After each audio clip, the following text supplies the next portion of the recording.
Chapter 1. The Disciple Recruitment System. I never expected that our esteemed swordsmanship prodigy from the Luo Tian sect, who has flourished for a millennium, would also attend the Disciple Recruitment Conference, remarked Ling Yunzi, casting a glance at the nonchalant Di Jiuxiao, a flicker of envy glimmering in his eyes.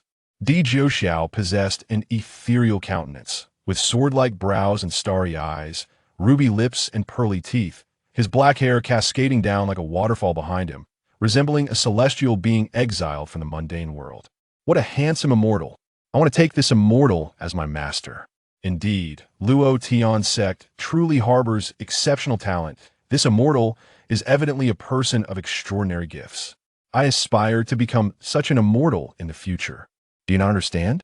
This is the legendary sword immortal of Luo Tian sect, a genius who is rumored to be on the verge of ascending to the realm of the heavens. The new disciples at the recruitment conference erupted in awe. However, as Ling Yunzi listened to their words, a sudden thought crossed his mind, and a chilling smile crept across his lips. In the realm of cultivation, one's appearance will not spare them the cruelty of adversaries. Junior brother, as you approach the heavenly realm, be cautious. Ensure you do not encounter your inner demons. Encountering inner demons. Di Jiuxiao shuddered, suddenly exclaiming, "How could you know about my potential encounter with inner demons during my ascension to the heavenly realm? My talent in swordsmanship is unparalleled, and I consulted the sword heart. At that moment, I was already half a step into the heavenly realm. It is impossible for me to face inner demons. How could you, Ling Yunzi, be aware of such a thing?" His gaze turned icy as he swept it over Ling Yunzi and his master, the ethereal immortal. The ethereal immortal had always been at odds with his master, but the latter had never taken it to heart, merely regarding the tension between the two immortals as a minor rift. Now, with his master having been away for a century and the ethereal immortal having risen to the position of vice-sect leader, he gazed at Ling Yunzi, whose face was alight with triumph and malicious glee, and suddenly everything clicked into place. During his breakthrough, he had sensed the influence of a disturbing heart curse affecting his state of mind. I initially believed that the heart curse was laid upon me by other sects fearing the rise of Luo Tian sect, intending to ruin my cultivation. Never did I expect it would be you treacherous pests within the sect. To cast a curse among fellow disciples. You are truly depraved. Di Jiuxiao laughed bitterly in anger. If the sect were to discover this, do you know what your fate would be? Yet Ling Yunzi remained unfazed, waving his hand dismissively, feigning surprise. Junior brother, one must not speak carelessly. I was merely speculating. I never anticipated that you would truly fail your ascension. Junior brother, hurry and report this to the sect. Let them seek justice for you. Ling Yunzi even urged him on, but at that moment, Di Jiuxiao suddenly regained his composure. The heart curse had long since left no trace. He replied calmly, "Senior brother, although I possess no evidence, remember this. Those who engage in wickedness shall ultimately meet their demise." Had it been Di Jiuxiao of the past, he would have certainly reported it to the sect without hesitation. However, he was no longer the original Di Jiuxiao. Di Jiuxiao had already perished within the inner demons wrought by the heart curse. The exterior of this body belonged to the Luo Tian sect's ancient millennium prodigy, who harbored a secret of deep-seated enmity, being the illegitimate son of the Jiufeng dynasty. His mother had been persecuted, leading to his abandonment in the wilderness. It was only by joining the sect that he had survived until now. Yet within, he was an 18-year-old soul from the Blue Star, irrevocably transformed. The Jiufeng dynasty, you say? I recall at least 3 formidable beings of the heavenly realm in plain sight. Since I have taken over this body, I shall assist you in your quest for vengeance. Ling Yunzi regarded Di Jiuxiao in silence, his expression darkening. You are worthless. An immortal who fails their ascension will be shackled by the great Tao, unable to progress further. If Di Jiuxiao were to disclose his failure to the sect, then the title of Sword Immortal would be rendered meaningless. Moreover, due to his inability to advance in strength, he would lose his standing entirely. Di Jiuxiao cast a scornful glance at Ling Yunzi, thinking to himself that he would let him live a little longer. He turned his attention inward, focusing on the game he had been playing when he traversed here, where collecting disciples would lead to greater strength. Once I complete the system's tasks, why will I need to waste my breath on you, Ling Yunzi? As for being shackled by the great Tao, what does that have to do with me? Suddenly, a notification chimed. The system had issued a task. Ding! A time-limited mission has been released. Recruit 2 disciples within 3 days. Mission success. Heavenly Blade 9 Swords. Remaining time. 71 hours, 59 minutes, and 59 seconds. DGXEO's eyes glimmered with determination. Heavenly Blade. 9 Swords? Such a domineering name. Could it truly sever the heavens? The disciple recruitment conference begins now. At that moment, a young child's high-pitched voice announced, and the recruitment conference finally commenced. All the masters sprang into action, for they had already identified their targets from the start. Ling Yunzi smirked coldly, but did not make a move. A sinister smile curled at the corners of his mouth. This year, he had already taken the initiative to recruit disciples outside the sect. It was all for today. To thwart DGXEO's attempt to recruit disciples, DGXEO, no matter which disciple you wish to take, I will ensure you return empty-handed. DGXEO surveyed the few remaining youths at the recruitment conference. Among them, 2 young men and a young woman caught his eye. The young woman, Tang Linger, had a delicate doll-like face, but it was evident that she lacked any aptitude for cultivation, eliciting sighs from the surrounding immortals. Among the 2 young men, one, Lu Fan, had a square face and appeared timid, his eyes brimming with tears as he gazed at the passing immortals. Immortal grandpas, choose me. If I go back, I will starve to death.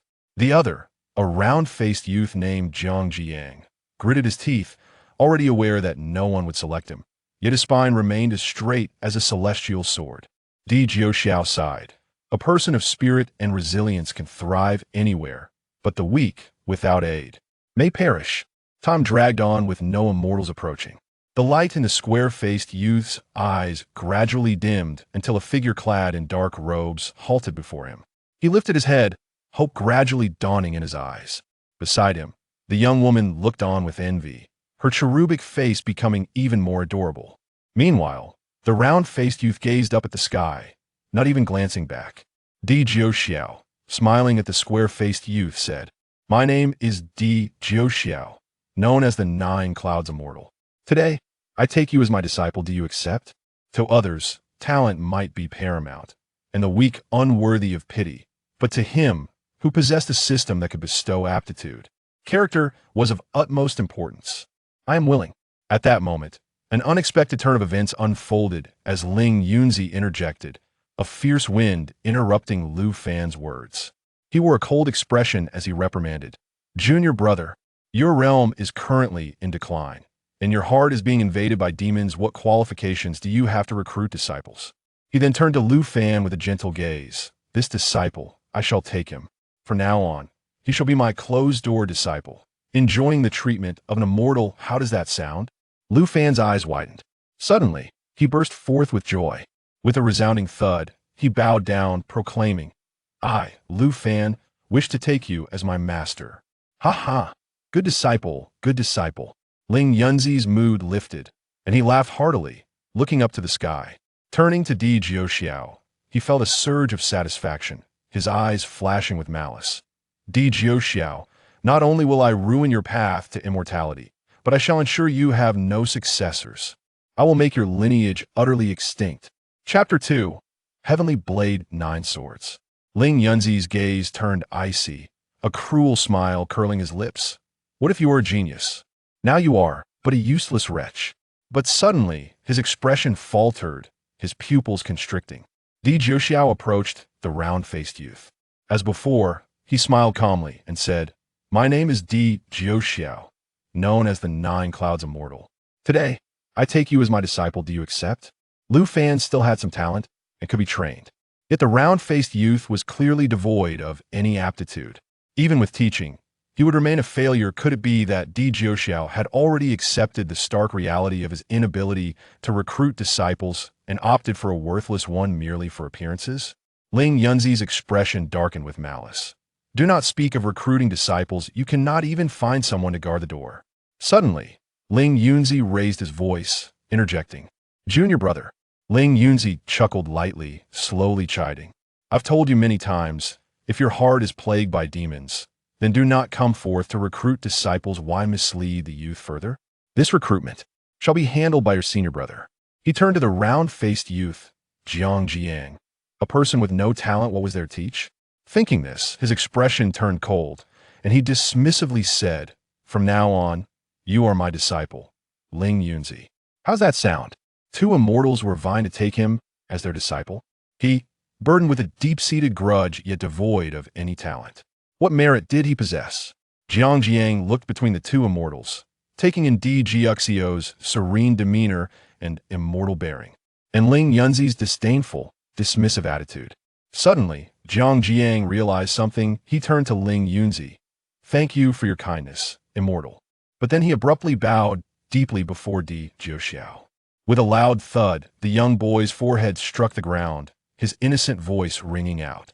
Grateful for my master's grace and acceptance, Jiang Jiang understands his lack of cultivation talent.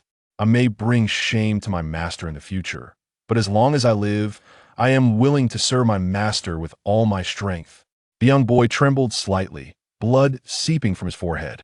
Di Jiuxiao finally revealed a smile. He was of excellent character, knowing gratitude and repaying kindness. Even aware of the inner demons plaguing him, he still chose to be the first to select him. What if he lacked talent? With me, I shall ensure you become an unparalleled immortal. He smiled and said, excellent. From now on, you shall be my eldest disciple. Ling Yunzi's countenance turned a deep shade of crimson. That I am grateful to my esteemed master for not forsaking me, and for his guidance. What does this statement imply? Is it not merely suggesting that Emperor Jiuxia, with his compassionate disposition, has taken him as a disciple, whereas he, Ling Yunzi, is merely seeking to preserve his own face? The younger generation clearly heard his admonition and witnessed his acceptance of Lu Fan, yet without a hint of hesitation, they directly sought to become disciples of Emperor Jiuxia. This is a blatant slap in Ling Yunzi's face. The assembly of immortals exchanged glances, both shocked and regretful. The venerable master Qing Fengzi, with his youthful visage despite his white hair, exhibited admiration as he remarked, his character is exceptional, though alas, he is devoid of spiritual roots. What a being without spiritual roots. At least he is wholeheartedly devoted, unlike certain juniors who waver like reeds in the wind. The fiery-tempered fire immortal scoffed, casting a disdainful glance at Lu Fan. The might of the immortal, even when not directed at mortals, is beyond what they can withstand. Lu Fan felt his spirit quaking with trepidation and fear. He cried out and prostrated himself upon the ground, trembling uncontrollably. Such a display only caused the assembled immortals to frown slightly, and even Ling Yunzi's countenance darkened, giving rise to a tinge of regret. Is utterly useless. Follow closely behind me. Emperor Jiuxia instructed Jiang Jiang before resolutely striding towards the charming maiden. I am Emperor Jiuxia, also known as the Immortal of the Nine Heavens. Today, I take you as my disciple. Do you accept? Tang Ling Air's eyes reflected the image of Emperor Jiuxia, her delicate lips slightly parting. What a handsome immortal master! This time, Ling Yunzi's face was filled with rage as he sneered. I refuse to believe that everyone is so ungrateful. Ling Yunzi advanced with purpose, but before he could reach Tang Ling Air, she had already turned to face him. His heart leaped with joy. Could it be that this maiden had already resolved to take him as her master?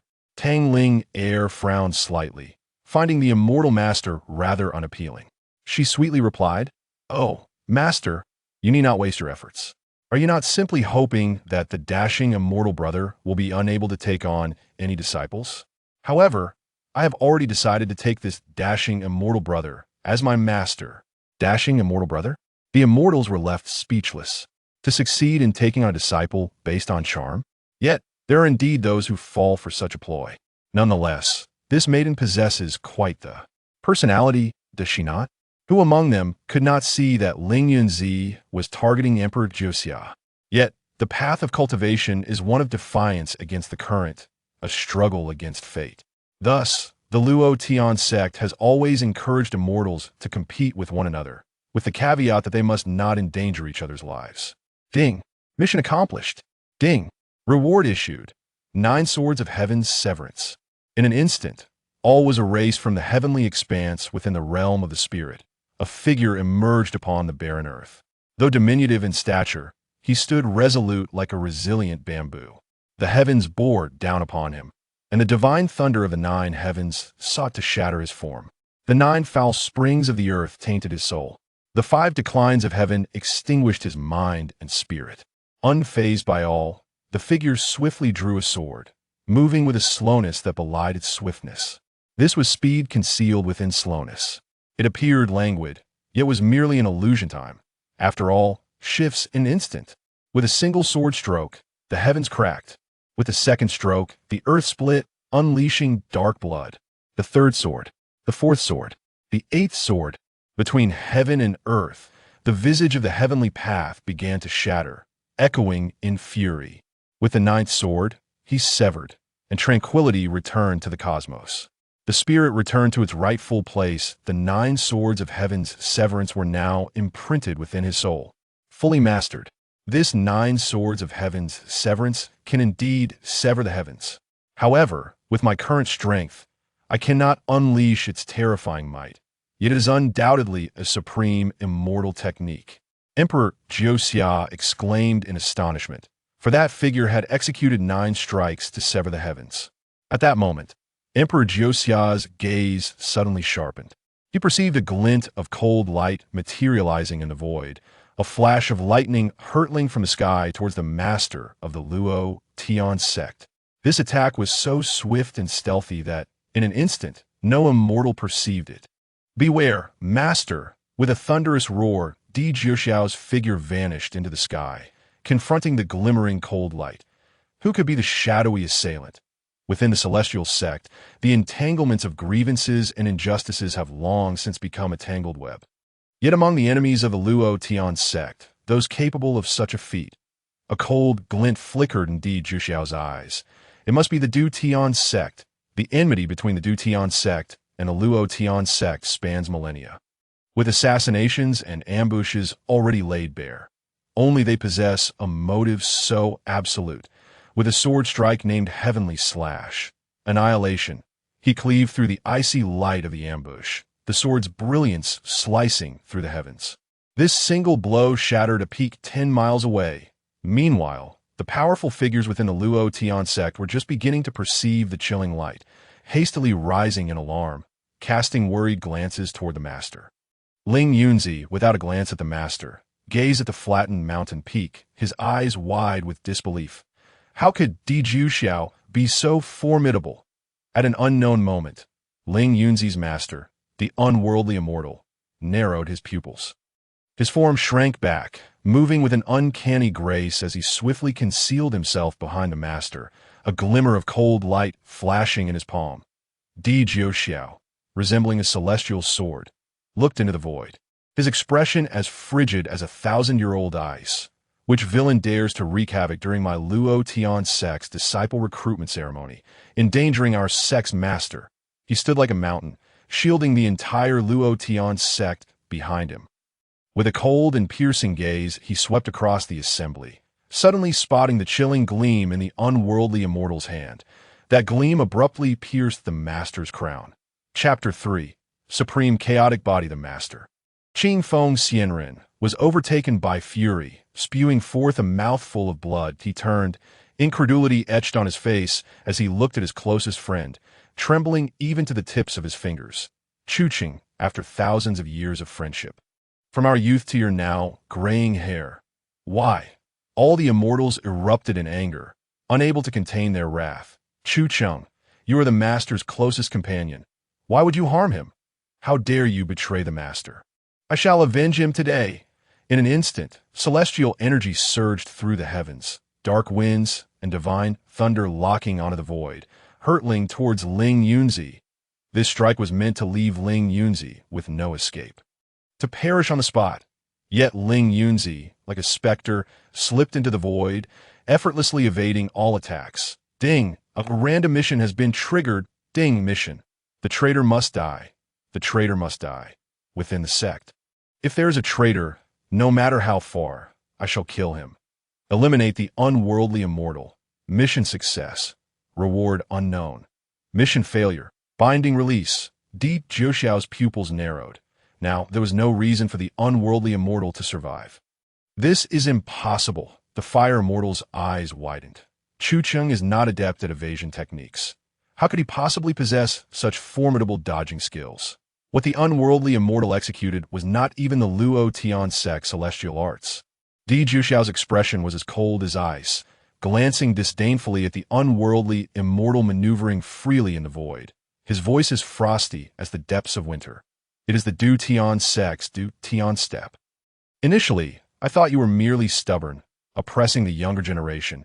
Never did I imagine you had colluded with the Du Tian sect to harm a master. Chu Cheng, you must die. Du Tian step? The Du Tian sect's assassination techniques are unparalleled in stealth and evasion.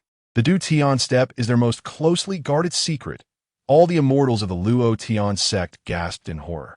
The Du Tian step is indeed a secret of the Du Tian sect. Only the core disciples can learn it, and mastering it requires at least a millennium. As Di Jiuxiao spoke, all the immortals were enveloped in dread. This means, Chu Cheng, you had decided to rebel at least 1,000 years ago. A traitor from within. Di Jiuxiao's scathing reprimand did not incite anger in him. Instead, the unworldly immortal laughed maniacally. And what of it? Di Jiuxiao, I truly underestimated you. Let me tell you the truth. The chaos-inducing curse that plagued you upon your ascension to the heavenly realm was set by me. What does it matter how great your talent is? I shall ensure you can never reach the heavenly realm in your lifetime. Leaving you in eternal despair, he cast a venomous glance at the nearly lifeless master. Sneering, Old Qing Feng, did you not realize this day would come when you snatched Xiang from me? I intend to let you die with regret at this very moment, during the Luo Tian sect disciple recruitment ceremony. As you ascend to the peak, observing Di Jiuxiao, who is continuously infusing celestial energy into Qing Feng Zi, growing increasingly pale, the unworldly immortal's expression turned ever more sinister, deranged. Ha ha! How about it? Have you detected it yet? What I pierced into Qing Feng Zi's body is the soul-eating insect. Soul-eating insect. Di Jiuxiao's expression darkened. Soul-eating insect. The immortals were in uproar. Even a heavenly realm powerhouse cannot resist it. It will devour one's soul. At this moment, a dozen figures materialized beside the unworldly immortal, unmistakably the immortals of the Du Tian sect. Di Jiuxiao could no longer contain his fury. Those who betray their masters and annihilate their own lineage should not exist in this world. Like the wrath of the heavens, Di Jiuxiao, in a fury, mocked. Qing Feng Zi, you shall perish. The unworldly immortal laughed maniacally, fully revealing his malicious intent, his visage contorted. Now that Qing Feng Zi is incapacitated and your master is absent from the sect, the Luo Tian sect has only 2 heavenly realm powerhouses left. With the 2 heavenly realm powerhouses from the Du Tian sect alongside me, we can annihilate the Luo Tian sect. The hearts of all the immortals chilled. Panic setting in that instant. Ling Yunzi suddenly erupted into wild laughter, channeling celestial energy into his palm, ruthlessly reducing his newly accepted disciple to a pulp. Master, I have come to assist you, Di Jiuxiao. I shall extract your soul and torment you for all eternity. Ha ha, good disciple. The unworldly immortal chuckled with glee. Once we have exterminated the remnants of the Luo Tian sect, I shall request a breaking heaven pill from the sect for you, one that can help you ascend to the heavenly realm. Ling Yunzi rejoiced, their eyes meeting in shared mirth. The other immortals could no longer contain their outrage. These 2 were a disgrace to the Luo Tian sect. The unworldly immortal paid no heed, turning his gaze toward Di Jiuxiao, his face dark as a malevolent spirit. Di Jiuxiao, today I shall teach you the consequences of meddling in affairs that do not concern you. The unworldly immortal struck out with ferocity, celestial energy transforming into a celestial sword, intent on slaying Di Jiuxiao. Di Jiuxiao did not evade, but advanced instead, meeting the celestial sword head-on, his internal celestial energy surging forth. The heavenly /9 swords honed to perfection, executed with ease. Heavenly Slash. Soul Extinction. The Heavenly Slash 9 swords were terrifying. The third sword manifested as a colossal bronze bell, solid and tangible, with intricate designs depicting flora and mountains vividly visible. The bronze bell descended from the firmament. In an instant, the unworldly immortal's celestial sword was rendered utterly helpless, shattering into fragments as if it were a child's toy. A being of the earth realm could rival a heavenly realm powerhouse. How could you possibly possess such strength? This is impossible. The unworldly immortal's eyes widened in shock. His hair stood on end, alarm bells ringing in his mind. He would die, he would die. He could not withstand the soul extinction bell. He had no time to contemplate further. In mere moments, he was crushed to a pulp beneath the bell.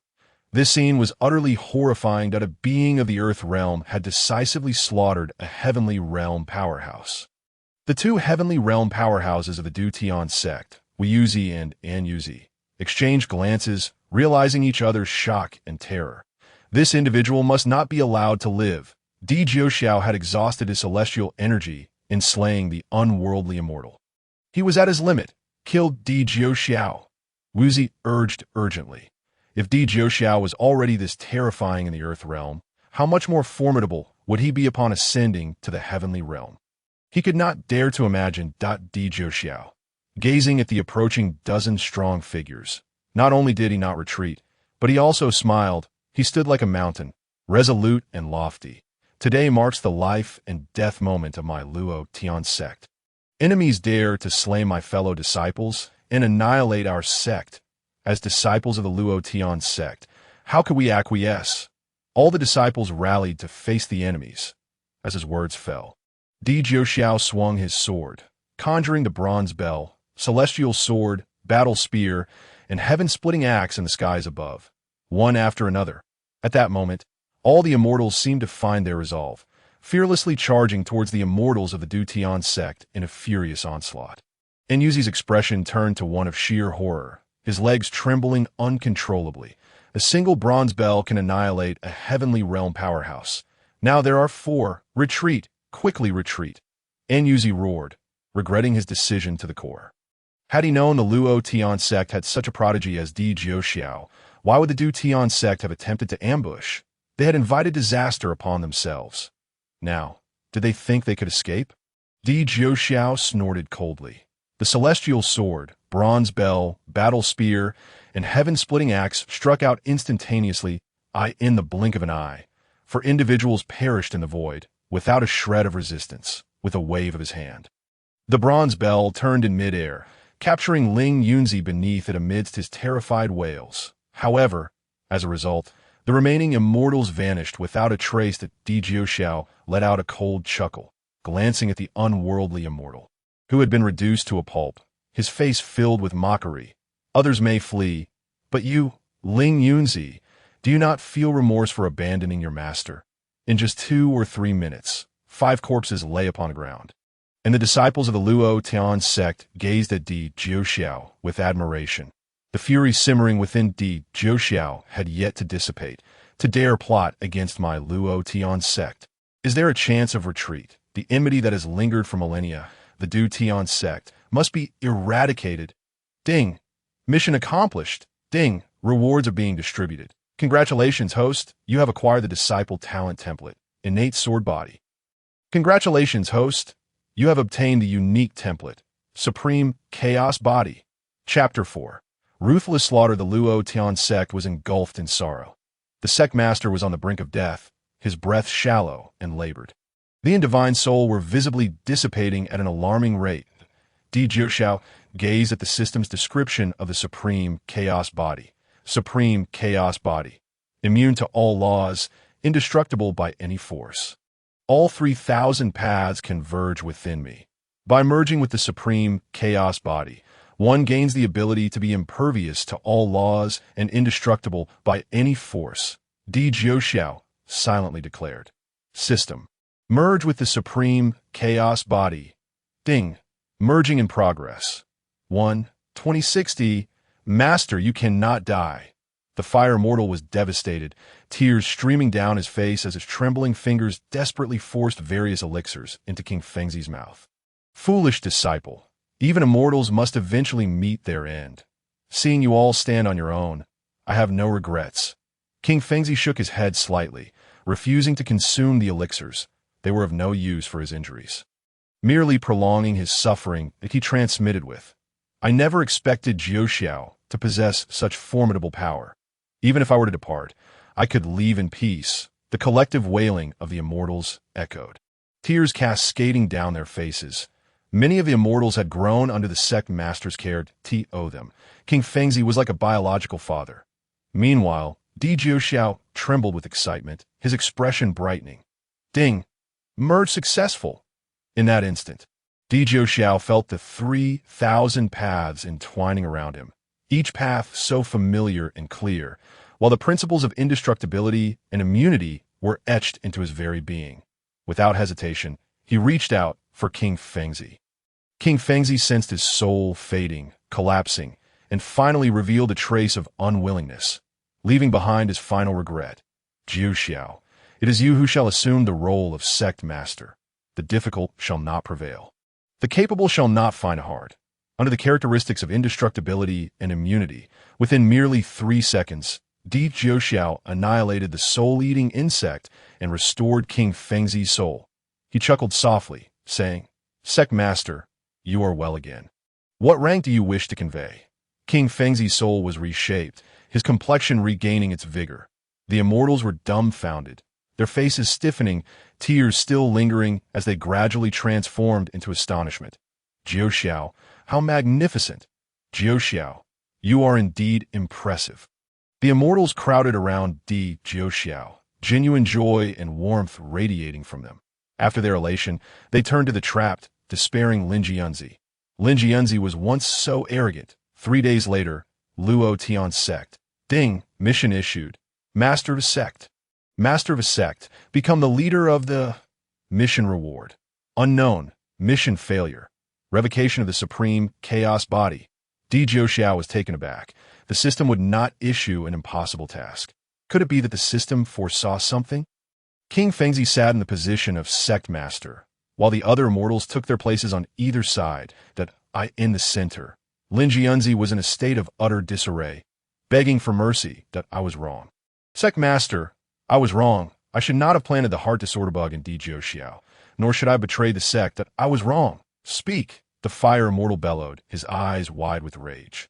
Wishing he could swallow Lin Jianzi whole, he had been raised and nurtured by King Fengzi since childhood, their bond profound to him. King Fengzi was both teacher and father.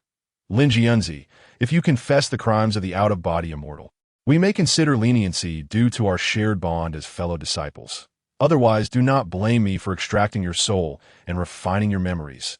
Extracting the soul and refining memories. This would cause irreparable harm to the one from whom the soul was taken, making progress impossible for life, and more terrifyingly, their power would gradually diminish due to the soul's fragmentation.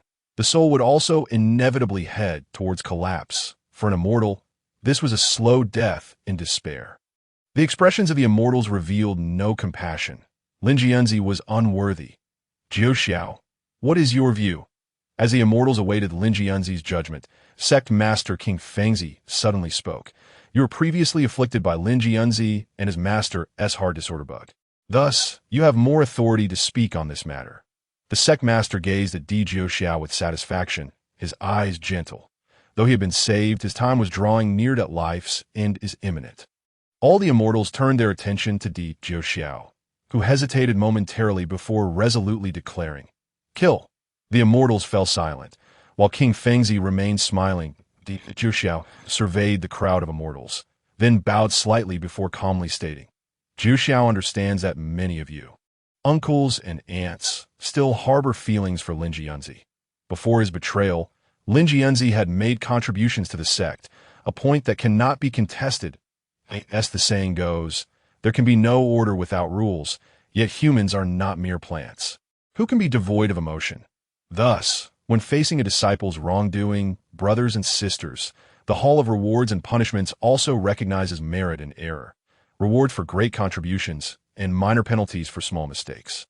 Zhou Xiao recalls that Lin Jianzi, in a fit of rage, annihilated the son of Sect Master. Yet our Luo Tian sect did not punish him. Instead, we defended against his aggressors with all our might.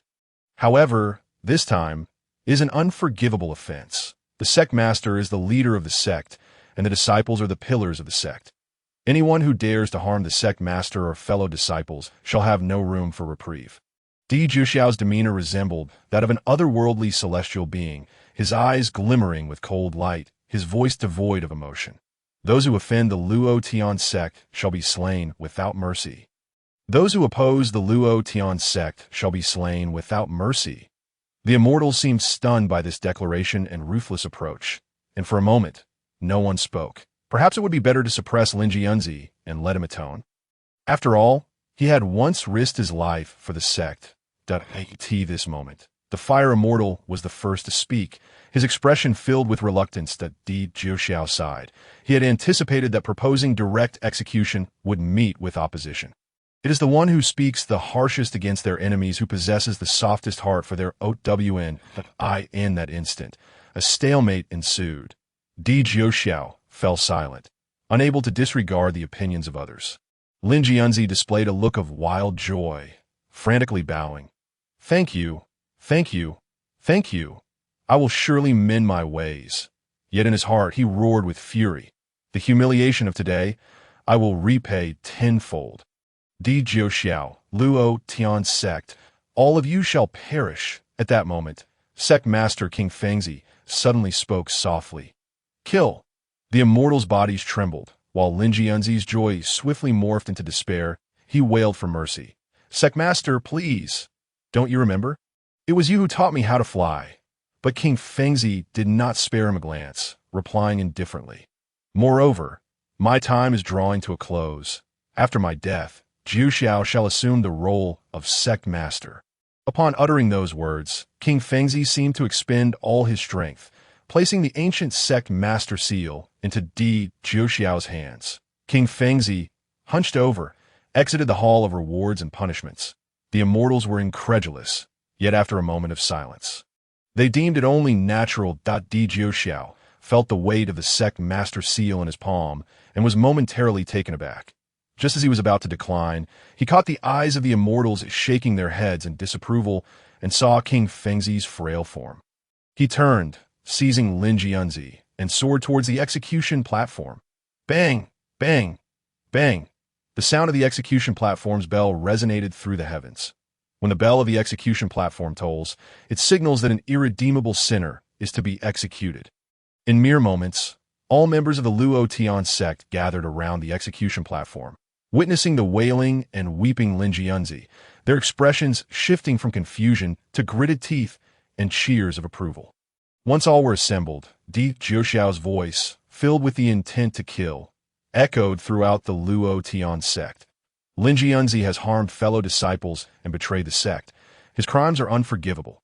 After consulting with the sect master, esteemed elders and fellow disciples, it has been decided, execution. Those who offend the Luo Tian sect shall be slain.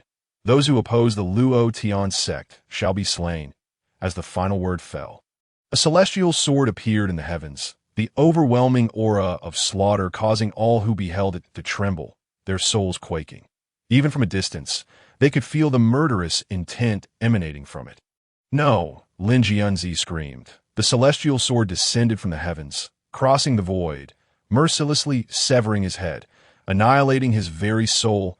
All members of the Luo Tian sect gazed at Di Juxiao's figure, erupting in a chorus of cheers. Di Juxiao, our esteemed elder, is magnificent. Luo Tian sect is magnificent. Those who offend the Luo Tian sect shall be slain. Those who oppose the Luo Tian sect shall be slain. Everyone echoed these words, their voices shaking the heavens. At that moment, a notification from the system suddenly resounded within him. Ding! Congratulations, host. Mission master to sect completed. Mission reward. Passive skill acquired. All disciples bow in reverence. Di Juxiao's gaze widened in astonishment. The sect master has passed away. Chapter 5. Those who offend Luo Tian, though distant, shall be punished in an instant. The powerful from the mission rewards surged into his body. The barriers of the celestial realm were effortlessly breached. Celestial Realm Initial Stage. Celestial Realm Intermediate Stage. Celestial Realm Advanced Stage. The continued to surge, violently breaking through the final barriers within him. Celestial Realm Pinnacle. At this moment, the celestial energy gradually regained its equilibrium, transforming into the purest essence of spiritual power that nourished the newly forged pathways within the body. As the surging celestial force coursed through him, Di Jiuxiao truly became a formidable being of the heavenly realm. On the other hand, why was Di Jiuxiao so intent on killing Ling Yunzi? Perhaps to other mortals, Ling Yunzi's transgressions did not warrant such a fate. Yet only Di Jiuxiao understood that the original Di Jiuxiao had perished under the chaos of the Heartworm. And had he not traversed through time, the current Di Jiuxiao would merely be a lifeless corpse. Moreover, the Luotian sect would have been annihilated by the Dushan Gate, and countless disciples would have fallen into Ling Yunzi's hands to suffer torment. Thus, Ling Yunzi's crimes were unforgivable. Within the celestial cave of Di Jiuxiao, two youths surveyed their surroundings with curiosity. However, after a brief period of acclimatization, Jiang Zhiyang lowered his head slightly, his gaze filled with despondency. "What troubles you?" Tang Ling'er inquired, unable to quell her curiosity regarding the downcast Jiang Zhiyang, who was of her age. "I possess no talent for cultivation. In this lifetime, I can only serve my master by cleaning and tidying. As for my family's blood feud, it remains forever beyond my grasp." Jiang Zhiyang's youthful visage betrayed a profound self-loathing. Tang Ling'er, too, was affected by his emotions, as her long lashes cast small shadows. Tears fell as she recalled the disdain she faced for her lack of talent. "I, too, share in this plight. As the daughter of the clan leader, I lack the gift for cultivation. Others mock me. Even my father looks down upon me." The two, united in their mutual sorrow, wept softly within the cave. "I did not expect you both to carry such a past." Di Jiuxiao emerged from the shadows, observing the two who, despite their tear-streaked faces, remained resolute.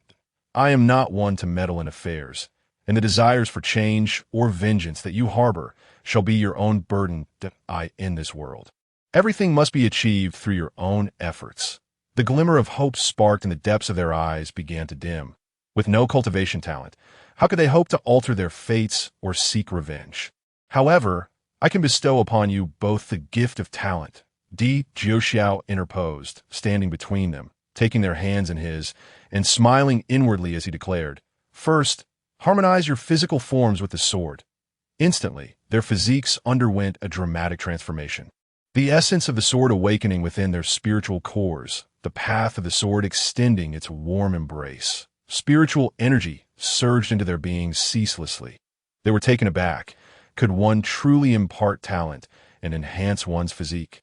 Overcome with joy, they knelt in gratitude, exclaiming, "Thank you, Master, for your generous gift." The sect leader, King Fengzi, had passed away, and the entire Luotian sect donned mourning attire, maintaining a period of grief for 3 months. 5 months later, Di Jiuxiao ascended to leadership amidst the harmonious sounds of celestial music and the soaring of auspicious beasts. Upon the high platform, two youths, resembling celestial children, Jiang Zhiyang and Tang Ling'er, followed closely behind. In the span of 5 months, Tang Ling'er had cultivated to the initial stage of the human realm, while Jiang Zhiyang, through relentless dedication, had surpassed her, reaching the pinnacle of the human realm. One step further, and he would enter the earthly realm. Ding. Mission released. Those who offend our sect shall be punished, no matter the distance. As the sect leader, how could one not protect their disciples? The Dushan Gate, which had launched a surprise attack against the sect, resulting in the demise of the former leader. Mission reward. Unknown. Di Jiuxiao, holding the sect leader's seal in his left hand, his gaze still seething with anger and coldness, gripped his celestial sword in his right. Those who offend the Luotian sect shall be punished, regardless of distance. The grievances between the Dushan Gate and our sect, which have persisted for 10,000 years, shall be settled today. Those who offend the Luotian sect shall be punished, regardless of distance. The disciples of the Luotian sect shouted in unison, their eyes ablaze with bloodthirsty battle intent. Some grievances require the shedding of blood for retribution. At the Dushan Gate, the sect leader, Dudi Yangzi, cast a cold glance, shattering the teacup in his hand. The two heavenly realm experts, Wuyuzi and Anyuzi, trembled beside him. Though they were also heavenly realm experts, Yangzi stood at the pinnacle. While they were merely at the initial stage, with a single hand, Yangzi could easily annihilate them. Yangzi sneered, scrutinizing the two heavenly realm experts, a dozen earthly realm experts, and not to mention the transcendent immortal who rebelled a millennium ago. 3 heavenly realm experts. And yet, you cannot subdue a mere Luotian sect. Should I commend the strength of the Luotian sect, or should I deem you as foolish as swine? Leader, the Luotian sect has produced a prodigy. Jiu Xiao, Wuzi hastily explained. Anyuzi nodded emphatically. The transcendent immortal was slain in a mere encounter, and the remaining 4 earthly realm experts met the same fate. Yangzi's eyes narrowed. He recalled Jiu Xiao vividly. The number of Dushengate immortals slain by Jiu Xiao exceeded 10. He inhaled sharply. Jiu Xiao, that swordsmanship prodigy of the Luotian sect, has he already broken through to the heavenly realm? Sword cultivators are renowned for their unparalleled offensive prowess, often capable of defeating foes 1 tier above them. Thus, it would not be surprising for a Jiu Xiao at the initial stage of the heavenly realm to slay a transcendent immortal at the intermediate stage. However, Wuzi and Anyuzi's expressions were troubled, while Yangzi's face darkened, a foreboding sensation creeping into his heart. Could it be that he is at the intermediate stage of the heavenly realm? No, leader, if I had not witnessed it with my own eyes, I would not believe it, Wuzi struggled to say. Is it the earthly realm? Earthly realm? Yangzi laughed in anger. Wuzi, do you take me for a fool? You know the difference between the heavenly and earthly realms. In battle, one can harness the power of heaven and earth, and the same immortal techniques wielded by a heavenly realm expert would possess 10 times the might compared to those in the earthly realm. Tell me, how could an earthly realm expert kill a heavenly realm one? But at that moment, the earth trembled and the mountains shook. Yangzi's heart raced as the mountain guarding formation was under siege. In the next instant, the formation shattered, and Yangzi's mind was gripped with alarm as the roof of the sect leader's inner sanctum began to crack. This was impossible. The materials used were the finest defensive materials. The mountain ward stone. How could it be so easily breached? As celestial energy circulated within him, he suddenly vanished from his location, appearing above the Dushengate in the next moment. Upon witnessing the catastrophic scene below, Yangzi's pupils contracted, his expression turning grave. The Dushengate had been cleaved in 2 by a single strike, with the dividing line running through his sect leader's inner sanctum. How could this be? This was undoubtedly beyond the capabilities of an earthly realm expert. To cleave the mountain guarding formation, and the sect constructed a mountain ward stone with a single sword strike. Such power! Yangzi's eyes bulged in disbelief, abruptly falling silent. This kind of strength could not exist even among heavenly realm experts, but rather belonged to those of the transcendent realm. Could it be that Jiu Xiao had reached the transcendent realm? That was impossible. It must be a one-time weapon.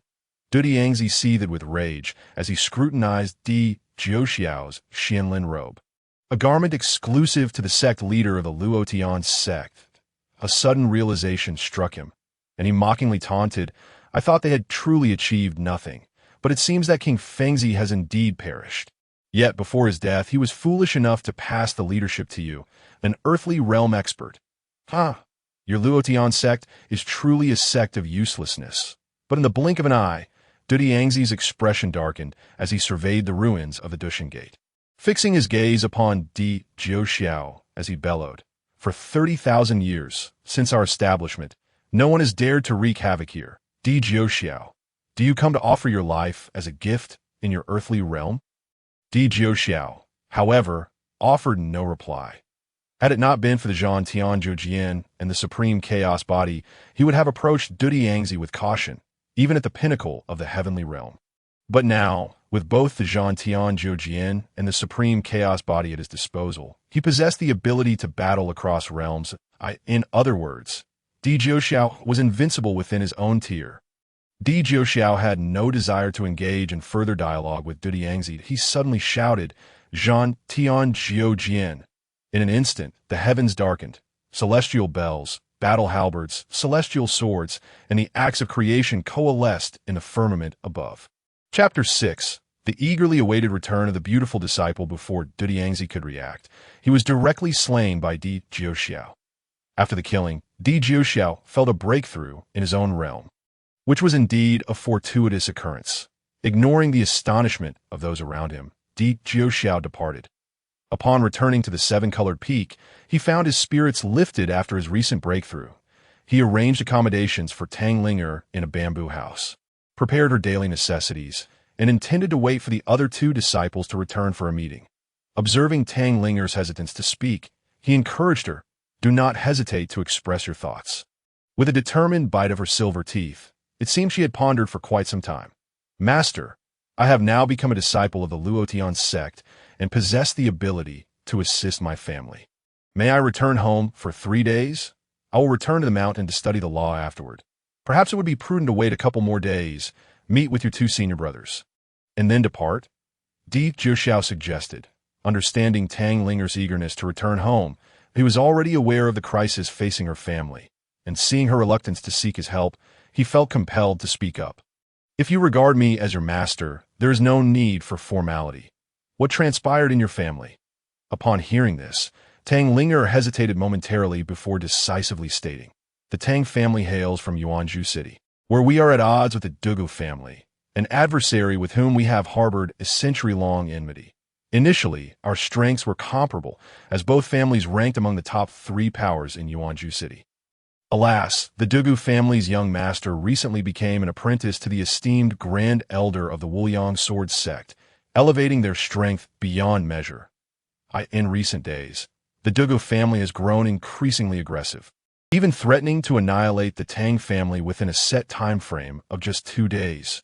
Fortunately, I've already joined the Luotian sect, and I trust that the Wuliang Sword sect will honor that connection, sparing my master from unnecessary trouble. Long as the Wuliang Sword sect remains uninvolved, the Tang family has nothing to fear from the Dugu family, and the crisis will naturally be averted." Observing the glimmer of determination on Tang Linger's exquisite face, Di Jiuxiao smiled faintly. "Very well, you may ride the seven-colored auspicious cloud. Given the distance from Yuanzhou City to Feiyun City, it would take you a day on foot. My seven-colored auspicious cloud can cover the journey in just an hour, but you will have to find your own way back." "Thank you, Master." Tang Linger sighed softly, feeling indebted to her master and reluctant to impose further. It would be ideal to resolve this matter independently. Di Jiuxiao watched the cloud vanish into the distance, and with a wave of his hand, summoned a thin white thread from the cloud, which quickly formed a mist enveloping him. Pulling him away, he was eager to discover who dared to bully his disciple. Should they relent, all would be well. But if they dared to disrespect Tang Linger, he would not hesitate to raise the so-called Wuliang Sword sect. Meanwhile, within the Tang family estate, the atmosphere was thick with tension. The Dugu family had amassed a formidable force outside their gates. The elder council of the Tang family was in heated discussion. "Patriarch, perhaps we should accept the goodwill of the Wang family. Otherwise, once the Dugu family's reinforcements arrive, the Tang family may become a mere history." Indeed, the Dugu family comes with great force, having even summoned a master of the spirit-nurturing realm. Our only hope lies with the Wang family patriarch. Wang Su, feeling rather pleased with himself, stroked his beard. As the patriarch of the Wang family, one of the 2 spirit-nurturing masters in Yuanzhou City, he was confident that his timely assistance would compel the Tang family to acquiesce that no, Tang Linger's marital fate should be decided by her alone. "I appreciate the Wang family's goodwill, but please depart." Tang Wen shook his head stubbornly. As the head of the Tang family and Tang Linger's father, he believed that agreeing would equate to selling his daughter. Moreover, the situation had not yet reached such dire straits. As long as Tang Tianjiao gained entry into the Luotian sect, the Wuliang Sword sect would surely refrain from intervening. Even if the Dugu family were unwilling, they would ultimately have to relent. "Have you considered carefully? In my dictionary, they're only friends and enemies." Wang Su paused, realizing that the balance of power among the 3 great families of Yuanzhou City might be shifting. His expression shifted dramatically as he had never anticipated being rebuffed at such a critical moment. "Report.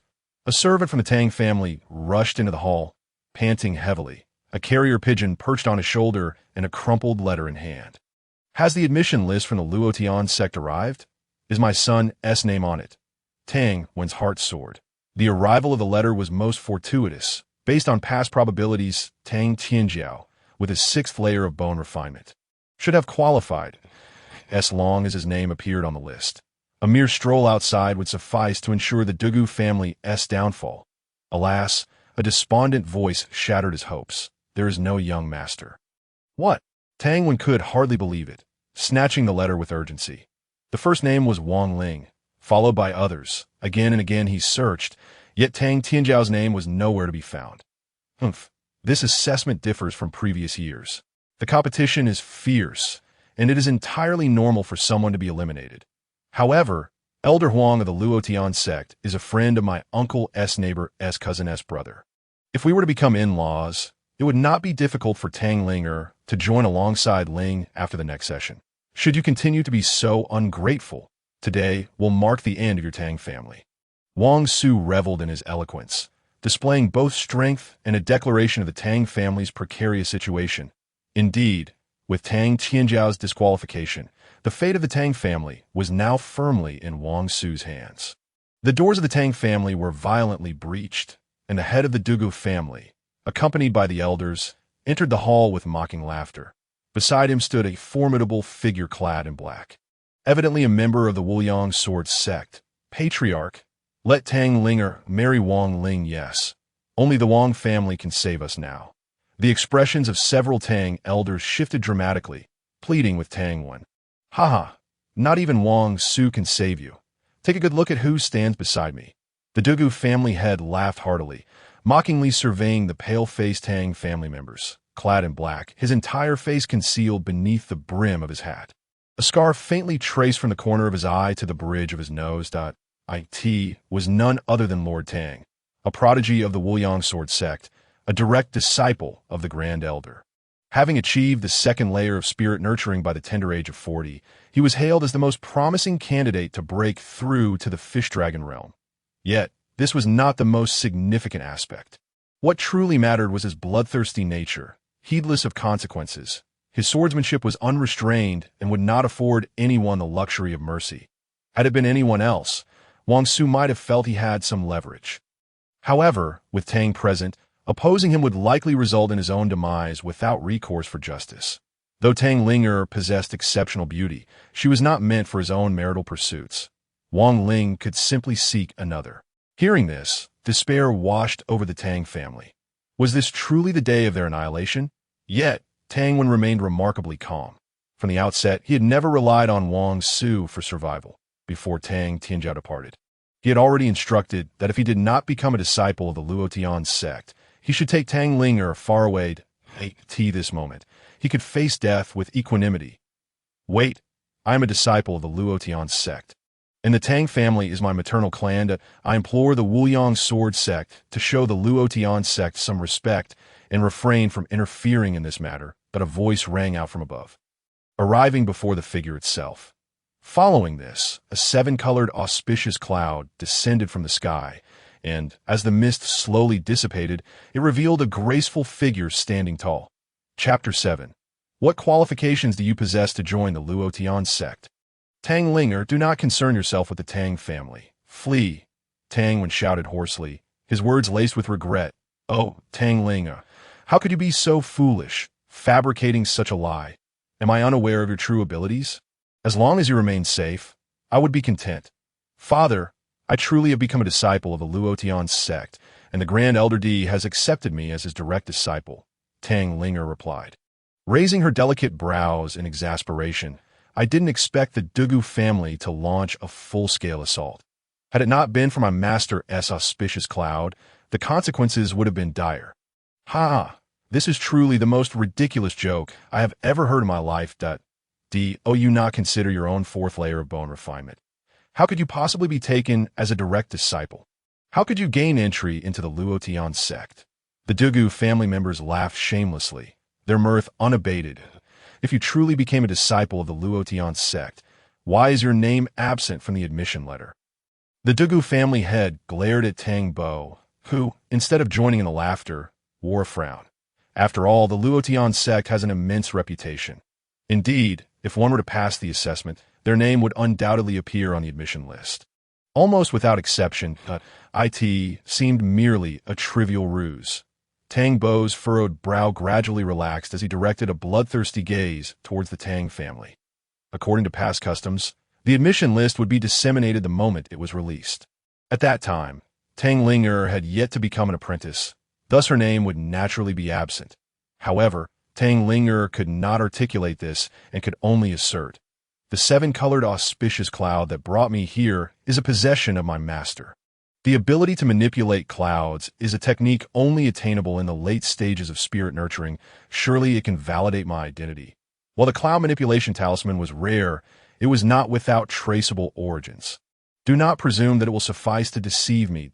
Do not waste time with her. Lord Tang, let us eradicate the Tang family today. The master of the Dugu family grew impatient, drawing his dagger to strike at Tang Lin.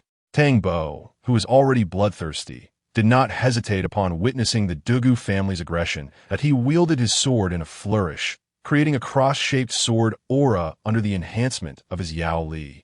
Aimed at Tang, a confrontation unfolded. One at the 9th stage of bone tempering against one at the 4th stage, and another at the 2nd stage of spirit cultivation against the 9th stage of bone tempering. With the latter being a sneak attack, Tang Linger and Tang found themselves in dire peril, as if death were an inevitable conclusion. Suddenly, a radiant beam of 7 colors appeared, effortlessly shattering the sword aura and slaying Tang Bo. It then curved, leaving the Dugu master sprawled at Tang Linger's feet. The entire sequence transpired with lightning speed. By the time the onlookers reacted, 2 lives had been extinguished, averting Tang Linger's crisis. The 7-colored light transformed into twinkling starlight, which then reformed into a human figure, revealing a graceful young gentleman. Emperor Jiu Shao. In truth, Emperor Jiu Shao had arrived with Tang Linger, but had intended for her to handle matters herself. Considering his disciple's pride, he had remained hidden at her side. Witnessing the Dugu family and Tang Bo's blatant disregard for caution, he finally decided to intervene decisively. "Master, what brings you here?"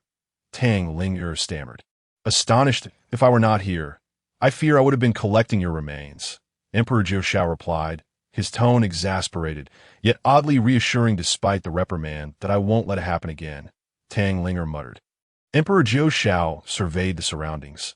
The remaining members of the Dugu family, upon witnessing their master's demise, fled in terror, while a few surviving members of the Tang family knelt in fear before him. Why is there still a lecherous man here? This has nothing to do with me. I'm just passing through." Wang Su chuckled awkwardly, waving his hands in a flurry before making a hasty exit. "Benefactor, you must be the master of my daughter, correct? We are immensely grateful to you.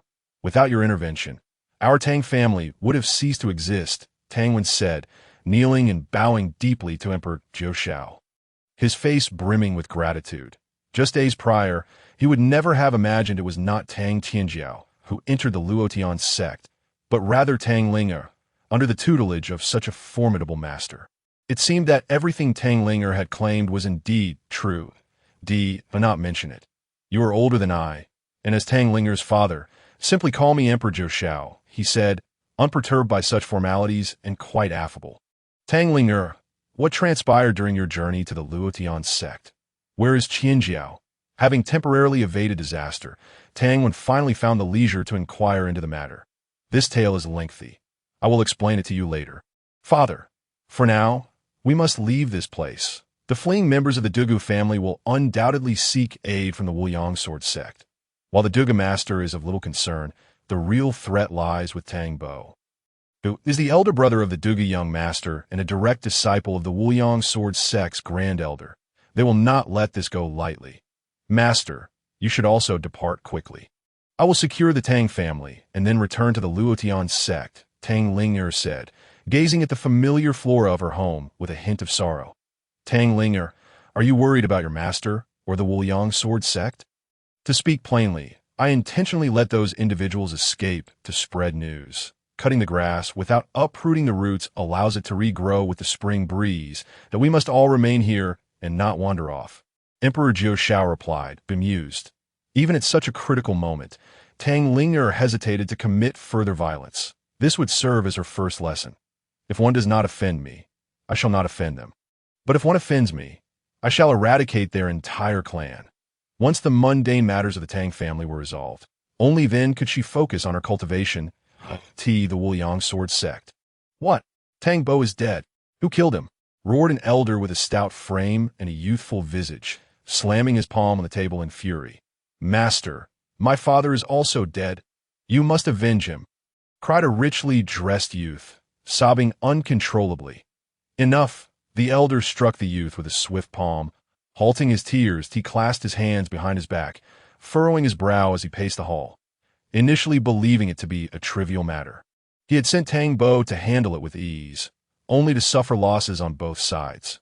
While he had once thought highly of the youth's potential, compared to Tang Bo, he now appeared utterly unremarkable, increasingly resembling a harbinger of misfortune. Tang Bo's death could not go unpunished, yet the Dugu family had no concrete understanding of their opponent's strength. All they knew was that after a burst of colorful light, Tang Bo had lost his head. With such power, it was certain that the assailant was at least in the mid-stages of spirit cultivation, if not higher. You're saying it's a fish dragon realm expert?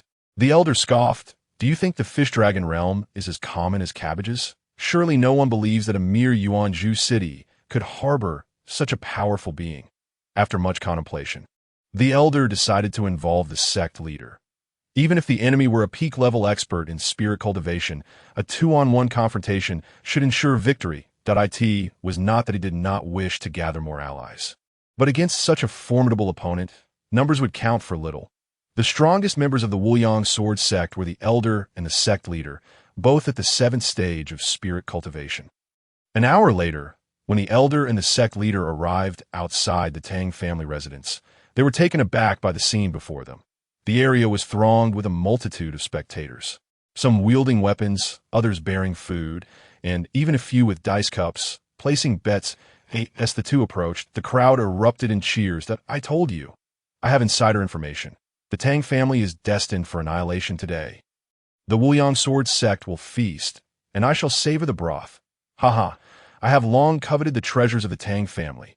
Place your bets. Place your bets. The odds for the Wuliang sword sect are 0.01, while the Tang family's odds are 9.99. Chapter 8. Master, I'm betting on the Wuliang sword sect. Me too. Why is everyone betting on the Wuliang sword sect? I firmly believe the Tang family will survive this calamity. Betting 100 on the Tang family Wuliang sword sect 10,000. The elder's face darkened. What is this nonsense? Which gossipmonger leaked the news? Am I to become a wager myself? In the distance, Wang Su sneezed inexplicably. Not to worry. It's fortuitous I didn't bring any disciples along. Let them deal with the aftermath, the Wuliang sword sect leader said nonchalantly. The Tang family estate was eerily silent as they stepped through the gates and made their way to the main hall. During this journey, the elder even began to suspect the Tang family had fled. However, upon entering the hall, the atmosphere shifted dramatically. The hall was filled with people, yet they all sat quietly behind a pair of individuals. The man was extraordinarily handsome, while the woman beside him possessed a beauty that could captivate the heavens, leaving all who beheld them in awe. But when both were regarded, it was the man's presence that commanded attention. Regardless of gender, his visage seemed otherworldly. The elder burst into laughter. I expected to encounter a formidable opponent, but it turns out to be a mere youth. What use is good looks? How much power could he possibly possess? It's likely he merely killed Tang Bo by sheer luck. Emperor Jiu Shao found the elder's demeanor peculiar. He entered without uttering a word, laughing maniacally. Was this truly the grand elder of the Wuliang sword sect? He hoped not to mistakenly slay the wrong person. Brat, are you the one who killed Tang Bo? The elder asked contemptuously. Can I not? Emperor Jiu Shao replied calmly.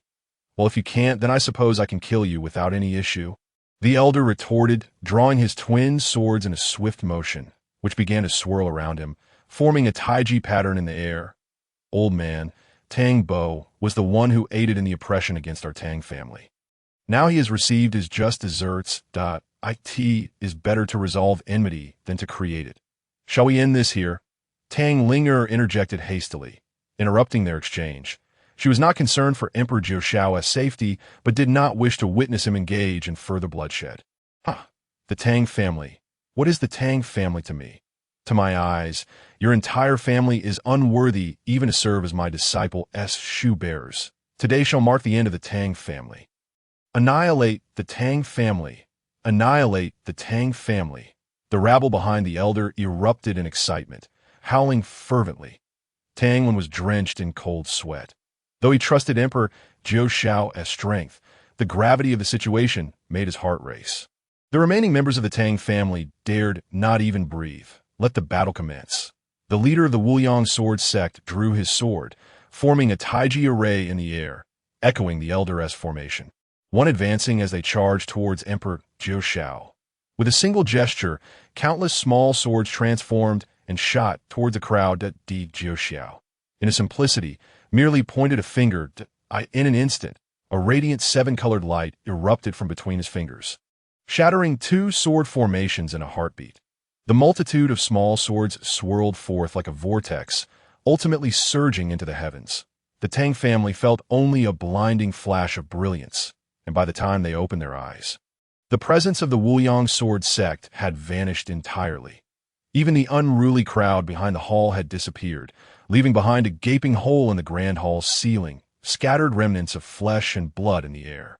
The elder and the sect master were reduced to mere ashes under this one strike. Moreover, this was merely a casual blow from Jiuxiao, simple and insignificant. From a distance, gazing at the blood rain falling upon the Tang residence, Wang Su was left speechless. The Grand Elder of the Luotian sect was indeed terrifyingly powerful. However, did this mean they would not have to repay their debts? Wang Su glanced at the two large bags of gold and silver before him, scratching his nose in contemplation. In the grand hall of the Tang residence, a group of special guests arrived.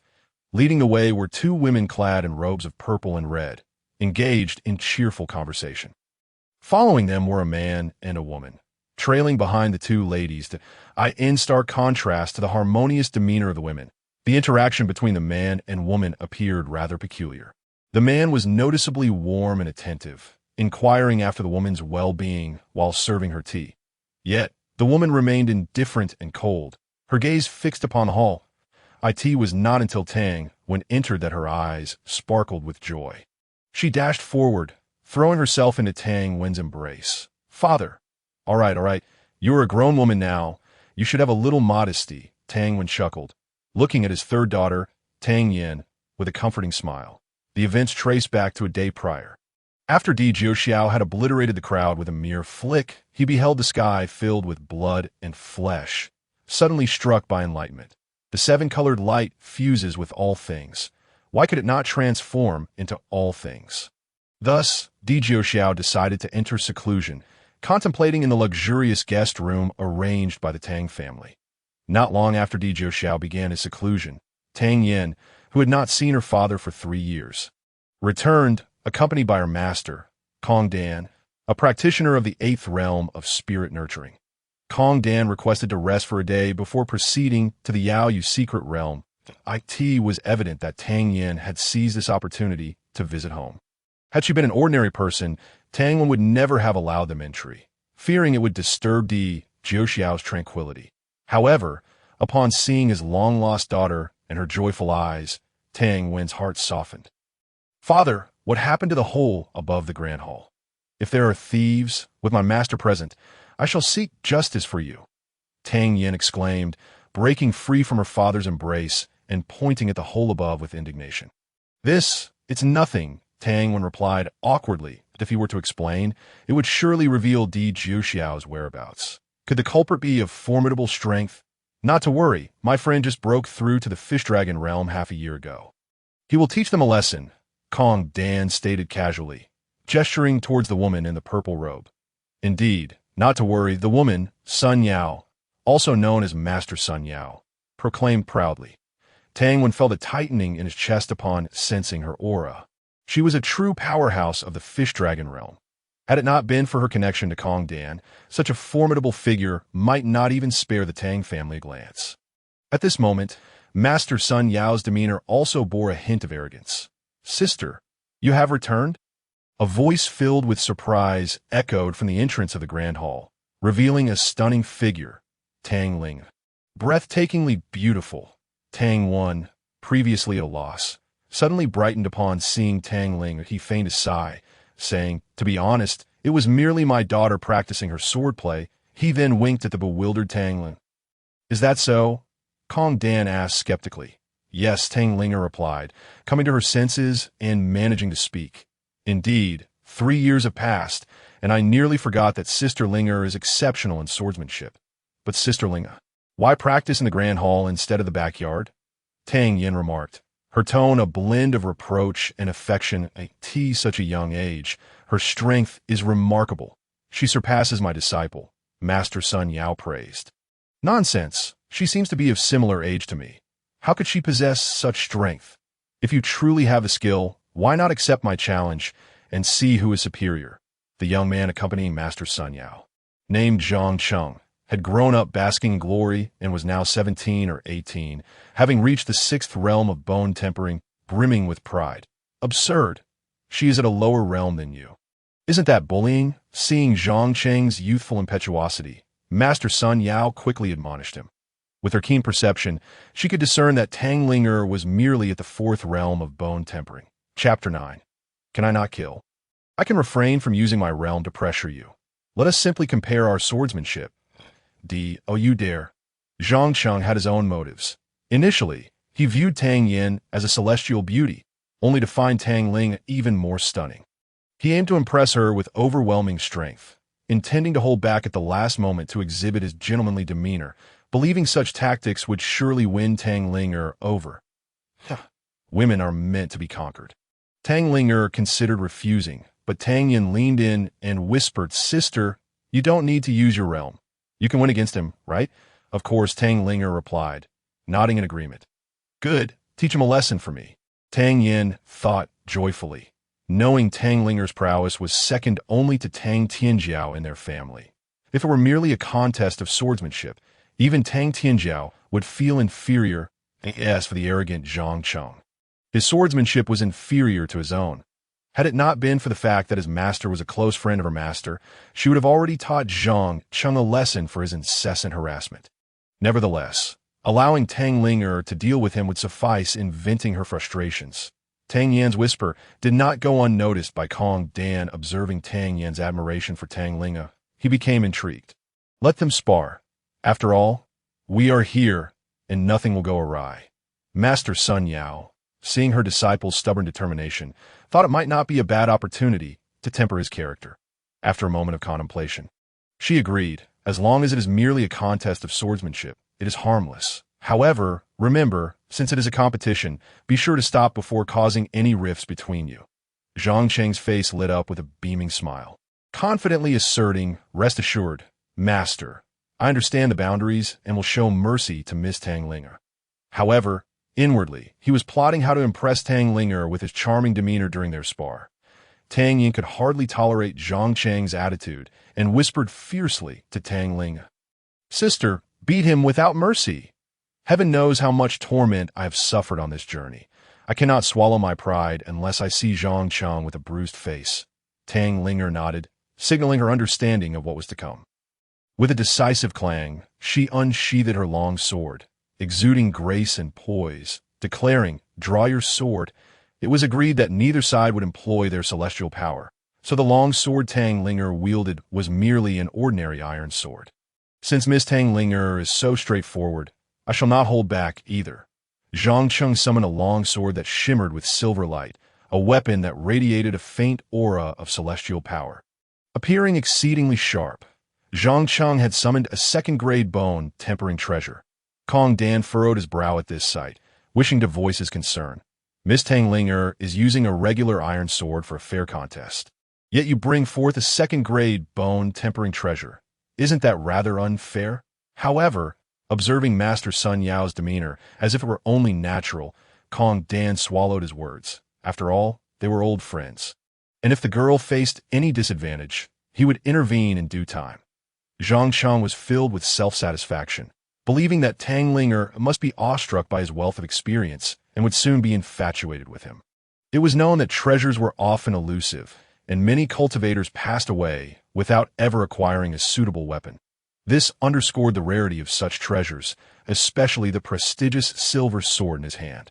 The second-grade bone-tempering weapon, regardless of its placement within the Tang Kingdom, this item is a rare gem, one that even he had to beseech Sun Yao for half a year to acquire.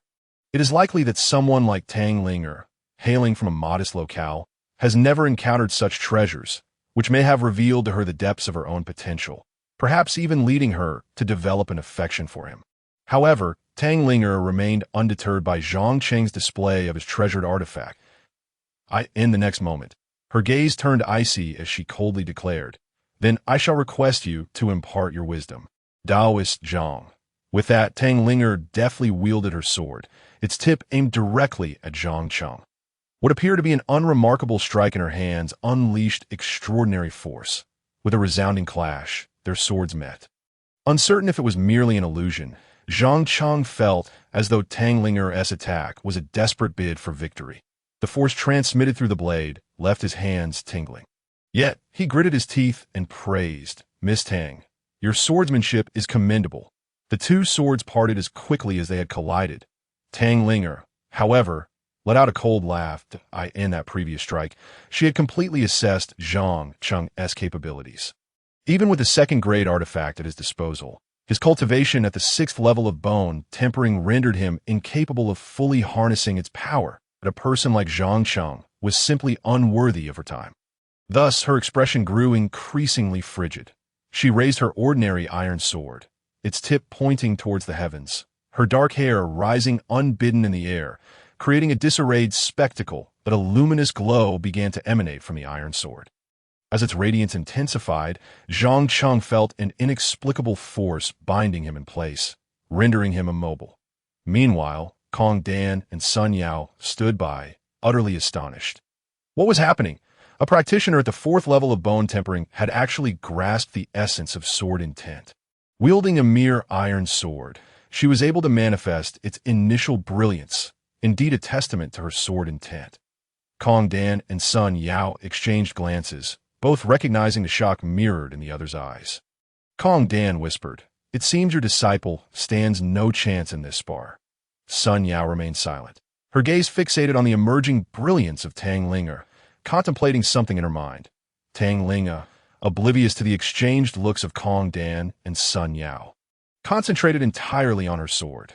The power coalesced within the blade grew ever more potent. At that moment, a voice seemed to resonate within her mind, urging her, "It is time." With that, she swung her sword forcefully towards Zhang Cheng. Even without channeling her martial energy, the sword intent alone paralyzed him with fear. As the sword energy threatened to cleave him in two, Zhang Cheng screamed, "Ah, Master, save me." The sword intent unleashed by Tang Linger bore the weight of cataclysmic force. Had it been a practitioner at the spirit-nurturing stage, they might have stood a chance to defend themselves. But Zhang Cheng, merely at the 6th level of bone tempering, felt as insignificant as an ant in the face of such overwhelming power. If struck, he would be left crippled for life, if not dead. Naturally, Sun Yao could not bear to witness her disciple perish before her eyes. In a flash, she appeared before Zhang Cheng, her gaze sharp. With a wave of her sleeve, a violet radiance surged forth to counter the oncoming sword intent, dissipating its devastating power entirely. Bold. After the tumult subsided, Sun Yao's voice rang out, her aura pressing down upon Tang Linger. "I merely intended for a light spar, yet you dare unleash sword intent to harm. Clearly, you have no regard for my presence." Chapter 10. Forced contest. Tang Linger found herself nearly kneeling beneath the weight of Sun Yao's oppressive aura. Once she regained her senses, she attempted to rise in defiance, only to be further pinned down by an even greater force from Sun Yao. Unable to stand, she glared up at Sun Yao in indignation. "What is the meaning of this, Senior?" Tang Yin, witnessing the scene, hurried back to Kong Dan's side, anxiously saying, "Master, please persuade the Xiang Fairy. This is merely a minor spar, not something to be taken seriously." Moreover, Tang Linger did not even utilize her martial energy. Wielding only an ordinary iron sword, Kong Dan shared her discontent. After all, this was her personally taught disciple, and Sun Yao's words were a direct affront to her. However, before she could voice her thoughts, Sun Yao raised her hand to silence her. Addressing Tang Linger, she stated, "Though you were in the wrong initially, I see promise in your talent. At such a young age, you have managed to cultivate your own sword intent. I am reluctant to punish you. However, a flawed character cannot thrive for long. Henceforth, you shall cultivate by my side. I shall take you as my personal disciple." The assembly was left dumbfounded by Sun Yao's declaration, particularly Kong Dan, who had not anticipated such an audacious move from her friend. Yet, she quickly shook her head, setting aside the fact that Tang Linger already had a master. The very act of Sun Yao's proposition would be enough to provoke any self-respecting practitioner to refuse, let alone accept her as a mentor. Indeed, as soon as Sun Yao finished speaking, Tang Linger rejected the suggestion without a moment's hesitation.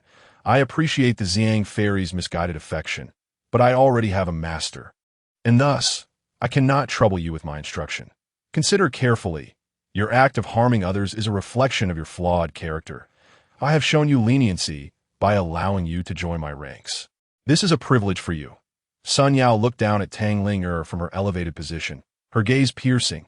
"Young one, do not squander this opportunity." Hearing such shameless words made Tang Linger grit her teeth in frustration. This was nothing less than coercing her into servitude. Not only Tang Linger, but also Tang Wen and Tang Yin wore grim expressions. Tang Wen remained silent to avoid disturbing Di Jiu Zhao's seclusion, while Tang Yin refrained from protest due to the friendship between her master, Kong Dan, and Sun Yao. All three were wary of the implications, which led Sun Yao to feel emboldened. The pressure upon Tang Linger intensified, her body struggling to bear it. Yet she defiantly retorted, "I appreciate the fairy's misguided affection." "You?" Sun Yao's face darkened, taken aback that a mere practitioner at the bone-tempering stage would dare defy her. Kong Dan, no longer able to remain passive, waved her hand to alleviate the pressure on Tang Linger, her expression reflecting her displeasure. "Yao, since the young lady does not wish to comply, do not force her any further." Tang Linger cast a grateful glance at Kong Dan, however. Sun Yao scoffed, "Since she refuses to be my personal disciple, I shall ensure she pays for her earlier transgressions." "Yao, are you seeking to settle accounts with my disciple? Why not settle it with me instead?" Before Kong Dan could finish her sentence, a potent force swept through her, causing her blood to surge. In a hurry, she activated her martial energy to resist the overwhelming power. Shocked, she realized the strength of the incoming force was immense, capable of inflicting such damage with merely a thought, while Kong Dan managed to withstand it. Zhang Cheng and Sun Yao were not so fortunate, collapsing to their knees under the weight, blood spilling from their lips, showing no mercy from the unseen assailant. "Master!" Unbeknownst to all, Di Jiu Shao had already taken his place at the head of the hall, calmly pouring himself a cup of tea. His movements were fluid and graceful, and as the steam wafted, he appeared as though he had stepped from a painting. Tang Linger joyfully approached Di Jiu Shao, her eyes gleaming with admiration. "Master, you've emerged from seclusion early. If I hadn't, who knows how others would bully my disciple." Di Jiu Zhao's words were directed at Tang Linger, yet his gaze was fixed upon the kneeling Sun Yao and her disciple. Filled with murderous intent, his newly accepted disciple had barely warmed up to him before being bullied by two insolent individuals. How could he swallow that? "Good sir, I could bear no grievance against you. Yet you have severely injured my disciple and her master upon your first action. This seems rather inappropriate, does it not?" "No grievance? You dare to harm my disciple and still claim no grievance?" Di Jiu Zhao's voice turned cold. Rising to his feet, he swung his sword towards Sun Yao, the overwhelming sword intent crashing down like a tidal wave. Sun Yao had only just broken through to the Fish Dragon realm and could hardly withstand the might of Di Jiu Zhao's third level of Fish Dragon sword force.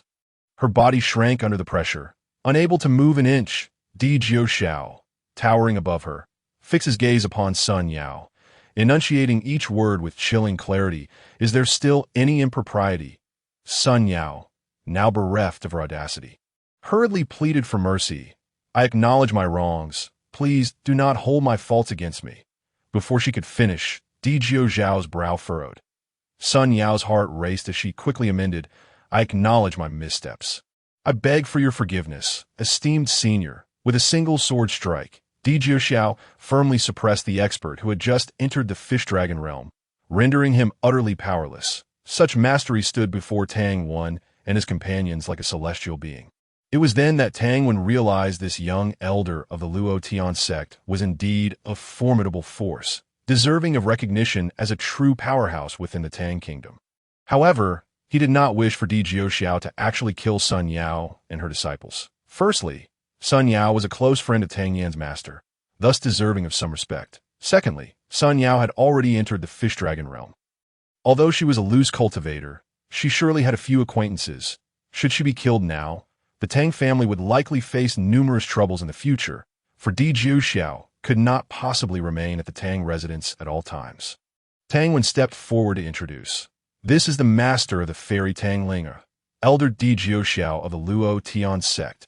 Kong Dan was taken aback, realizing that the youthful and handsome figure before her was none other than Elder Di Zhao, who had gained widespread acclaim in the cultivation world in recent years. Although she had heard rumors about his attainment in the fish dragon realm, she had been skeptical, dismissing them as mere fabrications spun by idle minds. Yet today, it seemed that Di Zhao possessed at least the second level of the fish dragon realm. Kong Dan inhaled deeply and approached Di Zhao, bowing respectfully. "I'm the junior Kong Dan, honored to meet you." Esteemed Elder Di Zhao, having noted her previous defense of Tang Linga, regarded her favorably, merely smiling and nodding in acknowledgement. Tang Wen continued his introductions, saying, "This is Kong Dan, the master of my daughter Tang Yan."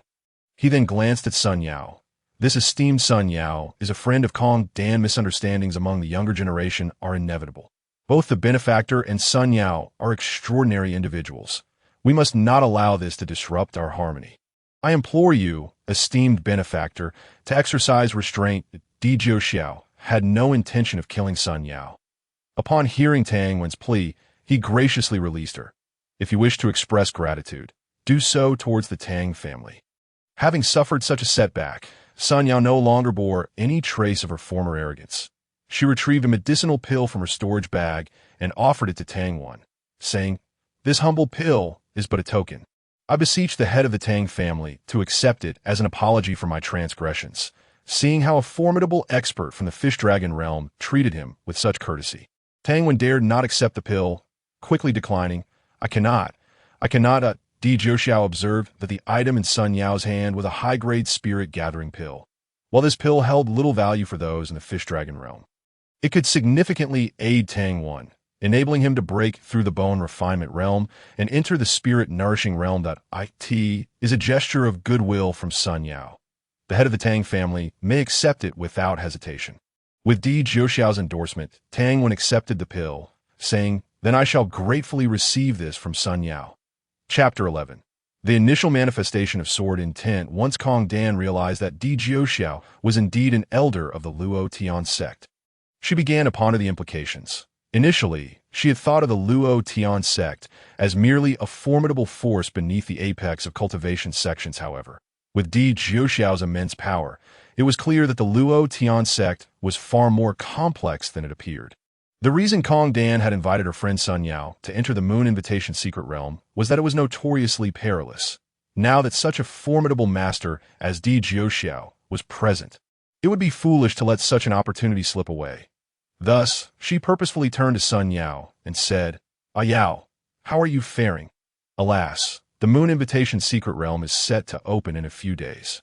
If you feel unwell, what shall we do?" Tang Yin glanced at Di Zhao and remarked, "Master, with such a senior present, why not invite him to join us?" Kong Dan observed Di Zhao and added, "With such a high level of cultivation, how could Elder Di possibly be interested in the trinkets within the Moon Invitation secret realm?" She paused, then looked at Tang Linga. However, given that Miss Tang's cultivation is somewhat lower, there may be treasures within the secret realm suited for her. Di Zhao's heart stirred as he recalled Tang Linger's unique constitution, which required the consumption of cold spirit grass to unlock her exceptional talents. Since the occasion presents itself, I might as well take a look inside.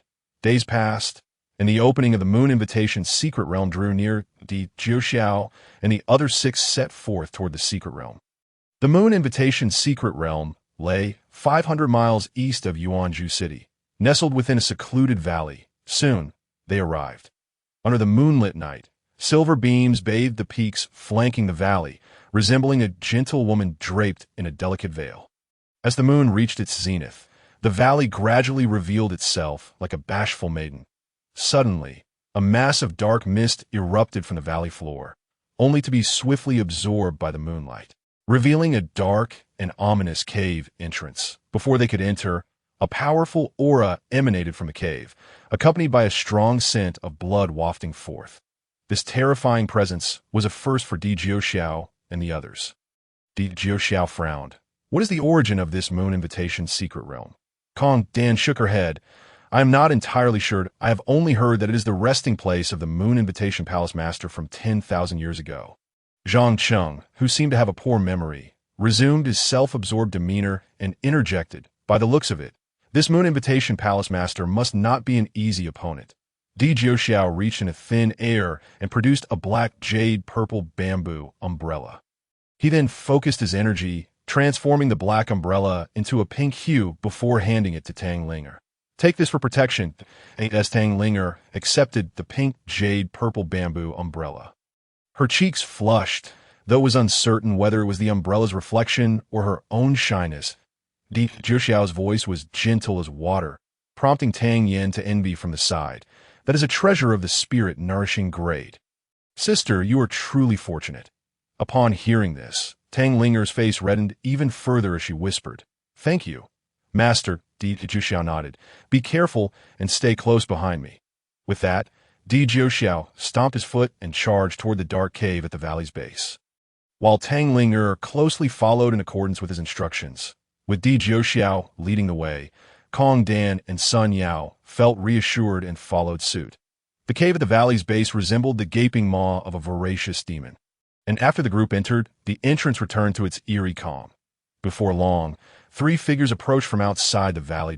I say, Du Lao San, is your information reliable? Why have we not arrived yet? A shrill voice complained impatiently. Another figure, shrouded in green mist, suddenly halted and pointed toward the cave entrance. The person with the shrill voice leaped with joy, exclaiming, It's true. Let us hurry down. Another quickly admonished, What are you shouting about? Are you afraid no one will hear you? The shrill voice dismissed the concern. In this desolate wilderness, who would be around? Rest assured, the green mist figure spoke slowly. It is better to be cautious. His voice was odd, akin to a demon emerging from the depths of hell, sending chills down one's spine. After a brief pause, the three of them also entered the Moon Invitation secret realm. Once inside, countless blood-red vines surged from all directions, ensnaring Di Jiuxiao and the others. Fortunately, at the forefront was Di Jiuxiao, who with a single swing of his sword shattered the attacking vines into smithereens. He then performed a hand gesture, directing the shattered vines to morph into numerous daggers that slashed back at their origin. This was a new technique Di Jiuxiao had comprehended during his recent seclusion, and though it was not yet perfected, it proved effective in its initial application. In less than a moment, all the vines were utterly vanquished. Witnessing Di Jiuxiao's prowess, Sun Yao and Kong Dan were left profoundly impressed. Beyond the vine barrier lay a tranquil woodland, where dappled sunlight filtered through the leaves onto an open glade that a blue and white kitten lay on the ground, rolling playfully and occasionally nibbling at its dainty paws. This sight melted the hearts of all present, prompting Sun Yao to approach and stroke the little kitten. To her surprise, the kitten suddenly leapt up and swiped toward her face, quick to react. Sun Yao sprang backward, raising her left hand to shield herself, yet her hand was still marked with 3 bloody scratches. Furious, Sun Yao shouted, Impudent little beast, and drew her sword to strike at the kitten. The little creature, sensing the danger, let out a mewl and dashed like a flash of lightning into Tang Linger's embrace. Di Jiuxiao was startled and rushed over, but halted in his tracks. The kitten appeared to trust Tang Linger immensely, rolling around in her arms and nuzzling against her. Seeing its undeniable cuteness, Tang Linger pleaded with Sun Yao, esteemed elder, It may have only acted out of instinct. Please consider sparing it. With Di Xiao present, Sun Yao dared not protest further, merely huffing as she stepped aside. Suddenly, Tang Linger let out a startled cry as blood dripped from her right middle finger. Unbeknownst to her, in her attempt to pet the kitten, it had bitten down hard on her finger. Observing the blood trickling from Tang Linger, the kitten did not flee. Instead, it leaned in to catch the droplets on its head. Soon, the kitten trembled, releasing puffs of white smoke, and in no time, transformed into a massive tiger. Above its head appeared the inscription indicating it was a level 7 spirit nourishing mount. Kong Dan laughed. Congratulations, Miss Tang, on acquiring a level 7 spirit nourishing summon mount. Sun Yao gazed enviously at Tang Linga, who had acquired such a precious treasure, secretly lamenting her own missed opportunity. Had she known this was a summoning mount of the 7th level of spirit nurturing, she would have made every effort to tame it, especially since her own mount was only at the 2nd level. Zhang Cheng, feeling a mix of envy and jealousy, suggested, "Why don't we split up to search? This way, we might have a greater chance of discovering treasures." Kong Dan frowned, thinking to himself that the reckless young man was unaware of the dangers. This place is fraught with peril. I believe it is wiser for us to stick together. Zhang Cheng then turned to Sun Yao with a charming demeanor, saying, "Master, I won't wander too far. If anything happens, I will call for you." Sun Yao, wishing for Zhang Cheng to reap good rewards, nodded in agreement. Tang Linger and Tang Yan were also eager to try their hand at exploration, expressing, "We too wish to gain some experience." Di Xiao, with an appreciative glint in his eyes, nodded in consent, prompting Kong Dan to refrain from further objections.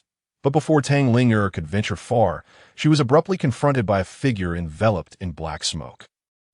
Little girl, where do you think you're going?" The man, shrouded in green mist, spoke with a voice that echoed eerily like a night owl, sending chills down her spine. As a lady of the Tang family, Tang Linger's upbringing forbade her from judging others by their appearance. Therefore, she responded politely, "May I inquire who you are, senior? What brings you here? What a courteous young lady. Pray, what do you think of this?" The man extended his palm towards her, revealing an ethereal crystal ball that cradled an exquisite woman, serene in slumber.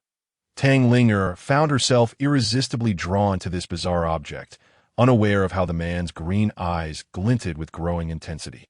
Just then, a gentle light emerged, jolting Tang Linger back to awareness as she followed Di Xiao. The green figure paused, swiftly retracting the crystal ball and retreating. "What's the matter, master?" Tang Linger approached, feeling much more at ease with Di Xiao by her side. Di Xiao furrowed his brows. "This place is exceedingly strange. Apart from the little kitten in Tang Linger's arms, it seems there are no other creatures around." Meow. The little kitten, upon hearing Di Xiao refer to it as little kitten, let out an adorable yet indignant cry, as if protesting the name. Tang Linger chuckled at the kitten's antics, saying, "Ah, you still lack a name? What shall I call you?"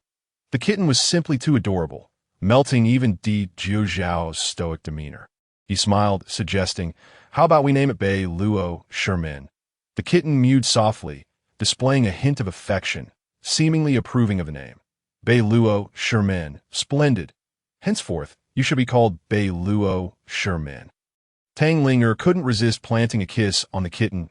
Yes, the white light around them intensified. Tang Linger marveled at the glowing phenomena appearing throughout the area. Di Xiao surveyed their surroundings and remarked, "We have yet to enter the true depths of the Invitation Moon Secret Realm. These lights likely serve as gateways to the realm. Let us proceed." Tang Linger hesitated, but Tang Yin and the others have not returned yet. "Should we not wait a little longer?" Di Xiao fixed his gaze on the trees to the right. "There is no need to wait. Once we enter, we will inevitably disperse. They have their mentors accompanying them. They should be safe." Ahead lay an open area with a large stone, also bathed in white light, though its shape resembled an unsightly heap. Ha ha ha. Truly, the peculiarities of this country are reflected in even the gateways to the secret realm. A dapper young man in white approached from the right. He spoke eloquently, yet his words were far from refined. "Humph. Who was it that just spoke nonsense here?" Another individual emerged from the left, adorned in opulent attire, wielding a water ink folding fan. with a purple gold gem pendant inscribed with the character G, the surname of the Tang royal family. It was clear that this man was not only exceedingly wealthy, but also held significant status. As the crowd grew, someone could not help but exclaim, "Isn't he the third prince of the dynasty? Why is he here?" The young man in white seemed thrilled to see the third prince. Bowing respectfully, "It is an honor to finally meet you, third prince. I have long admired your name." The third prince, with a haughty demeanor, coldly retorted, "Was it you who spoke such nonsense earlier? If you retract your words and crawl 3 laps on the ground while barking 3 times, I might spare your life." The young man in white, undeterred by the humiliation, drew a dagger and swiftly severed his own right hand, still smiling at the third prince. "Is this sufficient?" The third prince felt a surge of pride, reveling in the power of his name to instill fear, causing others to harm themselves. The white-clad man, suppressing the pain, approached the third prince. "You're the foremost expert among the younger generation of the Tang nation. I dare to seek a position under your command." The third prince scoffed. "What use do I have for a useless person?" The white-clad man remained silent, extracting several herbs and a black alchemical furnace, proceeding to concoct a potion. After about an hour, a muffled thud resonated from the furnace, releasing a rich fragrance that filled the air. The white-clad man consumed the elixir, gradually closing his eyes, and soon a crimson glow enveloped him, as astonishingly his severed hand began to regenerate. This was a true marvel of resurrection. Such mastery in alchemy was unprecedented. The onlookers were captivated, regarding the white-clad man as a treasure of immense value. He slowly opened his eyes, locking his gaze on the third prince, yet remained silent. The third prince, beaming with delight, saw the potential of such talent aligning with him. How could he refuse? With extraordinary skills, it was only natural to seek a strong ally. The third prince approached the white-clad man, stopping just inches apart. The white-clad man maintained a smile, yet his outstretched hand toward the third prince glimmered ominously. Akin to a serpent's fangs, his hand drew nearer, the lethal glow poised to pierce the third prince. "Watch out!" The third prince's guards surged forward from behind, palms aimed squarely at the white-clad man's chest. Yet the white-clad man showed no fear of death, indifferent to the guard's forceful advance as he lunged for the third prince's throat. The third prince, being the foremost among the younger generation of the Tang nation, narrowly evaded the attack in a moment of crisis. The white-clad man, having missed his strike, found no further opportunity to act. The third prince's guard knelt before him. "This man is from the Misty Rain Pavilion of Wu Nation. My oversight is to blame. I beg for your forgiveness, third prince." The Misty Rain Pavilion was the foremost sect of the Hao Nation and the leading assassin organization, wielding immense influence in Wu. It was not surprising that the Misty Rain Pavilion sought to assassinate the third prince, as relations between the Tang and Hao nations had soured unexpectedly a millennium ago, leading to persistent tensions. Without the support of Wu Nation, the Hao Nation would have likely been subdued by the Tang. Upon realizing the assailant was from the Misty Rain Pavilion, the third prince's expression grew icy, ignoring his guard entirely as he waved his sleeve, returning to his attendants. "What great arrogance! But this is not the imperial city of the Tang nation." A young man clad in green spoke languidly, his gaze sharp as a blade, fixated on the third prince. "Are you so cavalier as to take my people's lives?" The third prince, coldly dismissive, replied, "Do I need a reason to kill? Especially when he sought to kill me first." Di Jiuxiao and Tang Linger stood aside, their attention momentarily drawn to the confrontation between the third prince and the others. Di Jiuxiao scrutinized the young man in green, finding him familiar. After careful thought, he recognized him as the holy son of the Misty Rain Pavilion of the Hao Nation. However, with only the cultivation of spirit nurturing, Di Jiuxiao did not consider him a threat. The holy son of the Misty Rain Pavilion, instead of showing anger, smirked. "So by your logic, I too need not a reason to kill you." Before his words faded, he struck, unleashing a surge of azure light from the ground that aimed for the third prince's head from behind. As the foremost expert among the younger generation of the Tang nation, the third prince was no slouch. Sensing the holy son's attack, he prepared to defend. Yet, before he could react, he was struck and fell unconscious. Chapter 13. invitation to the moon's secret realm, the holy son of the Misty Rain Pavilion, was taken aback. He had not anticipated that the renowned first young master of the Tang Nation would be so easily subdued. He inwardly regretted not having executed him at once, the bodyguard of the third prince. Upon witnessing the extraordinary prowess of the holy son of the Misty Rain Pavilion, dared not approach any closer. He could only support the third prince, unable to leave or stay. The onlookers erupted in a clamor, with some lamenting. Who would have thought that the foremost expert of the young generation of the Tang Nation would be so feeble and easy to defeat? Who conferred upon him the title of the foremost expert among the youth of the Tang? Does the term youth refer to those under 3 years of age? What nonsense! I am not yet 3. And I'm certainly not so pitiful. The holy son of the Misty Rain Pavilion suddenly realized that sparing him might indeed be a prudent choice, and sighed dramatically. The Tang Nation has lost all hope. How can someone as wretched as this be deemed an expert? No wonder the entrance to the Tang Nation's secret realm resembles a pile of dog feces. As the holy son insulted the Tang Nation. Tang Ling, as a citizen of Tang, could no longer contain her anger upon witnessing such disrespect towards her homeland. She shouted, "To see the mountain as the mountain, to see the nature as Buddha. What one harbors in their heart reflects in their eyes. It seems your heart is filled only with filth." The holy son's eyelids flickered, his piercing gaze fixed upon Tang Ling. "Little girl, one may eat recklessly, but one must not speak carelessly." Tang Ling waved her hand in front of her nose. "Why does it smell so foul? What creature is barking here? Do you have no sense of self-preservation to dare disturb the sovereign?" The holy son's face turned a shade of green with fury. He slowly moved his feet, his entire being radiating a dazzling azure light, clearly indicating his rising wrath. He would show no mercy in his first strike. What skill is required to deal with mere youngsters? Di Jiuxiao positioned himself in front of Tang Ling. "Are you the so-called something from the Hao Nation?" His disciple had already dismissed the holy son, and his master would regard him even less. "Who are you?" Although the holy son was arrogant, he was not devoid of intellect, and upon seeing Di Jiuxiao's extraordinary demeanor, he became more cautious. "Who am I?" "You lack the qualification to inquire. You are not worthy to know." Di Jiuxiao held no regard for anyone except those he cared for. "I challenge you to a duel," the holy son roared. Having never endured such humiliation since entering the ranking of notable figures, who would dare to be so brazen in his presence? A smile crept into Di Jiuxiao's eyes. "Very well. I shall grant you the opportunity to lose. If I fail to knock you down with a single strike, then I am the one who is incompetent. How utterly arrogant. What background does this young man possess to be so oblivious to the vastness of the heavens and the earth?" The holy son, consumed by rage, ceased to speak, slowly raising his right hand to draw his sword, the star-cutting sword. He pivoted and struck toward Di Jiuxiao. Before the holy son's sword even left his hand, the world dimmed. The previously clear sky transformed in an instant. The surrounding people felt the chilling aura of the sword, forcing them to retreat significantly. Di Jiuxiao remained unfazed, not the slightest bit affected by the holy son's sword aura.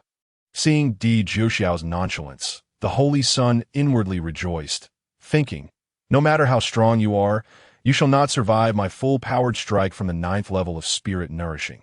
The spectators, witnessing Di Jiuxiao's steadfastness against the holy son's formidable strike, began to mock him.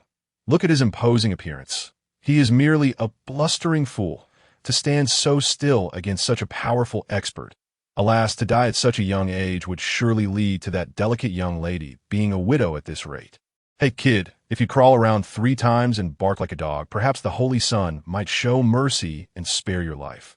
Before the surrounding crowd could finish their taunts, they were silenced by the overwhelming sword aura. With a thunderous crash, the immense sword energy bore down, and when it was merely a foot above Di Jiuxiao's head, it suddenly transformed into 7 streams of sword energy, enveloping him entirely. The 7 sword energies appeared almost tangible, indistinguishable between reality and illusion. This was the holy son's supreme technique, the 7-star slash. As the sword energies were about to strike Di Jiuxiao, he casually waved his hand, and the 7 streams of sword energy could no longer descend. Halting just above his head, the onlookers rubbed their eyes in disbelief, convinced they had witnessed a ghost in broad daylight. In truth, while Di Jiuxiao was indeed stronger than the Holy Sun, effortlessly blocking a full-powered strike from the 9th level of spirit nourishing was still beyond him. However, having recently comprehended the principle of the 7-colored auspicious cloud, which transforms all, he had truly blocked the 7 sword energies with a transparent barrier formed by it. Now that Di Jiuxiao had made his move, he would not hesitate. Extending his hand, he swiftly grasped the Holy Sun's throat. The Holy Sun, realizing Di Jiuxiao's prowess and feeling the grip tightening around his throat, recalled his master's words about the vast world filled with extraordinary people, many of whom were unrecognized powerful beings. You are a master of the fish-dragon realm. The Holy Sun stuttered through his words, pausing thrice, whether from fear or the constriction of his throat. Indeed, a master of the fish-dragon realm. As the Holy Sun's bodyguard charged forward, he reached the Holy Sun's side, aiming a strike at Di Jiuxiao's chest. Di Jiuxiao casually deflected with his left hand while still gripping the Holy Sun firmly with his right. The Holy Sun's bodyguard remained silent, yet his hands moved relentlessly, targeting Di Jiuxiao's vital points. After several failed attempts, the bodyguard retreated a step, taking a deep breath, forming a hand seal that conjured 2 water dragons. Attacking Di Jiuxiao from both sides. The 4th level of the Fish Dragon realm, Di Jiuxiao had not anticipated that the Holy Sun's escort would also be of the Fish Dragon realm, and moreover, of a higher level than himself.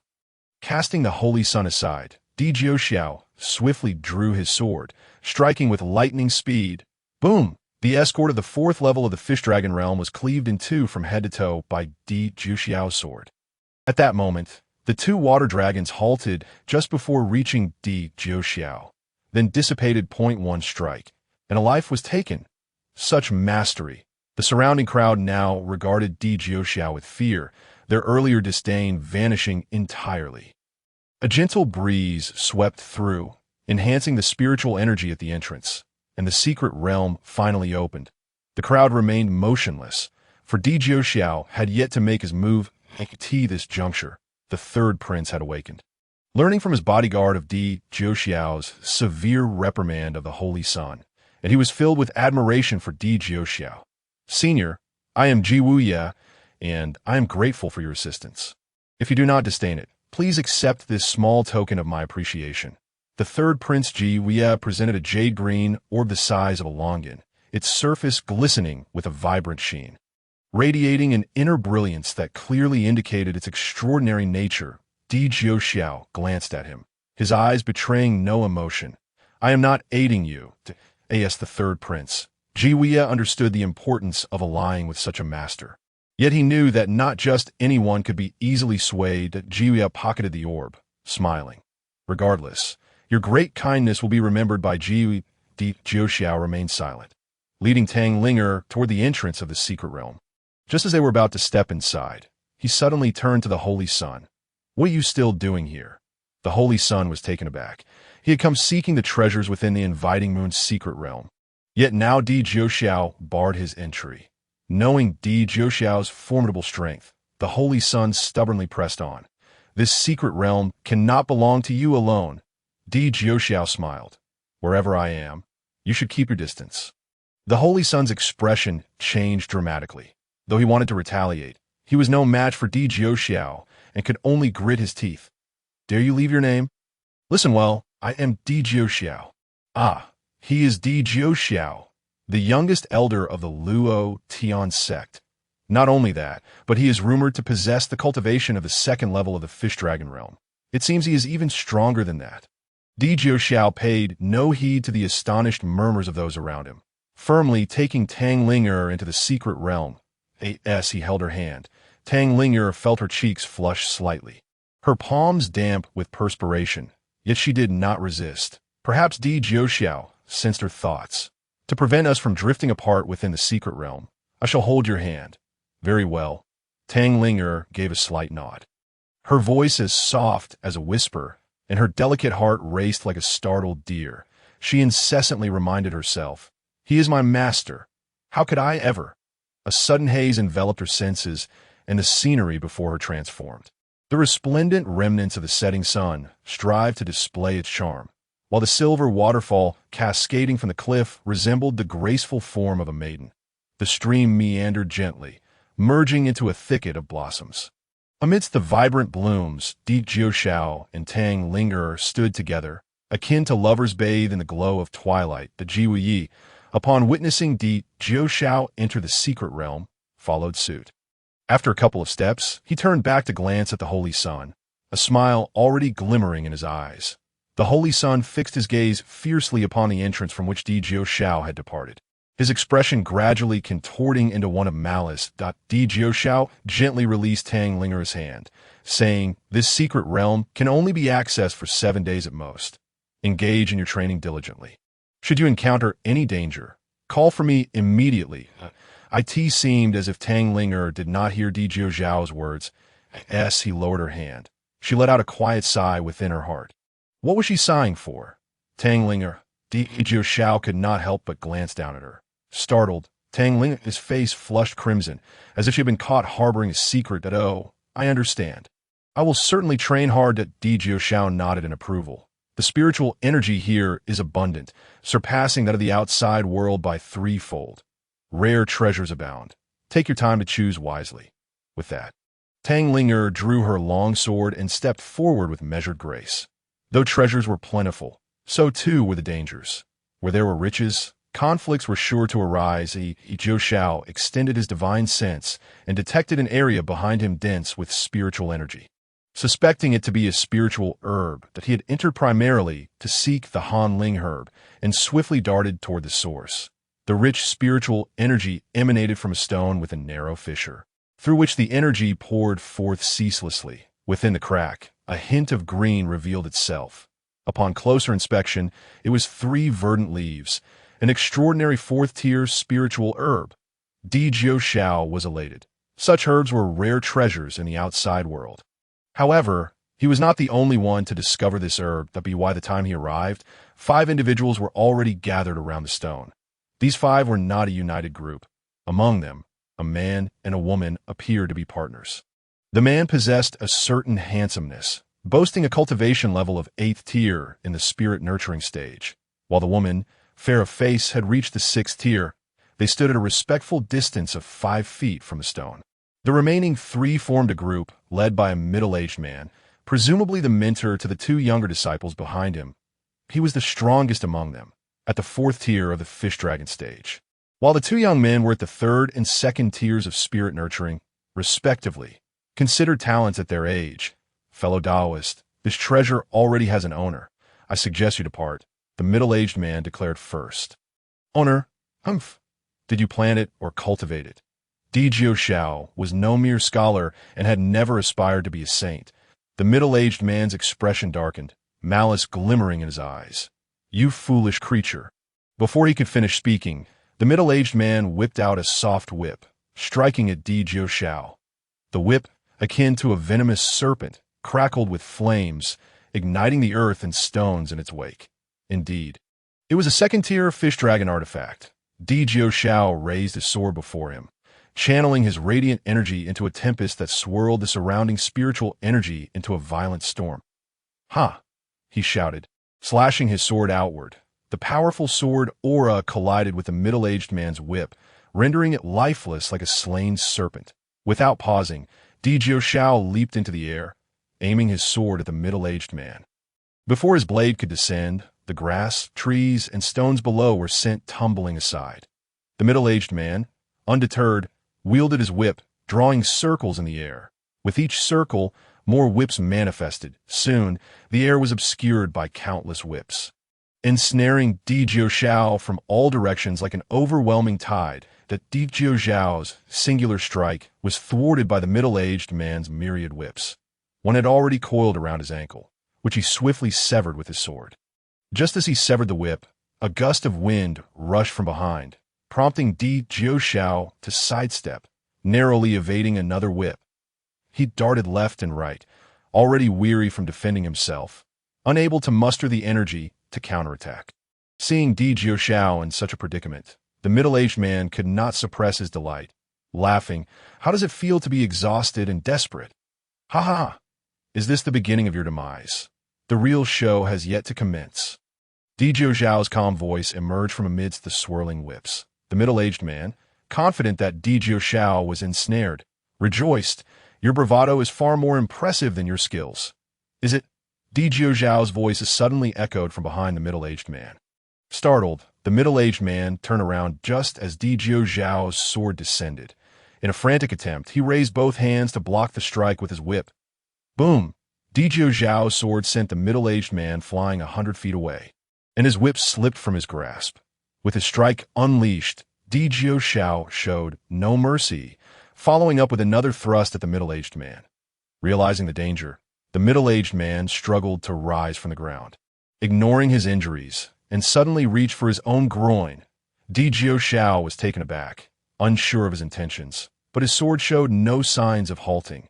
Suddenly, a flash of red darted through the air, and Di Zhao found himself unable to thrust his sword any longer, a repugnant odor making him gag. The red object twirled in the air before landing near the two younger disciples, who then vanished from sight. Staring at the departing red object, Di Zhao murmured, "Why does that look so much like a pair of red underwear?" The remaining couple of partners heard his remark, and the woman blushed deeply, unable to contain herself any longer, and promptly collapsed to the ground in a fit of retching. It seemed Di Zhao's assumption was not incorrect. He simply hadn't anticipated that someone would use underwear as a life-preserving artifact.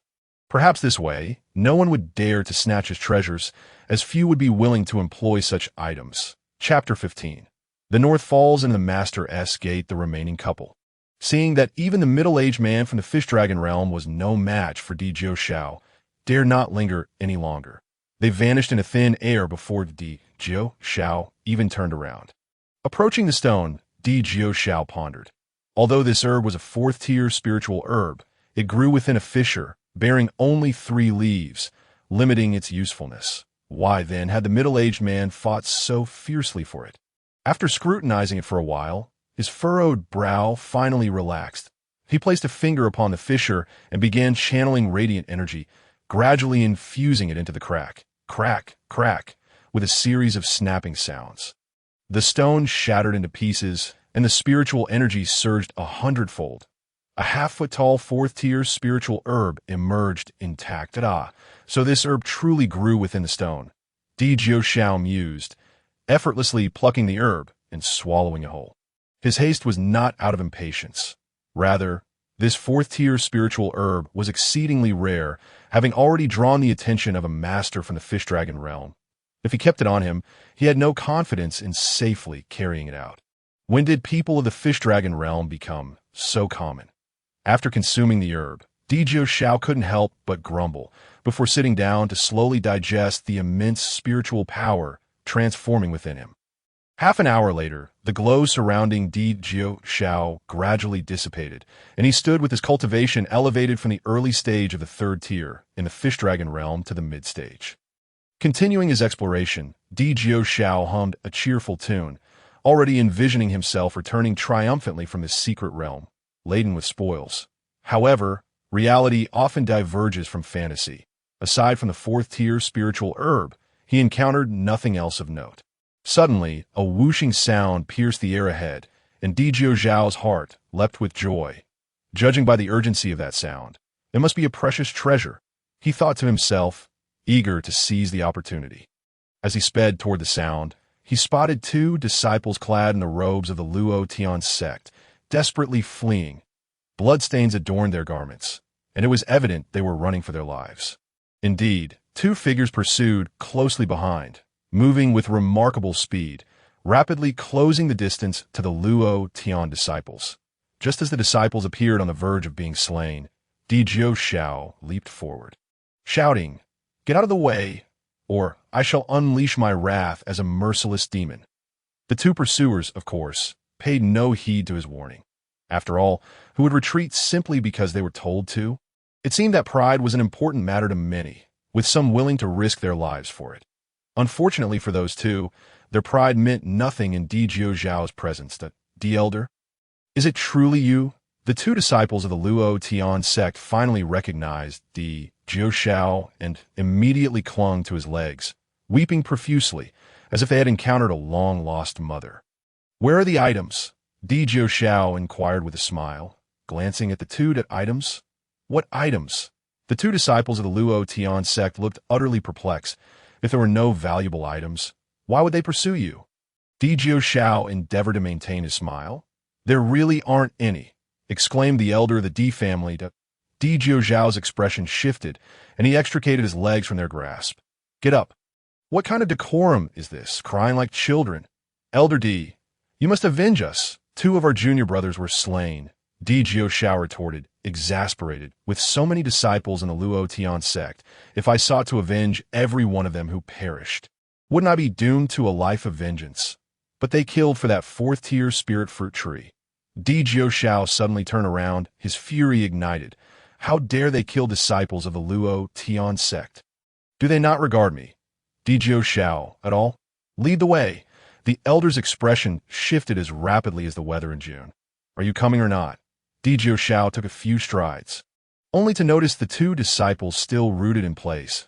"We're coming, elder. What are your names?" Di Jiuxiao inquired as his eyes began to glimmer. The 2 disciples trembled at the intensity of his gaze, reminiscent of a lecherous man fixating on a naked beauty. "Elder, I am Jiang Buyin," the taller disciple replied respectfully. "I am Luo San." "Elder," the other disciple introduced himself as well.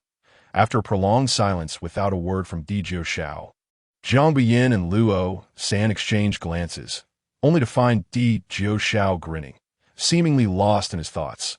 Ahem, ahem. Perhaps sensing the scrutiny from Jiang Buyin and Luo San, Di Jiuxiao cleared his throat and regained his composure. "How many of them were there? And what became of your 2 junior brothers?" It turned out that after entering the secret realm, Jiang Buyin and Luo San encountered their 2 junior brothers and decided to travel together. Eventually, the 4 of them stumbled upon a 4th-tier spirit fruit tree. The 4th-tier spirit fruit tree is far more precious than the 4th-tier spirit herbs Di Jiuxiao had consumed, for the fruits it bore could significantly enhance the chances of breaking through from the spirit-nurturing realm to the fish-dragon realm. Such a treasure is immensely coveted by those aspiring to transcend the spirit-nurturing realm, and even more so by those who have reached perfection in that realm, yet cannot break through. The roots of the 4th-tier spirit fruit tree were 10 zhang thick, towering endlessly, resembling a mountain of trees. If Jiang Buyin and his companions could discover this place, others surely could as well. Before long, a group of individuals arrived, recognizing that the highest cultivation among Jiang Buyin and his companions was merely at the 9th level of bone quenching. They immediately demanded that Jiang Buyin and the others relinquish the spirit fruit tree. Such a precious item could not simply be surrendered. How many could bear to part with it? The group was not composed of benevolent souls. Upon seeing Jiang Buyin and his companions refuse to comply, they resorted to force. Jiang Buyin's 2 junior brothers, being too weak, were slain on the spot, and Jiang Buyin and Luo San fought fiercely to carve out a path of blood, only to encounter Di Jiuxiao later, which ultimately saved their lives. The 4th-tier spirit fruit tree stood upon a high platform, appearing like a massive altar from a distance. The tree was laden with spirit fruits, saturating the surrounding area with a rich aura that spread for miles. When Di Jiuxiao returned to the base of the spirit fruit tree with Jiang Buyin and Luo San, the group had not yet departed and was desperately attempting to gather more spirit fruits. Upon seeing Jiang Buyin and Luo San's return, a burly man arose. "What? Are you seeking death?" Di Jiuxiao said nothing more, channeling his power as he swept his sword, instantly slaughtering the entire group. Only one elder on the periphery had been wary of Di Jiuxiao, seeing him strike. He hastily drew a 1st-tier Xuanwu shield to protect himself. How could a 1st-tier spirit artifact withstand Di Jiuxiao's full-force strike? The elder's Xuanwu shield was shattered, nonetheless granting him a fleeting opportunity to escape. "You all gather the spirit fruits here and find a place to hide. You think you can take my belongings and run?"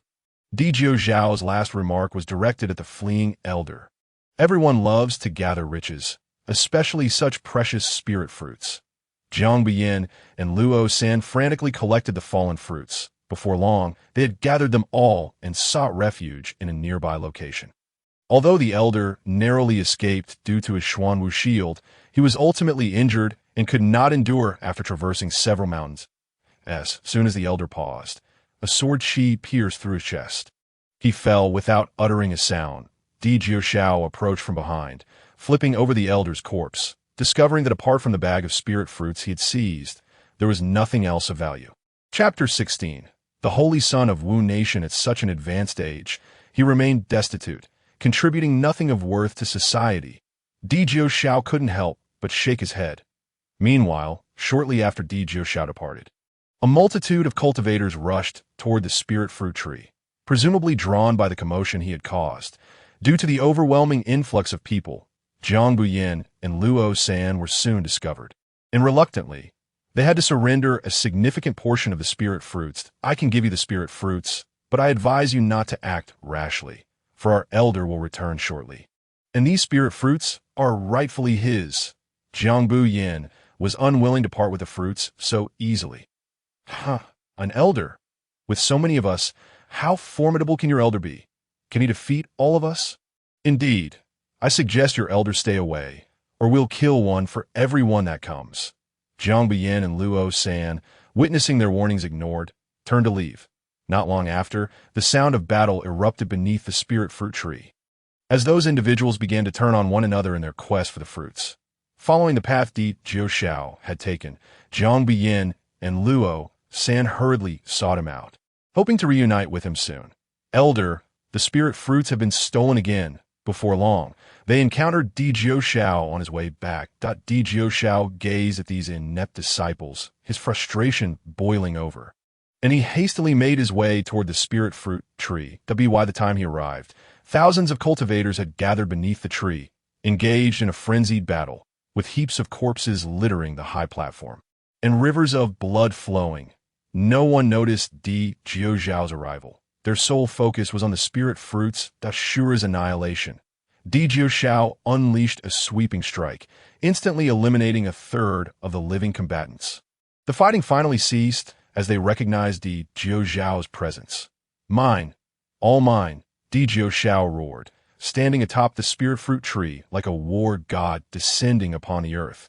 How many among those who could enter the secret realm were easy targets?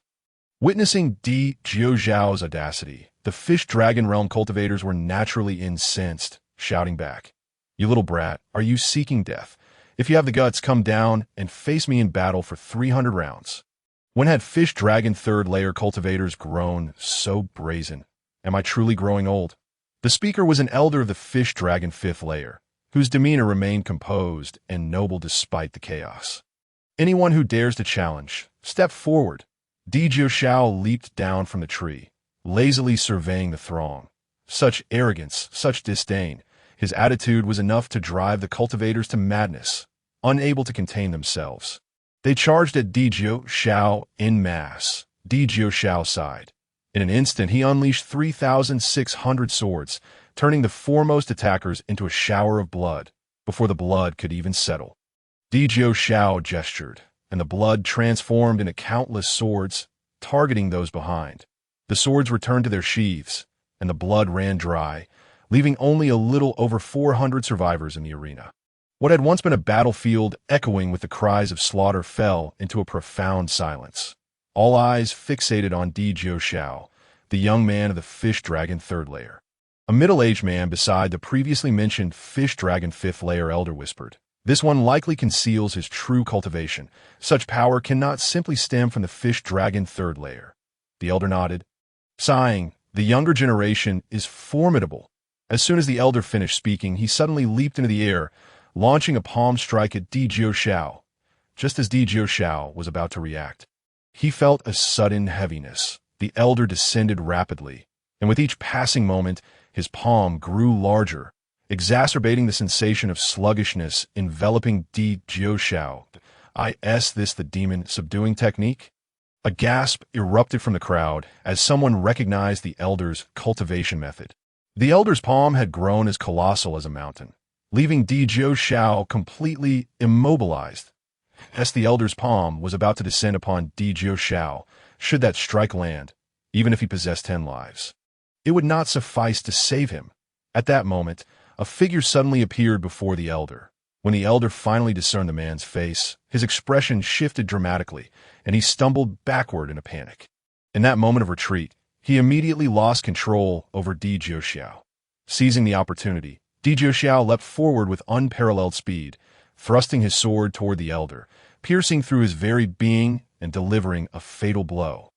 Meanwhile, the individual who had previously stood before the elder lingered in the air, suddenly transforming into a vibrant rainbow cloud. With the demise of the elder, who was at the 5th level of the fish dragon realm, the remaining group of over 10 experts in the fish dragon realm began to chuckle inwardly, for the elder had been their chief source of concern. Now that Di Jiuxiao had eliminated this threat, their spirits soared. This contest for the treasure was no mere sparring match. They rallied together to vanquish this murderous fiend and uphold righteousness.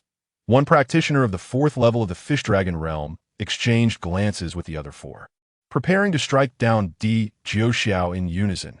However, Di Jiuxiao stood unfazed amidst their approach, exuding an aura that suggested he could withstand an army. The onlookers felt a pang of trepidation at his imposing presence.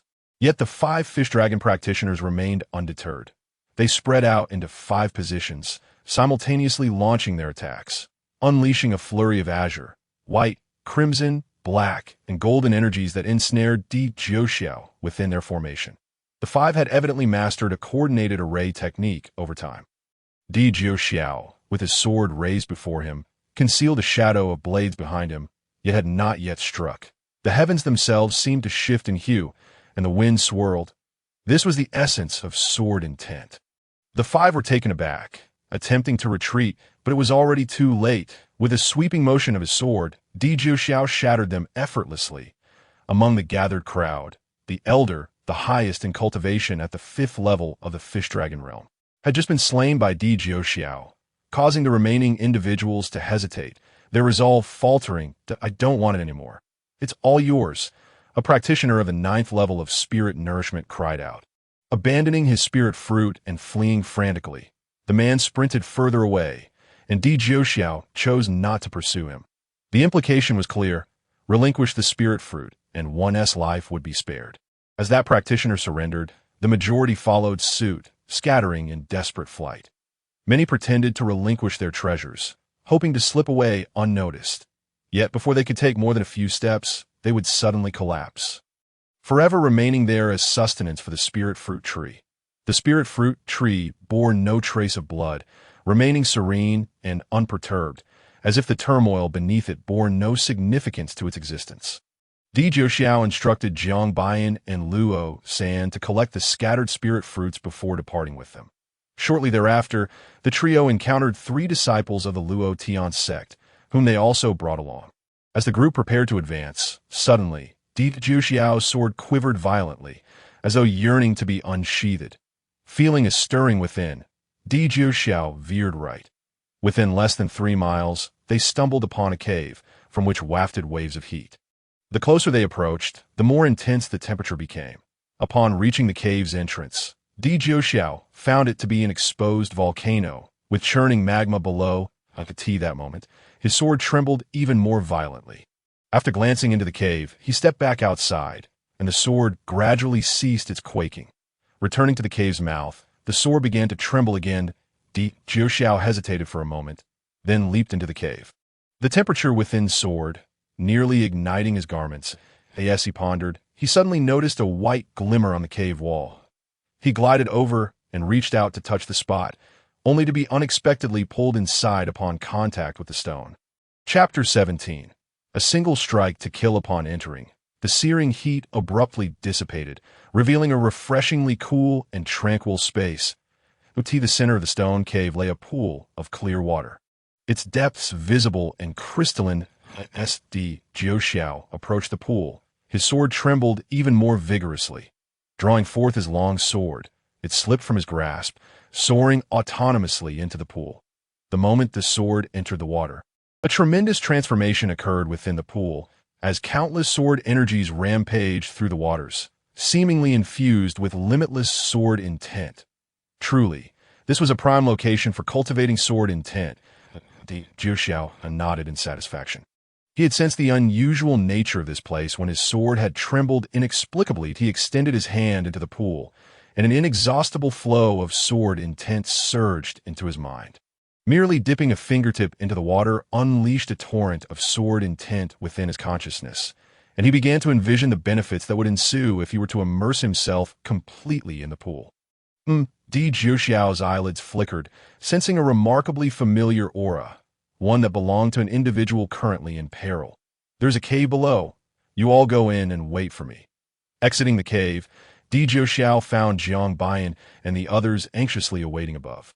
He cast his gaze toward the distant mountain and envisioned a chubby little figure, a rather rotund young man whose cheeky demeanor was unmistakable, his eldest disciple, Qin Wenyin. From Qin Wenyin's aura, Di Jiuxiao discerned that his danger had yet to dissipate, prompting him to hasten his pace. The hidden realm was vast and intricate. Without the guiding presence of Qin Wenyin's aura, locating him would have been an insurmountable challenge. I say, little Demonis, why are you still clinging to me? Though I am handsome, you cannot impose your will upon me.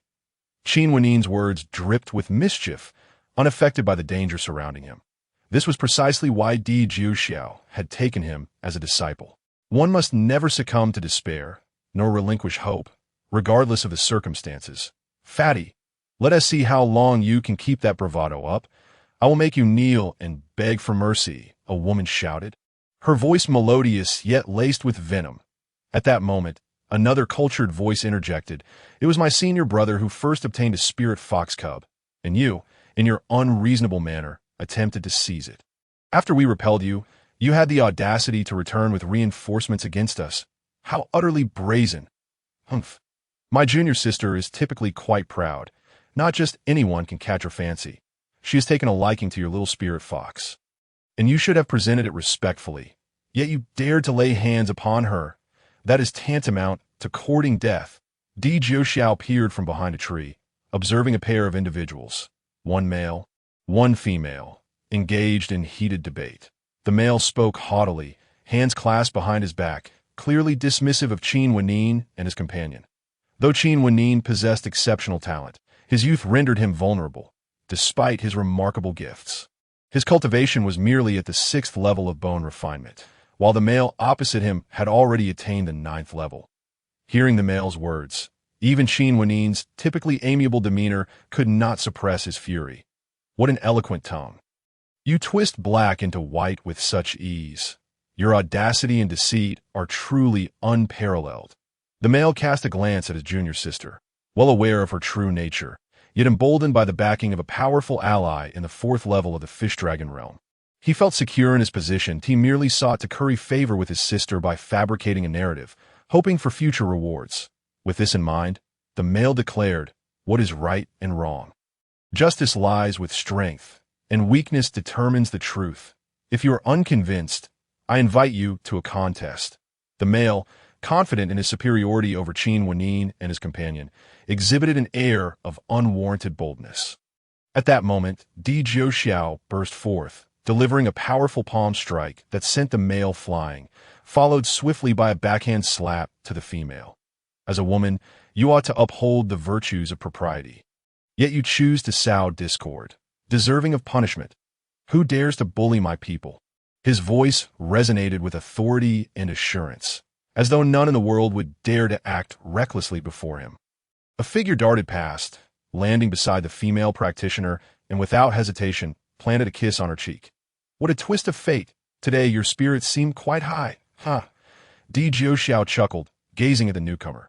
The individual turned to face Di Jiuxiao, and upon recognizing his visage, without a moment's pause, seized the female practitioner's arm and fled at great speed. The onlookers were left bewildered. A practitioner at the 4th level of Fish Dragon Realm had turned tail upon seeing Di Jiuxiao. An utterly astonishing sight. Unbeknownst to them, Di Jiuxiao understood all too well. This individual was none other than the one who had previously sought to seize the 4th-tier spirit herb from him. This time, Di Jiuxiao would not allow him to escape. As the saying goes, cutting grass without uprooting the roots allows it to grow anew. Since he was an enemy, there was no reason to let him roam freely. The middle-aged man's speed was commendable, Yet burdened as he was with another, Di Xiao ascended upon a rainbow cloud, swiftly closing the distance between them. Stop! As the formidable Di Xiao was on the verge of catching up. A thunderous roar erupted, resonating like thunder on a clear day. An elder, clad in black robes adorned with an ancient symbol resembling the character for 10,000, emerged. This was none other than the insignia of the Wanyuan Sword Sect, one of the 10 major sects of the Tang Kingdom. Only the elders of the Wanyuan Sword Sect were permitted to don such black and white attire, though the elder's hair was entirely black. He bore the visage of a youth, yet his face was undeniably etched with deep wrinkles. "I am Xie Cheng," he declared, "and I believe you already know who I am. Nevertheless, I wish to inform you personally that I am an elder of the Wanyuan Sword Sect." Xie Cheng positioned himself between Di Xiao and the middle-aged man, adopting a demeanor that was both gentle and courteous. "You needn't boast about your status. I am unlikely to seek your assistance," Di Xiao replied, dismissing Xie Cheng, despite recognizing that he had attained the 6th level of the Fish Dragon realm in the entirety of the Tang Kingdom, aside from the royal family, which had a presence at the 7th level. The mightiest among the 10 major sects were merely at the peak of the 6th level. It seemed that Xie Cheng had only recently broken through to this level, for had he been renowned earlier, his name would have echoed throughout the kingdom that a 6th level elder would undoubtedly necessitate a re-evaluation of the rankings among the 10 sections. Xie Cheng appeared to possess considerable patience with Di Xiao. Gesturing towards the middle-aged man, "This brother here is named Shangguan Wui, a dear friend of mine. Might I request that you spare his life for my sake?" His words were delivered with utmost politeness. And considering his 6th level prowess, his courteous approach toward the 3rd level Di Xiao was a significant concession. "You, young man, if you were unaware of Elder Xie Cheng's strength, it would be ignorance on your part.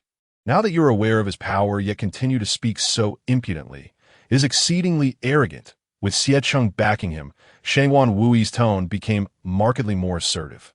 "Arrogance. Only those deserving of it can be arrogant. And I, unfortunately, possess that qualification." Di Xiao harbored no fondness for those who relied on the might of others and would not be swayed by Xie Cheng's words. "Ha! The youth possesses ambition. I admire you. For you indeed have the strength to challenge me. But that is where it ends." Xie Cheng maintained his composure, displaying no trace of anger. You dare to test your mettle against me?" Di Xiao was not being arrogant. Rather, since the moment he comprehended the essence of the sword, no one had compelled him to unleash his full potential. Now presented with such an opportunity, he was determined not to let it slip away. Chapter 18. Exhausted from pursuit, though the Duanjinju, which Di Xiao practiced, was merely a low-grade profound martial art, he had mastered it to an extraordinary extent. No one within the Tang Kingdom had ever reached such a level with a martial art before. Upon hearing that Di Xiao wished to compete with him, Xie Cheng chuckled lightly. "Very well. Since this is a contest, there should be some stakes, don't you agree?" Naturally, Di Xiao glanced at Shangguan Wui. "You surely wish for me to spare him?" Xie Cheng nodded and produced a black token, which bore the character for sword on its front. "Moreover, I shall wager this token against you that if you win, it shall be yours. Should you lose, you must agree to grant me one request, regardless of what it entails." Excellent. Encountering such a formidable opponent, Di Xiao was eager to engage in a real battle. Suspended high above the ground, both Di Xiao and Xie Cheng faced each other.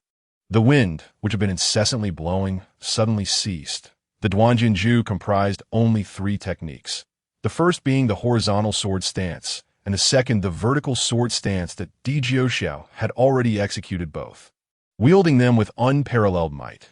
These techniques were characterized by offensive strikes that prioritized attack over defense. The third technique of the Duanjinju was the broken sword stance, and to this day, no one had managed to compel him to employ it.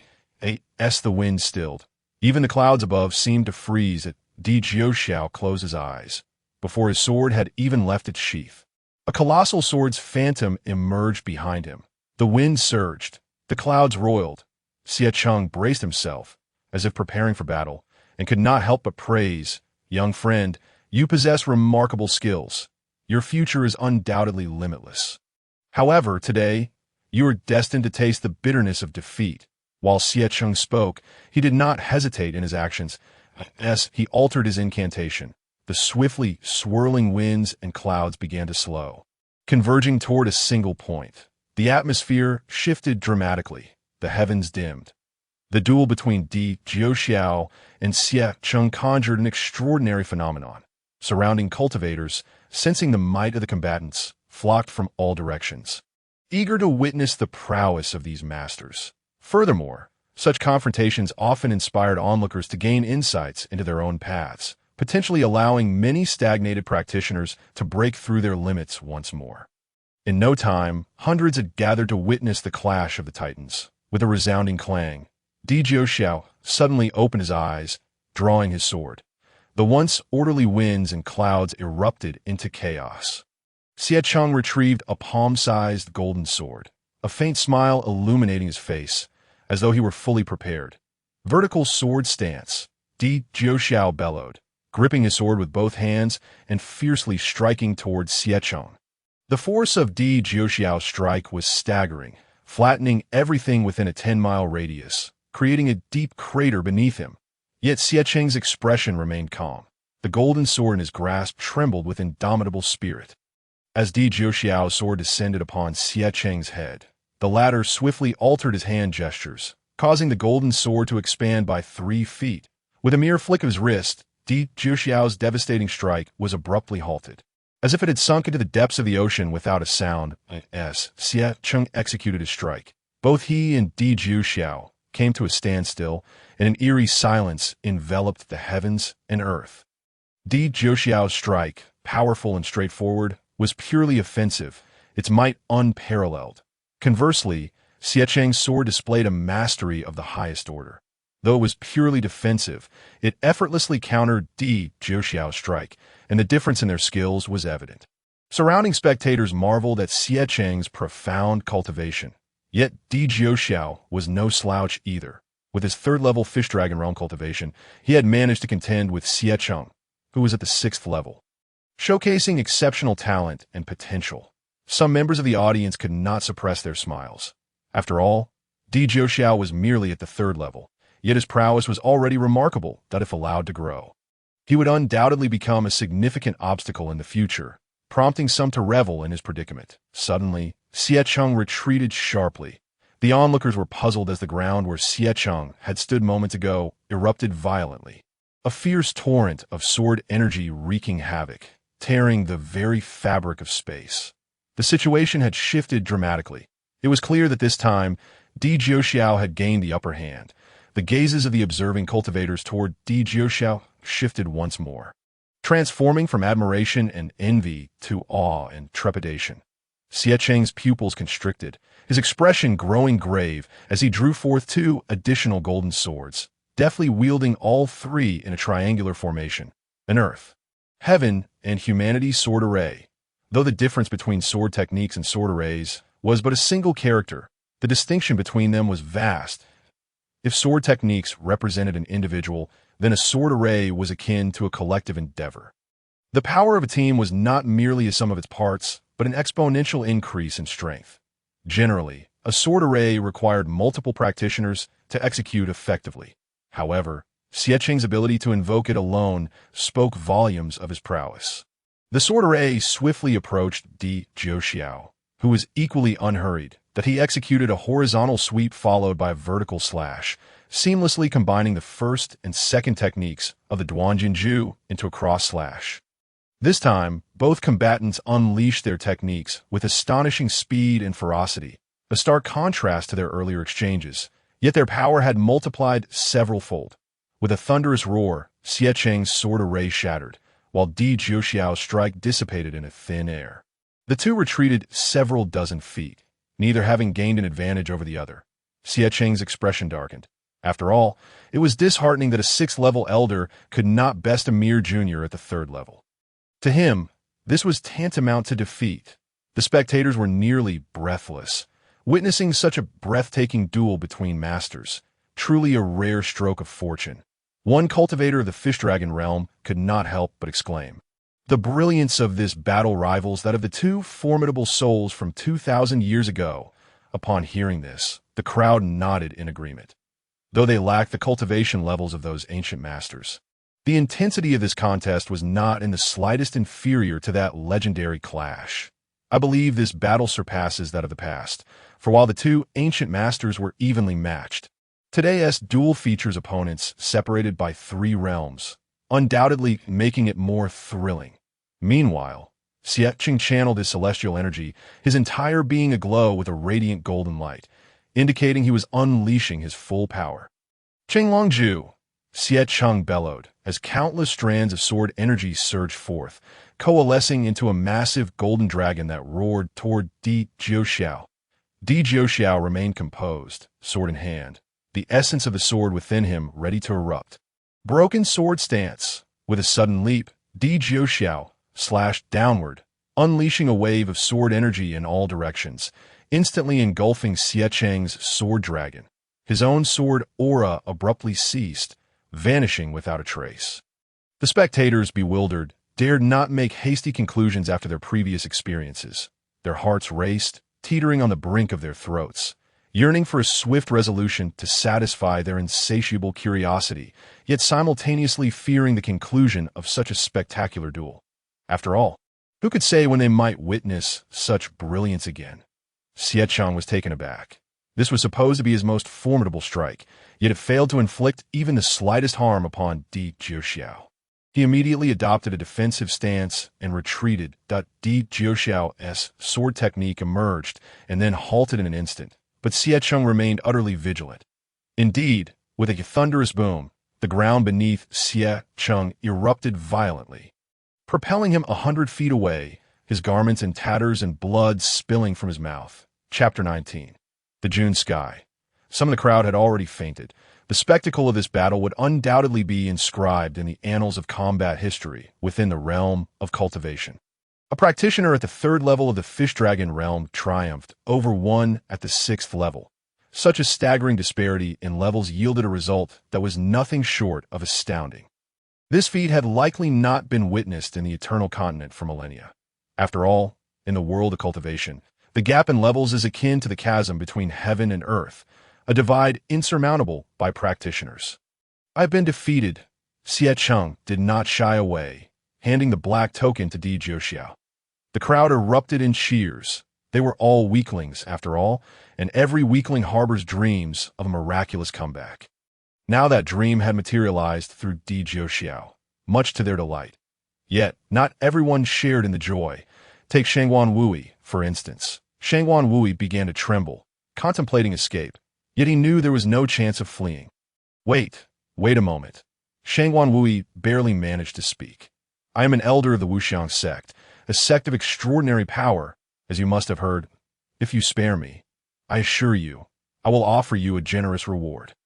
Xie Qing was well aware of Shangguan Wui's questionable character. Having already sustained injuries for him, he would have grounds to deflect any future inquiries from the Wuxiang sect. Moreover, he had indeed exerted himself to the fullest. Di Jiuxiao remained silent, merely shaking his head. There was no need to elaborate further with an enemy. Shangguan Wui, in a panic, suddenly seized the earlier woman and thrust her before Di Jiuxiao. Here, I present her to you. Look how beautiful she is, how splendid her figure. Di Jiuxiao swiftly pulled the woman behind him. Shangguan Wui rejoiced, hastily bowing in gratitude. Thank you. I merely wish to spare her life. But I never promised to let you go. Upon finishing his words, Di Jiuxiao struck Shangguan Wui atop his head with a palm, instantly executing him. The winds died down, and tranquility returned to the world. As Xie Qing departed, the gaze he cast upon Di Jiuxiao had transformed, now filled with malice and ferocity. This was only understandable. To be vanquished by someone of lesser cultivation was a humiliation. And moreover, Di Jiuxiao had shown him no mercy. Despite Xie Qing's status as a practitioner of the 6th level of the Fish Dragon realm, Di Jiuxiao, too, noted the change in Xie Qing's expression. However, though he had defeated him, he lacked the capacity to kill him. Otherwise, he would never have allowed Xie Qing to leave alive. Di Jiuxiao turned away, and the woman fell to her knees, pleading for mercy. Di Jiuxiao did not even glance at her, simply uttering a single word. Leave. The spectators had dispersed. The brilliance belonged to others. while their own paths awaited. Disciple Qin Wenyin approached, calling out loudly, causing Di Jiuxiao's ears to ache. Di Jiuxiao understood his intent. With such a formidable master, it was only natural to let others know. Can you lower your voice a tad? I'm not so old that I can't hear. Am I? Di Jiuxiao chided Qin Wenyin gruffly. I won dare again. Qin Wenyin quickly replied with a smile, positioning himself behind Di Jiuxiao. Disciple Li Sanyang greets Elder Di. Qin Wenyin as companion was also a disciple of the Luotian sect. Di Jiuxiao nodded, taking a longer look at her. Li Sanyang was rather fair of face, but her name, seeing Di Jiuxiao as confusion, Li Sanyang quickly explained, My father named me this. He originally desired a daughter. But to his surprise, I was born a son, and, as I happened to be born to his third concubine, when the servants asked for a name, he simply blurted out Li Sanyang. This has truly caused me much trouble. Every time someone asks my name, I must explain. Li Sanyang wore a troubled expression, clearly distressed by her name. Di Jiuxiao said no more, leading Qin Wenyin and Li Sanyang directly to the sword pool. Surrounding the sword pool were numerous individuals seated on the ground, evidently immersed in comprehending sword intent. Yet none dared to enter the lava cave, unaware of the hidden wonders within. Upon entering the cave, Jiang Baiyan and his companions were already in deep meditation, cultivating their sword intent. Di Jiuxiao assessed Qin Wenyin's cultivation, discovering that he had made significant progress during this period, having ascended 2 minor realms. Di Jiuxiao nodded, acknowledging that this young man was indeed remarkable. That he then approached the sword pool, preparing to cultivate his own sword intent. This sword pool was extraordinary. Though its origins were unknown, the sword intent it contained far surpassed that which existed outside. Taking a deep breath, Di Jiuxiao stepped into the sword pool, and an overwhelming flood of sword intent surged into his body. The sword intent rampaged within him, each movement akin to being sliced by a blade. Moreover, the ferocity of the sword intent was such that it was 1,000 times more agonizing than the punishment of Ling Qi. Ugh! Di Jiuxiao gritted his teeth and stepped in with his other foot. The sword aura in the pool roiled even more violently, as if frenzied, drilling into Di Jiuxiao's body. He felt as though he might be torn apart, with faint traces of blood appearing at his legs. Not only that, but the sword intent within the cave suddenly intensified several-fold, rendering Jiang Baiyan and the others nearly unable to sit still, with only Qin Wenyin managing to endure this moment. Di Jiuxiao's body was filled with sword intent, and the pain was several times greater than before. Di Jiuxiao let out a low shout and suddenly sat down, submerging himself entirely in the sword pool. The external sword aura surged in all at once, simultaneously flooding into Di Jiuxiao's body. Blood droplets burst forth from Di Jiuxiao's body, staining the entire sword pool red. Elder Jiang Baiyan, witnessing Di Jiuxiao drenched in blood, could not help but feel anxious. The abnormality of the sword intent prevented Qin Wenyin from maintaining his focus. Hearing Jiang Baiyan's tone of urgency, he immediately rushed over, and upon seeing Di Jiuxiao's condition, he became frantic. Master! The words barely escaped his lips before Qin Wenyin could no longer hold back his tears. Jiang Baiyan and the others exchanged perplexed glances, staring intently at Qin Wenyin. Embarrassed under their gaze, Qin Wenyin snapped. What are you staring at? Get back to your cultivation. Qin Wenyin, already of higher cultivation than Jiang Baiyan and the others, and being a direct disciple of Di Jiuxiao, commanded respect, and upon his outburst, they obediently retreated to continue their practice. Qin Wenyin watched Di Jiuxiao in the blood pool, utterly at a loss, determined to remain by his side. That I'm fine, go cultivate. Di Jiuxiao, eyes closed, spoke in his gentle tone. Upon hearing his master's voice, Qin Wenyin's spirits lifted, and he nodded eagerly. Yes, master. With a whoosh, a beam of sword intent suddenly shot from the top of Di Jiuxiao's head, striking the stone wall and creating a large hole. As countless sword intents erupted from his head, scattering around the lava cave, Di Jiuxiao's body gradually returned to normal. Di Jiuxiao remained still, and after about half an hour, the sword intents surged into his body once more, commencing a new wave of impact. The pain within him had yet to subside, and this time, the torment was even more intense. Di Jiuxiao, furrowed his brow, beginning to circulate his energy to suppress the sword intent, gradually directing it towards a specific location. This location was the waist acupoint within the human body. Everyone possesses a waist acupoint, yet few are aware of it. And even if they do, they pay it no heed. The reason it is called a waist acupoint is that it seems to serve no purpose. However, Di Jiuxiao understood that this waist acupoint could actually be quite formidable if utilized properly. Chapter 20. The Elder Spirit Fruit has been stolen again. Under his command, the sword intent slowly surged towards the waist acupoint, and with a pop, the initial impact caused Di Jiuxiao to spit out a mouthful of blood. Di Jiuxiao gritted his teeth, enduring the pain as he struggled to direct the sword intent towards the waist acupoint. This process lasted a full 2 hours before the sword intent finally dissipated from his body. And within half an hour, all the sword intent surged back into him once more. After enduring 3 such impacts, Di Jiuxiao finally managed to withstand the sword intent's onslaught, and he accelerated the pace of the impact. Seizing the moment, he took another look at Qin Wennin's progress, finding that Qin Wennin had made remarkable strides during this time, having broken through to the first level of the nurturing spirit realm from the bone-tempering stage. Di Jiuxiao nodded in satisfaction and began his new cycle of impact. After 4 more impacts, Di Jiuxiao finally activated the waist acupoint, reaching the pinnacle of the first level of sword intent. With a sudden splash, Di Jiuxiao emerged from the water, while Qin Wennin, standing beside the sword pool, unexpectedly coughed up a mouthful of blood, his face devoid of color. Upon noticing this, Di Jiuxiao realized that Qin Wennin was forcefully attempting to comprehend the sword intent.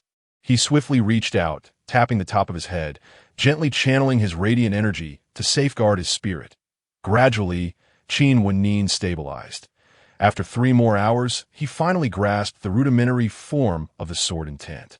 Opening his eyes to smile at Di Jiuxiao. "Thank you, Master." Di Jiuxiao nodded, but suddenly became transfixed, staring at his face. "What is it, Master?" Qin Wennin looked at him in confusion. "It turns out you possess such beauty." Di Jiuxiao could not help but exclaim. Qin Wennin's expression shifted drastically as he hurriedly retrieved a mirror, only to discover that his once plump visage had transformed into one of breathtaking beauty. Immediately, he knelt before Di Jiuxiao. "Master, I did not intend to deceive you. It is just that this face has always attracted trouble, which is why." "No matter," Di Jiuxiao waved his hand dismissively. "From now on, you shall return to your feminine form. You are my disciple now. Let us see who dares to disrespect you." After a pause, Di Jiuxiao added, "Since you have comprehended the sword intent, we should set off." Qin Wennin nodded silently, stepping aside to change into women's attire. When he emerged, Jiang Bian and the others could scarcely believe their eyes. Di Jiuxiao could not help but sigh inwardly. Wennin's beauty rivaled that of Tang Ling, and he wondered how she was faring now. Perhaps sensing something, Tang Ling was currently facing an elder from the poison sect, the very individual who had previously obstructed her outside the secret realm. Enveloped in green smoke. "Humph, today none of you shall escape." The man cloaked in green smoke fixed his greedy gaze upon Tang Ling and her companions.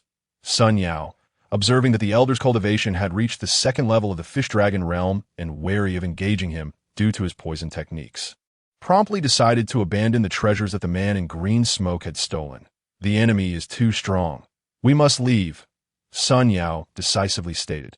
Kong Dan nodded in agreement, and the 2 most powerful cultivators chose to retreat, leaving Tang Ling and Tang Yin with no objections. Just as they were about to turn away, the elder from the poison sect suddenly swooped in front of them. "Everything must adhere to reason. Even if your cultivation is profound, your disciple has already stolen our treasures. Do you now intend to silence us?" Sun Yao remained vigilant, prepared for a sudden attack. However, the poison sect elder ignored her, instead scrutinizing Tang Ling for a moment before summoning the man enveloped in green smoke.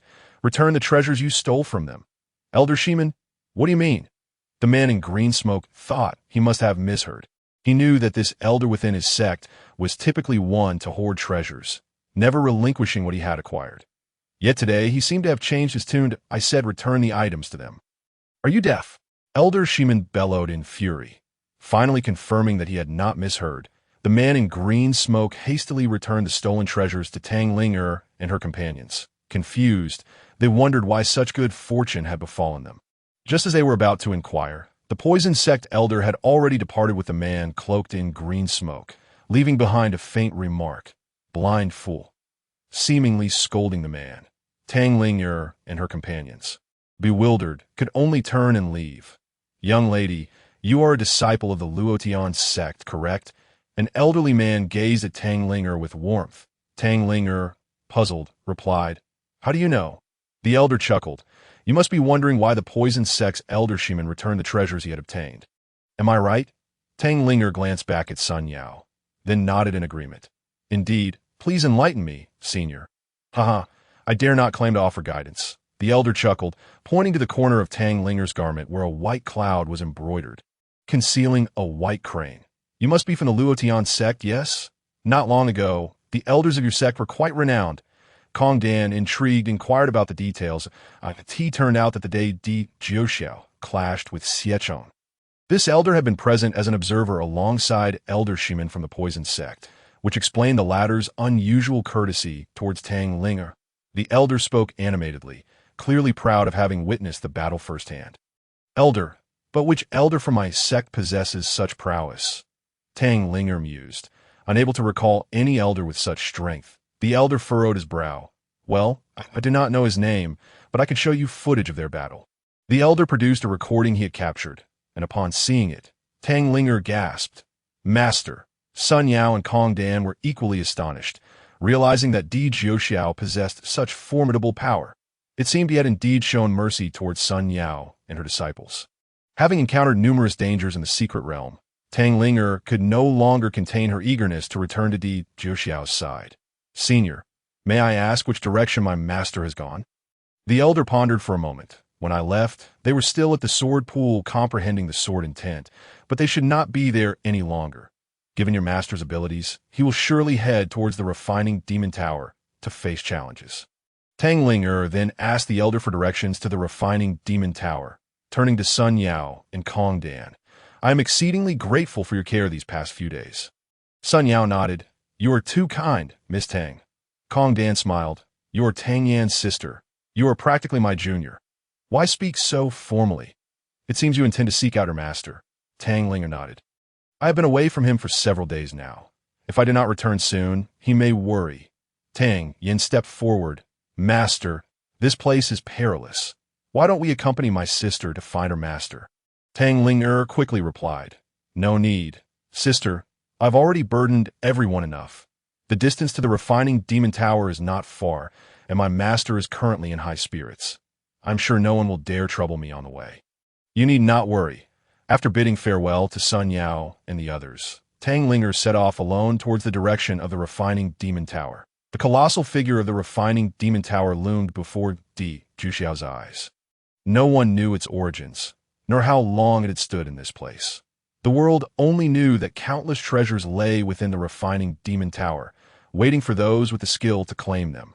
This tower also served as a true test of a cultivator's capabilities, ensuring absolute fairness. Before the refining demon tower stood a stone tablet, upon which only the names of true strongmen would be eternally inscribed. Chapter 21. All mine, the refining demon tower guarded different levels of demon beasts, and passing each level would yield a treasure, which could be a pill or an ancient scroll. Moreover, the tower would automatically allocate levels based on the cultivator's strength. Designed to save time and allow them to progress through as many levels as possible, as the tower was not open for long. The first 33 levels of the refining demon tower were mere preliminary challenges, while the strength of the demon beast increased exponentially beyond that. Naturally, with heightened difficulty came greater rewards. "Master, what are we doing here?" Qin Wenin gazed up at the imposing refining demon tower. A gentle breeze lifted her hair, and as the sunset's rays shone from behind her, it seemed to add a touch of shyness to the twilight. She looked at the refining demon tower, where cultivators were watching her, of course. To prove oneself, a young man clad in white suddenly appeared beside Qin Wenin, leisurely strolling with a folding fan in hand. The man was not particularly unattractive, possessing a certain elegance. However, His disheveled hair and less than clean attire indicated that his journey had not been smooth. Even bordering on chaotic, you do not need to prove yourself. You are who you are, requiring no validation from anyone. Di Jiuxiao's words were directed at Qin Wenin, his eyes filled with concern. Qin Wenin nodded, smiling at Di Jiuxiao without even glancing at the young man in white. We are here to hone ourselves and seek progress. Additionally, entering the refining demon tower for trials is crucial for cultivators. Di Jiuxiao raised his gaze towards the tower, his eyes brimming with complexity. The area before the refining demon tower was now filled with cultivators, numbering at least in the thousands. That a massive stone tablet stood at the front, densely inscribed with names, each followed by a series of numbers and rankings. Every individual who enters the refining demon tower will have their results displayed here. Qin Wenin noted the inscriptions on the tablet. Di Jiuxiao nodded. The achievements of all tower challengers will be recorded here. Their names reflect their rankings. Higher tower levels correspond to higher rankings. Qin Wenin scrutinized the tablet for some time before asking, "Will the names of all strong cultivators appear here?" Di Jiuxiao nodded slightly, remaining silent. But why is Ji Qinming's name absent? Has he not conquered the tower? Ji Qinming is the sovereign of the Tang Kingdom and a nightmare of his generation's prodigies. This is the strongest individual that Qin Wenin is aware of. The man in white smiled faintly. This sister may be entering the secret realm for the first time, but as for me, you may call me Brother Zhuo. Brother Zhuo can inform you that the Tang King is not listed here. The man in white approached the stone tablet, gesturing towards the majority of its surface. This is the main list, and any name inscribed here can indisputably be considered a figure of unparalleled repute. The man in white spoke passionately, seemingly well-versed in the intricacies of the demon refining tower. Qin Wenin was disinclined to engage with him and turned to Di Jiuxiao. Is what he says true? Di Jiuxiao's eyes reflected a complex array of emotions as he nodded slightly. Witnessing Di Jiuxiao's affirmation, Qin Wenin was profoundly shaken. Even someone as formidable as Ji Qinming had not managed to etch his name upon this stone tablet. The man in white, seeing Di Jiuxiao's nod, became exceedingly proud and pointed to a small section of the stone tablet. This is the secondary list, which records those who have ascended during this opening of the secret realm. With a sigh, he continued, "In fact, throughout the millennia of the Tang Kingdom, very few have been able to inscribe their names upon this tablet, with the highest nearing a mere 10,000. The man in white indicated a name on the tablet, Zhang Sanshui. Qin Wenin gasped in astonishment, for she knew that Zhang Sanshui was a highly esteemed master of the Tang Kingdom, ranking 11th on the people's list. In truth, Di Jiuxiao was aware that most names on this stone tablet belonged to individuals from the East, West, and North continents, while the South continent's talent had dwindled significantly, resulting in a meager number of those who qualified. As the Tang Kingdom lay in the south, is it not merely a demon refining tower? Keep your eyes wide open. Soon, I shall ascend and undoubtedly claim the title of the foremost individual on the main list. The number of cultivators beneath the tower grew, gradually shattering the tranquility of the area. I possess no grand ambitions. I would be content to secure a place among the top 10,000 on the main list. Another individual began to express his aspirations. Then you truly lack ambition, to be satisfied with merely the top 10,000. That is rather unremarkable. A boisterous voice declared loudly, seemingly afraid others might not hear. The world has truly changed. Even the most insignificant dare to assault the tower. They remain blissfully unaware of their own insignificance. Suddenly, a woman approached, speaking with a sharp wit.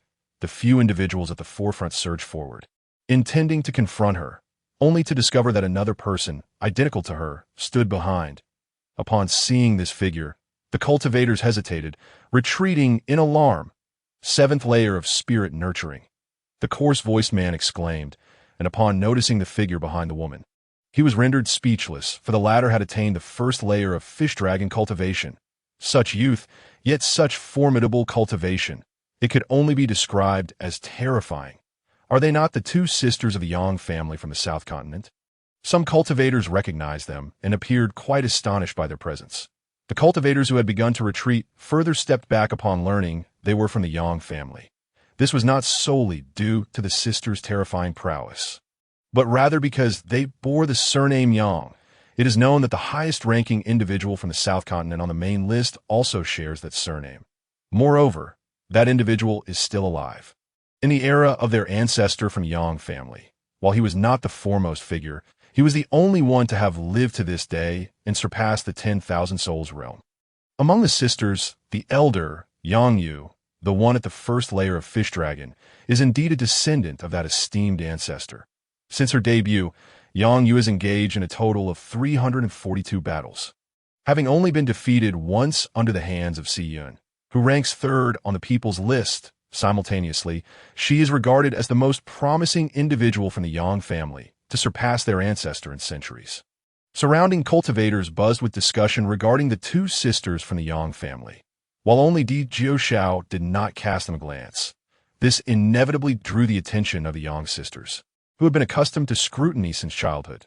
The elder sister, Yang Yu, merely cast a fleeting glance at Di Jiuxiao before turning away. The younger sister, Yang Wan, upon seeing Di Jiuxiao's impressive demeanor, felt an instant attraction and winked at him, her eyes sparkling with mirth. However, Di Jiuxiao remained indifferent, not sparing her a single glance. Yang Wan felt a twinge of annoyance, only to then notice Qin Wenyin beside Di Jiuxiao, who was indeed a breathtaking beauty akin to the renowned Tang Ling. In comparison, she felt somewhat inferior, which alleviated her displeasure.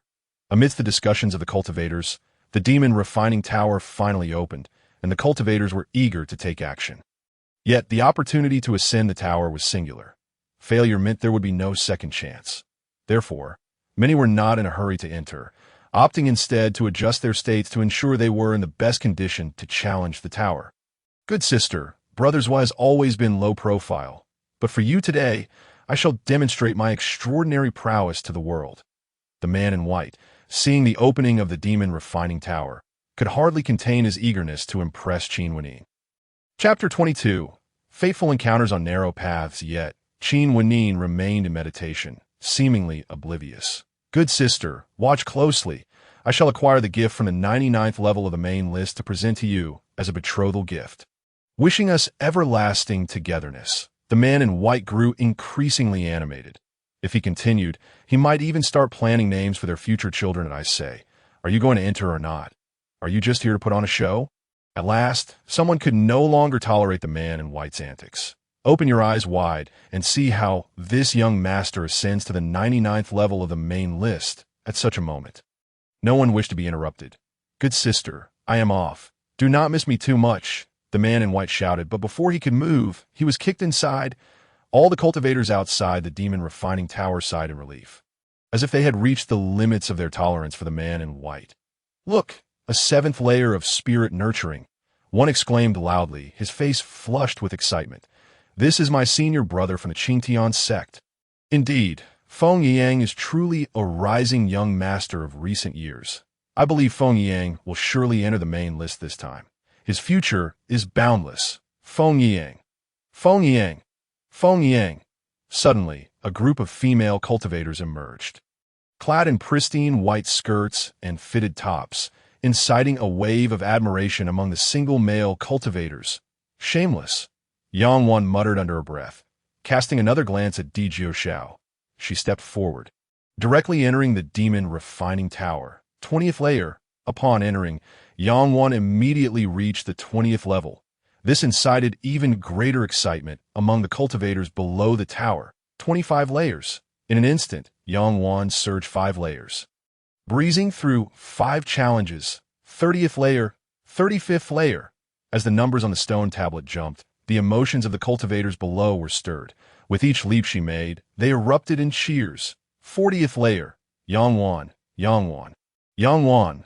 The cultivators below were like madmen, frantically chanting Yang Wan's name. Upon reaching the 46th layer, Yang Wan's progress slowed, while Feng Yang had only just reached the 30th layer, having already been left far behind by her. 50th layer, just 1 layer away from entering the main list, the cultivators below grew even more ecstatic. Yang Wan, I love you. Grant me your strength of love. Some cultivators began to profess their love for Yang Wan. Just then, a figure emerged from the demon refining tower. It was Feng Yang of the Qingtian sect. Initially, he had been confident in his chances of entering the main list, but he found himself only reaching the 40th layer. Seeing the cultivators below fervently cheering for Yang Wan filled him with a mixture of emotions. 51st layer. Just as Feng Yang exited, Yang Wan ascended to the 51st layer, just one step shy of entering the main list, prompting another uproar from the crowd. 52nd layer. Another round of cheers erupted, and Feng Yang could not help but glance back, upon realizing that the one surpassing him was from the Yang family. His heart felt somewhat more balanced, knowing that the Yang family's strength was beyond that of the Qingtian sect. However, the thrilling display abruptly ceased, as Yang Wan was forcefully expelled from the 52nd layer, barely managing to secure the last position on the main list. When Yang Wan emerged, Yang Yu approached to offer a few words of consolation. Yang Wan did not seem overly disheartened, as entering the main list with the strength of a 7th layer of spirit nurturing was indeed a remarkable feat. Yang Wan stepped aside, stealing a furtive glance at Di Jiuxiao. Her cheeks flushed, leaving one to wonder whether it was due to exhaustion or something else. Was Yang Wan's gaze toward Di Jiuxiao one of pride or something deeper? If the younger sister at the 7th layer of spirit nurturing possessed such strength, how far would the elder sister at the 1st layer of fish dragon ascend? The cultivators eagerly awaited the outcome until that moment. The man in white also exited, but he had only reached the top 40 on the secondary list, a stark contrast to his earlier bravado. Fortunately, the cultivators were captivated by the allure of the Yang sisters, and for the time being, no one paid him any heed. Qin Wenin still ignored the man in white, which left him feeling insulted, stirring a surge of resentment within him.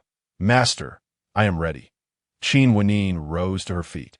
Di Jiuxiao nodded slightly, signaling her to enter the tower. That moment, Yang Yu had yet to step inside, and Qin Wenin directly ascended to the 27th level, surpassing Yang Yu's sister, Yang Mian. By 7 levels, Qin Wenin's speed of ascent was swifter than that of Yang Mian. Soon, she leapt into the top 3 of the auxiliary rankings. The man in white stared intently at the changes in Qin Wenin's ranking on the stone tablet. Despite being astonished by her strength, his expression remained one of evident dissatisfaction. Who is this person? She's even more formidable than the prodigies of a Yang family. The cultivators below the tower were already astonished by Qin Wenin's speed. Yang Yu, standing at the base, was fixated on the fluctuations of Qin Wenin's ranking, her lips turning pale from biting them in tension. "Qin Wenin has reached the 35th level," someone exclaimed. Yang Mian's starting point was lower than that of Qin Wenin, but her final achievement was the 52nd level. Thus, at present, Qin Wenin trailed slightly behind. Qin Wenin has reached the 40th level. Upon witnessing someone matching her sister Yang Mian's ascent speed and charging upwards with great vigor, Yang Yu felt a sense of urgency. It seemed Qin Wenin might soon breach the main rankings. In an instant, Qin Wenin became the focal point of all the cultivators present. Qin Wenin has reached the 50th level. With Yang Mian's final score being the 52nd level, Qin Wenin's current position on the 50th level put Yang Mian's ranking in jeopardy. Who exactly is this Qin Wenin? Why had no one heard of such a powerful female cultivator before? Indeed, such an impressive figure. Even Yang Mian from the Yang family could not overshadow her brilliance. I recall her attire. She must be a disciple from the Luotian sect in Feiyun City, Tang Country. Luotian sect? I have never heard of this sect before. Could it be a hidden great sect? To my knowledge, the Luotian sect is merely a small sect in Tang Country, of which there are hundreds. Ah, a small sect, a disciple from a small sect, possesses such strength. Upon learning of Qin Wenin's origins, the cultivators collectively gasped in astonishment. 51 levels. Qin Wenin has reached the 51st level. Some cultivators remained fixated on the fluctuations in Qin Wenin's ranking. "Master," a melodious and gentle voice rang out behind Di Jiuxiao, who turned to find Tang Ling had arrived. As everyone was engrossed in observing Qin Wenin's ascent through the refining demon tower. They failed to notice the arrival of an unparalleled beauty, else it might have sparked another uproar. "Your senior sister is currently challenging the tower. Her name is Qin Wenin." Upon Tang Linger's arrival, Di Jiuxiao informed her of the situation. Unfortunately, Qin Wenin ultimately halted her ascent at the 51st level. Exiting the refining demon tower, Qin Wenin rushed directly towards Di Jiuxiao. I could see that moment. A middle-aged man suddenly blocked her path. Little one, I see great potential in you. Why not take me as your master? The man produced a spirit-nourishing grade 1 jade sword and offered it to Qin Wenin. This is a token of my goodwill. The man was brimming with confidence, for a spirit-nourishing grade 1 artifact was not something just any small sect could afford. Wenin, what is a spirit-nourishing grade 1 jade sword worth? I shall gift you a 9 transformation great rejuvenation pill along with a grade 2 fish dragon purple cloud sword. Another elder stepped forward, even boldly proclaiming himself as a master. Upon hearing the elder's words, the cultivators present collectively inhaled sharply. Just the 9 transformation great rejuvenation pill alone was enough to entice many, potentially igniting fierce competition and conflict among practitioners of the fish dragon realm, as it could assist pinnacle fish dragon cultivators in breaking into the soul realm. Chapter 23. Fish Dragon Level 6. Moreover, to add a grade 2 Fish Dragon Purple Cloud Sword on top of that, few could likely refuse such an offer. What is a 9 transformation Great Rejuvenation Pill? The Purple Cloud Sword is nothing more than a piece of trash. How dare he present such an inferior item? Good disciple, I shall gift you a 9th rank Spirit Fruit Tree. What do you say? An elderly man with white hair and youthful features looked at Qin Wenin with kindness, seemingly having taken her as his disciple. The surrounding cultivators were filled with envy and jealousy. A 9th rank Spirit Fruit Tree. Such a thing was akin to a divine artifact, said to exist only in the legendary ancient times. A 9th rank Spirit Fruit Tree. Are you dreaming? The elder naturally did not believe it. The white-haired elder chuckled silently, producing a 7-colored alchemy furnace and lifting a high. What is this? The 7-color furnace, the token of the 7 absolute elder from the 9 spirit pill sect. Among the spectators, there were those well-versed in knowledge, and upon seeing the elder brandish the furnace, they immediately recognized it. The elder's expression shifted upon seeing the furnace. Each of the 4 continents has a prominent family, and the foremost family of the southern continent is indeed the Yang family. The Peng family is the second, and were it not for the fact that the elder of the Peng family remain alive, the distinction between first and second would be far less clear.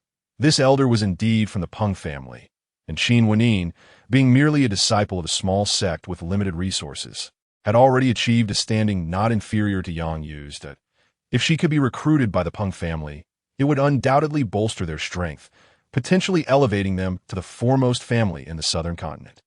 However, upon learning the identity of the white-haired elder, Elder Peng immediately abandoned the thought of taking Qin Wenin as a disciple. After all, compared to a family, Qin Wenin was still too insignificant, for this white-haired elder was none other than the 7 absolute elder of the 9 spirit pill sect, a figure whose cultivation had reached Fish Dragon level 7, and whose alchemical skills were unrivaled in the entire eternal realm. Few could even hope to match him.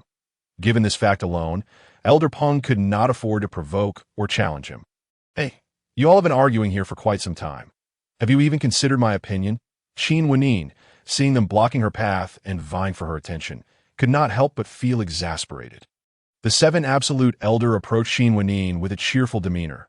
Such an obvious choice.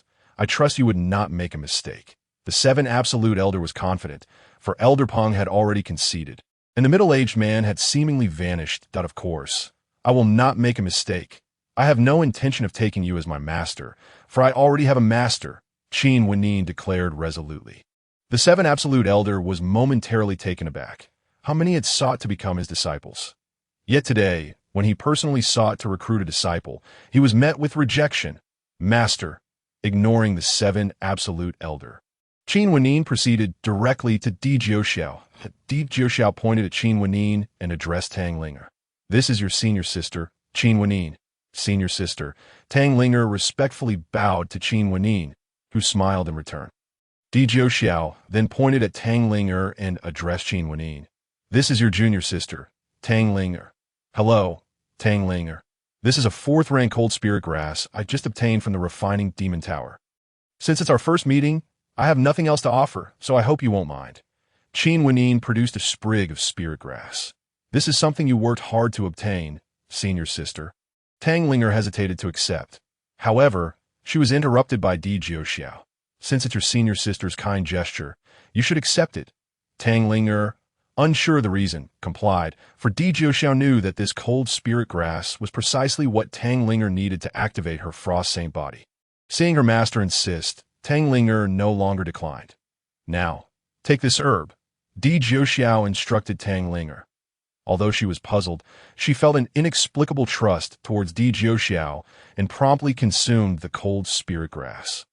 Upon consuming the cold spirit grass, Tang Ling'er felt her body shivering as if encased in ice and snow. Di Jiuxiao immediately shielded the Baihui acupoint atop her head, and after about half an hour, Tang Ling'er finally calmed down, her body temperature returning to normal. When she awoke, Tang Ling'er glanced at Di Jiuxiao, causing a tremor in his heart as he felt an inexplicable chill. With a chime, a realization struck Di Jiuxiao's mind. He had comprehended the second level of sword intent, and his cultivation level had reached the initial stage of Fish Dragon level 4.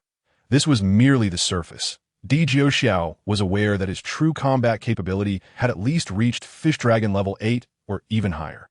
With the completion of this side quest, he had also triggered another one that was to have Tang Ling'er participate in the continental competition and achieve a rank within the top 1,000, which would reward Di Jiuxiao with 2 levels of cultivation and the comprehension of the ethereal sword domain.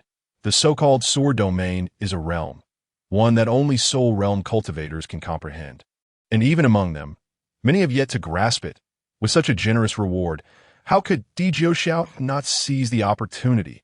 At that time, he might even challenge soul realm cultivators. Finally, Yang Yu moved. She had already drawn attention before entering the tower, and now, upon making a move, she instantly became the center of attention. Tang Ling'er, why not give it a try?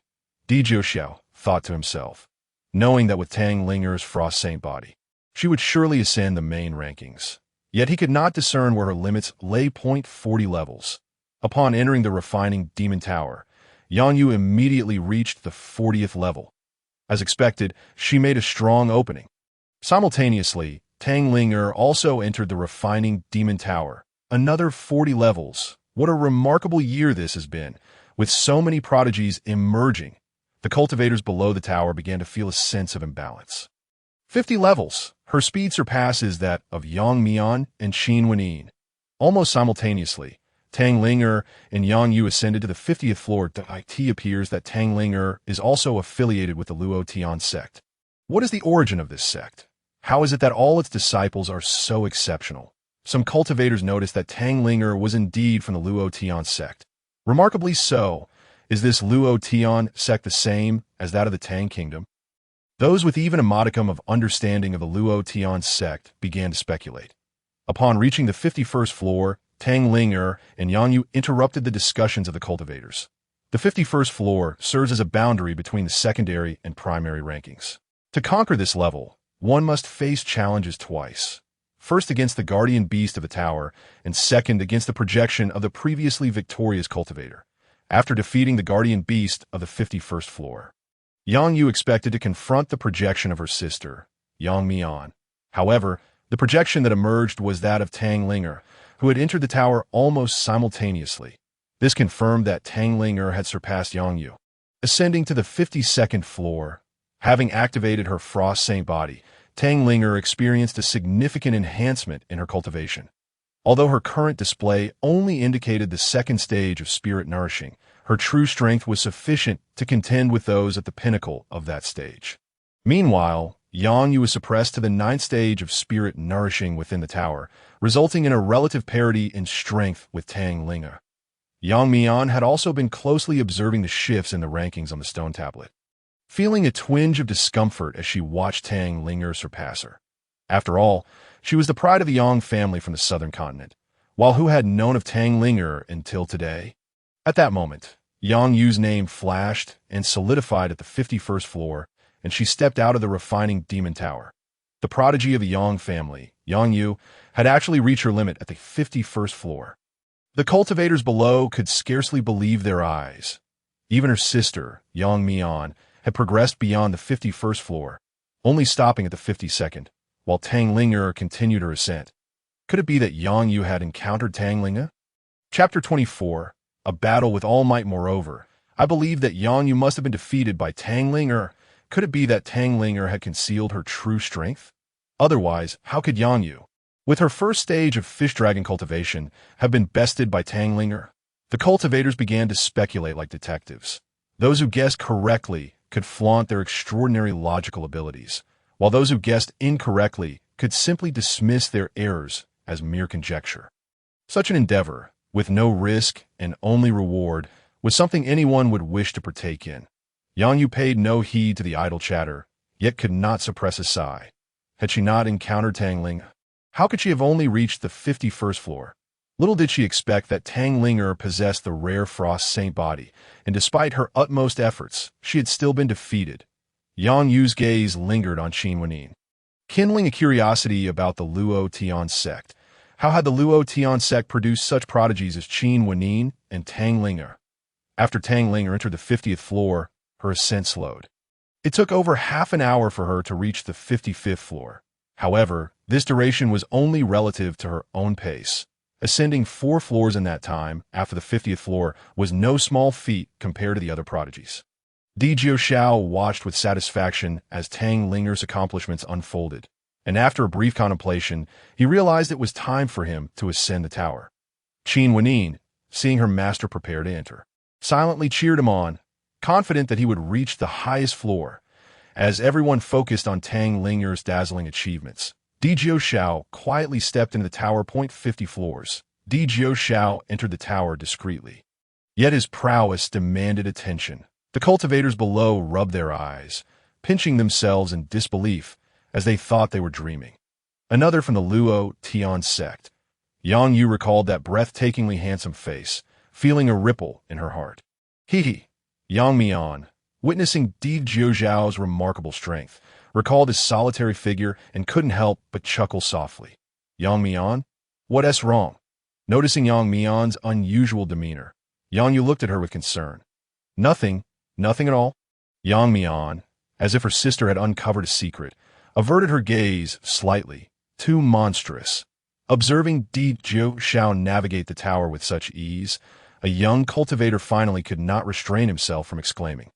This was utterly ruthless. Indeed, the path of cultivation is becoming increasingly arduous. The previously focused onlookers swiftly transformed into a chorus of lamentations regarding the struggles of their cultivation journeys that, of course, Di Jiuxiao was oblivious to their sentiments.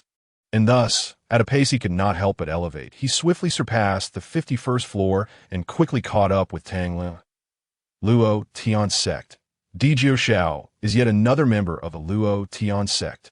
This revelation sent shockwaves through the crowd. The name of the Luo Tian sect would resonate throughout the eternal kingdom from this day forth. In this moment, the Luo Tian sect shone with the brightest radiance since its inception. Yet, this was not the end, nor the pinnacle. Di Jiuxiao. From this day forth, this name shall begin to illuminate the glory it rightfully deserves, heralding the beginning of his own legend. Tang Ling had been stalled at the 55th floor for quite some time. Perhaps this was her limit. Di Jiuxiao had already surpassed her, rising to the rank of 84,456 on the primary leaderboard. Although this ranking was not particularly high, it eclipsed the records of the Yang family's ancestors and shattered the record for the southern continent. Yang Yu gazed at the flashing numbers on the stone tablet, witnessing Di Jiuxiao ascend layer by layer, and understood that she could never hope to instantaneously defeat the tower's guardians beyond the 50th floor.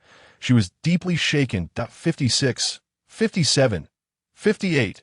As Di Jiuxiao surged upward with unstoppable momentum, the cultivators below erupted in excitement. The refining demon tower had not witnessed such fervor in ages. The figure clad in black observed the throng of enthusiastic spectators surrounding the tower. This individual was dressed peculiarly, despite it being daytime. He was thoroughly covered, revealing only his piercing eyes. His gaze was dark and profound, resembling an abyss that seemed to hold unfathomable depths, occasionally flashing with a fierce brilliance that captivated onlookers. Could this man be another harbinger of doom? A voice, smooth yet laced with an imperceptible threat, questioned whether he harbored animosity toward Di Jiuxiao. The speaker was a middle-aged man clad in resplendent purple garments, his every gesture exuding elegance and composure. Clearly someone accustomed to high status. Harbinger of doom. Humph, is that not what you all claimed? The man in black seemed somewhat displeased with the purple-clad individual. Ha, your tone suggests you were not involved in the events of your... The man in purple flicked his sleeve and turned to leave. Even in anger, he remained unfazed. Perhaps he was not truly angry at all. Bets are being placed. Bets are being placed. How far do you think Di Jiuxiao can ascend? The higher the level, the greater the odds. Gambling is omnipresent. Such a splendid opportunity is not to be missed, as betting can elevate the atmosphere and yield tremendous profits. Yet, most importantly, the thrill of gambling is something that the vast majority cannot resist. I wager he can only reach the 70th floor. I stake a 4th-tier spirit herb. This wager was not insignificant, but should he succeed, he would reap 3 times the profit, equivalent to 3 4th-tier spirit herbs. I bet he can reach the 75th floor, wagering a young blue demon beast. Gambling stalls are never short of business, and as soon as the betting commenced, cultivators flocked to participate. Tang Linger finally conquered the 55th floor. Yet her achievement garnered little attention, for all eyes were transfixed on Di Jiuxiao. Unbeknownst to him, he had become the center of everyone's focus. At last, he arrived at the 69th floor, entering the top 100 of the primary leaderboard. Di Jiuxiao, go for it. I have faith in you. Those who had previously bet on Di Jiuxiao reaching the 75th floor cheered him on fervently. More were astonished by his prowess. Such a young cultivator possessed such formidable strength. Moreover, he hailed from the small Tang kingdom, which was utterly unexpected. 75. Di Jiuxiao had surpassed the 75th floor. Stop ascending. Di Jiuxiao, you must be defeated quickly. The one who had wagered that Di Jiuxiao could only ascend to the 75th floor began to panic. Of course, Di Jiuxiao could not hear his words. Even if he could, he would not heed them. Thus, he pressed on with unyielding determination, conquering the 79th floor and reaching the 80th. 80 may not seem a significant number, but within the confines of the refining demon tower, it looms like the heavens, a place unattainable for cultivators throughout history. For until now, the highest record within the tower had been 79 floors. Having just surpassed 79, Di Jiuxiao became the first individual on the primary leaderboard. The cultivators were left agape, their eyes nearly falling from their sockets. This was an unprecedented achievement. I bet my master can reach the 100th floor. Before the cultivators could recover from their astonishment, a melodious voice jolted them back to reality. They turned to see Qin Wenyin standing before the betting stall, producing 2 spirit fruits to place her wager. I challenge you to a bet. As the crowd turned their gaze, it was none other than the venerable 7 Absolute Elder who approached. With a jovial demeanor, he placed the previously acquired 9-stage spirit fruit tree upon the table.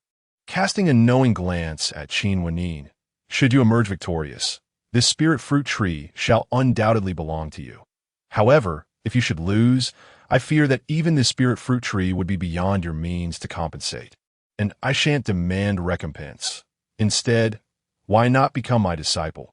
In Chapter 25, a reputation shaken, the 7 Absolute Elder, true to his cunning nature, sought to entice Qin Wenyin. He lifted his eyes to the Emperor Jiuxiao, who had already ascended to the 86th floor, a mere 14 layers away from the elusive 100. Gritting his teeth, Qin Wenyin declared, "Very well. I shall wager with you." At that moment, the assembled cultivators noted that Tang Linger had already reached the 60th floor, placing her at 33,349th on the main leaderboard. Her remarkable achievement took everyone by surprise, particularly the sisters of the Yang family. Qin Wenyin, I too wish to wager with you, betting on whether your master can reach the 100th floor. At this juncture, Emperor Jiuxiao's ascent to the summit became the focal point of all cultivators' attention. Begone! The 7 Absolute Elder shot a fierce glare at those intending to challenge Qin Wenyin. Just as a cultivator was about to voice his discontent, he caught sight of the elder's menacing expression and promptly swallowed his words. 7 Absolute Elder, you are truly overbearing. You alone are permitted to wager with her. Yet we cannot join in the fun. Another cultivator of the Fish Dragon's 6th realm expressed his dissatisfaction. The 7 Absolute Elder glanced at Qin Wenyin and sneered. If she were to lose, it would be of little consequence.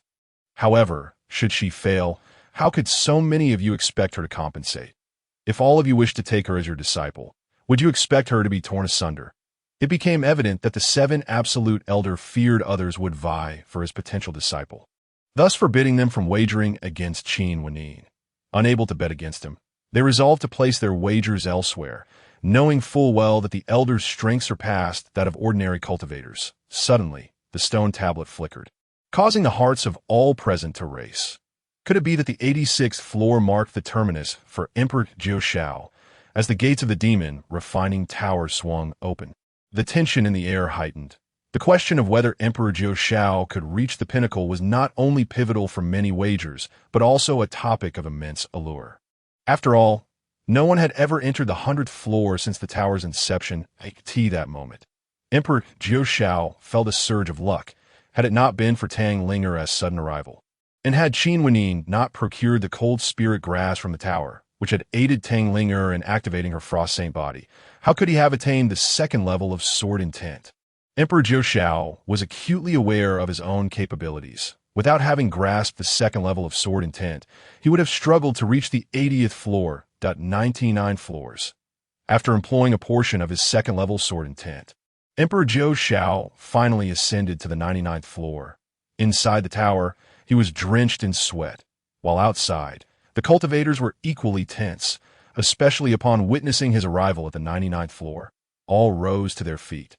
Gazing up at the tower's pinnacle, the once excited cultivators fell into a hushed silence, each one fixated on the top of the demon refining tower, waiting for that exhilarating moment. 100 floors, he ascended. In an instant, the entire tower illuminated from top to bottom. The moment Emperor Jiu Shao set foot on the 100th floor, the cultivators below erupted into chaos, frantically racing and shouting. And in that moment, Emperor Jiu Shao became the idol of all. Little girl, why not become my disciple? Not long after exiting the tower, Tang Linger found herself besieged.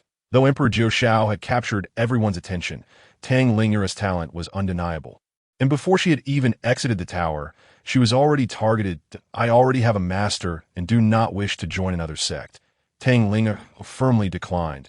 The individual standing before her was not particularly old. Yet his prowess had already reached the fish dragon 5th realm. That he was somewhat handsome, yet bore an unsettling aura. A large blood eagle was embroidered on his chest, lending him an air of foreboding. You have yet to witness my true abilities. Why so hastily refuse? The man smiled at Tang Linga. His smile, however, only served to instill a chill within her. Seeing Tang Linger being accosted, Qin Wanyin shouted, "Who are you? Keep your distance from my junior sister."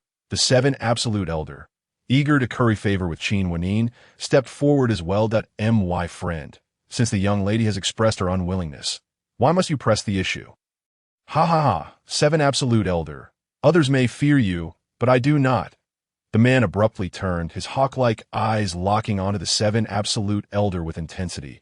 Upon seeing the man's countenance, the seven absolute elder's face drained of color, and even his usually composed eyes betrayed a flicker of fear. His lips moved, but he dared not utter a word, retreating back into the crowd. Emperor Jiu Shao remained oblivious to the frenzy below. He had no energy to concern himself with such matters. The final guardian of the tower was a master of the 10,000 souls, renowned not only for his formidable strength, but also as a formidable artifact refiner. As Emperor Jiu Shao entered the 100th floor, an overwhelming wave of blade intent surged toward him. The blade intent was relentless, akin to a river's flow, endless and unstoppable. This 10,000 souls expert was an exceptionally rare cultivator of the blade. It was notable that in the current realm of cultivation, swordsmanship predominated. A 10,000 souls master pursuing the blade path surely indicated an extraordinary talent in that domain. Left with no choice, Emperor Jiu Shao unleashed his sword intent once more, the sword energy flooding the entire floor. The clash of blade and sword resonated with a thunderous roar, had it not been for the tower's remarkable sturdiness. The two would have likely reduced it to rubble. The Guardian's blade force was seemingly boundless, as if it would never cease. Since his ascent, Emperor Jiu Shao had faced relentless battles, and at this moment, even a man of iron would feel wearied, faced with the infinite blade force. Emperor Jiu Shao gritted his teeth and endured. He understood that he had yet to reach his limit. Moreover, as long as one draws breath, One should never concede defeat. This was a mantra he had long instilled within himself. Now was certainly not the time to give up. Broken sword style. Emperor Zhou Xiao roared, unleashing a torrent of sword intent that burst forth in all directions. The sword energy struck the tower walls silently, dissipating without a sound, but when it collided with the blade energy, it produced a resonant clang, as if blade met sword in a fierce confrontation. Both were nearly tangible. As the clash of blade and sword drew to a close, suddenly, a more piercing blade energy surged from behind Emperor Zhou Xiao. Startled, Emperor Zhou Xiao recalled a crucial detail and inwardly exclaimed, "Oh no!" His own sword energy could manifest anywhere, so why could the Guardian's blade energy not do the same? He had already exerted himself to the utmost. How could he be certain that the opponent had not held back? The Guardian's blade energy struck just as Emperor Zhou Xiao's sword energy waned and before a new wave could form. It approached with blinding speed and impeccable timing, its angle executed to perfection. It was as if a corporeal blade was poised to cleave into Emperor Zhou Xiao's back, and it seemed he was on the brink of falling to the Guardian's blade. In a split second, a minuscule sword energy struck the blade's handle, precisely 3 inches from the hilt, shattering what would have been a lethal blow. Instantly, silence enveloped the tower, the previously charged atmosphere now tranquil. Suddenly, a shadowy figure gradually materialized before Emperor Zhou Xiao, solidifying into the form of a disheveled middle-aged man. Excellent swordsmanship. The middle-aged man scrutinized Emperor Zhou Xiao for a while before finally uttering a word. Emperor Zhou Xiao remained silent. "What is your name?" After a prolonged pause, the middle-aged man inquired once more. "Emperor Zhou Xiao." Emperor Zhou Xiao felt no inclination to deceive a forthright individual. A liar could never attain such mastery in the blade path. "I was asking about your swordsmanship," the middle-aged man replied, clearly uninterested in Emperor Zhou Xiao as a person. His curiosity piqued solely by the young man's sword skills. A flicker of unease crossed Emperor Zhou Xiao's face. Had it not been for the certainty that he could not defeat the man, he would have responded with his fists. Sword control technique. It is a recent insight of mine that I in Chapter 26. "You were once a beauty," the middle-aged man mused. "I observe that your swordsmanship is characterized by an unwavering strength, solely offensive with no defense. Why then have you suddenly incorporated defensive techniques? This is a newly conceived sword technique of mine. As you noted, my swordsmanship is indeed robust and aggressive. It is designed to unleash the sword's full potential."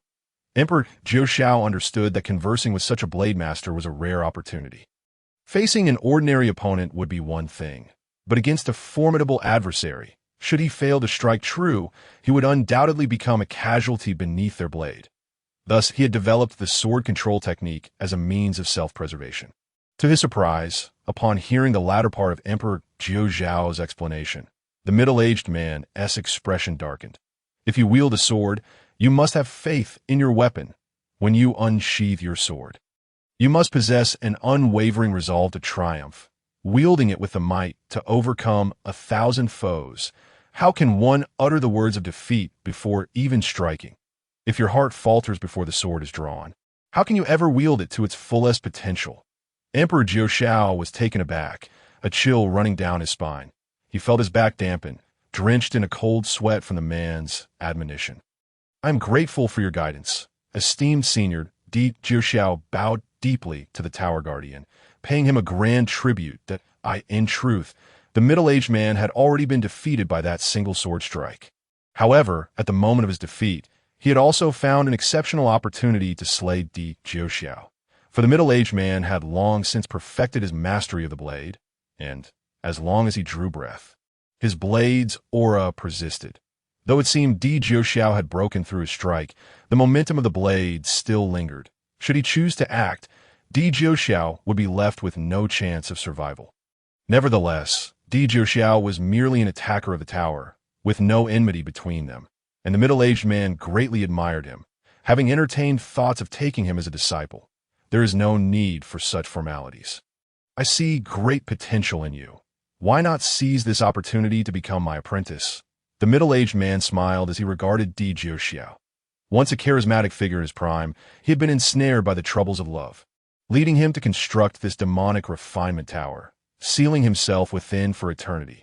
Yet even after all these years, his humorous nature had not entirely faded. Di Jiuxiao chuckled softly, not out of doubt regarding the middle-aged man as qualifications as a master, but rather at the fact that this man, despite his years, still possessed such a witty demeanor, fostering an immediate sense of kinship that I appreciate your kind intentions, esteemed elder. However, while you practice the path of the blade, I am devoted to the way of the sword. The distinction between our arts is obvious, and you likely understand it better than I did. The middle-aged man scrutinized Di Jiuxiao for a long moment before sighing. Very well, if you are fond of the sword, then pursue it with fervor. Di Jiuxiao suddenly perceived a striking resemblance between this man and his own appearance that, oh, I meant to say continue your sword practice. The middle-aged man clarified with a chuckle. Have you heard of the Yuanshu Dao and the Yuan Zong? The middle-aged man turned his back to Di Jiuxiao, and his tone shifted slightly. No, I have not, Di Jiuxiao admitted. The middle-aged man appeared to breathe a sigh of relief before turning back. Shall we strike a deal? What kind of deal? Di Jiuxiao was beginning to grow impatient. The middle-aged man seemed oblivious to Di Jiuxiao's irritation, perhaps due to his prolonged solitude in this place, relishing the rare opportunity to converse, even if it meant feigning ignorance of Di Jiuxiao's impatience, that I will impart to you this set of heavenly-level techniques.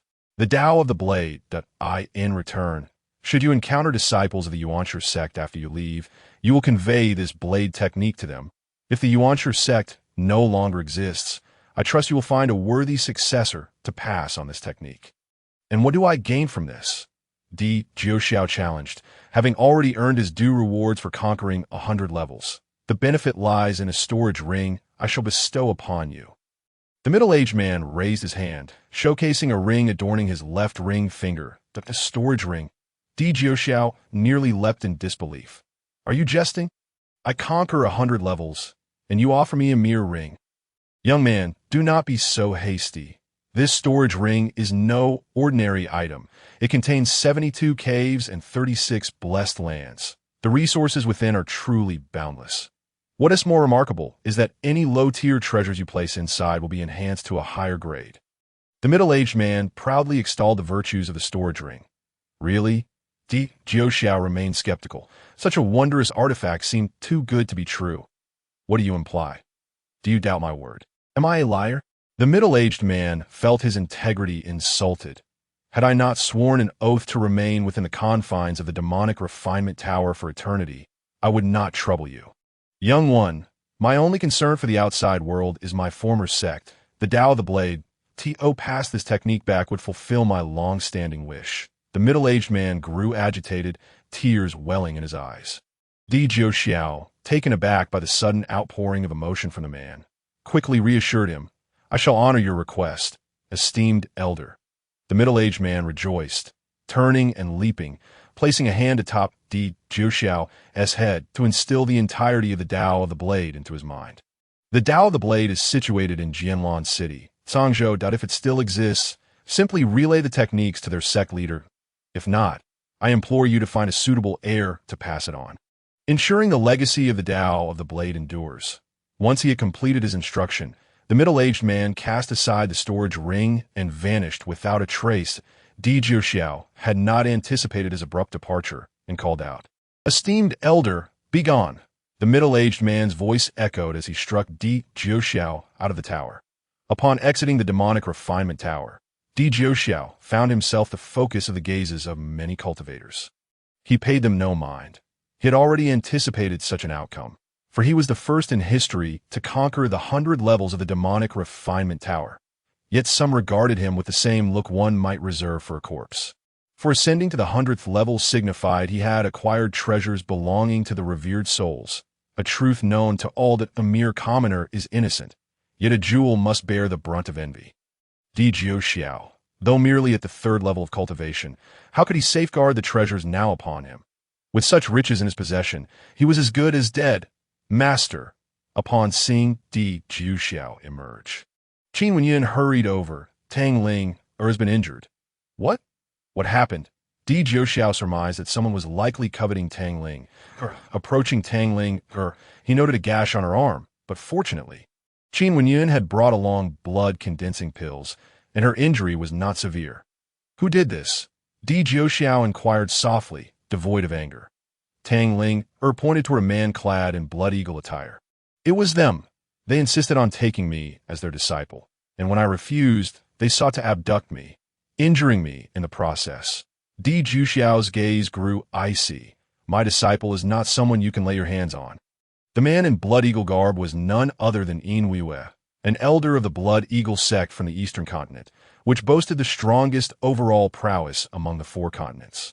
Though the Blood Eagle sect appeared inconspicuous in the East, they were brazen and arrogant in the South, disregarding everyone else.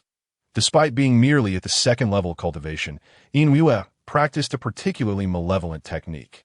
Having previously bested even the formidable Qijue Elder, who was at the 6th level. Thus, upon sighting Yin Weiwei, Qijue Elder dared not speak. Yin Weiwei paid no heed to Di Jiuxiao's presence, perceiving him as a mere youth with likely no more than a nurturing aura. While he himself was a 2nd-level master, he thought to easily subdue both Tang Ling, and Di Jiuxiao. You are her master, Yin Weiwei said dismissively. Consider yourself fortunate to have crossed paths with me. Submit to me along with your 2 disciples. Yin Weiwei, do not overstep. Qijue Elder could no longer contain his fury at Yin Weiwei's intentions toward Qin Wenyuan, shouting in outrage. Fool! Without turning, Yin Weiwei flicked his left hand thrice, unleashing 3 dark red beams of light toward Qijue Elder. The beams, though not swift, were met with great trepidation. Qijue Elder hastily dodged to the side. However, one of Qijue Elder's companions was caught off guard and struck directly, collapsing to the ground without a sound, transforming into a puddle of blood. Qijue Elder, pale and trembling, dared not approach Yin Weiwei any closer. You dare to slay my disciple. Pay with your life, the slain man's master. Witnessing the murder of his disciple, unleashed 3 sword energies toward Yin Weiwei, still indifferent, shot out 3 more dark red beams. The sword energies met the beams, vanishing like snow before a raging fire. Leaving no trace, the onslaught continued relentlessly. Before the man could react, he met the same fate as his disciple.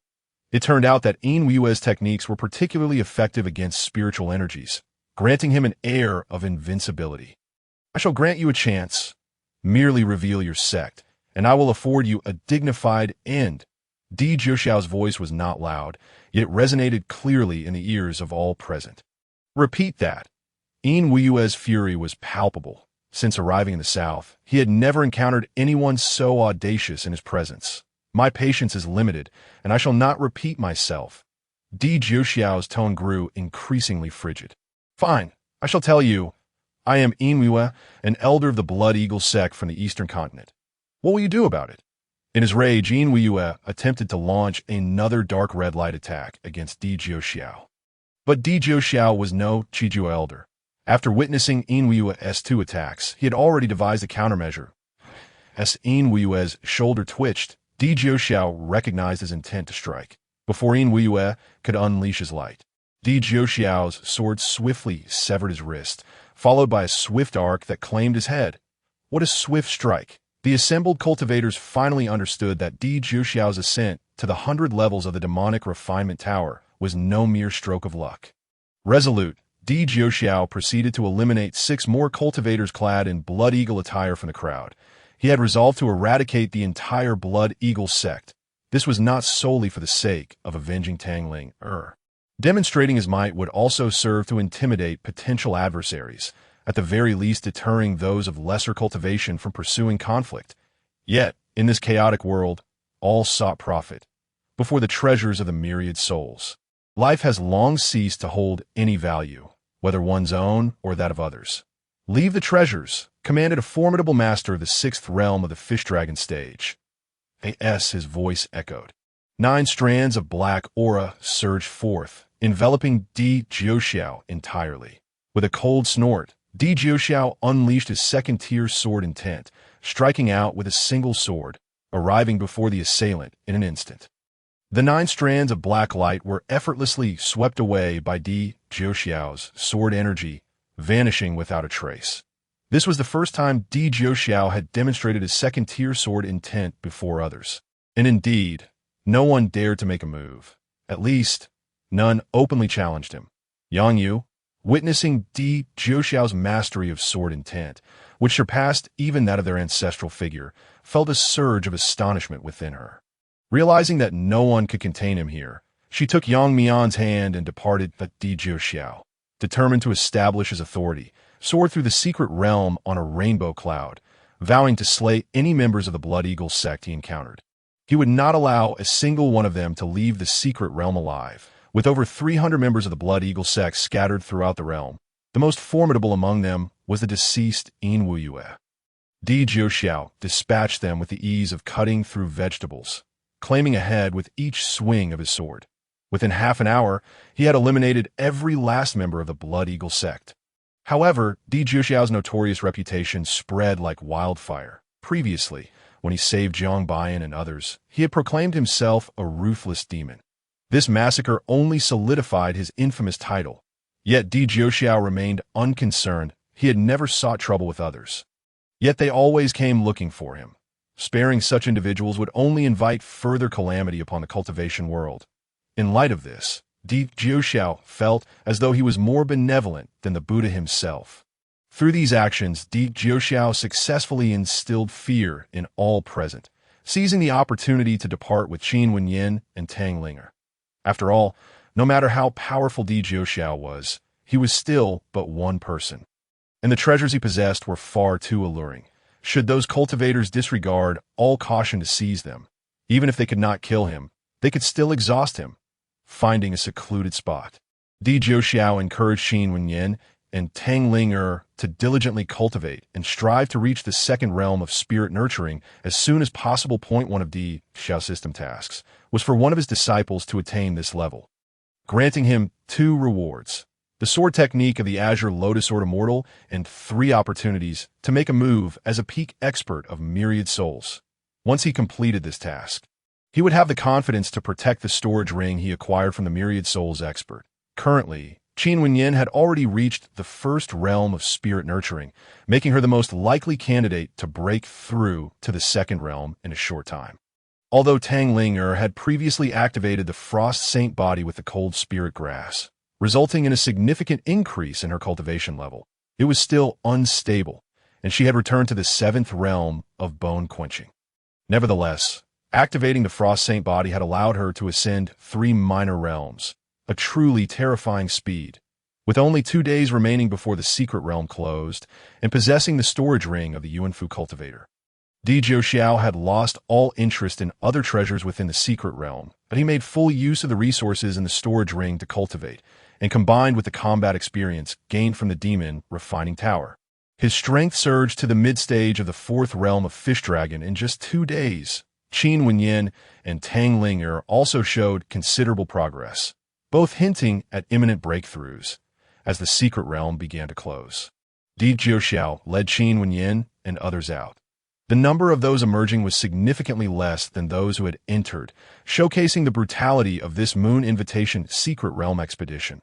Upon exiting, Di Jiuxiao instructed Jiang Baiyan and the others to immediately seek their sect leader and return to the sect. He also asked Qin Wenyin to accompany Tang Linge to the Tang family to bid farewell. Afterward, Di Jiuxiao intended to assist Tang Linge in breaking through to the spirit-nurturing realm. Di Jiuxiao then set his sights on the border between South and East Continent, with a singular objective: the Blood Eagle sect. Their existence had become unnecessary. Once he took action, there would be no possibility of mercy. This was a principle Di Jiuxiao had grasped since entering the cultivation world. Calculating the time, he deduced that traveling on the rainbow cloud from this location to the Blood Eagle sect and back would only take 2 days. Allowing an hour to eliminate the Blood Eagle sect would suffice. If all went smoothly, he would return just as Tang Linge and Qin Wenyin were departing from the Tang family. The Blood Eagle sect boasted thousands of members. Their sect nestled amidst treacherous mountains and waters, with disciples practicing nefarious and demonic techniques. This led to rapid progress in the early stages, allowing them to slay opponents of higher realms, yet in the later stages, they seldom broke through to the fish dragon realm, with the fourth realm being their pinnacle. Chapter 28. The strong the night was moonless and breezy to be, why the time Jiuxiao arrived at the Blood Eagle sect. It was already midnight, an opportune moment for slaughter and annihilation. He tossed Yue's head into the Blood Eagle sect's mountain gate. Upon seeing the severed head, the guarding disciples were struck with terror and hastily sent it inside the sect. Jiuxiao chuckled lightly, suddenly appearing at the entrance of the Blood Eagle sect. Who goes there? One of the guarding disciples shouted, only to be swiftly killed by Jiuxiao. He strode leisurely, slaying a disciple with each few steps. The sentinels of the Blood Eagle sect were as inconsequential as mere illusions before him. As the sect leader received Yue's head, Jiuxiao had already breached their defenses. Who are you? What enmity do we share? The sect leader questioned, his voice trembling. Go ask Yue. Jiuxiao replied, at that moment. As Jiuxiao returned, Tang Linger and Qin Wenyan had just emerged from the Tang family. Master, they exclaimed, giggling as they dashed towards him. Two stunning beauties, with impeccable figures and scant attire. Leaping towards him was nearly enough to overwhelm Jiuxiao. A stirring sensation surged within him, almost causing him to lose control. Enough, enough, Jiuxiao declared sternly. There must be decorum between master and disciples. With a shy giggle, Qin Wenyan and Tang Linger released their hold on him. Bei Luo, Shermin, who had emerged from Tang Linger's embrace, let out a low hiss, seemingly discontented. Seeing them step away, Jiuxiao felt a twinge of disappointment and inwardly scolded himself for being foolish. Upon returning to the sect, he instructed Tang Linger to enter closed-door cultivation, allowing her to retrieve any necessities with her token. Jiuxiao did not wish to employ pills to enhance her strength, as this would yield immediate results for him, but pose significant future risks for Tang Ling. Pills invariably come with side effects. Relying solely on them for cultivation would accumulate these effects, forming a barrier to further advancement. Where and me honor are out. How did my two little treasures fare? An elderly voice echoed outside the Moon Invitation secret realm. Yang Yu and Yang Mian were taken aback, not expecting their ancestor to personally wait for them outside the secret realm. Hearing her inquire about their results, they felt a wave of shame, especially Yang Yu. Yang Yu's head nearly sank into her clothes as she recounted everything that transpired within the secret realm, the ancestor of the Yang family. Upon learning that Yang Mian had barely made it onto the main ranking list while Yang Yu had not even qualified, was utterly astonished. In the ancestor's eyes, Yang Yu was a prodigy among the younger generation. Their performance was far too ordinary. Yang Mian, favored by the clan since childhood, could not help but defend her sister, saying, Ancestor, it's all the fault of that Jiuxiao from the Luo Tian sect and his disciple. Tang Ling, oh, pray tell, what is so formidable about this Jiuxiao? And Tang Linger, the ancestor of the Yang family, did not seem angry at their performance. Rather, she gazed at Yang Mian with affection. Hearing Jiuxiao's name made Yang Yu finally lift her head. This Jiuxiao has already comprehended sword intent, and his sword intent surpasses even that of the ancestor. Upon hearing that Jiuxiao's sword intent exceeded her own, the ancestor was taken aback and immediately instructed the two sisters to prepare for the upcoming continental competition, while she herself resolved to visit Luo Tian's sect and witness this Jiuxiao for herself. Xiao Jiuxiao, the sect leader of Luo Tian's sect, had already learned of Jiuxiao's exploits in the secret realm from others, further affirming his strength. Thus, upon Jiuxiao's return to Luo Tian's sect, he was summoned by Xiao Jiuxiao. Brother, what are your plans moving forward? Xiao Jiuxiao inquired gravely as they sat in the study. I know that soon someone will come to seize the treasures, and I have decided to eradicate any greedy thoughts of those coveting the treasures through this battle. Jiuxiao's tone was resolute. Xiao Jiuxiao regarded him for a moment. You understand that this is no simple task. Nonetheless, I support you, he continued, pausing briefly. O prominent sect has not grown step by step. Without this battle, Luo Tian sect will forever remain a third-rate sect. Turning back, Xiao Jiuxiao fixed his gaze on Jiuxiao. The fate of Luo Tian sect rests entirely on you. Jiuxiao stepped out, feeling an unexpected weight upon his shoulders. During his time in the secret realm, no matter whom he battled, it was merely a personal affair. Yet now, the lives of thousands from the Luotian sect were at stake. With the closure of the secret realm, news of Di Jiuxiao's exploits within it spread rapidly like waves emanating from its center. Under the spirit fruit tree, a single person slaughtered thousands of cultivators, annihilated the Blood Eagle sect, and ascended the demon refining tower.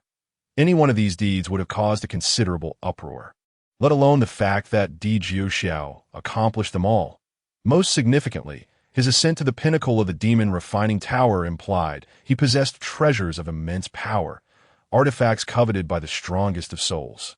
Such a monumental treasure falling into the hands of a mere elder of the Luotian sect was, of course, unreasonable.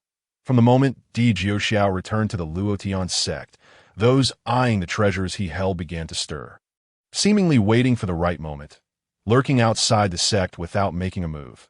The following day, Xiao Jiuqiao convened all disciples of the Luotian sect, imparting to them the gravity of the situation, assuring them that the sect would not enforce their stay.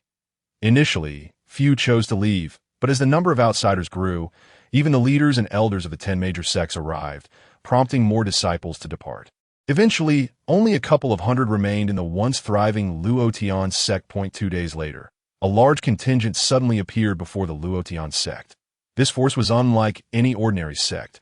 They were well-trained, their movements synchronized, all clad in resplendent golden armor. The golden cavalry extended for 2 miles, and after half an hour, the sound of Qilin roars filled the air, followed by the descent of 4 fire Qilins pulling a lavish palanquin. Even the monarch of the Tang Kingdom had arrived. Yet the spectacle did not end there. As the palanquin landed, 8 more Qilins appeared, drawing a second, even more extravagant palanquin, before the gates of the Luotian sect. The representatives of the 10 major sects had already cleared a space, setting up 10 viewing platforms and several seats behind them, with elevated positions arranged to the east. These individuals clearly regarded themselves as the hosts. Even the current and former monarchs of the Tang Kingdom had graced the Luotian sect with their presence, standing beside Di Jiuxiao. Xiao Jiuqiao expressed his profound dissatisfaction. Could it be that the Tang monarch would disregard his status to seize the treasures?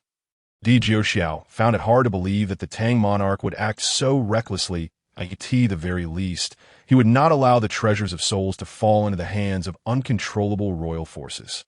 Though Xiao Jiuqiao was merely at the 2nd level of the fish dragon realm, his strategic acumen was exceptional, which explained the formidable reputation of the Luotian sect under his leadership. Witnessing the presence of both reigning and former monarchs of the Tang Kingdom at the Luotian sect, the ancestral figure of the Yang family expressed his disdain. Di Jiuxiao surveyed the crowd of the 10 major sects below, contemplating. With his current strength, he was more than capable of contending with those at the 8th level of the fish dragon realm. The number of arrivals indicated that at least those at the 7th level or higher were present, or else they would merely serve as fodder for his blade. In full view of the multitude, Tang Wang Ji Qianming and the former Tang Wang Ji Longyue gracefully ascended to the elevated position set to the east, accompanied by the 3rd Prince Ji Wuye. Chapter 29. Yang family of the South under the guidance of their respective leaders or elders. The members of the 10 major sects bowed respectfully to the Tang monarch. Regardless of any clandestine sentiments, the 10 major sects outwardly demonstrated considerable respect for the Tang royal family. Once seated, the Tang Wang and the leaders of the 10 major sects noted that 2 or 3 places remained vacant, suggesting that more visitors were expected. Indeed, not long after, a bolt of purple lightning struck down with a thunderous clap, and a purple-robed elder stood in the midst of the gathering. The elder bowed slightly to the Tang Wang, and then cupped his hands in greeting to the leaders of the 10 major sects before taking his seat behind the Zhejiang Valley representatives. Who was this individual? Observers noted he appeared to be at the 8th level of the fish dragon realm. A cultivator of the 3rd level of the fish dragon realm gasped in astonishment. In such a grand assembly, those of the 3rd level hardly had the qualifications to even sit. If I am not mistaken, this man is Duan Jinshan, the famed thunderbolt tiger of Zhejiang Valley, who was rumored to have perished long ago. I never imagined he had attained the 8th level of the fish dragon realm. The speaker was Xianyuan Wuji, who was reputed to possess boundless knowledge in the realm of cultivation, aged no more than 30. He was of unremarkable height and build, neither stout nor thin, neither handsome nor unattractive. In essence, he was the kind of person one would not easily notice in a crowd, despite his plain appearance. He commanded the most extensive and sophisticated intelligence network in the Eternal Kingdom, said to know everything under the heavens. Just as Duan Jinshan took his seat, two more individuals descended from the sky. One rode a blue dragon, appearing to be over 80 years old, with thick, straight hair resembling silver strands meticulously pulled one by one. The other was a woman in her 30s, quite lovely, whose almond-shaped eyes scanned the crowd and captivated the souls of most men instantly. Adorned in a striking red palace gown that accentuated her figure perfectly, she evoked a flurry of imaginations. Xianyuan Wuji sighed. Even the Old Blue and the Seventh Lady have come. It seems the Luotian sect is in dire straits. Upon hearing the names of the Old Blue and the Seventh Lady, the older members of the assembly shuddered involuntarily. Both were elders of Jejuan Valley, having not appeared for centuries. It was unexpected that these two ancient figures would show themselves today for the sake of the treasures of souls. It was understandable. Who wouldn't desire such a coveted treasure? With such formidable support within the valley, why would they choose to forego it? The valley's master had anticipated it would take considerable effort to persuade the two. Yet upon hearing of the treasures, they immediately agreed to break their seclusion. Younger cultivators in the realm had likely never even heard of the names of the Old Blue and the Seventh Lady, which was entirely reasonable, but it did not imply they lacked strength at least 300 years prior. Anyone who heard the names of the Old Blue and the Seventh Lady in the cultivation world would tremble in fear. Xianyuan Wuji, what is the true origin of the Old Blue and the Seventh Lady? Someone inquired, unaware of their backgrounds. Xianyuan Wuji, known for his extensive knowledge, would not be easily stumped. 300 years ago. During the height of the Old Blue's reputation, he encountered me. Who would dare not to show deference? Yet, someone disbelieved this, a sect in the southern part of the Tang Kingdom, whether ignorant of the Old Blue's name or simply dismissive, demanded the Old Blue surrender a fourth-grade spirit herb he discovered on their territory. The Old Blue was not a man of scholarly virtue. He boldly declared he would annihilate that sect. While not insignificant in the south, the sect summoned friends for support. On the third day, the Old Blue arrived as promised, and before the opposing side could strike, his white hair suddenly grew rapidly. In less than 15 minutes, white hair surged throughout the entire sect. When it receded, not a single soul remained, nor any living creature. Xianyuan Wuji sighed once more. This is the true meaning of white hair stretching 3,000 feet. You, who claim to know all, why do you refer to that sect only by its status, as if you don't even know its name? The speaker smiled at Xianyuan Wuji. Xianyuan Wuji lowered his head, his expression dim. Throughout history, only the victors leave their names. Who remembers the vanquished? Is it forgetfulness or a reluctance to speak? If remembered, then why not share? What of the Seventh Lady? She appears so delicate. Could she possess some formidable quality as well? Another inquiry arose. Xianyuan Wuji regarded the Seventh Lady. The Seventh Lady does not possess any particularly remarkable traits. However, since her debut, she has fought in 5,782 battles without a single defeat. The crowd gasped in astonishment, realizing that such a beautiful woman possessed extraordinary prowess. As Xianyuan Wuji finished speaking, a fissure suddenly appeared in the assembly, and two elderly figures clad in yellow stepped forth. Emblazoned on their chests was an ancient character for 10,000, indicating they were elders of the Wanyuan sword sect, their status evidently superior to that of Xiecheng, whom Di Jiuxiao had encountered in the secret realm. Xiao Juqiao, standing atop the forgetting immortal peak of the Luotian sect, could not help but furrow his brow. Among those who had just appeared, aside from the two elders from the Wanyuan sword sect, only those at the 7th level of the Fish Dragon realm were present. The Old Blue and the Seventh Lady were both at the 9th level of the Fish Dragon realm, and these were merely 2 of the 10 major sects. Wanyuan sword sect was the weakest among them, yet possessed such strength, let alone the other sections. Turning to Di Jiuxiao, Xiao Jiuqiao wore a broad smile. These individuals are merely playing house, believing we would cower in fear. Xiao Jiuqiao was not being arrogant. With formidable adversaries surrounding them, he simply did not wish for his actions to jeopardize Di Jiuxiao. Oh, not worry. I will ensure that none of these individuals leave alive. The voice of Di Jiuxiao was rather flat, yet it evoked an unsettling chill. For reasons unbeknownst to him, Xiao Qiuqiu suddenly found himself imbued with confidence in Di Jiuxiao, while simultaneously sensing the boundless battle intent emanating from him. However, that battle intent had yet to reach its zenith. When it did, it would signal the moment for him to strike. As Di Jiuxiao engaged in conversation, 6 individuals from the 10 major sects descended the mountain. Among them were the 2 elders from the Star Pavilion, the Drunken Sword Elder and the Great Sword Elder from the Great Sword Sect, and the 2 elders from the 100 Flowers Retreat. Jing Xian and Jing Qiu. 5 of these 6 individuals possessed the cultivation of the Fish Dragon 8th layer, with only the Great Sword Elder having attained the Fish Dragon 9th layer. Suddenly, a cloud of black mist erupted from the ground, its foul stench permeating the air, and 2 figures emerged, one after the other. These 2 were shrouded in black aura, appearing almost inhuman. Upon their arrival, the temperature of the surroundings plummeted several degrees on this sun-drenched afternoon.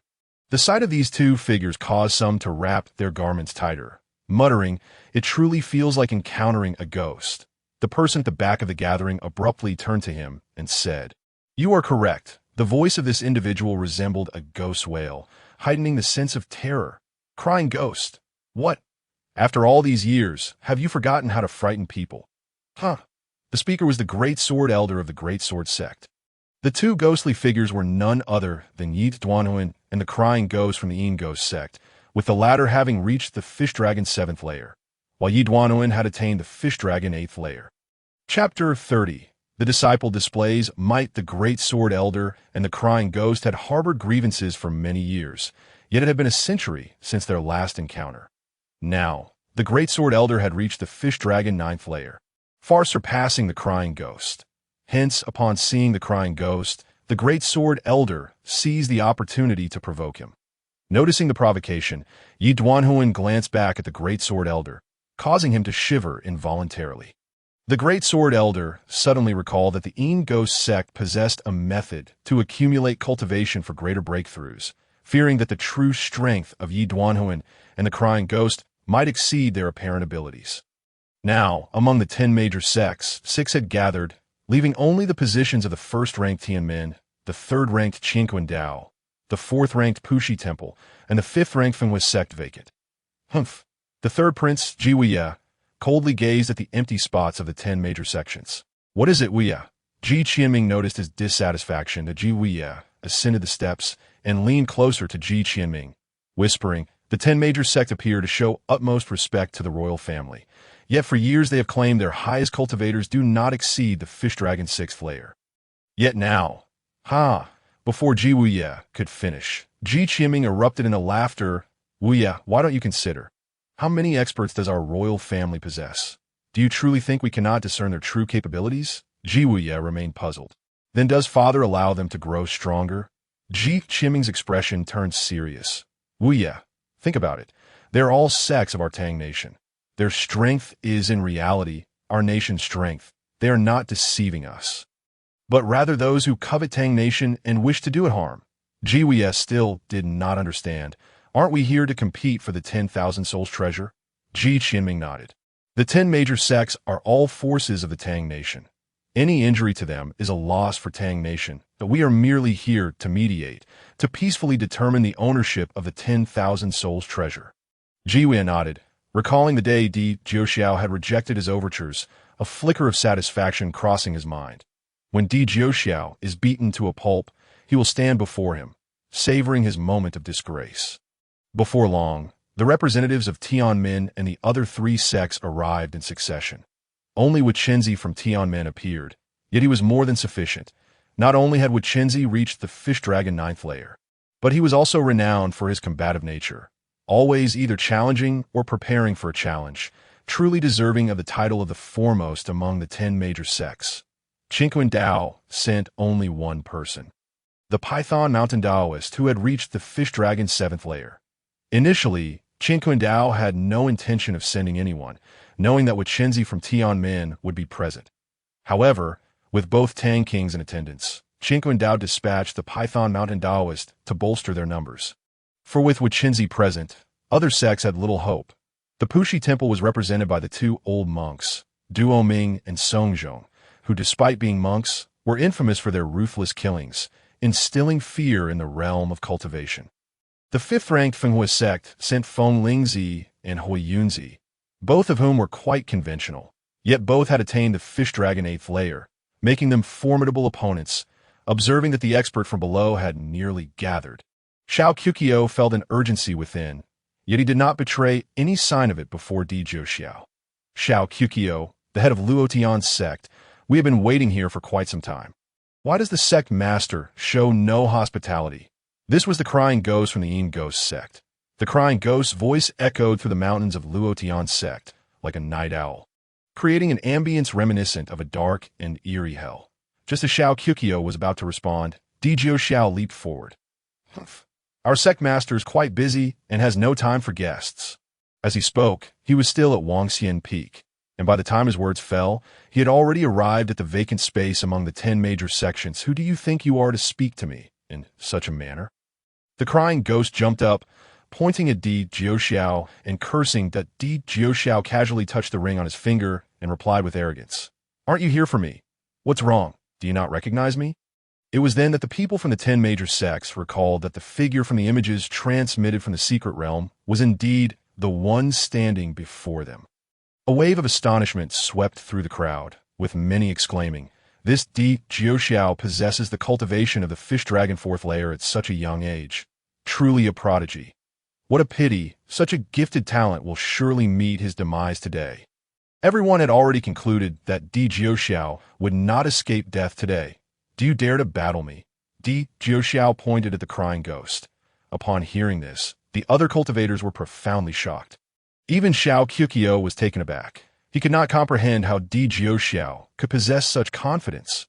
Xinyuan Buji, witnessing Di Zhouxiao's overwhelming presence as if he regarded the 10 major sects with disdain, sensed something amiss and stealthily withdrew while everyone was focused on Di Zhouxiao. Oh, you dare to battle me. Di Zhouxiao's battle intent had reached its peak as he shouted once more at the crying ghost. The crying ghost, feeling the overwhelming aura of Di Zhouxiao, secretly pondered that he had no assurance of victory today, especially with the Tang King present. One must win, not lose, and he could not risk losing his reputation in a moment of impulse. Crying ghost, why are you so lacking in ambition? You dare not accept a challenge from a mere junior. Have you been hiding in your shell all these years? The great sword elder, noticing the crying ghost's hesitation, decided to provoke him further. The crying ghost, being a longtime rival of the great sword elder, could not swallow this insult. He immediately stepped forward to face Di Zhouxiao in battle. The patriarch of the Yang family observed Di Zhouxiao's formidable battle intent and could not help but exclaim, "What a fine young man! Truly embodies the spirit of youth? Elder, are you praising Di Zhouxiao?" Yang Wan's voice suddenly came from behind the patriarch of the Yang family. Upon turning around, the patriarch saw the two sisters, Yang Yu and Yang Wan, standing behind him. "Nonsense! Is this a place for you to come? Were you not told to return?" The patriarch of the Yang family, unable to reprimand them, softened his tone as he continued. "It's all my sister's fault. She insisted on coming to see Di Zhouxiao, and I had to accompany her." Yang Wan pointed at her sister, Yang Yu, declaring loudly that in truth, it was Yang Wan who insisted on visiting Luo Tian's sect to see Di Zhouxiao. And Yang Yu had no choice but to accompany her. Unexpectedly, she turned the narrative to say that it was Yang Yu who insisted on seeing Di Zhouxiao. Yang Yu never expected Yang Wan to say this. Disregarding the presence of the elder, she blurted out, "You little girl, do you have no shame?" The patriarch of the Yang family, knowing Yang Wan's mischievous nature, chuckled as he looked at her. "I still don't know you. It must be you who insisted on dragging your sister here." Yang Wan dashed into the embrace of the patriarch and, shaking his arm, pouted playfully, "Elder, you are biased. I want to accept it." "Oh, then tell me, how have I been biased?" The patriarch of the Yang family, upon seeing the two sisters, became so cheerful that he forgot everything. Yang Wan straightened herself and looked at the patriarch. "You were not present at that time." How can you be so certain it was a must for us to come? The patriarch of the Yang family smiled gently, looking at Yang Yu, where has always been modest and reserved. Unlike you, who speaks your mind so freely. Even if Yue wanted to see Di Jiuxiao, she would never admit it. Upon hearing the elder imply that she had wanted to see Di Jiuxiao, Yang Yu's cheeks involuntarily flushed. Fortunately, Yang Wan was too busy charming the elder, and neither of them noticed, or else Yang Yu would have been teased once again as the crying ghost stepped onto the battlefield. Di Jiuxiao sneered, "Seeing you hesitate, I will allow you one move before I take your life." Chapter 31. Have you considered my opinion? Such arrogance. The words of Di Jiuxiao had barely left his lips when they incited yet another uproar. It was simply beyond comprehension. Who granted a cultivator at the 4th level of the fish dragon realm the audacity to utter such presumptuous claims? After all, if one were to meet their demise, they might as well boast while they could, for such opportunities would be fleeting. The assembly of cultivators directed their utmost scorn towards Di Jiuxiao. If I cannot grant you a swift demise, then I am not a harbinger of death. The Grim Reaper was thoroughly provoked by Di Jiuxiao's audacity. This was precisely the outcome Di Jiuxiao sought. So many late-stage fish dragon experts had gathered for his sake. And if he did not seize the opportunity, how could he justify their presence? The Grim Reaper ceased his verbal sparring, forming seals with his hands, unleashing a foul black mist towards Di Jiuxiao. Di Jiuxiao executed a cross slash, dispersing the black mist entirely. However, within the mist lay 5 small skeletal spirits, and as the black haze dissipated, the skeletons swiftly approached Di Jiuxiao with a cold snort. Di Jiuxiao brandished his 3 swords, forcing the 5 skeletal spirits back, and then combined his sword intent to unleash a decisive strike towards the Grim Reaper. In that moment, the arena was filled with a whirlwind of sword energy. Di Jiuxiao had pushed his 2nd-tier sword intent to its zenith, yet he remained evenly matched against the Grim Reaper. The patriarch of the Yang family had heard tales of Di Jiuxiao's superior sword intent, and witnessing it firsthand left him utterly astonished. This young man was indeed a prodigious talent. Alas, it seemed inevitable that Di Jiuxiao would ultimately fall to the Grim Reaper's hand. Observing Di Jiuxiao's struggle against the Grim Reaper, the Yang patriarch realized his impending defeat. Yang Wan felt a surge of anxiety. How could the patriarch be so certain of Di Jiuxiao's inevitable loss when neither side had shown any signs of weakness? The Yang patriarch focused intently on the Grim Reaper. If the Grim Reaper were truly only at the 7th level of the fish dragon realm, then it would undoubtedly be he who faced defeat. It turned out that the Yin Ghost sect possessed a technique to suppress its own cultivation level, a method that not only restrained one's strength but allowed for extraordinary power to be unleashed after a certain duration. Depending on the length of suppression, even a cultivator at the 7th level of the fish dragon realm could potentially exhibit prowess comparable to that of a late-stage soul-returning expert. Was Di Jiuxiao thus destined to fail? Yang Wan's expression grew even more anxious, and even Yang Yu found herself unconsciously gripping the hem of her garment. With a swift sound, half of Di Jiuxiao's garment was swept away. Di Jiuxiao felt a deep sense of astonishment. How could the Grim Reaper, merely at the 7th level of the fish dragon realm, exhibit such formidable strength? Could it be that he, like Di Jiuxiao, possessed the ability to slay those above his rank? The battle-hardened Grim Reaper, once gaining the upper hand, would not afford Di Jiuxiao a moment's respite, relentlessly pressing him into a corner with a sinister grin. The Grim Reaper brandished his soul-reaping banner, intent on ensnaring Di Jiuxiao's very essence. Just as it seemed Di Jiuxiao would be drawn into the Grim Reaper's clutches, the Yang patriarch prepared to intervene. "Stop!" Di Jiuxiao raised his hand, revealing his storage ring. "You seek the treasure of 10,000 souls, do you not? The treasure lies within this ring. Is that so?" The Grim Reaper scoffed. "Had I known earlier, I would not have gone to such lengths." This was akin to inviting trouble upon oneself. The surrounding cultivators erupted into a fresh wave of mockery directed at Di Jiuxiao. The Grim Reaper, filled with loathing for Di Jiuxiao, was unwilling to let him off the hook. "If I slay you, this item will ultimately be mine. Who asked you to hand it over?" "Grim Reaper, do not overreach," came the retort from Wu Chenzi. "Tea may very well be yours in time, but at present, It is noon, and thus this storage ring is not yours for the taking. Wu Chenzi, eager to confront the Grim Reaper, could not abide his ruthless demeanor. Though the Grim Reaper was formidable, what was he in the presence of Wu Chenzi? Ignoring him entirely, the Grim Reaper continued, "Indeed, this item holds no claim for the Yin Ghost sect. You may step aside." The colossal sword, noticing Wu Chenzi's attempt to suppress the Grim Reaper, seized the opportunity to interject. "Settle your disputes. Once you have reached an agreement, then come find me." That Di Jiushao leaped atop a stone. Feigning slumber, we must not allow ourselves to quarrel, lest this young man benefits. Then let us first eliminate him. The Grim Reaper pointed at Di Jiushao, ready to charge, but was abruptly halted by Knight Duanuan. "Have you lost your mind? Earlier, your desire to slay him was somewhat justified. Now that he has agreed to relinquish the treasure, what reason do you have to kill him? Who would believe you are not coveting the treasure?" Upon hearing Knight Duanhuan's words, the Grim Reaper abruptly awoke to the reality and hesitated to advance. That Wu Chenzi waved his hand. "Why don't we all join forces to retrieve the treasure? And afterward we can decide how to allocate it." This suggestion found unanimous agreement among the assembly, and they collectively approached Di Jiushao. "Young brother, would you kindly unveil the treasure for our inspection?"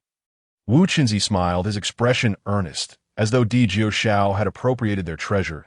Di Jiushao stretched languidly and leaped among the crowd. Behold clearly, Di Jiushao meticulously opened the storage ring, and a rich aura of spiritual energy and the scent of various treasures wafted forth. Instantly, all present recognized the authenticity of the treasured artifacts, as the aura they emitted was unlike anything found in ordinary places. Even if they could find such things, they would never encounter such a multitude. The crowd surged towards Di Jiushao, and suddenly, cries of alarm erupted. "Run! It's a trap! Di Jiushao, you are seeking allies." "Di Jiushao, do you have no shame?" Di Jiushao reclined once more upon the stone, unperturbed. "And what of it? What can you do to me?"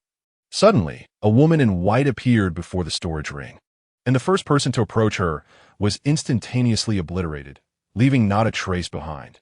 This is a soul-returning powerhouse. Wu Chenzi recognized her visage and finally discerned that she was a late-stage soul-returning expert. The crowd fled in a frenzy, while Wu Chenzi remained rooted, drawing his sword. "As cultivators, we cannot retreat without a fight," he proclaimed, charging towards the woman in white. Yet his efforts were futile. The chasm between the fish dragon realm and the soul-returning realm was insurmountable. A once obscure clan had ascended to a top-tier power simply due to the emergence of a soul-returning expert. This illustrates the formidable nature of soul-returning cultivators. With Wu Chenzi's demise, the remaining individuals were rendered helpless.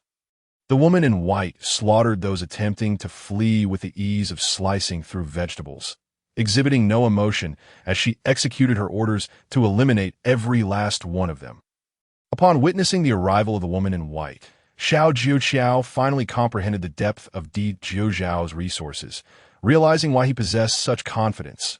In truth, since his return, Di Jiuxiao had urged Qin Wenyun and Tang Ling'er to diligently cultivate.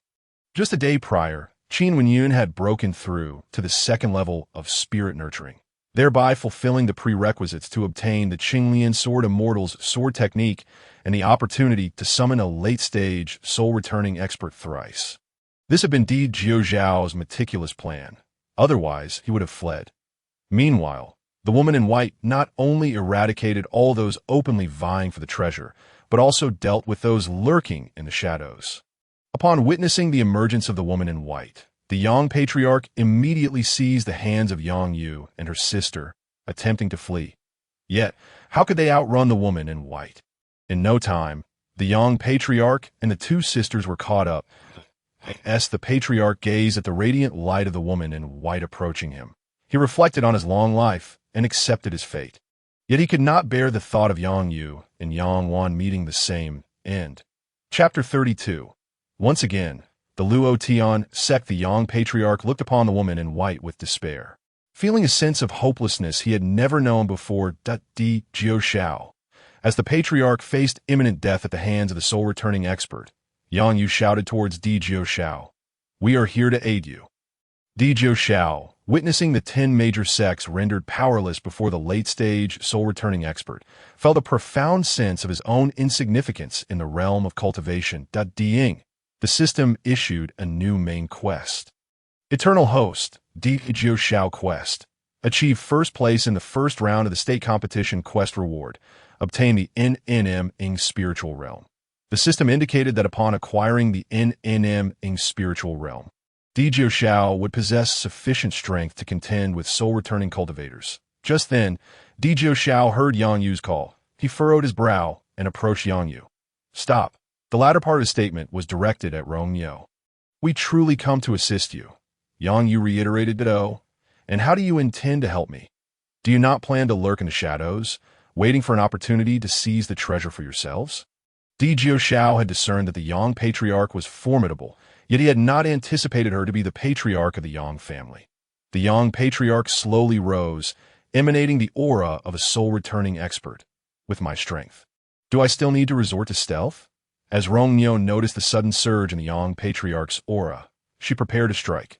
Wait a moment. Jiu Shao was acutely aware that if this person truly sought to seize his treasure, he would have no chance to summon Rong Yo. We genuinely come to assist you.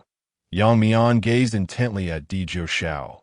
The latter recalled how, during their time in the secret realm of the Moon Invitation, the Yang sisters had never exhibited any hostility towards him. He waved his hand, signaling Rong Yo to proceed with the task of eliminating their foes. You are the ancestral figure of the Yang family. Observing the profound respect the sisters showed towards the elderly man, Jiu Shao surmised that only the ancestral patriarch of the Yang clan could possess such distinguished demeanor and cultivation. The Yang family patriarch chuckled softly. Indeed, you may rightfully be regarded as the foremost talent of the southern continent in thousands of years, both in terms of innate ability and intellect.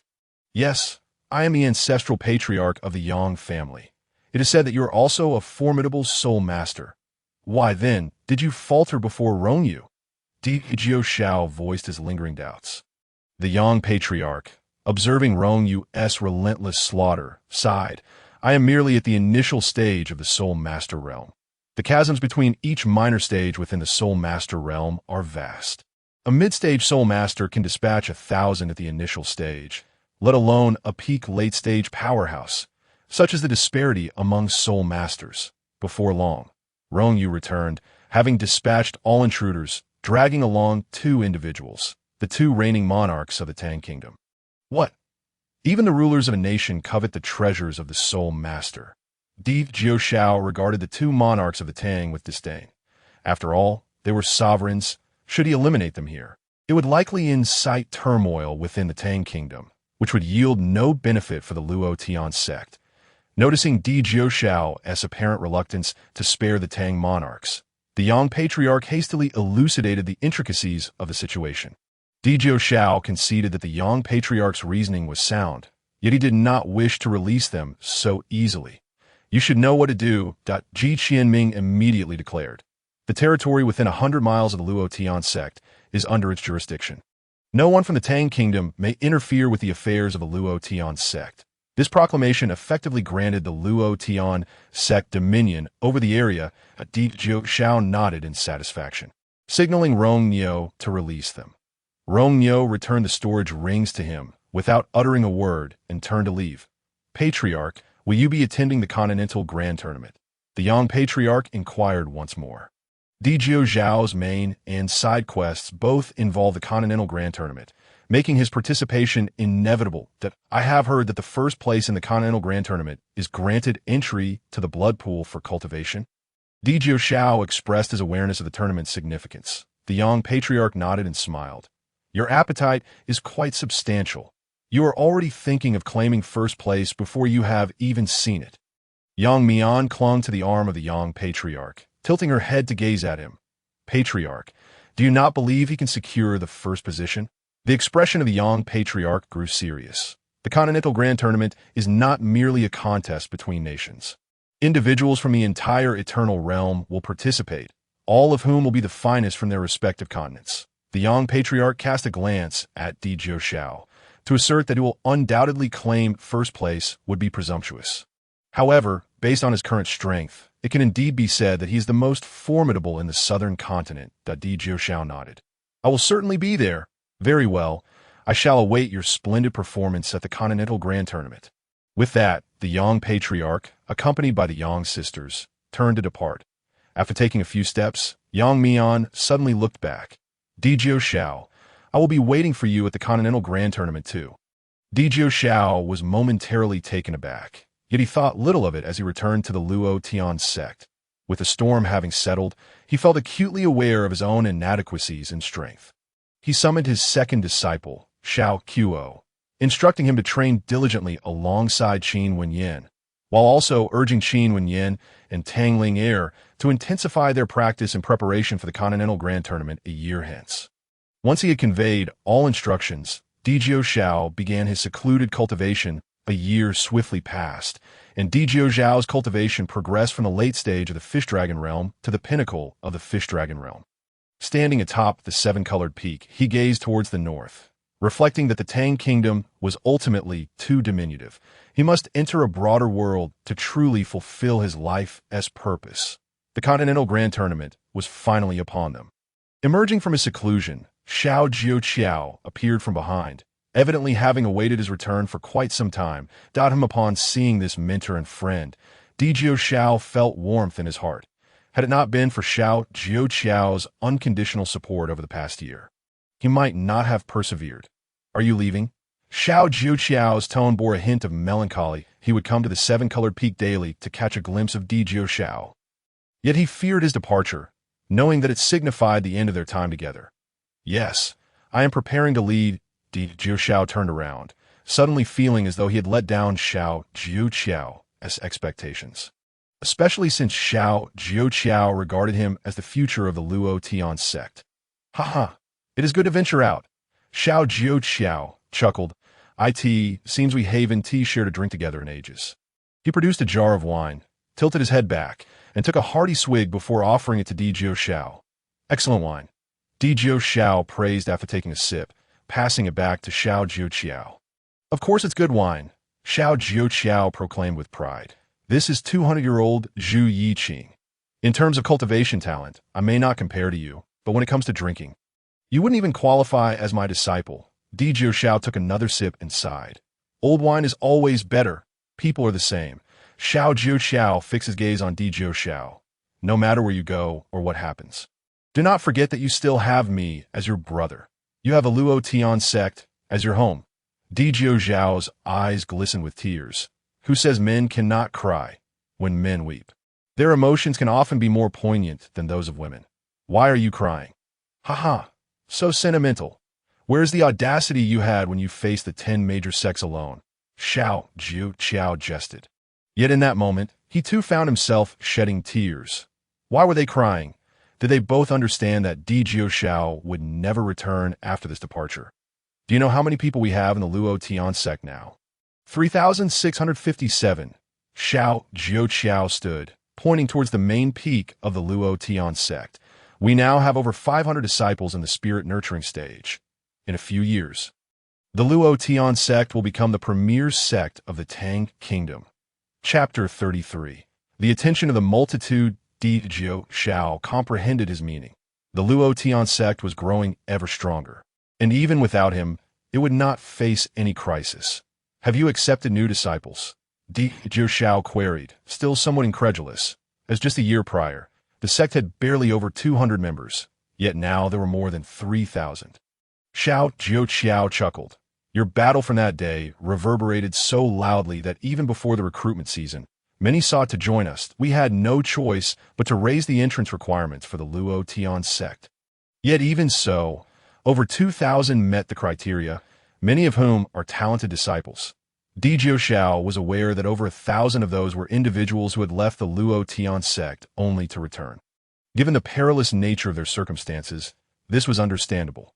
Xiao Jiuqiao was always magnanimous, and he surely welcomed them back. You know that the secret realm of the moon invitation has vanished? Xiao Jiuqiao suddenly recalled this matter. What is the reason? Di Jiuxiao furrowed his brow upon hearing this news. Xiao Jiuqiao shook his head. I'm not entirely certain, but an entrance to the secret realm of the Moon Invitation has appeared within the Xianhuang domain, and many talents have rushed there, claiming they will surpass you. The Xianhuang domain lies within the southern continent, ranking among the top 20 continents that Di Jiuxiao smiled. Isn't my existence meant for them to venerate? They cannot surpass me, and thus, they must revere me. Xiao Jiuqiao scrutinized Di Jiuxiao for a time. You didn't tamper with the demonic refinement tower, did you? Such confidence. What? Do I need to resort to underhanded means? Di Jiuxiao jumped up. I stand there as an insurmountable peak they can never surpass. Do you understand? A peak. As he spoke, Di Jiuxiao gestured with his hands. Xiao Jiuqiao continued to regard Di Jiuxiao. Skepticism evident in his eyes. Those returning from the secret realms say that the difficulty of the demonic refinement tower has increased significantly, and most are eliminated by the 55th level. Di Jiuxiao wore a look of grievance. What does that have to do with me? I have always believed that one should be acutely aware of their own limitations. Those who attempt the tower clearly overestimate themselves. They foolishly aspire to surpass me. Sigh. How restless the youth are nowadays. With a loud crash, Xiao Jiuqiao hurled the wine jar off the cliff. I'm going back. When you depart, do not call for me. As I dislike farewells that Di Jiuxiao watched Xiao Jiuqiao's retreating figure, momentarily lost in thought before he set off to find Tang Ling and the other disciples, that I do not like my younger brother. Before he even entered Tang Ling's secluded chamber, Di Jiuxiao heard her cold voice. Then he heard Xiao Qiuo's unabashed tone. Dear junior sister, I am your senior brother, the senior brother of the bone-tempering stage. I am barely at the spirit-nurturing stage. You truly are quite lacking. Tang Ling showed no mercy toward Xiao Qiuo. Senior sister, look, Xiao Qiuo urged. That I cannot see. The response from Qin Wenyin was both swift and urgent. With a cough, Emperor Jiuxiao stepped inside. Master, exclaimed Qin Wenyin and his companions, quickly rising to pay their respects. Emperor Jiuxiao waved his hand, noticing that Qin Wenyin had already reached the 3rd level of spirit nourishment. You have all made commendable progress. It is time for us to set off. Disciple Mo Qi pays respects to Uncle Master, said Mo Qi, followed by disciple Shui Wuhan pays respects to Uncle Master. As Emperor Jiuxiao prepared to depart with Qin Wenyin and his companions, 2 young disciples in their 20s blocked their path, both strikingly handsome. There's something you need. Emperor Jiuxiao recognized them as disciples of Xiao Jiuqiao. Master, he wishes for you to take us to participate in the Continental Championship. Mo Qi replied respectfully, being slightly older and of higher cultivation, already at the 1st level of spirit nourishment, while Shui Wuhan had reached the 9th level of bone refinement. Emperor Jiuxiao nodded. Then you shall accompany me. Suddenly, dark clouds gathered, and a flying vessel appeared in the sky. Excuse me, is that elder Emperor Jiuxiao of the Luo Tian sect ahead? A figure stood at the front of the vessel, adorned with a sun embroidered on his chest, indicating he was the captain of this flying vessel. Indeed, replied Emperor Jiuxiao. His voice, though not loud, traveled the hundreds of miles to reach the man's ears as if whispered beside him. I am Zhao Rui, captain of the hurricane vessel, here by the command of the Zhang family patriarch to welcome Elder Emperor for the Continental Championship. Zhao Rui landed the hurricane vessel gracefully at the Rainbow Peak, where 2 rows of elegantly dressed maidens emerged to greet Emperor Jiuxiao. All the maidens were in their prime, their figures exquisite, skin flawless, and smiles radiant, captivating all who beheld them. The extravagant manner of their reception took Emperor Jiuxiao by surprise. However, he was not one to be overly modest and appreciated the beauty before him. Humph! Why all these unnecessary theatrics for a simple welcome? Tang Ling seemed somewhat displeased. Zhao Rui hurriedly approached. Does the fairy find anything amiss? Ignoring him, Tang Ling stomped ahead. Qin Wenyin chuckled. Your name is Zhao Rui? What a splendid name! Zhao Rui smiled in return. I was not originally named Zhao Rui, but due to my attentiveness in my duties. People began to call me that. While some felt irritation, others were amused. Xiao Qiuo gazed at the neatly lined tall beauties, his eyes roaming over them, nearly drooling. Emperor Jiuxiao felt a surge of anger and could not help but shake his head in disappointment. Such behavior was indeed disgraceful. He kicked Xiao Quo, sending him stumbling. Ochi and Shui Wuhan felt quite shy, torn between wanting to look and their bashfulness, which only elicited giggles from the 2 rows of maidens. Their laughter caused Mochi and Shui Wuhan's faces to turn crimson as they hurriedly lowered their heads and walked onward. The flying vessel was spacious, divided into 3 levels, with the topmost being the most luxurious. Equipped with every conceivable amenity, and the soundproofing between rooms was exceptional. The top level was already filled with occupants, and Zhao Rui had reserved 3 rooms for Emperor Jiu Shao and his companions. 1 for Emperor Jiu Shao and Xiao Quo, another for Qin Wenin and Tang Linger, and the last for Mochi and Shui Wuhan. The Continental Championship would take place in Beijing City, located in the northern continent, one of the top 10 powers in the region. With the city lord rumored to be at the initial stage of the 10,000 souls realm, the vessel speed, reaching Beijing City would take at least 2 months. During this time, Emperor Jiu Shao maintained his rigorous training expectations for his disciples, showing no signs of leniency. After half a month of cultivation, Tang Linger stretched and stood up. Shall we step outside for some fresh air? Qin Wenin shook his head. You go ahead. I feel I can endure a little longer. Very well. As Tang Linger stepped out, she nearly collided with someone. Looking up, she found herself face to face with Ji Wuye, the 3rd prince of the Tang Kingdom. My apologies, Ji Wuye quickly exclaimed. Tang Linger had little impression of Ji Wuye and merely replied, no harm done. Seeing Tang Linger on the vessel, Ji Wuye concluded that Emperor Jiu Shao must also be aboard, and he immediately decided to approach Tang Linger to curry favor with Emperor Jiu Shao. Miss Tang, the wind here is strong. Eating some snow tangerines will keep your skin hydrated. That Ji Wuye offered a plate of snow tangerines, a royal delicacy not commonly available. Tang Linger shook her head. Thank you, but no need. Miss Tang, are you participating in the Continental Championship? Ji Wuye persisted, undeterred. Yes, I presume you are also attending, Tang Linger replied coolly. Ji Wuye nodded. Indeed. Shall we accompany one another? Not necessary. Tang Linger frowned, her tone becoming icy. Miss Tang, before Ji Wuye could finish, she turned and walked back into the cabin. Is the 3rd prince interested in this beauty? Inquired Chang Hung, one of Ji Wuye's companions, who had already reached the 5th level of spirit nourishment, a considerable achievement at his age. Seeing Tang Linger's indifference towards him, Ji Wuye realized that Emperor Jiu Shao held no favorable feelings for him, which caused him great concern regarding the upcoming Continental Championship. When Chang Hung asked about Tang Linger, Ji Wuye merely shook his head, not giving it much thought. Chang Hung, noticing Ji Wuye's lack of interest, felt surprised, but soon found joy in the prospect of Tang Linger, silently planning to win her over that evening. As he fantasized about how to capture her heart, he couldn't help but chuckle aloud. His companions, having spent some time with him, knew his character and understood his thoughts. What? Are you plotting to seduce another man's lady? A slender young man teased. Alas, who wouldn't want to embrace such a stunning beauty? Brother Chang, just remember us when you find your happiness. An older man swallowed hard. Truly, birds of a feather flock together. These individuals likely had no idea how many hearts they had already broken. Ji Wuye, lost in his thoughts, was abruptly interrupted by their laughter. What are you all laughing about? Chang Hung and the others were momentarily taken aback, questioning, what is wrong with you? Have you been possessed? Go away. Ji Wuye glared at Chang Hung. I'm feeling a bit tired. I'm going to rest. As Ji Wuye turned to enter the cabin, he suddenly heard Chang Hung say, her surname is Tang. I don't even know her full name, but tonight I will make her desire me utterly, and she will surely reveal her name to me. What did you say? Ji Wuye spun around sharply.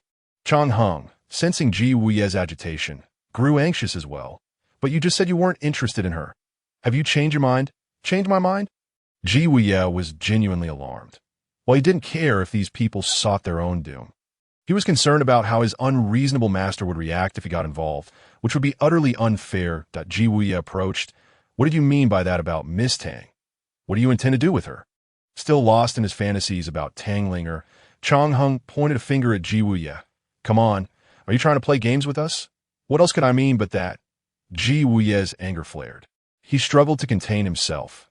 Let me say this. Do not harbor any thoughts about that girl named Tang. The slender young man looked at Ji Wuye. Third Prince, what is going on with you today? Chang Hung, being at the 5th level of spirit nourishment himself, had powerful backing and was not one to shy away from trouble. He brushed past Ji Wuye and headed towards Tang Ling's room. I want to see if she is strong or if I am. Have you heard of the name Emperor Jiu Shao from the Luo Tian sect? Ji Wuye's voice was low, but this statement struck his companions like a thunderclap. The older man pondered. Are you referring to that incident a year ago, where he single-handedly faced the top 10 sects and ultimately slaughtered their masters? Ji Wuye, recalling that battle, felt a chill run down his spine and nodded silently. Chang Hung remained unconvinced.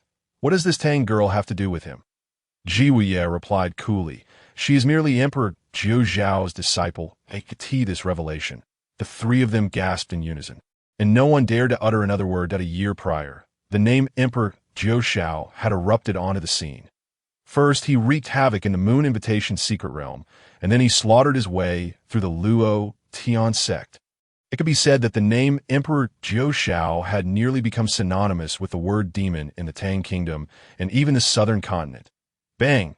The four of them, led by Ji Wuye, were struck with fear by their own actions. Suddenly, the flying vessel trembled violently, causing them to lose their balance and fall almost simultaneously. Chang Hung, startled, whispered, could it be that her master has arrived? I swear I did nothing. Ji Wuye, equally terrified, recalled his previous encounter with Di Jiuxiao, knowing all too well that the latter never hesitated when it came to killing if he were to strike. They would likely perish before they even realized what had happened. Before Ji Wuye could utter a word, 5 figures sprang onto the deck. Ji Wuye recognized them clearly. These were the guardians of the flying vessel, all formidable warriors of the fish dragon realm. They positioned themselves strategically, unleashing the 5 elemental powers of gold, wood, water, fire, and earth to form a protective barrier around the vessel. Bang! Another series of sounds echoed, and this time, Ji Wuye and the others discerned that a horde of monstrous beasts was attacking the vessel. Chang Hung stood up, exhaling in relief. Thank goodness it's not Di Jiuxiao. Ji Wuye and the others shared a sentiment. In their hearts, they would rather face these beasts than confront Di Jiuxiao. Are you looking for me? Di Jiuxiao appeared on the deck, his presence startling Ji Wuye, who turned around to find him standing right behind. His face turned pale with fright. Upon seeing Ji Wuye's expression, Chang Hung immediately understood who had arrived, and a chill ran down his spine, realizing he had nearly wet himself from sheer terror. Fortunately, after uttering his question, Di Jiuxiao turned his attention to the deck and ignored him thereafter.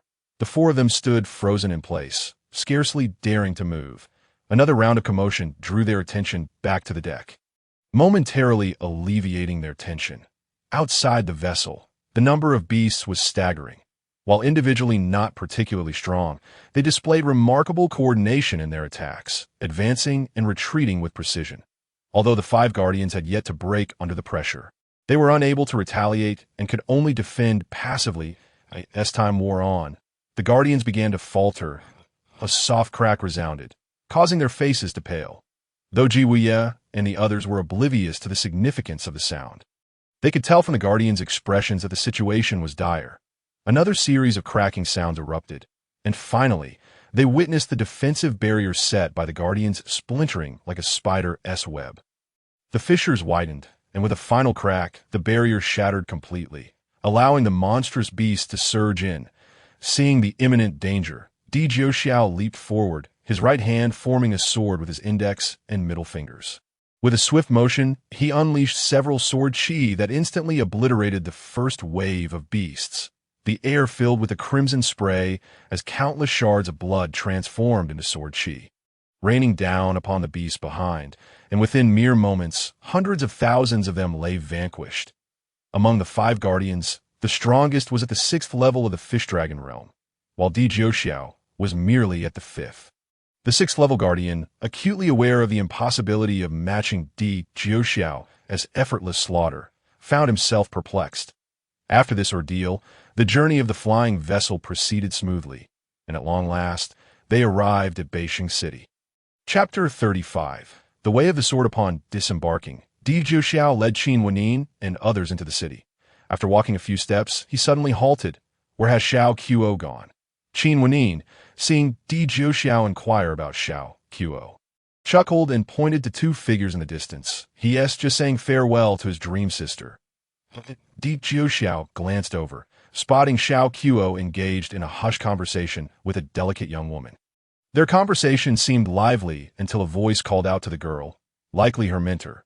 She glanced back, exchanged a few words with Xiao Qiu, and then turned to leave. Xiao Qiu, reluctant, grasped her hand, but she slowly pulled away, their fingers slipping apart until only a single finger remained. And ultimately, they had to part. The girl walked away, glancing back multiple times, while Xiao Qiu remained transfixed, gazing in the direction she had departed. Alas, what is love? Di Jiuxiao couldn't help but feel a twinge of sympathy upon witnessing the scene. To pledge one's life for love. Xiao Qiu returned with his head bowed, his expression one of deep sorrow. Hearing his master's comment, he felt a profound kinship and echoed the sentiment. Di Jiuxiao playfully kicked Xiao Qiu's backside. Hurry up, if you can't find an inn to stay at. I'll make you pledge your life in return. Di Jiuxiao had noticed that numerous flying vessels were converging upon Beijing City, likely for the national competition. Upon entering the city, they found themselves amidst a throng of people. Unable to move an inch, Di Jiuxiao was further exasperated when Qin Wenin and Tang Ling, upon entering, resembled rabbits released from a cage, eagerly darting about, leaving their luggage entirely to him. Of course, Di Jiuxiao could not be angry with his two female disciples. He casually tossed the burdens on Xiao Qiu, nearly toppling him over. Master, Xiao Qiu began to speak but faltered, left with no choice but to strain under the weight of the luggage. Trailing behind them, every time Qin Wenin and Tang Ling spotted a shop, they had to meander inside, driving Di Jiuxiao to the brink of frustration. You two, despite being daughters of noble families, act as if you've never seen this city before. Everything seems so fascinating. Finally, unable to contain himself, he voiced his irritation. Tang Ling donned a comical mask and skipped in front of Di Jiuxiao. Master, Beijing City is extraordinarily vibrant. There are many things here that aren't found elsewhere. As night approached, after wandering the city for hours, they finally obediently followed Di Jiuxiao to seek lodging, as Di Jiuxiao had predicted. Every inn in the city was already fully booked, and they eventually found a remote establishment. After freshening up in their respective rooms, they descended to the dining hall for a meal at Di Jiuxiao. As soon as he descended, a familiar voice called to him. Following the sound, he saw Yang Mian. Yang Yu sat beside her, merely nodding at Di Jiuxiao without speaking. Yang Mian was exceedingly enthusiastic, waving her hand to beckon him over. Come here. Di Jiuxiao gestured for Tang Ling, and the others to find a table, then approached. How have you been preparing? Yang Mian inquired, her calm demeanor strikingly captivating. Di Jiuxiao steadied his nerves. Not too bad. Did you know you are currently ranked 977 on the talent list? Yang Mian seemed genuinely interested in Di Jiuxiao's affairs. Di Jiuxiao furrowed his brows. I have not participated in the talent list competition. Do you not recall? You killed so many people in the Inviting Moon's secret realm, one of whom was ranked 970-7 by defeating him. You claimed his position, Yang Mian stated, her tone consistently unhurried. The mention of murder sounded as casual as discussing the weather. As night deepened, Xiao Qiu finally arrived at the inn, dragging his luggage. Upon seeing Qin Wenin and Tang Ling relishing their sumptuous meal while his master chatted and drank with the two beautiful women, he cast a glance at the mountains of baggage he bore. Is there no justice? Xiao Qiu dropped his luggage, collapsing onto the floor in tears. The hall was still bustling with patrons, and his cries drew them closer. Di Jiuxiao felt his face flush with embarrassment, realizing he hadn't enforced discipline in quite some time. My disciples have acted inappropriately. I apologize for the disturbance. Di Jiuxiao smiled as he excused himself to the Yang sisters. You've worked hard. Allow me to assist you. Di Jiuxiao approached Xiao Qiu, a smile plastered on his face, filled with guilt. However, upon seeing the expression on Di Jiuxiao's face, Xiao Qiu's features twitched, and he hastily stood, shouldering his baggage. No, it's not that hard. Xiao Qiu then approached the table, somehow managing to free one hand to pour tea for Di Jiuxiao. Master, Is chatting with beautiful women tiring? Are you thirsty? Please enjoy a cup of tea. Tang Ling could no longer contain her laughter as she helped relieve Xiao Qiuo of his burdens. What about your dream sister? Do you know where she resides? Upon hearing the term dream sister, Xiao Qiuo couldn't help but feel tears welling up again. Her place is very far from ours. Qin Wenin poured him a cup of tea. Distance is of no consequence. As long as you know where she is, we can go find her together tomorrow. Really?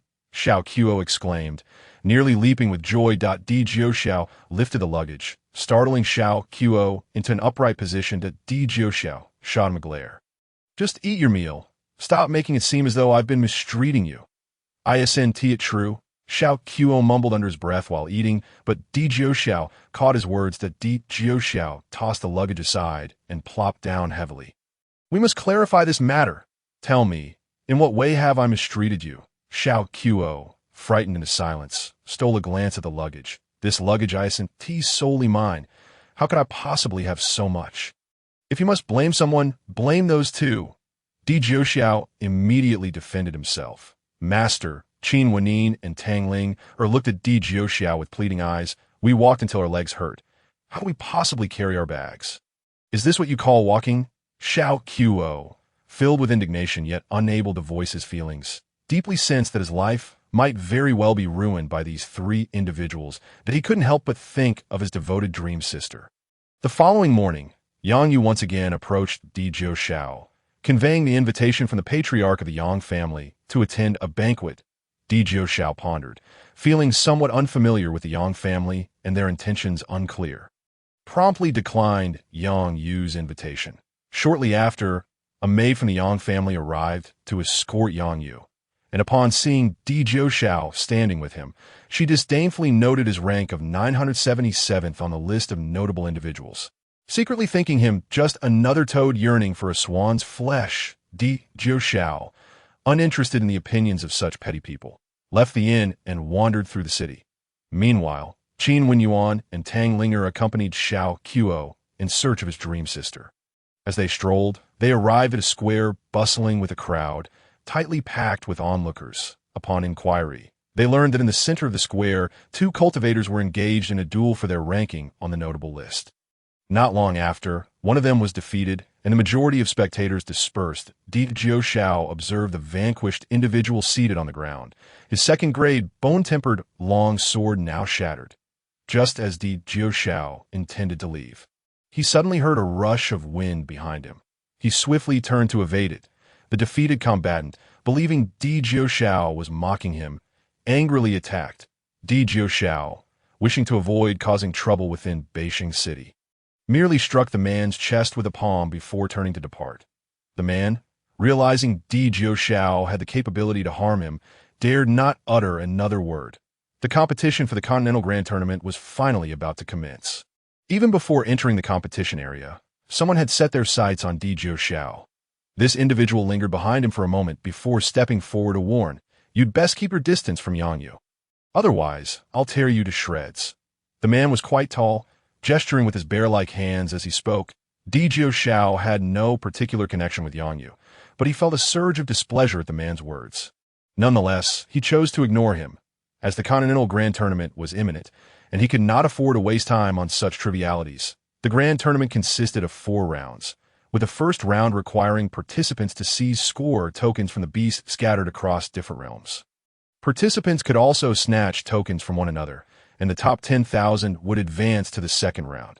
The judge for the first round was a half-step one-hun powerhouse, the deputy lord of Beijing City. Upon entering the competition area, a live broadcast was made available for the spectators to view. What a twist of fate!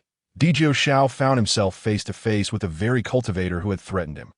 Many spectators were also watching Di Jiuxiao enter the small realm, but they were not there for him. They were drawn by the presence of several prodigies from the notable list within the small realm. Whoosh! Di Jiuxiao sheathed his sword after slaying an 8th-tier spirit beast, earning a bounty of 8,500 points. His goal was clear: to secure the top position in the first round. Suddenly, a panicked cultivator rushed toward him. Di Jiuxiao seized him and inquired, "What has happened?" "Wang Zhe, the prodigy from the notable list, is chasing after a cultivator ahead," Di Xiao smiled. With a swift strike, he severed the neck of the fleeing cultivator, gaining a meager 2,450 points, and continued in pursuit of Wang Zhe. Haha! Ahead, a disheveled individual, drenched in blood, was withdrawing his sword from a corpse. Spotting Di Xiao, he appeared quite excited. "Young brother, how many points have you accumulated?" "Let me see. Come here." Di Xiao approached the man. The individual paused, then quickly realized. "Do you know who Wang Zhe is?" Di Xiao shook his head. "I am Wang Zhe." No sooner had Wang Zhe finished speaking than he leaped forward, striking fiercely at Di Xiao. Di Xiao brandished his long sword. "Do you know what this is?" Wang Zhe hesitated. "A broken sword, it is a sword meant for killing, with a single stroke." Di Xiao decapitated Wang Zhe, accumulating a staggering 579,340 points. Di Xiao was taken aback by Wang Zhe's speed and harvesting points. Without pausing, he pursued another prodigy, Sima Wan. After dispatching Sima Wan, Di Xiao gained over 1,000,000 points. After several such encounters, Di Xiao came across yet another prodigy from the notable list. However, for Di Xiao, these prodigies seemed to exist solely to provide him with points. Soon, his points soared to more than 790,000. To be prudent, Di Xiao eliminated all he encountered in the small realm, whether they were beasts or cultivators. The small realm was nearly devoid of cultivators. And at last, Di Xiao detected a faint sound of breathing outside a cave. He ventured inside, only to discover that the person hiding there was none other than Xiao Qiuo's love interest. "Is it just you?" Di Xiao certainly wouldn't turn against his own disciple. Xiao Qiuo's partner, witnessing Di Xiao's points had surpassed 10 million, trembled in fear, pointing toward the southwest. "There are numerous high-tier spirit beasts hidden in the valley over there." Di Xiao nodded and hastened toward the valley. Xiao Qiuo's partner had not deceived him.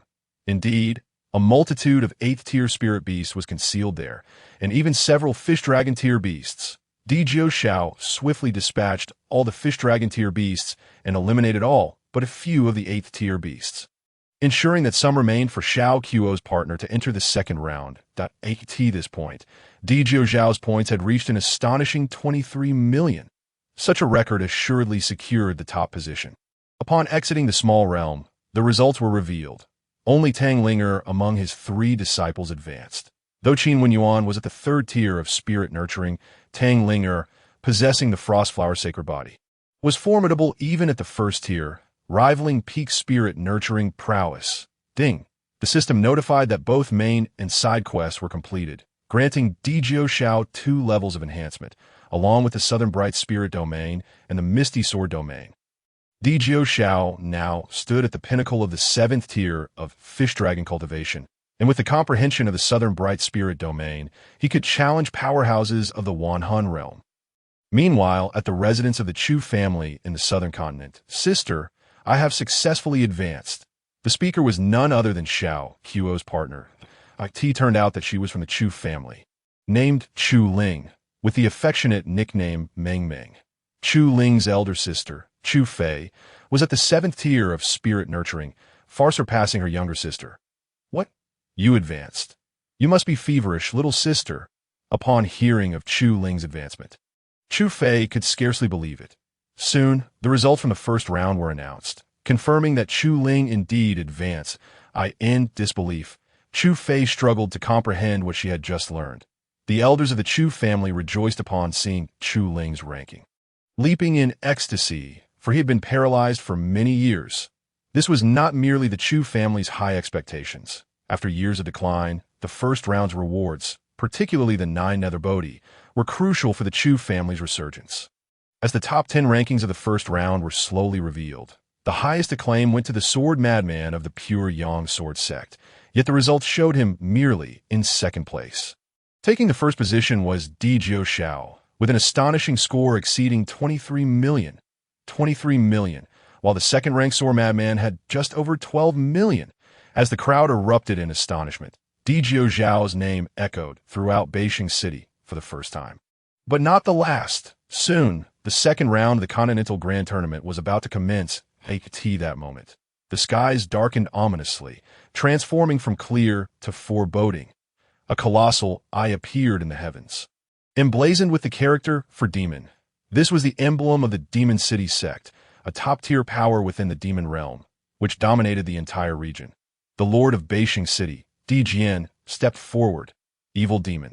Why are you here causing mischief instead of remaining in your own realm? Ha ha, DGN.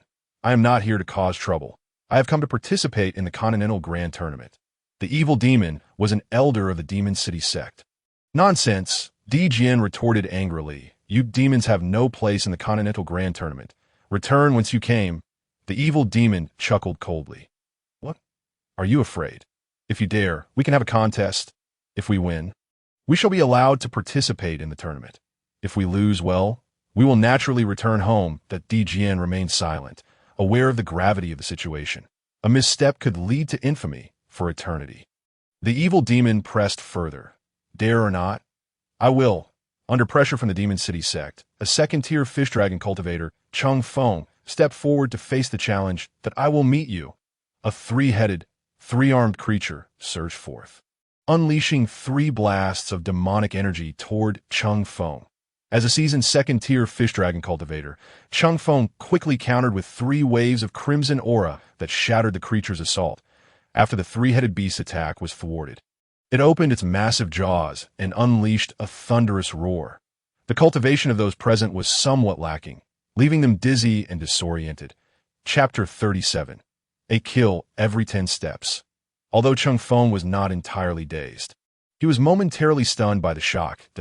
In that fleeting moment of distraction, a colossal tail suddenly emerged from beneath him, instantly tearing him to shreds. Huh, is this truly your so-called expert? The three-headed monster, having dispatched Chung Feng, waved its massive tail in the air, beginning to taunt the cultivators below. Who claims this is a master? This is merely a child who is yet to grow. You have no reason to feel proud. Three-headed monster. In their eyes, the fish dragon cultivators were nothing more than immature children, revealing the audacity and arrogance of their tone. Although merely a child, they were far superior to those timid little cats and dogs hiding below. I have heard there is one among you named Sword Maniac. He boasts as if he is divine. I wonder if the claims are true. Siam Mozi waved his hand, silencing the ridicule of his subordinates. We have a friend here who has also studied sword techniques for a mere 2 days, and wishes to witness this legendary sword maniac. I wonder if the sword maniac dares to accept the challenge. Siam Mozi smiled, calling for the sword maniac to step forward. As soon as Siam Mozi finished speaking, a powerful sword aura suddenly erupted, causing all the swords present to tremble violently, as if eager to be unsheathed. The sword maniac, appearing to be in his 30s, had long hair and dirty clothes, yet his hands were cleaner than those of most individuals, even surpassing the cleanliness of the most fastidious women. The gaze of the sword maniac was more profound than that of the most affectionate woman. However, what rooted his affections was the sword itself. Ancestor, do you think the sword maniac can defeat the people of the Demon City sect? Yang Yu stood beside the elder of the Yang family, feeling extremely tense about the sudden conflict. The elder of the Yang family was the only one from the foremost family of the 4 continents to attend the national competition. Having been held for many years without incident, other families had only sent their younger members. However, with the scarcity of talent in the southern continent, the elder of the Yang family had no choice but to personally oversee the event. It is difficult to say the sword maniac is excessively obsessed with the sword, and often such obsession is not a good thing, the elder of the Yang family finally uttered after a long pause. Yang Yu pondered the elder's words carefully. Being overly obsessed with the sword was not necessarily a good thing. She glanced toward Di Jiuzhao's position. But where is he? Is it not often difficult to find true feelings in one who is overly infatuated? Ah! A chorus of gasps erupted from the cultivators as a massive demonic sword soared into the sky, heralding the arrival of the sword demon from the Demon City sect. The sword maniac looked up, and 2 sword auras shot forth with a whoosh. He could even emit sword energy from his eyes. Excellent! With such prowess, the spirits of the surrounding cultivators were lifted, dispelling the gloom of Chung Feng's earlier defeat. Oomph! The sword demon sneered several times, effortlessly blocking the sword maniac's sword aura with his massive sword. The sword demon swung the great sword down upon the sword maniac. As it descended, the massive sword transformed into countless smaller swords. all launching an assault against the Sword Maniac. With a clang, the Sword Maniac struck the sword box behind him, and a soaring azure dragon emerged. The Dragon Cloud Sword, this sword, with its ancient blade, was forged from the icy essence of the snow region, supplemented with infernal obsidian, and upon its completion, an azure dragon was said to have descended upon the blade. Hence it was named the Dragon Cloud Sword. As the Dragon Cloud Sword appeared, the swords unleashed by the sword demon instantly dimmed, merely swirling in the air before being shattered to pieces. Excellent. The Sword Maniac's imposing presence drew forth thunderous cheers from the cultivators. Although the sword demon's sword was destroyed, he remained unfazed, closely observing the battlefield. Di Jiuxiao had been quietly watching, sensing that something was amiss. Indeed, as the Dragon Cloud Sword returned to its sheath, another identical Dragon Cloud Sword suddenly emerged. The Sword Maniac was clearly taken aback upon seeing two Dragon Cloud Swords. Huh? The Sword Demon laughed heartily. Sword Maniac, your Dragon Cloud Sword does not share your infatuation. After taking a spin, it brought back a wooden sword. Is this not akin to putting a green hat on your head? Huh? Swords know not a gender, and the Sword Demon certainly had no intention of merely riling up the Sword Maniac. The Sword Maniac ignored the Sword Demon, but which of the two Dragon Cloud Swords was the genuine one? Even he could not discern. This is bad, the elder of the Yang family exclaimed softly. What is it, ancestor? Yang Yu was unaware of the significance of the Dragon Cloud Sword to the Sword Maniac. The elder of the Yang family sighed. For the Sword Maniac, this may not be a bad thing. As long as he can withstand this trial, his swordsmanship will surely advance by leaps and bounds, perhaps even surpassing the legendary sword god, laying each in 0.2 swords alone. What is the great concern if he cannot endure? Yang Yu did not grasp the gravity of the situation. Indeed, merely 2 swords. The elder of the Yang family gazed at the Sword Maniac. As long as he comprehends this truth, if he can relinquish this sword, he shall not be defeated today. Just then, the Sword Maniac's hand had already reached out. The elder of the Yang family stood up, fixated on the Sword Maniac's hand. Yang Yu, seeing her ancestor so tense, felt anxious as well. Ancestor, could the situation truly be beyond redemption? The elder shook his head. Even if the Sword Maniac were to be defeated, we still have Di Jiuxiao to it is merely that the Sword Maniac is a rare talent. Should he be ruined here, it would indeed be a great pity. Yang Yu nodded, looking again toward Di Jiuxiao's position. Why was this man not like the others, clearly possessing high-level strength yet choosing to remain so low-key? It truly evoked admiration. The Sword Maniac's hand finally brushed against his sword, and at that moment, the Dragon Cloud Sword suddenly erupted, unleashing countless waves of demonic energy into his body. The Sword Maniac did not utter a sound. Collapsing to the ground, the cultivators were momentarily stunned. The Sword Maniac, who had just dazzled the crowd, had fallen just like that. The morale of the cultivators in Beijing City plummeted to a nadir. No one spoke, nor did they blame Chung Feng or the Sword Maniac. Both Chung Feng and the Sword Maniac fought for the sake of the cultivators. Though defeated, they retained their honor. Di-ing. The system issued a side quest, demanding Di Jiuxiao to engage in battle and eliminate the Demon City sect. Completing the quest would yield rewards of a promotion in realm and a comprehension of sword intent at level 3. Di Jiuxiao.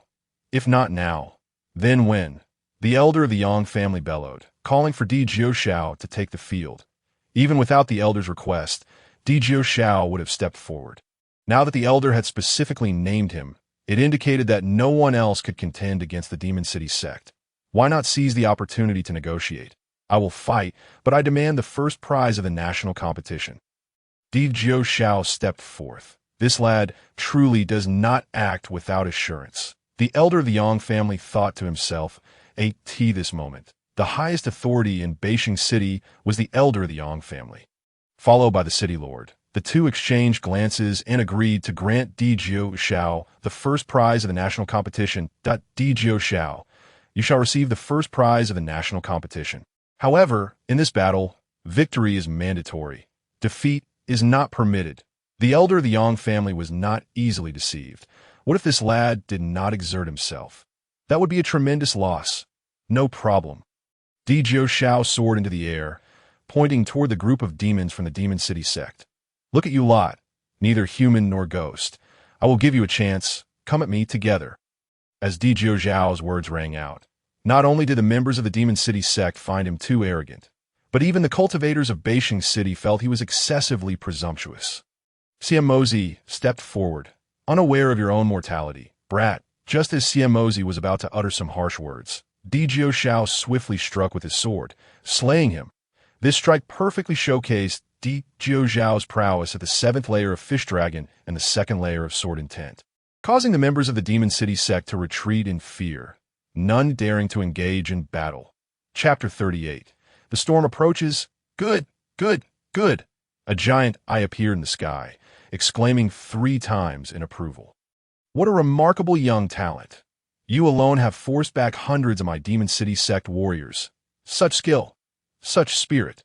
The newly appeared figure possessed an extraordinary demeanor, lauding Di Zhao. "My abilities are inconsequential. Tens of thousands are watching.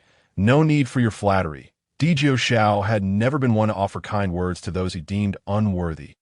"Humph, you insolent brat. Having skill is commendable, but if you forget your own limitations, then you shall be punished." The man was evidently incensed by Di Zhao's lack of gratitude. "However, I can offer you a chance to live." The man seemed in no hurry to strike. "Just come with me to the demon realm and become my disciple."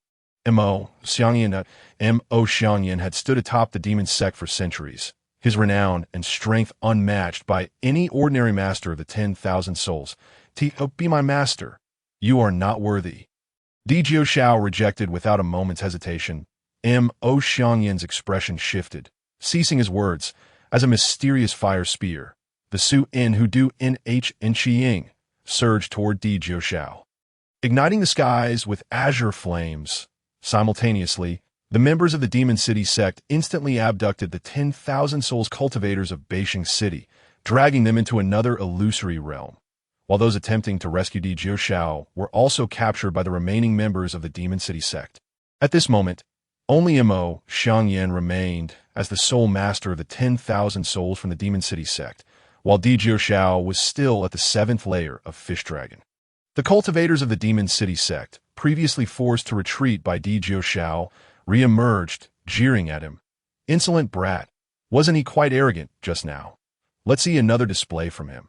Alas, facing the formidable might of the 10,000 souls, I cannot discern even a glimmer of hope for his victory. That it is truly unfortunate that such a young genius has met his demise. The speaker raised his hand and struck it down emphatically. "Kill!" roared Di Zhao, unleashing his 2nd-tier sword intent once more.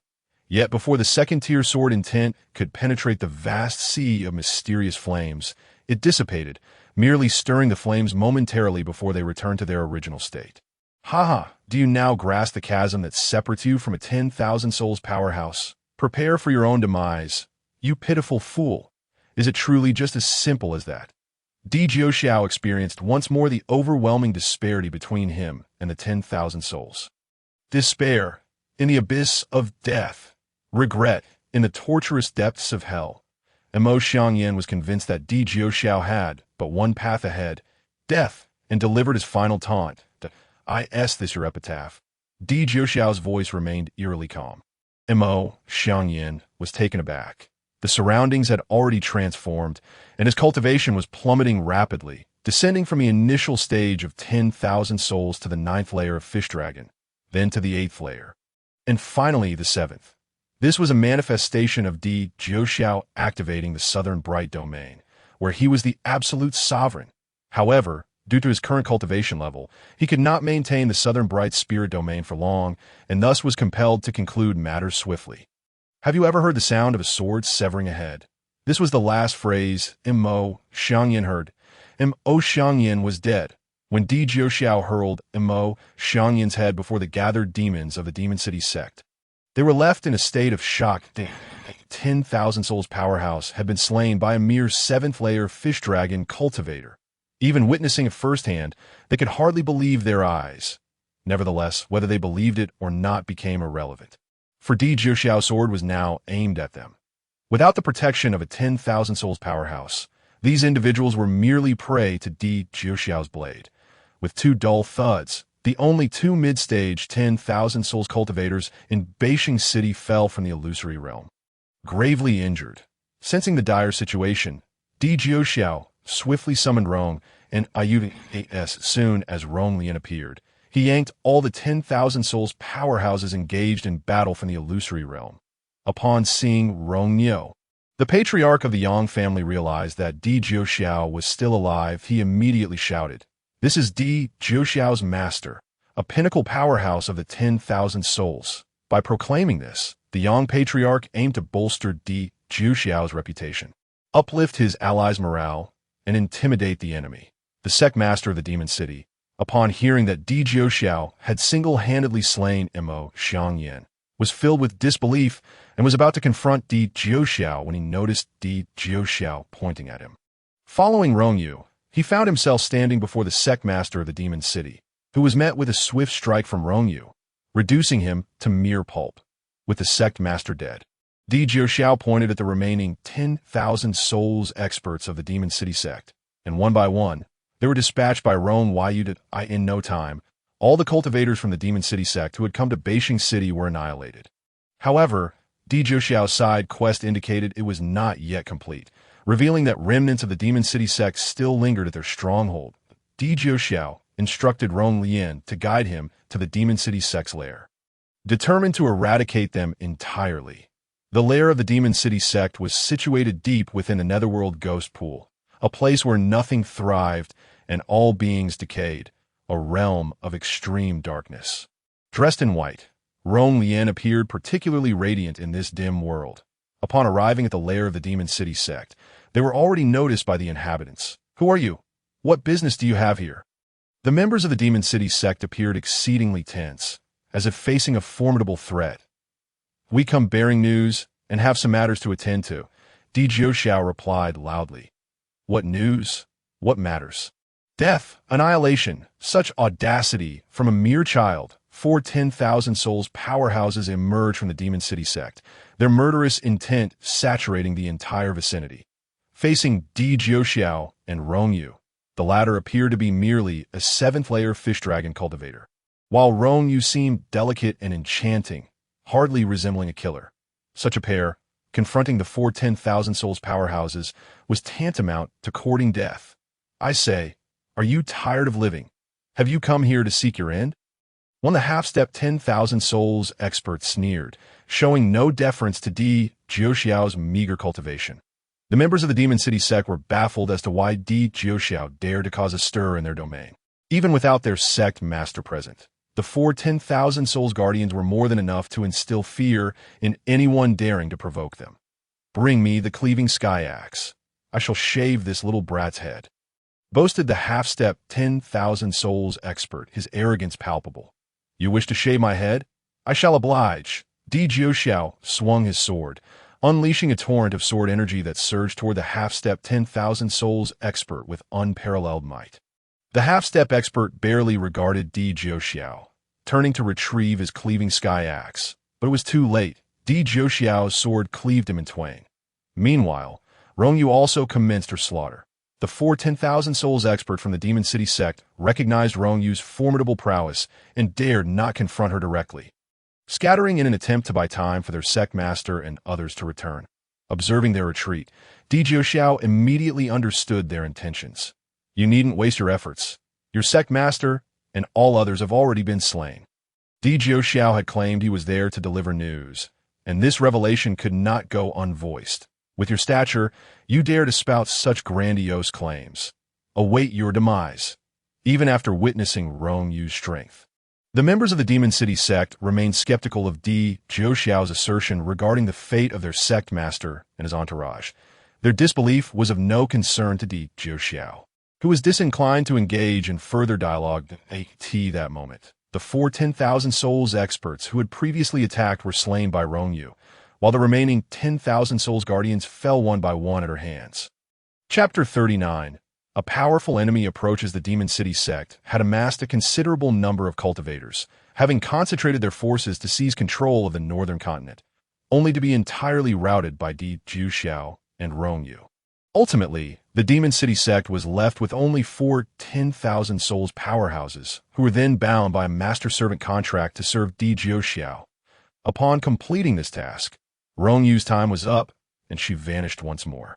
With the side quest accomplished, Di Jiuxiao received his rewards, ascending to the 8th layer of Fish Dragon, his rapid cultivation progression leaving even the 4 10,000 souls guardians astounded. Moreover, the 3rd tier of Di Jiuxiao's sword intent shocked them even further. As with his current strength, he was truly invincible beneath the realm of 10,000 souls. Thus, the once mighty Demon City sect, which had dominated the demon realm for thousands of years, was no more. Di Jiuxiao resolved to establish a branch of the Luotian sect at the former site of the Demon City sect, naming it the Luotian sect of the demon realm. During his time, the Luotian sect in the demon realm, Di Jiuxiao encountered a promising young girl, and his next task was to recruit a disciple with a talent rating of 300, for which he would be rewarded with a yin-yang nether domain. When Di Jiuxiao first saw the young girl, she was sitting alone by the roadside, weeping sorrowfully. Eager to construct the Luotian sect in the demon realm, he paid her little mind, intending to return after completing his tasks. Only to find she had vanished. "Excuse me, sir, have you seen a girl about this height?" Di Jiuxiao gestured with his hand. "She was crying here just yesterday. Are you referring to that fair-skinned, tall yet slender girl?" The uncle, an ordinary man with little cultivation, lived by farming. "Yes. Do you know where she went?" Di Jiuxiao exclaimed with joy. The uncle shook his head. "That girl, it's hard to say." "What do you mean, uncle?" Di Jiuxiao inquired. Puzzled. She was originally from a prestigious background. The uncle revealed the girl's origins. Her name was Situ Yanwei, born into the esteemed Situ family of Yuluo City, with such a noble lineage and her exceptional talent. She was cherished by her family. However, not long ago, her cultivation was unexpectedly crippled, and just a couple of days prior, she was expelled from the Situ family, which was how she crossed paths with Di Jiuxiao. Yet yesterday, members of the Situ family suddenly returned to the city and took her back.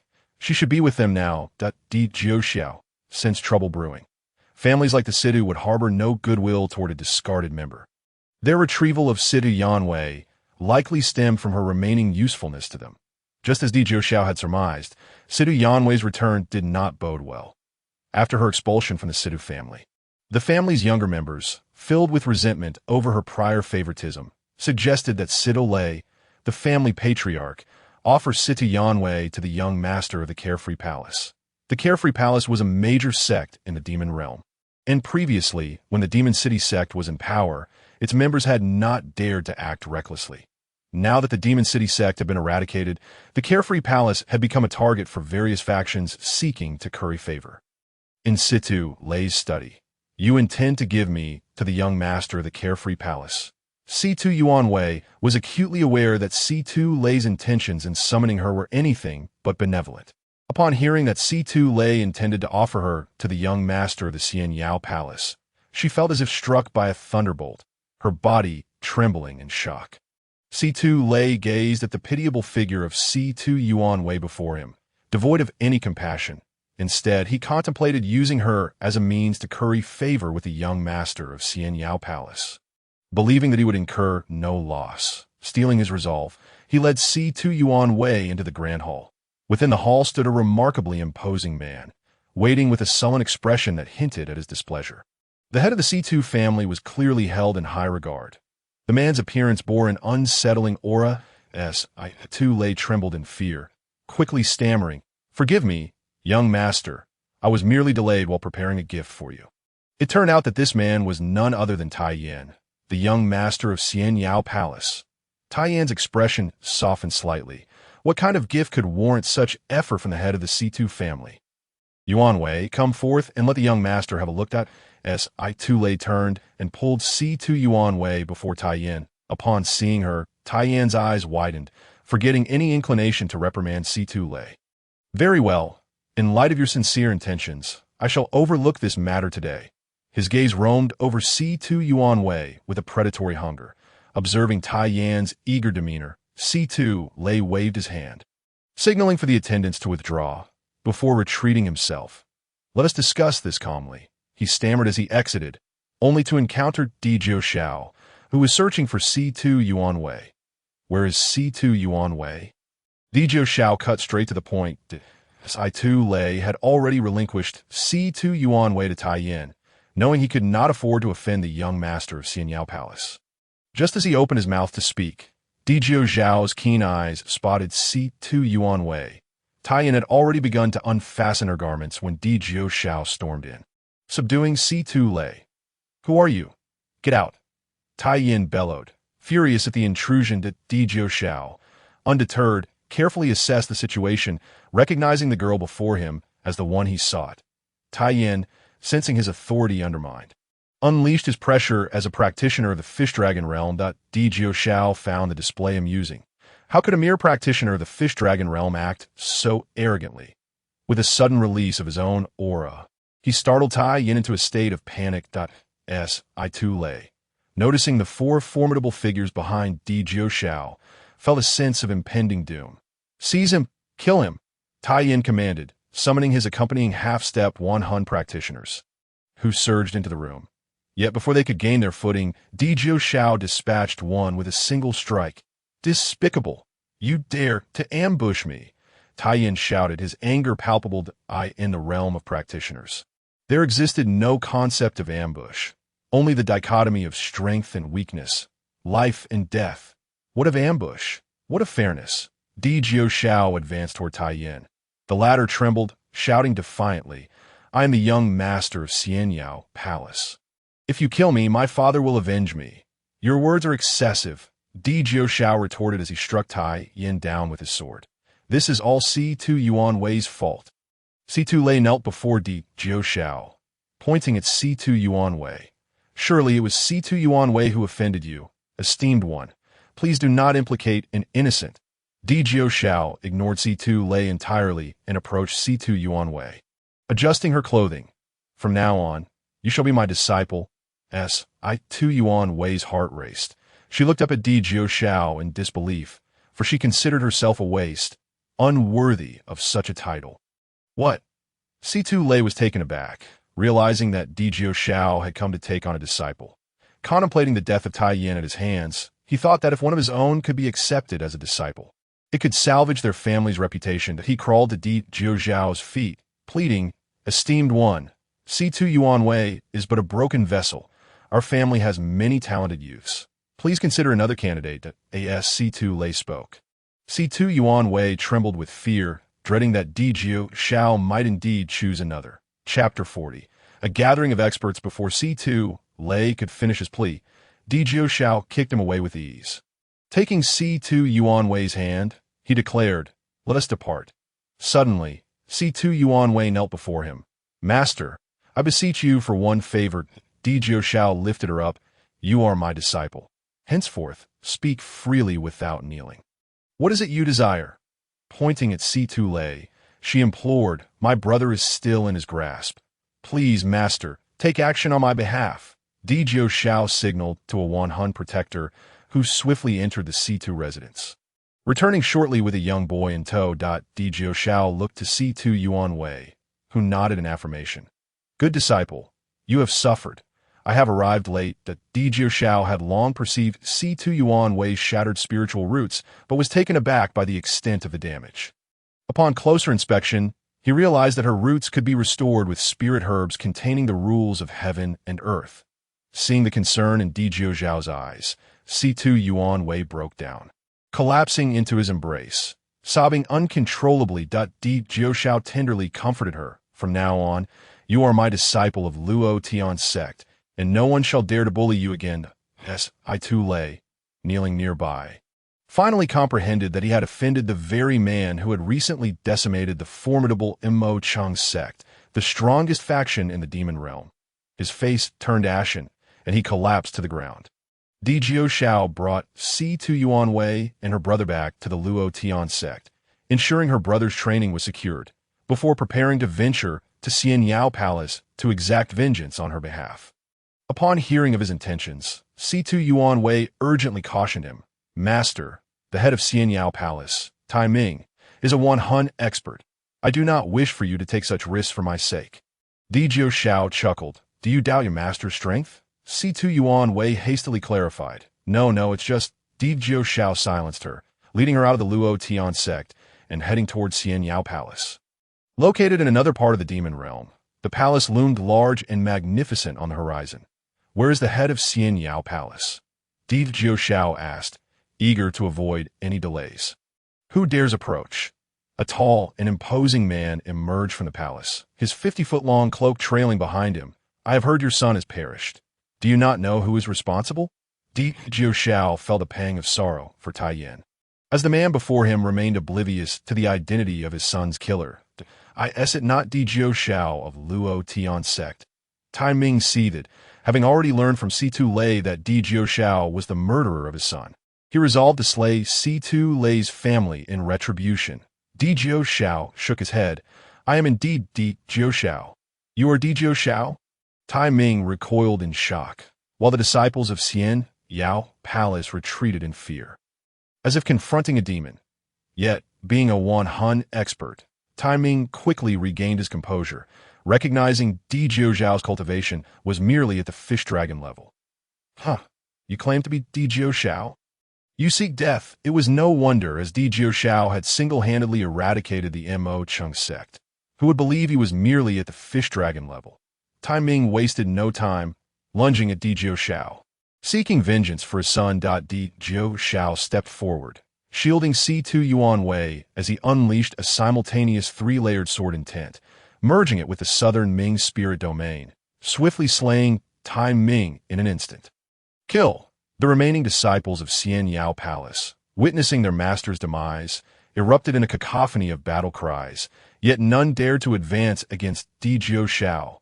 They did not make a move, but Di Jiu Xiao showed no mercy, charging in like a cleaver slicing through vegetables, swiftly eliminating the members of the Xiaoyao Palace with a few back-and-forth strikes. Witnessing Di Jiu Xiao's effortless eradication of the Xiaoyao Palace left Situ Yan Wei both astounded and hopeful for the salvation of her spiritual roots. With his lingering concerns addressed, Di Jiu Xiao assigned 2 soul guardians to oversee the management of the demon domain's Luotian sect before returning to the northern continent with Sita Yan Wei and the other 2 soul guardians. The reward for securing first place in the grand tournament of the continent was not to be trifled with. The patriarch of the Yang family had once promised it to him, and now it was time to claim it. On the way, Di Jiu Xiao instructed the 2 accompanying soul guardians to head to the Tang Kingdom and become elders of the Luotian sect there. Soon, the 2 soul guardians arrived at the Luotian sect in the Tang Kingdom. Upon their sudden arrival, Xiao Jiuqi felt an unsettling anxiety. Uncertain of their intentions, the atmosphere within the Luotian sect grew tense. The 2 soul guardians respectfully presented their visiting cards, accompanied by a personal letter from Di Jiu Xiao. Only then did Xiao Jiuqi and the others realize that these 2 soul guardians were sent by Di Jiu Xiao to serve as elders of the Luotian sect. After entering the sect, they learned that Di Jiu Xiao had not only destroyed the Demon City sect and the Xiaoyao Palace, but had also established a branch of the Luotian sect within the demon domain. In their astonishment, Xiao Jiuqi commanded the Luotian sect to economize in order to construct intercontinental flying vessels to facilitate communication between the main sect and its branches. Meanwhile, Di Jiu Xiao took Sita Yan Wei on a tour of Beijing City, where her curiosity surpassed even that of Qin Wenin and Tang Linger during their first visit. They spent an entire day exploring, yet barely completed a single street. The following morning, Di Jiu Xiao received an invitation from the city lord, Di Jian, requesting his presence at a banquet in the city lord's mansion. It was imperative to attend, as he intended to claim the reward for the grand tournament. Upon arriving at the city lord's mansion in the northern part of Beijing City, they found that most of the attendees had already gathered. Those present were powerful soul cultivators from Beijing City and various regions participating in the tournament, including the patriarch of the Yang family. Upon Di Jiu Xiao's arrival, the soul cultivators treated him with great courtesy, offering him the place of honor at the guest table. Reluctantly, Di Jiu Xiao accepted the seat. After several rounds of toasting, Di Jian gestured for everyone to cease their revelry and turned to Di Jiu Xiao, saying, "Young friend Di, we owe you a great debt for your role in repelling the Demon City sect. I am curious to know how you managed to evade their pursuit." Di Jiu Xiao simply smiled and replied, "I did not flee. This response left everyone bewildered. Di Jian pressed further. Then what happened? I merely eradicated the Demon City sect, Di Jiuxiao stated matter-of-factly. The revelation that he had eliminated the Demon City sect left the entire gathering in shock. Observing their astonishment, Di Jiuxiao felt compelled to clarify. Of course, this was all thanks to my master. The crowd murmured in understanding, recalling how they had been immobilized by the Demon City sect's soul cultivators. During the anxious wait for Di Jiuxiao's return, the news of the Demon City sect's complete destruction brought them immense relief. And your master? Deputy City Lord Jing Yidao inquired. He has never favored the mortal realm and has returned. Di Jiuxiao replied, looking at the patriarch of the Yang family. I am here to claim the reward for securing first place in the grand tournament. Chapter 41. Who dares to challenge me?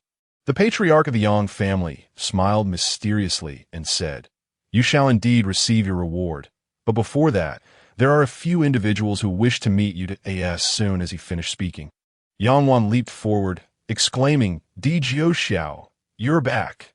Someone has missed you dearly. Di Jiuxiao glanced at the patriarch of the Yang family, wondering if the Yang sisters were the ones he was meant to meet. Yang Wan pouted, Don't you want to see us? Yet, she added, but the elder wants you to meet someone else. Master. Tang Linger and Qin Wenin entered, their faces lighting up at the sight of Di Jiuxiao. Are you all right, master? Tang Linger, ever the reserved one, asked. I am well. How are you all? And what of Xiao Qiuo? Di Jiuxiao observed that Qin Wenin and the others were safe, with attendants serving them, indicating the city lord treated them well. Master, you finally remembered me. Xiao Qiuo approached with a pitiful expression, holding on to someone. None other than Chu Lingsum may have nearly forgotten you. Master, Qin Wenin quipped. Master, don't listen to her. Xiao Qiuo pulled Chu Ling to stand before Di Jiuxiao, declaring, Look, I found a wife, unlike them, who do nothing but think of burdening you for a lifetime. Di Jiuxiao nodded and handed a spiritual fruit to Chu Ling. Consider this a token of our meeting. Thank you, master. Chu Ling received the spiritual fruit, her cheeks flushed with shyness. Xiao Qiuo's eyes widened in disbelief. Master, when did you acquire such treasures? I've never seen them before. Di Jiuxiao felt a twinge of awkwardness. Since returning from the Inviting Moon secret realm, he had been endlessly busy and had forgotten to give Xiao Qiuo any spiritual fruits. What about you, Wenin? Did you not share a little with your junior brother? Di Jiuxiao turned to Qin Wenin. Upon hearing this, Qin Wenin realized the gravity of the situation. After giving some to himself and Tang Linger, he had kept the rest for himself, fearful of others witnessing. Well, master, didn't you say you wanted to surprise your junior brother with 10? Qin Wenin countered, unwilling to take the blame. Point 10. This little girl is driving me to my demise. Master, is it true? You are too kind to me. Xiao Qiuo's eyes sparkled with greed. Ahem, but I gave them all to your senior sister. Di Jiuxiao pointed at Qin Wenin. Meanwhile, Tang Linger quietly approached Di Jiuxiao from behind and suddenly shook the spiritual fruits out from his robes. An abundance of spiritual fruits spilled forth, prompting Xiao Qiuo to hastily grab 10. Thank you, master. Situ Yanwei also stepped forward, saying, Master, you have yet to bestow a gift upon me. Master, Qin Wenin and the others stared at Situ Yanwei in disbelief. Speaking in unison, Qin Wenin stuffed 10 spiritual fruits into Situ Yanwei's embrace, stating, Every disciple deserves 1. Tang Linga, noticing Situ Yanwei's unsteady gait and lack of cultivation, asked, What happened to you? Situ Yanwei's expression darkened as she replied, My spiritual roots have shattered. It was Master who saved me. Tang Linger then placed another 10 spiritual fruits into Situ Yanwei's arms. Eat more spiritual fruits. Perhaps they will help you gradually recover. Xiao Qiuo, now with a junior sister whose cultivation was even lower than his own, handed her 10 spiritual fruits as well. And no worries. I will protect you from now on. Di Jiuxiao watched as the spiritual fruits were divided among them, his heart feeling as though it were bleeding. The patriarch of the Yang family stood up and handed Di Jiuxiao a token. This is the token for entering the blood pool. The remaining rewards will be delivered shortly. The patriarch then looked at Di Jiuxiao with puzzlement. I see this young lady's spiritual roots are severely damaged. You still wish to take her as your disciple. Do you have a method to restore her spiritual roots? Di Jiuxiao nodded, that I merely need spiritual herbs containing the essence of the heavenly rules to mend her shattered roots. As far as I know, such herbs are among the rewards for this grand tournament.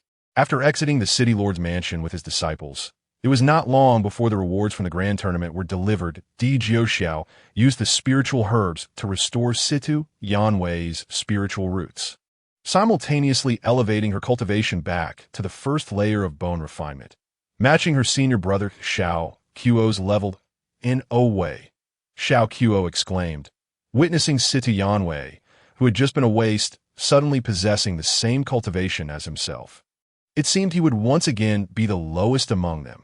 Now, your heavenly extreme physique has been activated. Your future cultivation will surely see remarkable advancements, and the heavenly extreme physique will significantly enhance your training speed, ensuring that your efforts yield twice the results with half the effort, Di Jiuxiao affirmed, seemingly confirming Xiao Qiuo's suspicions regarding Situ Yanwei's immense potential. That Di Jiuxiao then distributed the alchemical materials he had received among his disciples and prepared to set off for the blood pool to cultivate. Master, Xiao Qiuo stammered, attempting to convey something but failing to articulate it clearly. What is it that you wish to say? Di Jiuxiao sensed that he was about to incur some expense. It's just that my fiancée's family head wishes to meet you. Xiao Qiuo finally managed to express that. Di Jiuxiao furrowed his brow. If they wish to meet, then let them. What is there to be concerned about? Xiao Qiuo leaned closer to Di Jiuxiao's ear and whispered, they wish to become an affiliated family of the Luotian sect. Having met the head of the Chu family and found them to be of good character, Di Jiuxiao agreed to their affiliation with the Luotian sect. Ding! The system notification indicates that the qualification for accepting disciples has surpassed 300, granting the reward of the Infernal Sun Domain, alongside the issuance of a new task. Eternal Host, Di Jiuxiao task. Recruit a disciple with a qualification exceeding 400 task reward, a permanent summoning authority for an acceleration space. Having arranged everything, Di Jiuxiao set off towards the blood pool. Upon exiting the inn, Di Jiuxiao noticed a group of individuals huddled in a corner. Approaching for a closer look, he was taken aback to find the sword maniac clutching his dragon cloud sword in a wall corner. The sword maniac had gone M8D.I in that battle. The disciples of the Demon City sect had nearly shattered the sword maniac's sword heart. For a swordsman, losing their sword heart equated to being rendered utterly useless. Oh, isn't this the prodigious sword maniac from the talent ranking? 3 ruffians approached him, one reaching out to twist the sword maniac's face. How pitiable, the once great prodigy reduced to this state. Another circled the sword maniac cautiously, seemingly wary of him. Though the man is broken, the sword remains intact. That sword shall be mine. The third ruffian fixated on the sword in the sword maniac's grasp, making a sudden lunge to seize it. Unbeknownst to them, despite his madness, the sword maniac cherished his sword above all. Upon sensing the threat, he sprang to his feet, a glimmer of murderous intent flashing in his eyes, which caused the trio to falter and retreat. Di Jiuxiao observed this scene with clarity. The sword maniac had indeed been reduced to a mere shell of his former self, his reaction merely an instinctive response, yet it still hinted at his past brilliance. He couldn't help but silently applaud, while simultaneously feeling a tinge of regret. The ruffians, adept at reading the situation, noticed the sword maniac's peculiar behavior and gradually closed in again. The third ruffian approached the sword maniac directly, cupping his hands in a mocking gesture. Sword maniac, it's a misunderstanding. While he spoke, his eyes remained glued to the sword maniac, and upon seeing no reaction, he lunged to grasp the sword. The sword maniac, intending to retaliate fiercely, realized he had forgotten how to wield his powers, resorting instead to brute strength to wrestle with the ruffian. The ruffians, though somewhat skilled, recognized that a swordman bereft of spiritual energy was no different from an ordinary person. And ultimately, the sword was wrested from his grasp. Chapter 42. Fierce Battle. The sword maniac's sword was seized, and like a wild beast, he howled in fury, chasing after the ruffians in a frenzy. Di Jiuxiao, seizing the moment, snatched the sword from the ruffian's hands and, channeling his spiritual energy, shattered the dragon cloud sword. With a thunderous roar of a dragon, the sword dissipated into thin air. The sword maniac, in a frenzied attempt to grasp the vanishing dragon cloud sword, found his efforts fruitless. As the sword faded, so too did the sword maniac's essence. Flames began to ignite upon his body. Yet he remained oblivious, staring blankly at the spot where the sword had disappeared. The flames were black, emanating from his limbs and slowly creeping towards his head and heart. The sword maniac's body was reduced to mere skeletal remains. Save for 3 locations, the Biwi point atop his head, his heart, and the Chi Si, still untouched by the flames. Suddenly, black flames flickered at these 3 points, emitting dazzling colors. Recognizing the opportunity, Di Jiuxiao swiftly directed his energy to the sword maniac's Chi Si, heart, and head. With his intervention, the radiant lights stabilized, and he gradually infused his spiritual energy into the sword maniac's heart. Before long, the brilliance at the heart intensified. With a resounding thump, a powerful heartbeat resonated, prompting Di Jiuxiao to withdraw his hand. The reason Di Jiuxiao had destroyed the sword maniac's sword was that he discerned the sword maniac's sword heart was wholly dependent on that blade. With the dragon cloud sword gone, the sword maniac's fury had no outlet, culminating in self-immolation. Yet the natural order of life and death is inextricably linked, and as the black flames transformed into vibrant colors, it signified a chance for rebirth. However, the sword maniac was devoid of awareness, necessitating Di Jiuxiao's timely assistance. The colorful flames spread from the sword maniac's heart throughout his body, culminating in a resounding phoenix cry. The sword maniac was reborn. In this cycle of life and death, his cultivation had ascended beyond previous limits. To this moment, Di Jiuxiao had already departed. The earlier trio of ruffians, witnessing the extraordinary spectacle, were petrified with fear. The sword maniac paid them no heed as he took a few steps forward, and suddenly, the 3 fell lifeless to the ground, revealing sword-like wounds upon their bodies. That a sword can be defiled, but a swordsman cannot be humiliated. With these words, the sword maniac vanished into the distance. In the northern continent, Blood Demon Cave, Yang Yu stood outside the cave, her countenance revealing disarray, with strands of hair askew and her attire somewhat soiled, indicating a prolonged wait. Boom! With a resounding explosion, Di Jiuxiao finally broke through to the 9th layer of the fish dragon realm. Congratulations on your breakthrough. Yang Yu's tone carried an air of melancholy. What was she lamenting? Was it the fleeting moments of Di Jiuxiao's gaze upon her? What brings you here? Di Jiuxiao, surprised to see Yang Yu, inquired. Must I not come to see you? Yang Yu shook her head, biting her lip as she gazed at him. Di Jiuxiao chuckled softly. So, Miss Yang can also indulge in such playful banter. Is it not because of you? Yang Yu's demeanor shifted as she continued. Are you aware that those in the top 10 of the talent ranking can participate in the talent competition held every decade? Di Jiuxiao shook his head. The talent competition invites exceptional individuals from each continent to participate. I intend to join. Would you accompany me? The latter part of her statement was directed away from Di Jiuxiao, as her face flushed crimson to her neck. What is the reward? Di Jiuxiao seemed oblivious to the core of Yang Yu's words, perhaps aware yet indifferent. There is no reward. Only then did Di Jiuxiao focus on Yang Yu, noticing her flushed cheeks, stirring something within his heart. Slowly, he approached her. Yang Yu gasped softly. A raindrop fell upon the half-open flower outside the cave, causing it to bloom suddenly, exuding a vibrant allure. Outside the Blood Demon Cave, Yang Yu stood with her back to Di Jiuxiao, appearing somewhat transformed. Will you truly not accompany me? Yang Yu asked once more. Di Jiuxiao shook his head, suddenly recalling her turn back. A competition without reward holds no significance in my eyes. I shall take my leave and may never return to see you again. This was Yang Yu's final statement. In the Western Continent city, the talent competition commenced as scheduled, gathering numerous prodigies at city. Compared to previous events, this time, the Southern Continent's prodigies held the upper hand, with Yang Yu achieving commendable results. Yet the spotlight shone brightest on the Sword Maniac. Many had believed the Sword Maniac to be finished, only to find him re-emerging significantly stronger than before. However, the Sword Maniac appeared somewhat despondent, his gaze drifting toward the Southern Continent, a glimmer of anticipation within his eyes. You are the champion of the talent competition, universally acknowledged as a prodigy. Why do you seem so downcast? Someone remarked, noting the sword maniac's lackluster demeanor. Prodigy. The sword maniac dismissed the title with a scoff. Have you ever encountered a true prodigy? In comparison, I might not even measure up to a fraction of his prowess. Who is he? Di Jiuxiao. The sword maniac soared into the sky, akin to a shooting star to Di Jiuxiao. The crowd watched the direction the sword maniac had taken. Who is Di Jiuxiao to garner such admiration from the sword maniac?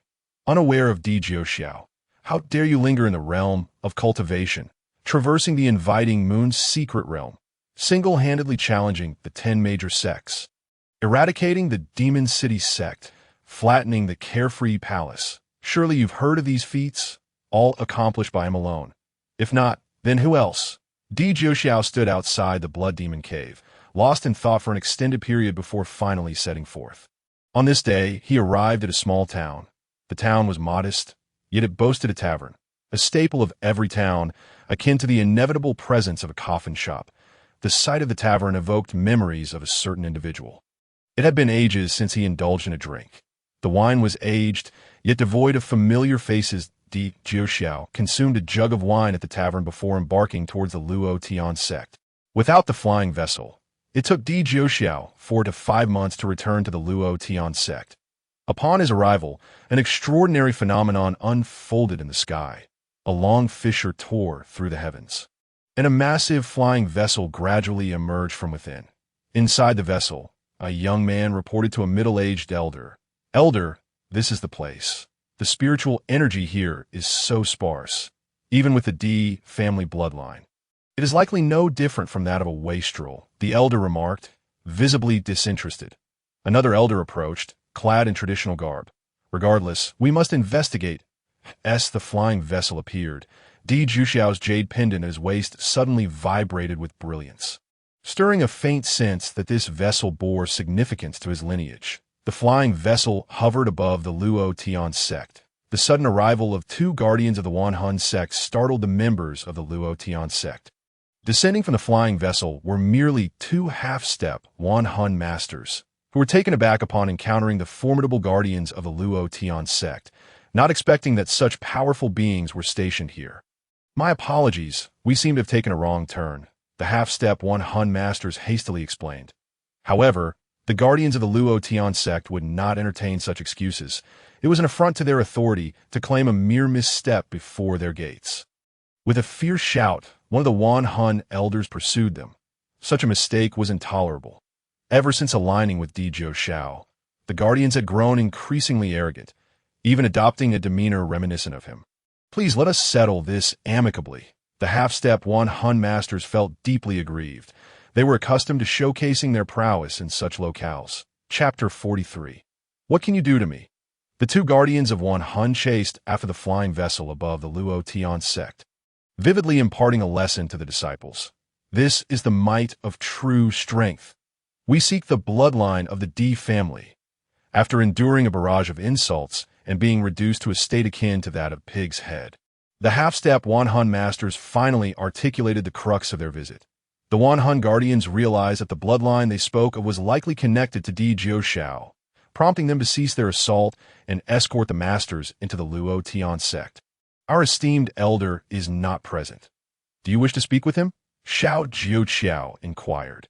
Observing the 2 individuals before him, to his astonishment, the 2 did not express any intent to speak upon learning that the D family bloodline was absent. I have returned. Di Jiuxiao emerged to meet them, having noted that the individuals on the flying vessel had not fled.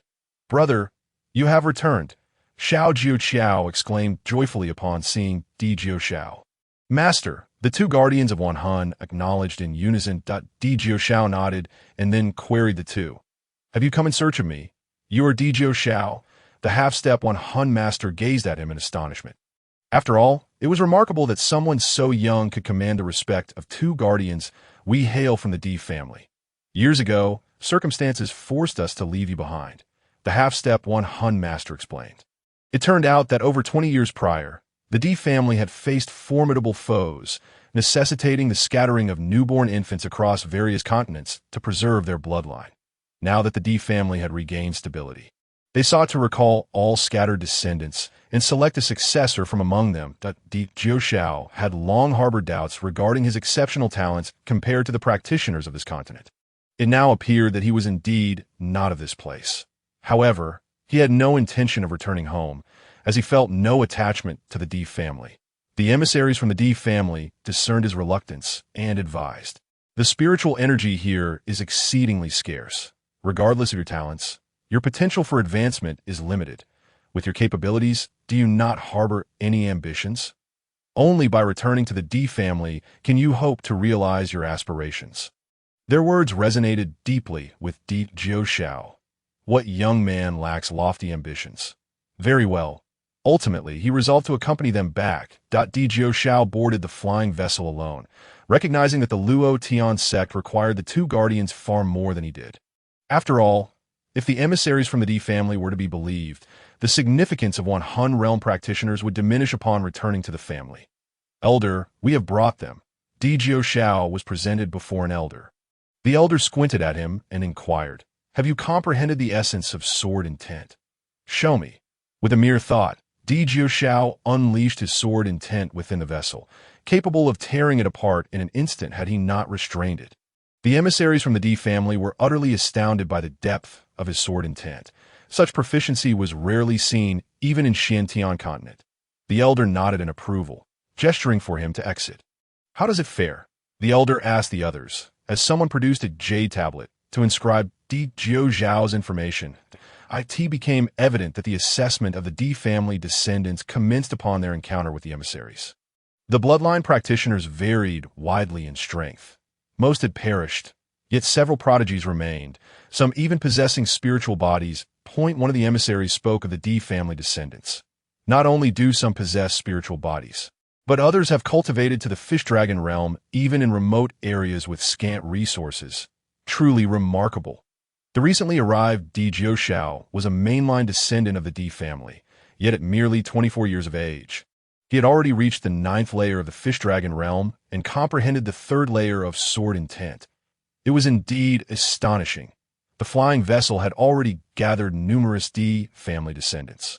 And once Di Jiushao was settled, the emissaries proceeded to search for further members of the family. "I finally feel a sense of belonging. Upon my return, I must rest for a few years. I have truly endured much in the outside world. I do not wish to rest.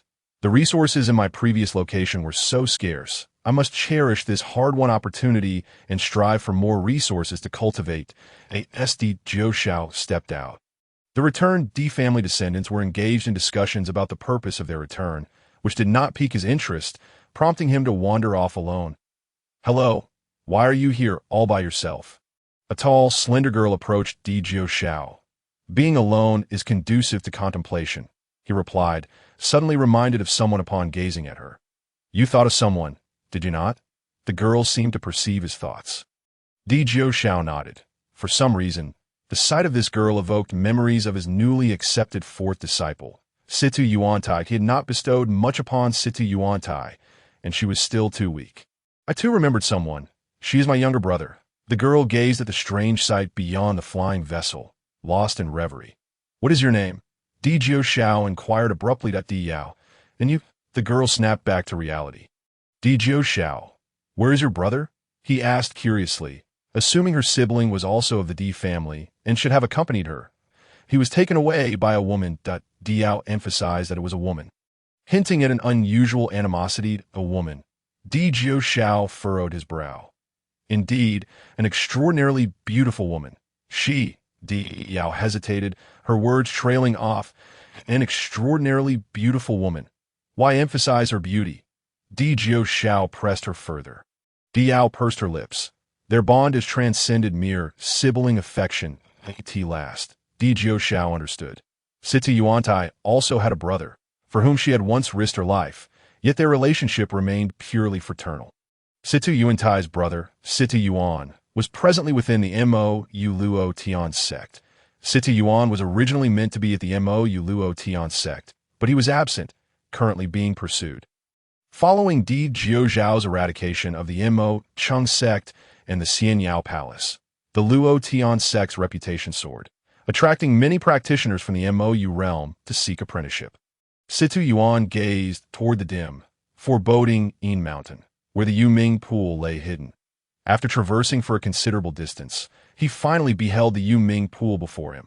Recalling the day when Di Xiao had escorted him back to the Luo Tian sect alongside two guardians.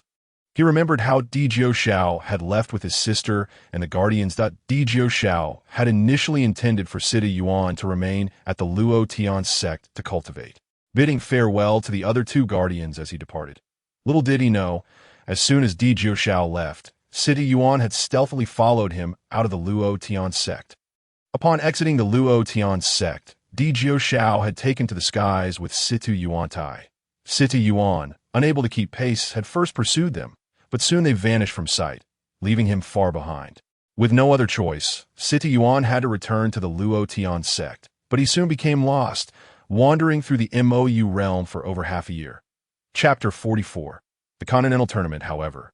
This past half year had not been entirely detrimental for him. The perils of the MOU realm compelled him to continuously strive for self-improvement, and he had remarkably advanced to the 5th layer of bone quenching. The pace of his cultivation was truly comparable to that of his sister, Situ Yanwei, after she had restored her spiritual roots. However, what left him feeling unsettled was the encounter he had 2 days prior with a notoriously vicious man-eating demon in the demon realm. Upon sighting Situ Yuan, the demon's eyes sparkled with gluttonous anticipation, and sensing the danger, Situ Yuan fled without hesitation.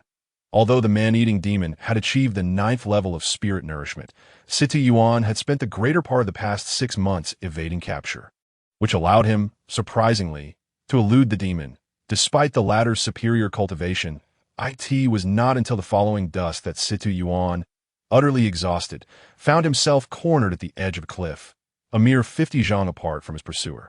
His body weakened, he collapsed to the ground. The demon, dragging itself forward, approached him, saliva dripping on his Situ Yuan's face. In a frenzied act, the demon tore open Situ Yuan's clothing, causing a black token to fall from within. Initially indifferent, the demon's attention was piqued when the token's inscribed side revealed the character for Emperor. A jolt of recognition surged through the demon, but its ravenous hunger prevailed, compelling it to scrutinize the token further. Glancing between the fallen Situ Yuan and the token in its grasp, the demon ultimately gritted its teeth and retreated at breakneck speed. Otherwise, its desperation might have driven it to devour Situ Yuan without a second thought. The demon's survival was not merely a matter of luck, for this very moment had sparked its thoughts of the recently ascendant Luo Tian sect and the figure of Emperor Zhou. Situ Yuan was revived by the arrival of his companions, and together they pondered throughout the night, struggling to comprehend why the man-eating demon had spared him. In the end, they concluded that the demon must have lost its teeth and could no longer gnaw on human flesh. After a night of rest, Situ Yuan and his companions set off toward the Luo Tian sect once more. Situ Yuan retrieved the token, a gift from Emperor Zhou himself. Do you think they will recognize this token?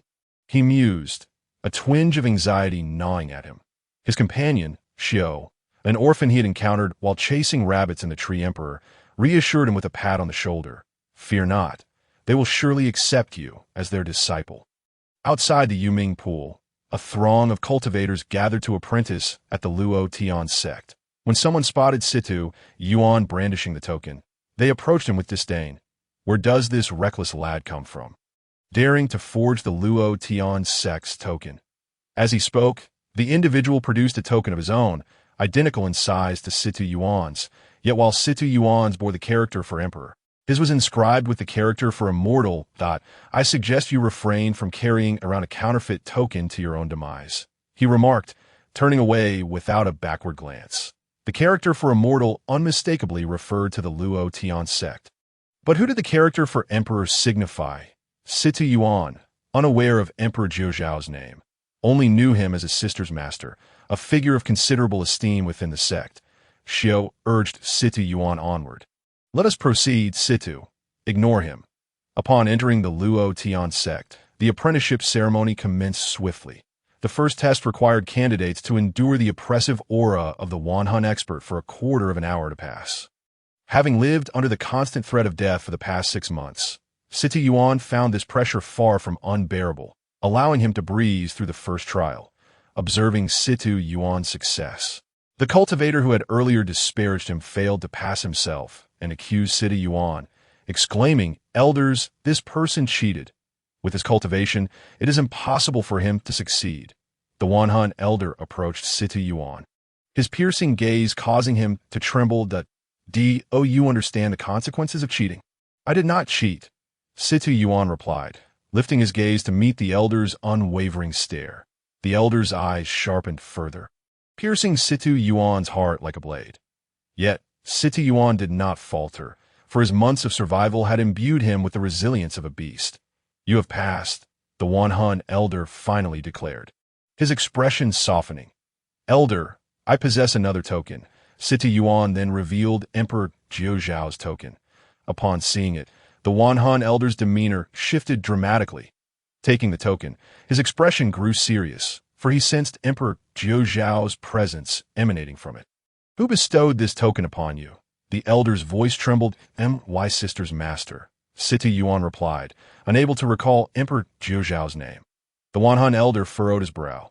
"And who is your sister?" "My sister is named Sita Yanwei," Sita Yuan answered honestly. The Wanhan elder finally recognized this child as the one Emperor Jiuzhao had returned, but when he sought him out, he had already fled the Luo Tian sect in secret. The elder's tone softened considerably. "From now on, you shall be my direct disciple." "Yes, master." Sita Yuan knelt to pay his respects. The elder turned to the cultivator who had slandered Sita Yuan, declaring, "You may meet your end." With those words, the cultivator exploded into a mist of flesh and blood. The Wanhan elder escorted Sita Yuan into the Luo Tian sect. Later that evening, the elder ascended the scripture pavilion, gazing longingly towards the distant south continent with a sigh. Last month, the sect had received word that their master, Emperor Jiuzhao, had departed for his birthplace, the D family of Xindian continent. It was uncertain whether he had arrived yet. Emperor Jiuzhao had yet to reach the D family, but he was drawing near, as they had already entered Xindian continent. Xindian continent ranked among the top 20 of all domains, its resources and spiritual energy vastly richer than those of other realms, leading to an abundance of formidable demonic beasts. Upon arriving in Xindian continent, the sight of various powerful beasts surrounding their flying vessel left the returning D family disciples in awe. After flying some distance, they suddenly encountered a troop ahead, with two individuals brandishing white flags inscribed with a large ancient character, "Silent." Upon seeing this flag, the flying vessel immediately veered away in the opposite direction. Not long after, another troop appeared, this time with yellow flags devoid of writing, instead depicting a colossal dragon. The vessel, upon spotting this banner, again turned back, only to be faced with yet another imposing troop. This one truly towering. Their horses possessed only 2 legs, yet stood a staggering 3 zhang in height, while their riders towered above, legs reaching the horses' bellies, indicating they were at least a zhang tall. Their banner bore the character Ferda, albeit scrawled in a hasty manner, lacking the refinement of the previous 2 troops. "What are you doing here? You should quickly retreat." A voice, stern and authoritative, rang out from behind the vessel, resembling a master reprimanding his subordinates. The vessel's crew hastily turned around, and upon seeing the newcomers, they quickly apologized. "We have just returned from the outside world, unaware that the esteemed master was hunting here, and inadvertently trespassed. Please forgive us." Chapter 45. Farewells, haha. No harm done. No harm done. The voice emanated from the yellow dragon banner. The newcomers did not respond, merely parting to create a path, signaling them to exit. The pilot promptly maneuvered the vessel away. Emperor Jiuzhao felt a peculiar curiosity as he noted that the individuals behind them were clad entirely in white, their banner emblazoned with the character for moon. Who were those people just now? He inquired of the vessel's operator, voicing his lingering doubts. Sighing, the operator replied, "Those 4 troops are not ones we can afford to provoke." It turned out that these 4 troops represented the 4 major powers of Xindian continent. The first troop was none other than the most powerful faction, the Mo Huang sect. The troop bearing the yellow dragon flag represented the second most powerful faction, the Kongyan royal family. The third troop was the 4th most powerful faction, the Tang family of Wangshuo City, while the final troop represented the third most powerful faction, the Yu family of Yuanqian City. The D family was merely a subordinate clan of the Yu family. Is the D family not exceedingly weak then? Emperor Zhou Xiao expressed his dissatisfaction. The operator responded meaningfully. In your eyes, how do you differentiate between strength and weakness? After contemplation, Emperor Zhou Xiao mused, it seems there is no definitive answer. Strength and weakness are entirely relative in different contexts. Precisely, our family's ancestor can single-handedly contend against hundreds of thousands of Wanhun cultivators, a status that would be considered unparalleled in your realm. The operator revealed, leaving Emperor Zhou Xiao astounded by the strength of his family's ancestor. Before he could articulate further, the vessel suddenly came to an abrupt halt. A colossal figure materialized before the flying vessel. What transpired? Panic-stricken, everyone scrambled onto the deck. The aura of a mid-stage Wanhun expert, the scion of the imperial family, endowed with a spirit body, immediately discerned the opponent's cultivation level. How terrifying! Even another scion of the imperial family who had reached the third level of Yulong could hardly withstand such oppressive pressure. These two individuals, aside from the esteemed Di Zhou Xiao, were undoubtedly the most formidable among this group of imperial descendants, highlighting the terrifying prowess of that figure. The summoned members of the imperial family bore expressions of sheer terror, as they had never encountered such overwhelming pressure before. Are they trying to frighten children? Di Zhou Xiao felt a sense of disdain, having witnessed the peak strength of Rong Niu at the late stage of Wanhun. All Wanhun experts beneath Rong Niu had lost their appeal in his eyes. Di Yao, too, was so frightened that she crouched down, prompting Di Zhou Xiao to approach and assist her.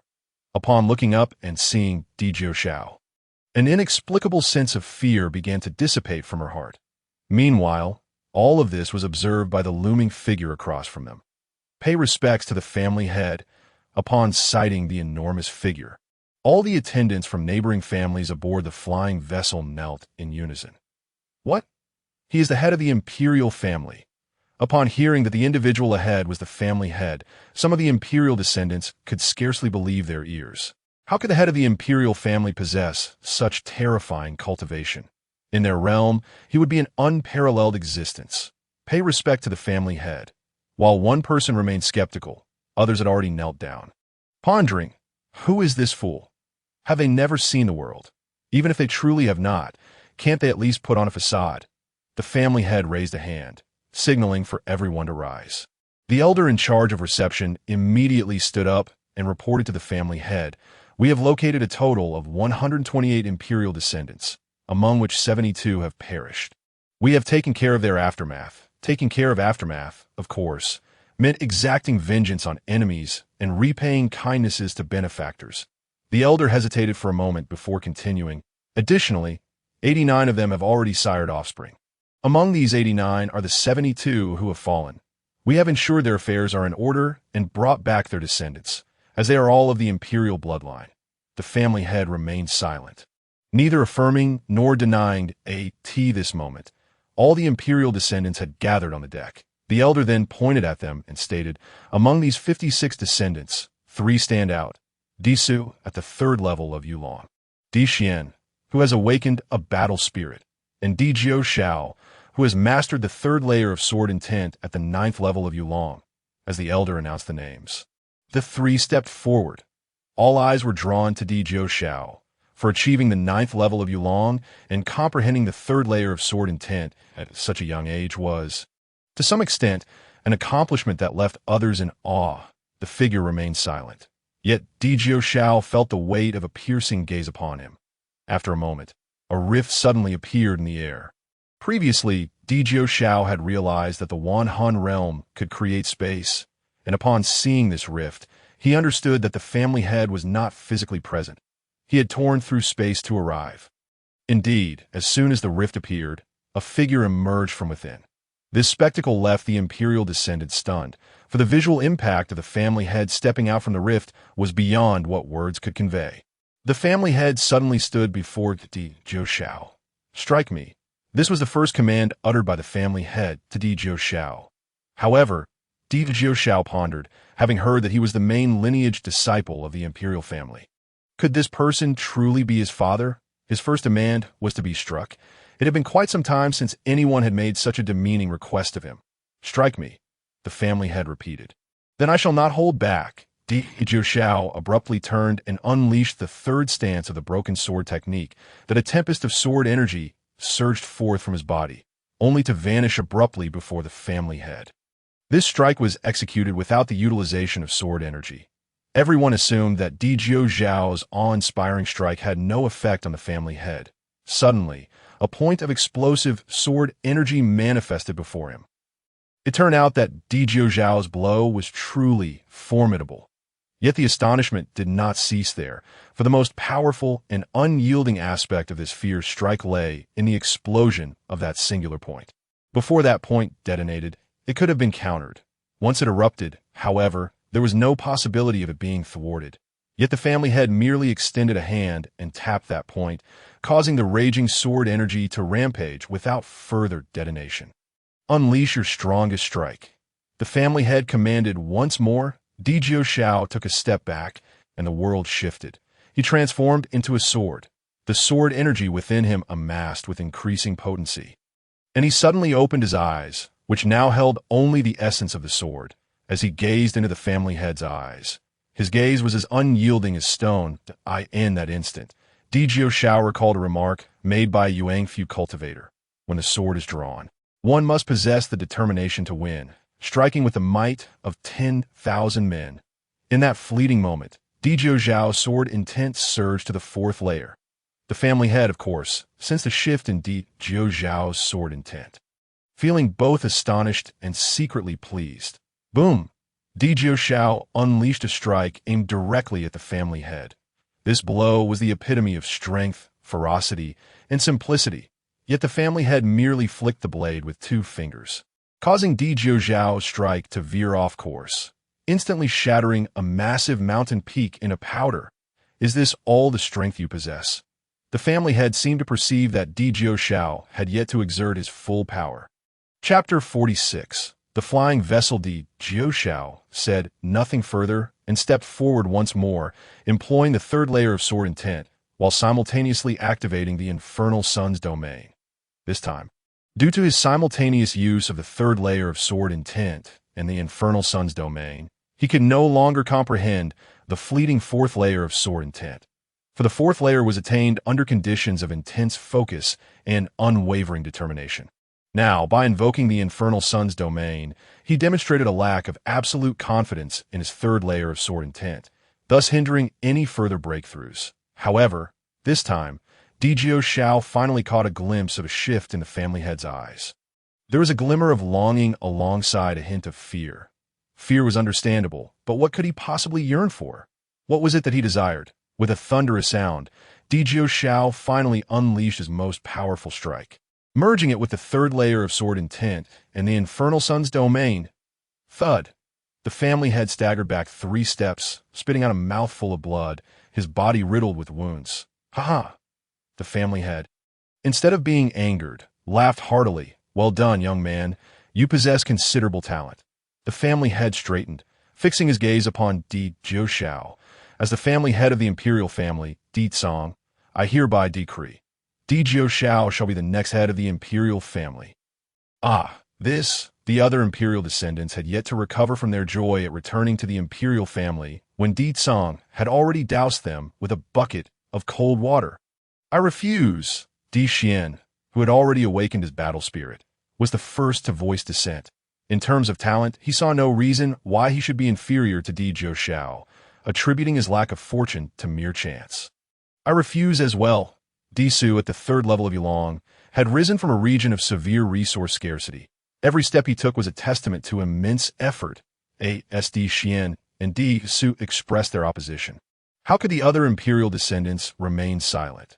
They all stood up to voice their disapproval of Di Tsang's decision. Di Tsang raised his left hand, signaling for silence. Then he revealed his right hand, which had been pointing at the location where Di Jiuxiao's initial strike had landed. Now everyone turned their gaze toward him as he lifted his right hand, directing it toward the side of the flying vessel. Where Di Jiuxiao's attack had struck, another resounding boom echoed as a massive crater formed at the indicated spot. A mountain peak forcibly cleaved in two. Di. Oh, you see this. This is the strength of Di Jiuxiao. Di Tsong raised his right hand. I could not counter his first strike and could only evade a S for the second strike. I dared not engage directly, resorting instead to a clever diversion. For the third strike, I was left with no choice but to take it head-on, ultimately sustaining injury. With such strength, may I ask, who among you present can achieve this? After Di Tsong's declaration, he surveyed the assembly of imperial descendants. The imperial family members fell silent, as they knew in their hearts that none possessed such strength, capable of delivering 3 consecutive blows that even a mid-stage Han expert dared not withstand, let alone sustain injury from. However, Di Jiuxiao harbored different thoughts. Should he assume the mantle of the family head, he would undoubtedly be inundated with responsibilities, which was not his desire. In comparison, he would rather choose a life of domestic bliss. With a wife cooking, pouring wine, and gazing at him with affection, which would surely be delightful. With this in mind, Di Jiuxiao approached Di Tsong, family head. As a newcomer, I fear I may not be able to shoulder the great responsibility of leading the imperial family. Perhaps you should consider selecting a more suitable candidate. What did you say? Di Tsong was taken aback, completely unprepared for Di Jiuxiao's refusal to accept the role of heir to the Di family. His expression shifted dramatically, and he erupted in fury. The younger members of the Di family had never wished for Di Jiuxiao to be their heir, even though they had witnessed his formidable prowess. They understood that surpassing him was beyond their reach. Yet, human nature often leads one to consider matters solely from their own perspective. How many can genuinely adopt a broader view and act with integrity and sincerity? Now, witnessing Di Jiuxiao's reluctance to comply, the younger members of the Di family silently cursed him. You fool! If you do not wish to be the heir, why return at all? Why must selfish individuals always be so short-sighted? Do they truly believe that if Di Jiuxiao does not come back, they will inherit the Di family? Many situations indeed call for quality over quantity. The atmosphere had reached a boiling point, as if the very air had solidified that Di Tsong once again approached Di Jiuxiao. Will you or will you not accept the position of heir to the Di family? Di Tsong nearly ground his teeth while speaking, revealing just how furious he had become. Should Di Jiuxiao continue to resist, there was a genuine fear that he might resort to killing him. The majority of the Di family's younger members secretly hoped that Di Jiuxiao would refuse, even wishing for his demise at Di Tsong's hands. As Di Jiuxiao continued to hesitate, Di Tsong's hand was already raised. Gritting his teeth, Di Jiuxiao suddenly knelt down, clutching Di Tsong's leg. Is it not simply the position of heir to the Di family? I shall accept it. The expressions of the Di family members were filled with contempt. He displayed no semblance of dignity. Di Tsong's expression softened, and he mockingly scolded, "Despicable!" In truth, Di Jiuxiao's acquiescence to becoming the heir was prompted by the system's issuance of a new side quest. By becoming the heir of the Di family, he would gain access to the alchemical insights of Tianyang Zi from the alchemist sect. That Di Jiuxiao sought to become the heir not out of desire for power, but because he sensed that the upcoming disciple recruitment task would likely pertain to alchemy. Otherwise, given Di Jiuxiao's temperament, he would not have accepted the role, even if Di Tsong threatened to kill him. Ding! The system announced the completion of the side quest to become the heir of the Di family, rewarding him with Tianyang Zi's alchemical insights. Upon entering the Di family residence, Di Jiuxiao immediately retreated to his quarters to peruse the alchemical insights. Disregarding all else, after studying the insights, he gradually developed an understanding of alchemy. In the realm of alchemy, a pharmacist capable of refining first-grade spiritual pills corresponds to the qi circulation stage in cultivation. Those who can produce second-grade pills align with the bone-tempering stage, and so forth, with third-grade pills corresponding to the spirit-nurturing stage. In fact, those capable of crafting fourth-grade spiritual pills are exceedingly rare. While fifth-grade pill refiners are revered as medicine kings, Tianyang Zi, on the other hand, was a seventh-grade medicine sovereign. After finishing the alchemical insights, it was already late into the night, and he lay down fully clothed, succumbing to sleep. The next morning, Di Jiuxiao awoke early. Lifting the covers, he gazed at his bare body, lost in deep thought. Oh no, could it be that I was... Di Jiuxiao slapped himself to banish the thought. Young master, you're awake? Hearing a commotion, two maidservants immediately entered. Having prepared everything for his morning ablutions, Di Xiao remained composed as he completed his washing. As he was about to exit, he paused at the door and asked, "What happened to my clothes last night? You must have been too tired. We assisted you in resting." The maidservants replied with unchanging expressions. Di Xiao nodded, and then said with utmost seriousness, ahem, I am not a person who indulges in frivolity. I can manage such matters myself from now on." Upon leaving his quarters, he found two house servants stationed every few steps. They bent at the waist upon seeing Di Xiao. Greeting him with a respectful, "Good day, young master," Di Xiao felt increasingly uneasy, a sensation that intensified during mealtime. Dining took place in the grand hall of the Di family, an expansive space. As Di Xiao approached the entrance, he could not see the far end of the hall. Once inside, he looked to either side and could not perceive the edges of the hall. Chapter 47. An attacked Di Xiao stood there until someone came to guide him to his designated seat. Only then, realizing where he was meant to sit, one by one, individuals entered the hall. Yet not a single word was spoken, not even the sound of footsteps. That Di Xiao had no notion of how many had entered. He only knew that as he began to feel drowsy, the lights in the hall suddenly ignited. He thought the meal was about to commence and reached for his utensils, only to find that everyone remained seated in silence. No one spoke, nor did anyone touch their chopsticks. The atmosphere was exceedingly strange. At last, an elderly man emerged from within, taking a seat at the far end of the hall. That Di Song approached him to pay his respects, then gestured for Di Xiao to do the same. Di Xiao's position was already quite far back, yet there remained a staggering 49 zhang between him and the elder. This was not mere exaggeration, as Di Xiao had meticulously calculated the distance. "Greetings." Di Xiao finally reached the elder's side. Greetings to you as well," the elder replied, speaking little. However, Di Xiao discerned a hint of weariness in his eyes. Could he, too, be weary of such tedious formalities? "Upon assuming the role of family head, my first decree shall be to abolish these dining customs." This thought crossed Di Xiao's mind immediately after finishing his meal. Perhaps even before the meal had commenced. Di Xiao could not fathom why, in a hall filled with hundreds, they waited for each individual to pay their respects to the elder before beginning to eat. Moreover, the dining etiquette dictated that only when the elder moved his chopsticks could the others follow suit. If he did not move, no one else would. Thus, by the time the meal concluded, it was already noon, and they were poised to begin lunch again. Di Xiao was perplexed as to why, even when the time for lunch had arrived, everyone abruptly departed. If they had small kitchens available, why congregate for a communal meal so early in the day?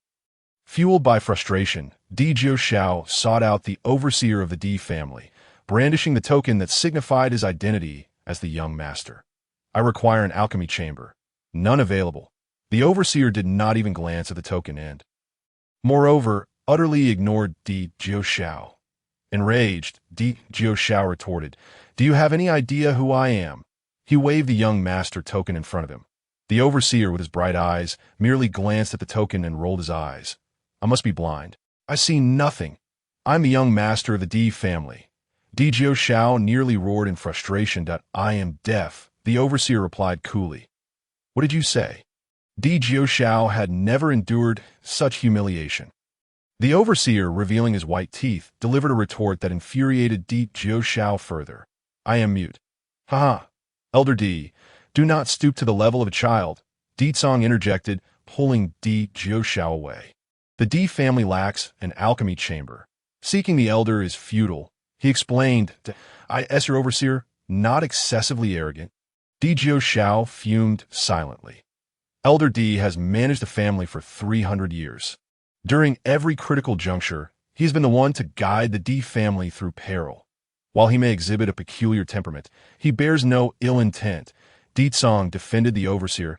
"It is indeed no small feat for a person to manage for 3 centuries. "Then where are you taking me now?" Di Xiao inquired, shifting the topic. The Alchemist Association. Now that you are the young master of the Di family, you can access substantial resources from the family. Eventually, you may even have to deal with Elder Di, Di Tsong said, patting Di Xiao on the shoulder. Di Xiao forced a bitter smile. Di Tsong, knowing nothing of alchemy, left after escorting Di Jiuxiao to the Alchemist Association. Upon entering, Di Jiuxiao found that, lacking any introduction, no one came to attend to him. He wandered about freely, enjoying the solitude. As he meandered, he stumbled upon a secluded courtyard, which felt distinct from the other areas of the Alchemist Association.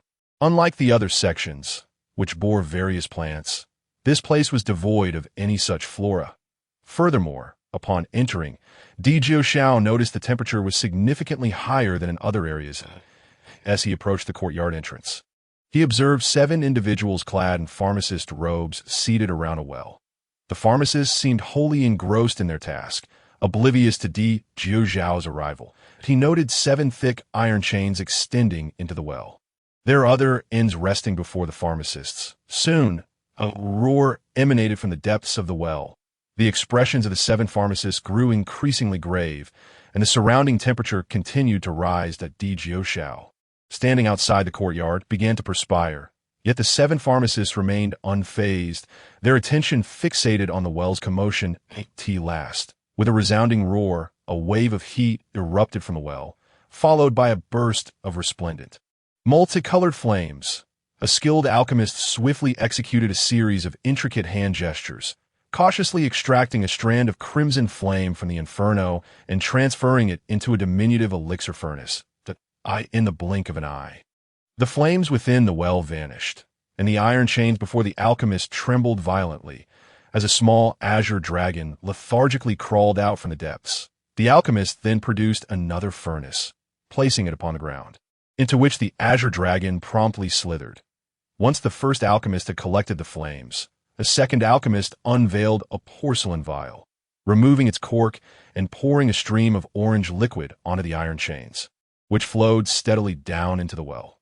Subsequently, the second alchemist also retrieved a furnace, from which another azure dragon emerged. As soon as it appeared, the dragon ascended the chains back into the well. Moments later, a roar echoed from within, followed by another surge of heat and a fresh eruption of vibrant flames. The second alchemist hastily performed hand seals, extracting the orange flames and capturing them within the furnace.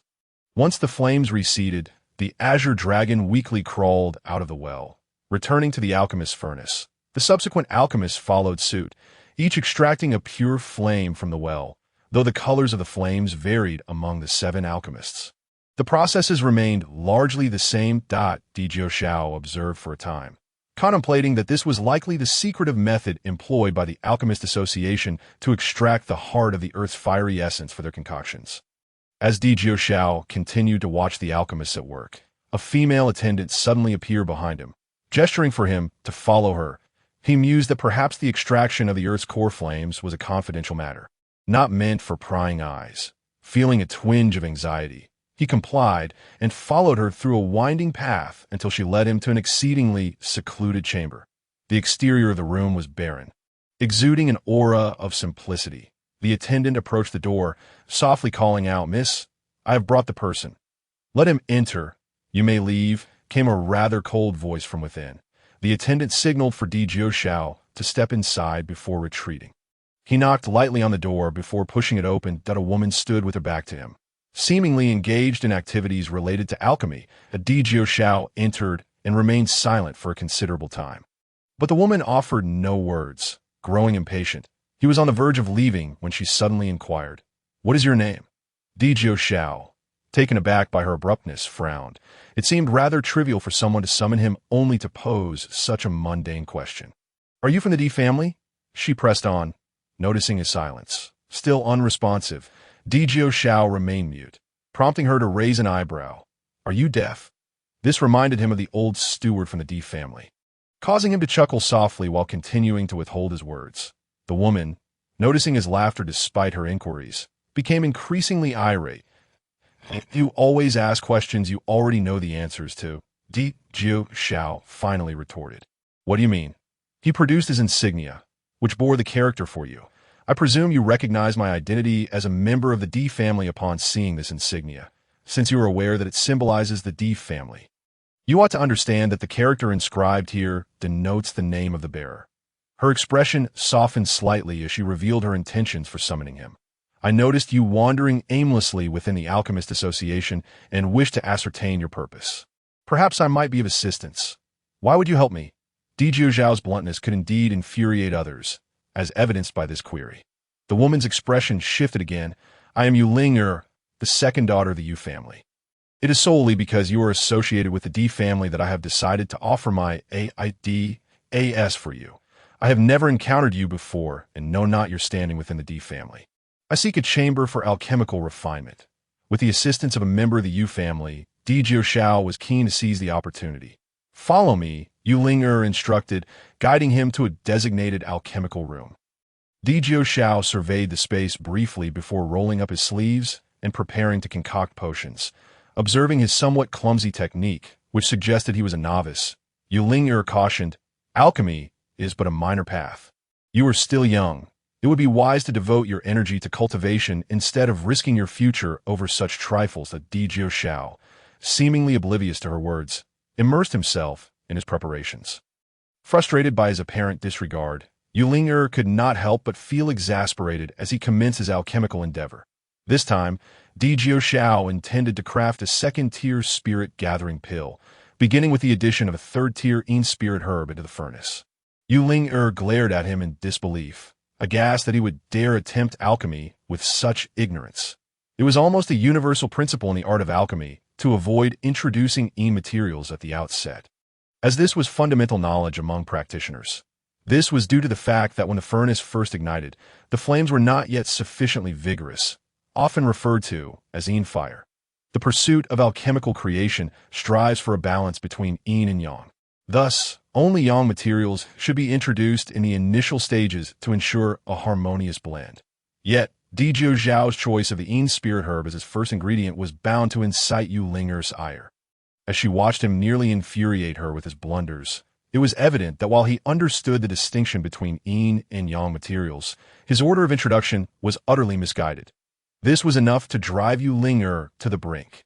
Eventually, unable to bear it any longer, she rushed over to correct the order of his ingredients. To her surprise, Dijio Zhao dismissed her intervention, snapping, "What are you doing? Do you even realize what you're doing? Are you planning to blow up the furnace?" Yu Ling retorted, her temper flaring. Recognizing the disparity between his own alchemical methods and hers, Dijio Zhao restrained his annoyance. "I understand that you have your own techniques for alchemy, but I have my own methods. Please do not interfere." Yu Ling, incensed by his words, stormed off to sulk in a corner. Yet, after a short while, she found herself unable to resist observing him again. This time, she could no longer contain her frustration, rushing over. "Stop this. Do you realize you're wasting resources? How can you be so careless? I have the resources, and I will use them as I please."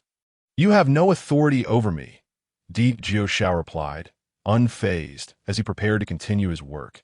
Seeing him so determined, Yu Ling, in a fit of anger, poured all of his materials into the furnace. "I believe this might suit your methods better." Witnessing the twisted expression on his face brought her a sense of satisfaction. "I challenge you to a duel in alchemy," Dijio Zhao shouted defiantly. "Huh, I must be hearing things." Yu Ling scrutinized him closely. Attempting to discern whether he was jesting, Dijio Zhao assured her, "I am not joking. I challenge you." Yu Ling could hardly fathom that he would dare challenge her, a fourth-tier alchemist. "Very well, I accept your challenge." She was more than willing to indulge in his self-inflicted humiliation. At that moment, a middle-aged man entered the president's office of the Alchemist Association. "President EXN, I wonder if you are capable of refining this particular elixir?" He placed a prescription in front of her. "If you can create this pill, this will merely be a deposit." He produced a delicate, translucent crystal vial. "I am afraid I am unable to assist with this matter." EXIN meticulously scrutinized the formula several times, confirming her inability to concoct the elixir before responding with a look of deep regret. The visitor was a cultivator at the late stage of the Wanhan realm, and the formula he presented to EXIN was for an antidote pill. However, the requirements for crafting such a potion were exceedingly high, necessitating at least a fifth-level alchemist. In fact, the highest-ranking alchemist in the entire Alchemist Association was merely a fourth-level practitioner. And even the association as president, EXIN herself, was incapable of producing it. "May I peruse the Alchemist Association?" The late-stage Wanhan cultivator inquired, undeterred by Xian's earlier statements that it was not that he doubted the president's words. Rather, he was confident that the reward he offered was irresistible. Of course, replied the president, leading the late-stage cultivator out of her office. As they toured the premises, disappointment gradually crept into the cultivator's heart, for he failed to spot an alchemist capable of crafting the antidote he sought. Upon reaching the alchemy chamber, they found Di Jiuxiao engaged in a contest of alchemical skill with Yu Linger, both reaching a breathtaking stage of mastery. Di Jiuxiao, uncertain of Yu Linger's proficiency, had deduced from her previous corrections that her alchemical abilities were unlikely to exceed that of a fourth-level alchemist. Thus, he resolved to create a fifth-level pill to surpass her. This time, as Di Jiuxiao refined his potion, Xian observed closely. Soon, she was astounded to witness Di Jiuxiao employing multiple techniques simultaneously, some of which were long-lost methods. This revelation left her utterly stunned. Not only Xian, but also the late-stage Han cultivator recognized Di Jiuxiao's extraordinary alchemical prowess. Meanwhile, Yu Linger was crafting a fourth-level pill, believing that a third-level potion would suffice to defeat Di Jiuxiao. However, to humiliate him further, she decided to produce a fourth-level pill instead. As Di Jiuxiao approached the critical juncture of his process, controlling the alchemical fire became paramount. A single misstep could lead to an explosion, rendering all efforts futile. At that moment, Yu Linger successfully completed her fourth-level pill, her expertise ensuring an 80% success rate with this particular concoction. Suddenly, a resounding bang echoed from Di Jiuxiao's furnace, a sure sign of impending disaster. The cultivator's comrades were urged to support with a quick vote or free gifts, as explosive updates were promised starting from the 11th for the next 10 days. Yu Linger wore a triumphant smile, prepared to mock Di Jiuxiao. With a thunderous crash, Di Jiuxiao's furnace shattered into pieces. Huh! Yu Linger laughed uncontrollably, pointing at the ruined furnace. Is this alchemy or furnace destruction? Ha! Yet, apart from Yu Linger, no one else in attendance shared her mirth. Gradually, she began to sense something amiss, initially suspecting that the president and others were merely sparing Di Jiuxiao's feelings. Humph, you lost. She began, only to be interrupted by an overwhelming fragrance wafting into her nostrils. President Xian knelt down, clearing the wreckage of the exploded furnace, revealing 10 fifth-level pills, 10 crafted, 10 successful. Such remarkable alchemical techniques and a success rate of such caliber.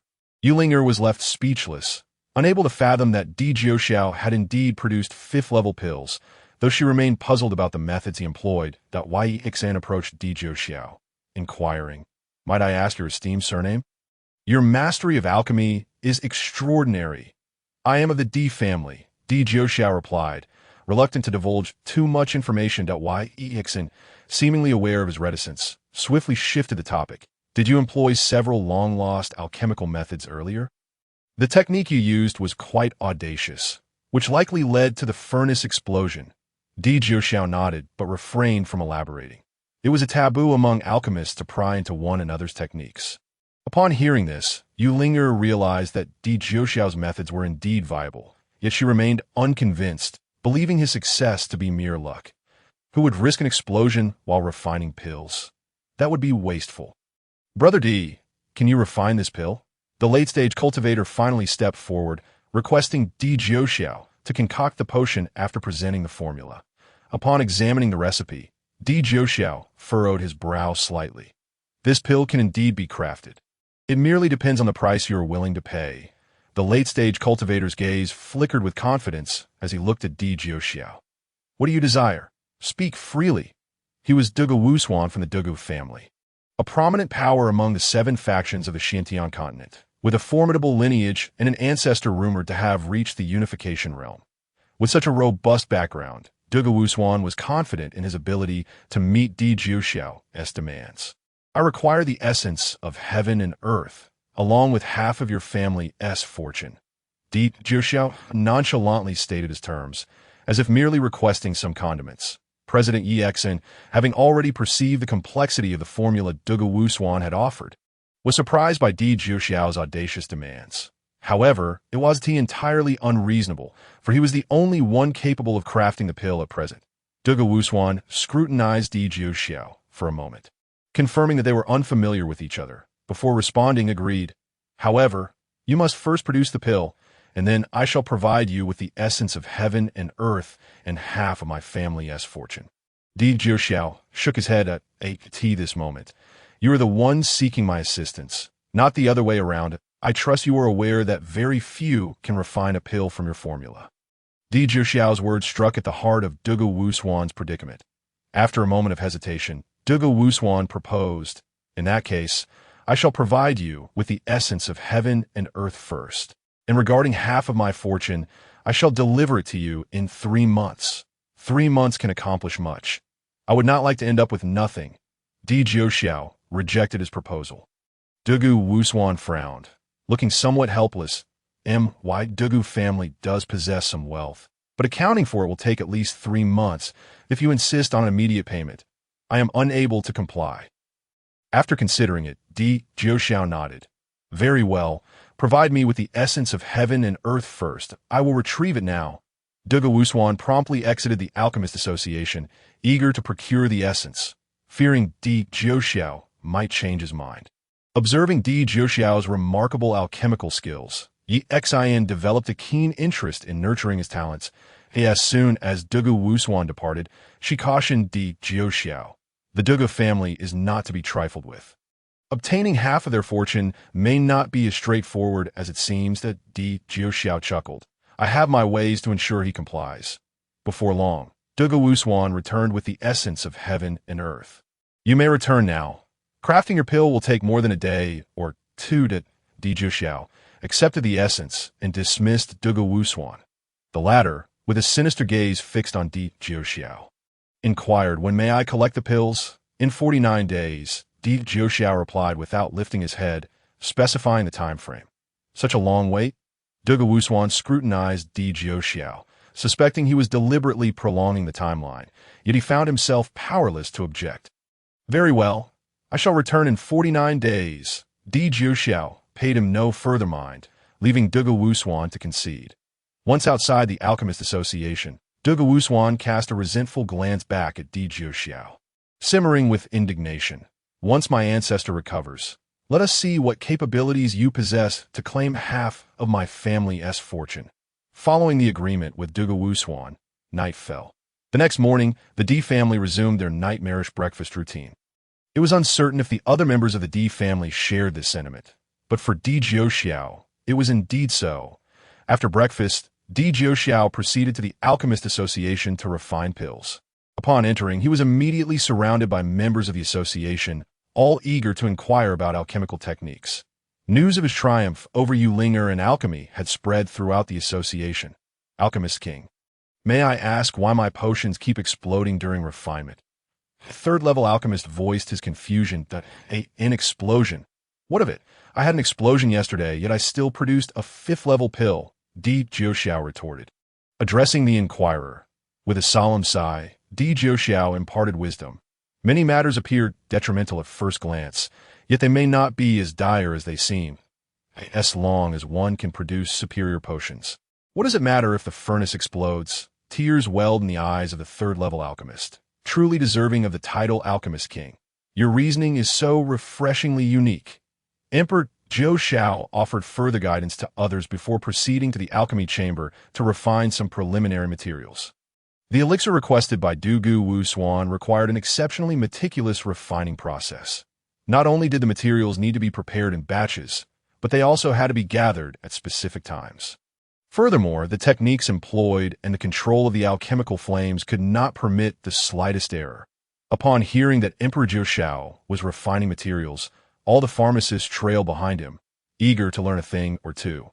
On the 11th day, when Emperor Zhou Xiao refined the first material, it was the 9-nether heart-destroying grass, which possessed extreme properties and was highly toxic. Even a practitioner of the 10,000 souls would meet their demise if they ingested it without an antidote. Emperor Zhou Xiao ignited the furnace, and, as the flames reached the appropriate intensity, he introduced the 9-nether heart-destroying grass while simultaneously extracting the yang fire from the alchemical flames. This technique left the pharmacists utterly astonished, for none could comprehend it. This was not due to the complexity of Emperor Jiuzhao's methods, but rather because the 9 nether heart-destroying grass was imbued with such extreme yin and poison that the removal of the yang fire only intensified its malevolent properties. After placing the 9 nether heart-destroying grass into the furnace, he employed yin fire for 3 hours before extracting Itita by this time. The grass was cloaked in a thin layer of frost, and the pharmacist recognized that its toxic nature had amplified several-fold, though only Emperor Jiuzhao knew the exact magnitude of this enhancement.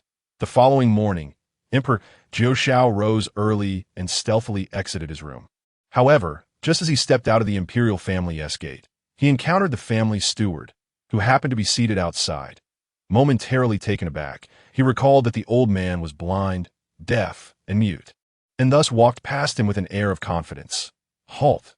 The family steward suddenly spoke. "Are you calling me?" Emperor Jiuzhao turned back. "Return," was the steward's only response, despite the tales of the steward's remarkable abilities spun by Emperor Song. Emperor Jiuzhao remained skeptical and turned to leave. With a sudden thud, Emperor Jiuzhao stumbled and fell flat on his face. Upon looking back, he realized his foot had been ensnared by a rope, the other end of which was held by the family steward.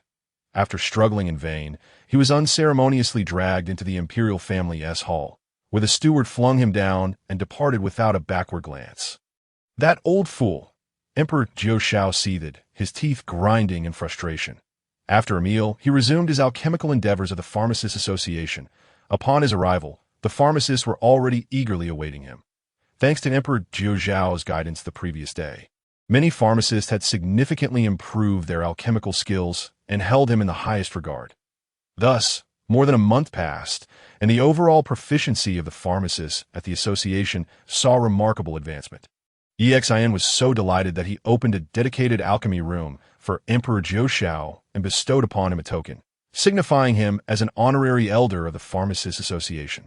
Yet, Yuling Air remained unconvinced. She believed that Emperor Jiuzhao had turned the entire Pharmacists' Association into a chaotic mess, even undermining fundamental alchemical techniques. His methods were nothing short of heretical. On this particular day, Emperor Jiuzhao was refining the southern region's blaze sun grass, an herb with properties diametrically opposed to the 9 nether heart-destroying grass and possessing extreme yang toxicity. Once again, he utilized yang fire for the refinement, thereby amplifying the herb's potency several times over in the ensuing days.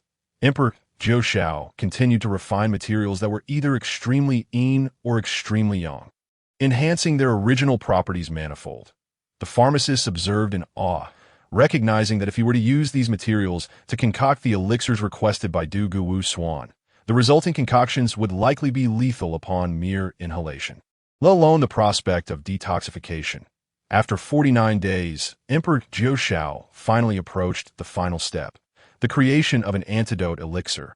All the pharmacists crowded into his alchemy chamber, eager to witness whether such extreme materials could indeed yield an elixir.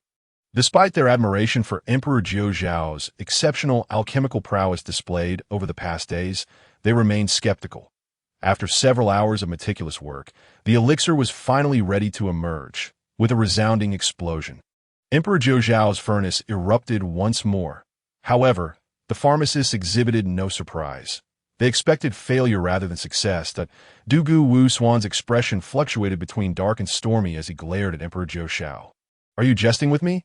Emperor Jiuzhao offered an awkward smile, approached the remnants of the exploded furnace, and retrieved the elixir, sealing it in a porcelain vial with a spell before tossing it to Du Gu Wu Swan. This elixir must not be touched by anyone other than the intended recipient. Even a mere whiff could prove fatal. As Du Gu Wu Swan prepared to leave, Emperor Jiuzhao elucidated the properties of the elixir. Standing before him, Du Gu Wu Swan's voice was cold as a serpent.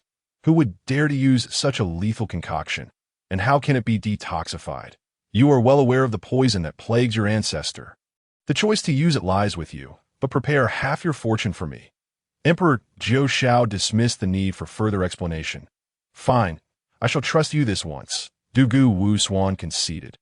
Recalling the poison that afflicted his ancestor, and found some merit in Emperor Jiuzhao's words, Yuling Air observed coldly from the sidelines, surmising that Emperor Jiuzhao's audacity to demand compensation from the Dugu family indicated he would likely offer the elixir as a reward to other practitioners for assistance. Instead of pursuing the noble path of cultivation, you choose to dabble in such trivial alchemy. You bring shame to the imperial family. Yuling heir could not tolerate Emperor Jiuzhao's rising prominence within the association and thus launched a barrage of scornful remarks. You are not as remarkable as you think, Emperor Jiuzhao retorted, refusing to indulge her provocations. Fuming with anger, Yuling heir pointed at him. Dare you challenge me to a duel, given your frail appearance? I shall allow you to use one hand. Her words elicited concern among the pharmacists, for Yuling heir had already attained the 7th level of the fish dragon realm. Very well, Emperor Jiuzhao replied defiantly. The pharmacists were taken aback by his audacity, as they thought it absurd that he would accept Yuling heir's challenge. They shook their heads in disbelief, realizing that his exceptional skills in alchemy did not translate to common sense. Leading him to the brink of ruin, that a third-tier pharmacist approached, measuring Emperor Jiuzhao's dimensions with a ruler, sighing with each measurement. What are you doing? Emperor Jiuzhao inquired, bewildered. The pharmacist sniffed. You seem quite fit. But in matters such as this, we cannot assist you. We can only craft you a splendid coffin. Emperor Jiuzhao was left speechless, chuckling bitterly as he exited the alchemy chamber. Yuling heir had been waiting outside and seized the opportunity to extend one last chance. If you beg for mercy now and call me Sister Ling heir 3 times, I might reconsider. Emperor Jiuzhao regarded her haughty demeanor and felt compelled to discipline her parents. The pharmacists, seeing Yuling heir's willingness to spare him, urged him to comply that a true man knows when to yield. Senior Emperor, just bow your head and admit your fault. We are not outsiders, and no one will mock you. Indeed, Senior, admitting a mistake is no great matter. A lecherous 2nd-tier pharmacist even offered to call her sister on his behalf. Old Wang, are you speaking up for him? The other pharmacist grumbled, for many desire to call her sister in their dreams. Get lost. Yuling heir barked, fully aware of their intentions. With that, the pharmacist named Wang blushed and retreated into the crowd. Ignoring the commotion, Emperor Jiuzhao took a step forward. Let us begin. Yuling heir scoffed, raising one hand. I said I would allow you to use one hand, having not sparred with anyone for some time. Emperor Jiuzhao, emboldened by her arrogance, unsheathed his sword and executed a strike, revealing his prowess at the 9th level of the fish dragon realm. The pharmacists were once again left astounded, realizing that not only was Emperor Jiuzhao exceptional in alchemy, but his martial prowess was also extraordinary, suggesting his talent might even surpass that of Yuling heir. Yuling heir's eyes widened in shock. She had not anticipated Emperor Jiuzhao reaching the 9th level of the fish dragon realm. In a flash, she reconsidered, realizing that he had deliberately concealed this information for his own advantage. You need not let me use one hand now. Unleash your full strength. The sword of Jiuzhao was held at an angle, poised against Yuling heir, who did not even need to unleash her sword intent. Raised under the stringent protection of the Yu family since childhood, she had never had the opportunity to engage with someone of greater cultivation than herself. Any encounters she had were with family elders.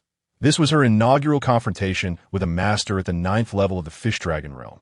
Yuling heir removed the jade bracelet from her wrist and chanted an incantation, causing the bracelet to expand several times in size.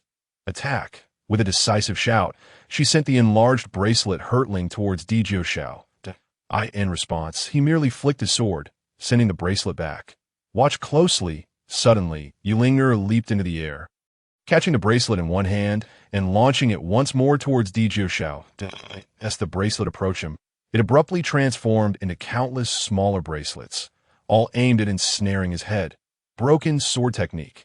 The onslaught of bracelets was swift and relentless, forcing Jiuzhao to resort to his broken sword technique. However, to his astonishment, the bracelets did not shatter. Instead, they multiplied and continued to advance towards him. With no other option, Jiuzhao was compelled to deflect each bracelet one by one. Yet despite their abundance, none managed to touch him. Yuling heir, seemingly determined, insisted on ensnaring his head, deliberately refraining from striking him even when opportunities arose. The two remained locked in this stalemate for over an hour. Unable to contain himself, Jiuzhao inquired, "Have you not had enough of fleeing? Not at all. I shall continue to escape until you are dead. Yu Ling'er replied, her words unwavering even as her actions remained relentless. With a sigh, Di Jiuxiao suddenly withdrew his sword and leaped towards Yu Ling'er's bracelet, inadvertently colliding his head against it. The gathered alchemists gasped in shock.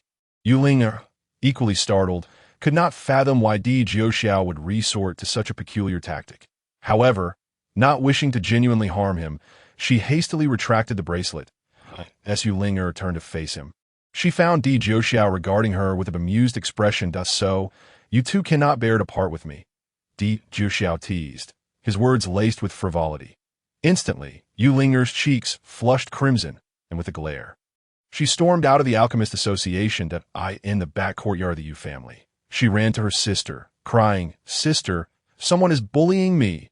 Without hesitation, she threw herself into Yu Linglong's embrace, seeking solace. Yu Linglong shot her a disapproving glance. "You should be grateful you aren't the one bullying others. Who would dare to bully you?" Yu Ling'er stood up, wiping her tears. "I swear, sister, I am not lying. He was even frivolous with me." Noticing her sincerity, Yu Linglong pondered who would be audacious enough to bully Ling'er in Yuanshan City. "What is his name?" Di Jiuxiao, a member of the Di family. Upon hearing the name, Yu Linglong sprang to her feet.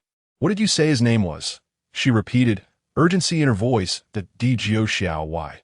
"What's the matter, sister?" Yu Ling'er found her sister's reaction peculiar. Yu Linglong appeared intrigued by Di Jiuxiao. "You say he belongs to the Di family? Why have I never encountered him before?" After a moment's thought, Yu Ling'er replied, "He seemed to have appeared suddenly over a month ago. I have no idea where he came from." Yu Linglong mused, recalling that the first place on the Alchemy Tower's leaderboard in the Invitation Moon Secret Realm was also named Di Jiuxiao. Could they be the same person, or merely share a name? Regardless, she resolved to ascertain the truth of his identity. With her mind made up, Yu Linglong promptly headed to the Di family. Upon her unexpected arrival, Di Tsong was filled with suspicion. "Forgive my lack of hospitality. Miss Yu, I was unaware of your visit." Although uncertain of her purpose, Di Tsong maintained decorum. Yu Linglong surveyed the Di family premises and, seeing Di Tsong had yet to rise, waved her hand dismissively. "No need for excessive formality. I heard your family has produced a 5th-level alchemist. I came to see him." "Where is he?" "A 5th-level alchemist." Di Tsong was unaware of Di Jiuxiao's recent achievements, let alone that he had become a 5th-level alchemist. Who is this 5th-level alchemist? Has the Alchemist Association truly produced a prodigy? Di Tsong found it hard to believe, even if a 5th-level alchemist had emerged from his own family. "Come now, Di Tsong. I have no intention of stealing your talent. Why hide him?" Yu Linglong assumed Di Tsong was deliberately concealing information about their family's rising star. Realizing Yu Linglong was becoming agitated, Di Tsong quickly clarified. "Miss, I truly know nothing of this 5th-level alchemist. I have never even heard of him. There's someone named Di Jiuxiao in your household." Finally, Yu Linglong spoke his name. Di Jiuxiao. "He is a 5th-level alchemist." Di Tsong's eyes widened. He was aware of Di Jiuxiao's exceptional cultivation talent, but had not anticipated his alchemical prowess was equally remarkable, seeing that the Di family indeed had a Di Jiuxiao. Yu Linglong was eager to determine whether he was the same individual from the Alchemy Tower's leaderboard. "What is his background?" Di Tsong took a seat and recounted the calamity that befell the Di family over 20 years ago, including the dispersal of their bloodline and the subsequent return. Though Yu Linglong had been but an infant at the time, she had heard of this tale from the elders of the Yu family and recognized that Di Tsong spoke the truth. "Are you saying he hails from the Luo Tian sect?" Yu Linglong sought confirmation. "Indeed," Di Tsong nodded. With this revelation, Yu Linglong was certain that this Di Jiuxiao was the very same who held the top spot on the Alchemy Tower leaderboard within the Invitation Moon Secret Realm. Noticing her keen interest in Di Jiuxiao, Di Tsong cautiously inquired, "Is there a matter you wish to discuss with him? Did he offend you?" Yu Linglong shook her head. "Are you aware of the recent emergence of the Invitation Moon Secret Realm in the Xiantian continent?" "I have heard some rumors. I plan to send some disciples there for training," Di Tsong replied honestly. "Then you should know that the last appearance of the Invitation Moon Secret Realm was prior to Di Jiuxiao. And the first on the Alchemy Tower leaderboard there is indeed Di Jiuxiao." As she spoke of Di Jiuxiao's accomplishments, a fierce determination ignited in her eyes that Di Tsong was not overly shocked by her words. having witnessed Di Jiuxiao's abilities firsthand. However, the intensity of Yu Linglong's resolve stirred a sense of unease within him, for he was aware that she not only possessed a cultivation level of the 9th Fish Dragon realm, but also ranked 3rd on the prestigious UCN list. Chapter 52. You are unworthy. If Yu Linglong and Di Jiuxiao were to engage in battle, regardless of the outcome, Di Tsong knew it would leave him feeling unsettled. Yet, fate often has a way of defying expectations. Where is Di Jiuxiao? Take me to him, Yu Linglong finally declared. Reluctantly, Di Tsong led her to the quarters where Di Jiuxiao resided. Upon arrival, they found him fast asleep, after the arduous task of concocting a particularly challenging elixir. Fatigue had overtaken him, compounded by his previous skirmish with Yu Linger. Is it truly the case that the foremost alchemist on the Alchemy Tower leaderboard manages his prowess through such indulgence in slumber? Yu Linglong was perplexed by how a master could afford to nap during the day. Di Jiuxiao opened one eye, finding a tall and elegant woman standing before him. She bore resemblance to Yu Linger, but exuded a more mature beauty. How do you know of the Invitation Moon's secret realm? Di Jiuxiao was unaware that it had recently manifested in the Xian-Tian continent, because it has appeared in the Xian-Tian continent. She replied, to your age, to possess the 9th Fish Dragon realm is indeed a rare talent. Di Jiuxiao complimented Yu Linglong. Should I interpret that as a plea for mercy? Yu Linglong retorted, unimpressed by his flattery. You are Yu Linger's sister? At last, Di Jiuxiao discerned her identity. Oh, you dare to challenge me. Di Tsong was taken aback by Di Jiuxiao's audacity, as he had not anticipated the brash youth to issue a challenge before Yu Linglong had even spoken. Impudent, this is the young mistress of the Yu family. Such disrespect is intolerable. Di Tsong immediately interjected. Fear not, I shall await you outside, Yu Linglong declared, leaving without hesitation. Di Jiuxiao, do not act recklessly, Di Tsong cautioned. Sensing the impending clash, however, Di Jiuxiao was unfazed. Why should he fear the Yu family? A fight was inevitable. Not hold back. Upon seeing Di Jiuxiao emerge, Yu Linglong commanded, fully aware that Di Tsong would not permit him to injure her. Naturally, Di Jiuxiao had no intention of restraining himself. Yu Linglong wielded a sword, a purple blade that sparkled with starlight, aptly named the Purple Star Sword. As the afternoon sun began its descent, its brilliance remained undiminished. With a sharp sound, the Purple Star Sword was drawn. In an instant, the world dimmed, and the setting sun lost its radiance. The once resplendent sun was eclipsed by the luminous glow of the Purple Star Sword. Di Jiuxiao remained motionless, yet he found himself no longer within the confines of the Di family estate, but amidst a cosmic sea of stars. This is not merely the prowess of Yu Linglong, but rather the inherent might of the Purple Star Sword itself. Once an ancient divine weapon, it has now fallen into the mortal realm, reluctantly gathering dust, yet its former grandeur can still be glimpsed. With a thunderous roar, Yu Linglong finally strikes. Before Di Jiuxiao can make his move, the environment around him shifts rapidly, a sense of profound weariness surging within his heart. This seemingly ordinary sword strike from Yu Linglong carries the power of the stars. The sword energy has been unleashed, and although Di Jiuxiao has yet to act, under the weight of this transcendent strike that traverses time and space, it appears he has no chance of victory. To be unable to win is tantamount to defeat. Kill! Di Jiuxiao bellows, instantly unleashing his triple-layered sword intent. Alas, the moment Di Jiuxiao makes his move, Yu Linglong feels a terrifying sword intent, causing her heart to tremble in fear. Boom! The stars have dissipated, and the fading sunlight once again bathes the earth. How did you accomplish this? The third ranked on the immortal ranking, Yu Linglong, is unable to withstand a single strike from him, a reality she cannot fathom. Just how formidable is he? Di Jiuxiao offers no reply, for such matters require no explanation. Although Di Tsong has long been aware of Di Jiuxiao's strength, he believes that even if he were in Jiuxiao's place, he would not possess the confidence to withstand such a blow. Patriarch. A servant of the Di family hastily approaches, whispering a few words into Di Tsong's ear. Di Tsong's expression subtly changes, and he gestures for the servant to withdraw. An incident has occurred in the Invitation Moon's secret realm. Di Tsong relays the message from the Di family servant. What has happened? Yu Long, already prepared to enter the Invitation Moon's secret realm, naturally pays close attention to the news that it turns out that recently, a cultivator successfully advanced to the 10,000 Souls realm after acquiring treasures within the Invitation Moon's secret realm, becoming a dominant force in the snow domain. Di Jiuxiao's gaze flickers.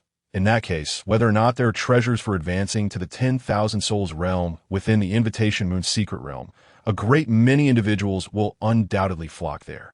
At that time, the secret realm will surely be inundated with corpses and rivers of blood. Yu Long sighs. You are correct, but only partially, so that if such treasures truly exist, whether inside or outside the secret realm, a bloody storm will inevitably ensue. Di Song nods. The young lady speaks wisely, yet the Invitation Moon's secret realm has been present for over half a year. Why has it taken so long for someone to discover the treasures for breaking through to the 10,000 Souls realm? As far as I know, the Invitation Moon's secret realm has been constantly changing. It is likely that it has transformed to such an extent that these extraordinary treasures have emerged. Di Jiuxiao shares his insights. However, I do have a method to prevent this massacre that Di Jiuxiao ponders for a moment before adding this remark. What method? Both Di Song and Yu Long inquire in unison, for the ability to avert such slaughter cannot be achieved by mere possessions or a single faction. Yet Di Jiuxiao claims he has a solution, piquing the curiosity of both Di Song and Yu Long. That Di Jiuxiao gazes at their eager expressions and smiles slightly. The solution is quite simple. I shall seize all the treasures, thus eliminating the bloodshed. What he frames as a contention is transformed into a rescue mission. Were it not for Yu Long's presence, Di Song would have already kicked Di Jiuxiao in the rear. Yu Long silently berates herself. He is nothing but a fool. How could I have believed his words? How could I have truly believed he has a solution? As anticipated, news of treasures capable of advancing to the 10,000 Souls realm within the Invitation Moon's secret realm spreads like a spring breeze across the entire Xintian continent, prompting various factions to stir restlessly, converging towards the secret realm. Finally, the Di family receives a message from the Yu family, requesting the Di family to send forth their most outstanding descendants to accompany the Yu family into the Invitation Moon's secret realm. Di Song, already prepared to enter the Invitation Moon's secret realm, promptly gathers the Di family's youth upon receiving the Yu family's message. This expedition into the secret realm will be led by the young master Di Jiuxiao, with Di Su and Di Xian accompanying as well.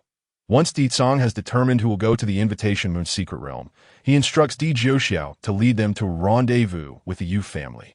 The sky is clear, and the pristine snow glistens brilliantly under the sun. Without a breeze, the snow-covered expanse appears frozen in time. The entrance to the Invitation Moon's secret realm lies within this snowy domain. And as several figures flash by, the once tranquil snowfield is suddenly stirred by the wind. The entrance to the Invitation Moon's secret realm is located at Tongtian Mountain, a peak that rises beyond the heavens. The area known as Beyond the Heavens is a snow-laden region in the northern realm of Xintian continent, scarcely visited by humans, and even beasts rarely dare to intrude. The Nightless City serves as the last substantial settlement before entering the vast, endless snowy expanse. Upon their arrival at Tongtian Mountain, Di Jiuxiao and the Di family youth discover that members of the Yu family have just arrived as well. The Yu family's young members are led by Yu Long. Yet, curiously, the second young lady, Yu Ling, is conspicuously absent. Yu Long and Di Jiuxiao decide to rest for the night in the Nightless City and venture into the snowy domain towards Beyond the Heavens early the next morning. Perhaps due to the biting cold, during dinner, a few of the Yu family youth propose drinking. Di Jiuxiao perceives the path ahead as fraught with peril, deeming it an ill-advised time for indulgence, and promptly voices his dissent. However, the Yu family youth show little regard for the words of a subordinate family scion, and under their persistent coaxing, Yu Long surprisingly does not object. Alcohol, once consumed, leads to endless revelry. Ultimately, even Yu Long and Di Jiuxiao find themselves drawn into the fray, reluctantly partaking in the libations. Once, a drunkard remarked that to avoid intoxication, one must simply refrain from drinking. Thus, all succumb to inebriation. Fortunately, both the Yu and Di families are vast powers, and no significant mishaps occur, though not without some minor troubles. The following morning, hundreds of youth from both families gaze wide-eyed as Yu Linglong and Di Jiuxiao emerge together from Di Jiuxiao's quarters. Naturally, the Di family members find no fault in this, as they have not suffered any loss, and thus pretend to have seen nothing that in contrast. The Yu family considers this a serious matter, yet it seems inappropriate to voice it publicly. So they too feign ignorance as for Yu Linglong herself. After exiting the nightless city, and while on the road to beyond the heavens, she has yet to exchange a single word with Di Jiuxiao. It remains unclear whether she is angry with herself or with Di Jiuxiao. The specifics of their relationship remain ambiguous, and thus the matter passes in a haze, with everyone choosing to remain silent about that night. Especially those who initially clamored for a drink. That Di Jiuxiao feels a sense of frustration, as he is left entirely in the dark. Even if something occurred, he felt no trace of it, lacking any semblance of reminiscence. Yet he must bear the blame without a means to shake it off. Upon reaching beyond the heavens, they finally comprehend why the mountain is dubbed Tongtian Mountain. Tongtian Mountain rises high, piercing the clouds. Yet it is slender, uniform in thickness from top to bottom, resembling a gigantic pole thrusting from the earth. Currently, Tongtian Peak radiates with brilliance, the sounds of breaking air echoing continuously as cultivators hastily make their way toward the Invitation Moon's secret realm. Time is of the essence. Di Jiuxiao and Yu Linglong exchange glances and resolve to enter the Invitation Moon's secret realm immediately. The youths of the Di and Yu families, witnessing their seamless rapport, cannot help but smile. Their smiles provoke Yu Linglong's ire, particularly from the Yu family youths, most of whom have been unceremoniously dismissed by her. The slenderness of Tongtian Peak is merely a contrast to its height. The summit is already blanketed by perennial ice and snow, forming a depression that is lower in the center and higher at the edges. Within the heart of this depression lies the entrance to the Invitation Moon's secret realm. Now bustling with a throng of thousands? Oh, is that not the esteemed Yu Linglong of the Yu family? As Di Jiuxiao and his companions ascend Tongtian Peak, a particularly lewd voice rings out behind them. Di Jiuxiao does not recognize the speaker, but Yu Linglong knows instantly that it is Dechong, the young master of the Tang family from Wangshuo City. The Yu and Tang families have always been at odds, and now that they cross paths, both sides, wary of each other's influence, maintain a semblance of restraint, each intending to settle scores once inside the secret realm.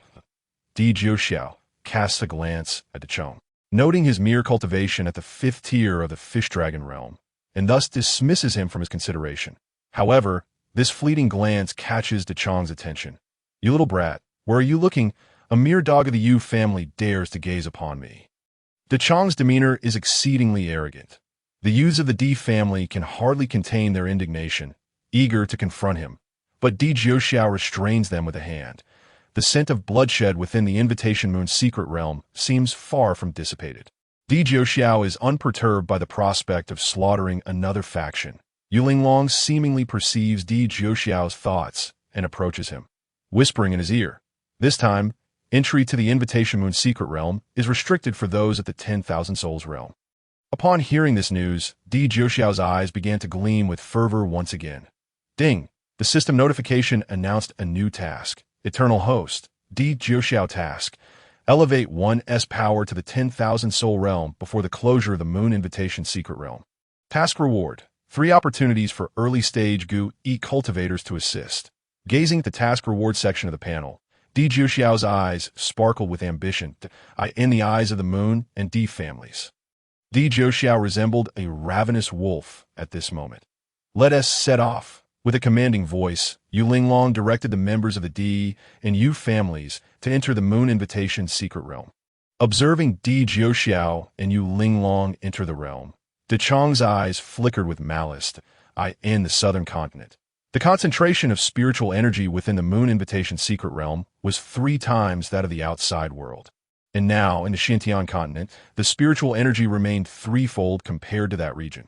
However, when compared to the Xintian continent, the spiritual energy in the southern continent could be described as pitifully sparse, barely comparable to that of the Xintian continent, highlighting the richness of the spiritual energy within the Moon Invitation secret realm. Once inside the secret realm, Di Jiuxiao felt a sense of urgency, unaware of how much time remained before its closure. After all, achieving a breakthrough to the 10,000 soul realm within a short span was no trivial feat. Fortunately, the majority of the Di family members had been transported alongside him upon entering the realm. Otherwise, as the young master, he would have had to search for them to ensure their safety. The transformations within the Moon Invitation secret realm were immense. Di Jiuxiao speculated they might be related to the several massacres that had previously occurred inside. For the blood and flesh of countless cultivators had surely nourished the land. For 2 days, Di Jiuxiao led the Di family through the secret realm without discovering anything of value. It wasn't until midday when a disciple at the 3rd level of spirit cultivation was suddenly dragged away by a 9th level devouring python. Di Jiuxiao immediately pursued. But though the python was only at the 9th level of spirit cultivation, it was exceptionally agile within the confines of the secret realm, and he found himself unable to catch up for the moment. His chase led him to a cliff where a meandering stream cascaded into a waterfall, and the devouring python leapt down from the precipice. Di Jiuxiao followed closely, and upon reaching the base of the cliff, he struck the python down with a single sword strike, reducing it to fragments. The disciple who had been taken was rescued, albeit gravely injured. That Di Jiuxiao produced some medicinal pills he had previously concocted for healing, and shortly thereafter, the disciple was able to walk again. Witnessing Di Jiuxiao's unwavering efforts for an ordinary disciple, the members of the Di family began to accept him as their young master. Young master, look! One of the disciples pointed towards the cliffside waterfall, where a multicolored flower with 13 petals bloomed amidst the cascade. Di Jiuxiao focused his gaze and recognized it as the ethereal lotus, a primary ingredient for a 5th-grade medicinal pill. Just as he was about to leap to pluck the ethereal lotus, a flash of light darted past him, revealing an unknown entity. What a splendid ethereal lotus! This treasure is mine. Depart now, or I shall annihilate you. A group of cultivators emerged from the direction of the light, evidently in pursuit of the same entity and fortuitously encountering Di Jiuxiao as he attempted to harvest the flower. The speaker was an elderly man at the 9th level of the fish dragon realm, exhibiting an air of arrogance that suggested he had previously engaged in numerous acts of coercion. If you wish to avoid death, I suggest you vacate the premises immediately. Di Jiuxiao stepped forward, positioning himself firmly in the path to the ethereal lotus. The opposing cultivators were all at least at the fish dragon realm, while apart from himself, only Di Xian and Di Su were at that level. The others' strengths varied considerably, rendering them collectively inferior to their adversaries. Chapter 54. The reconstruction of the Luo Tian sect. The elderly man at the 9th level of the fish dragon realm, seeing Di Jiuxiao's formidable presence and youthful age, sought to eliminate him before he could mature further. You desire the ethereal lotus? Let me see what you are truly capable of. The elderly man stepped forward, his demeanor brimming with disdain. Yes, that's so. Killing you would hardly pose a challenge, Di Jiuxiao retorted, shaking his head. Humph, such bravado. You shall yield that medicine, or I will slay you, and take it. A sinister voice resonated from another direction. The members of the Di family turned to see Da Chong approaching, flanked by his followers. Young master, let us preserve our lives for another day, that we can relinquish this medicine. The disciples urged Di Jiuxiao to concede. Indeed, young master, it is unwise to risk your life for a mere herb, others echoed, urging him to abandon the pursuit.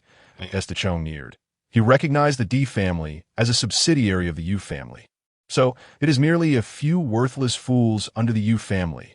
I expected more of a challenge. Da Chong's demeanor grew even more haughty. The elderly man at the 9th level of the fish dragon realm, seeing Da Chong also targeting Di Jiuxiao, became increasingly audacious. You little wretch, you dare obstruct my path. Young master, we should retreat. The Di disciples, noticing the growing number of adversaries, expressed their concerns. Pathetic fools, I grant you the privilege of leaving.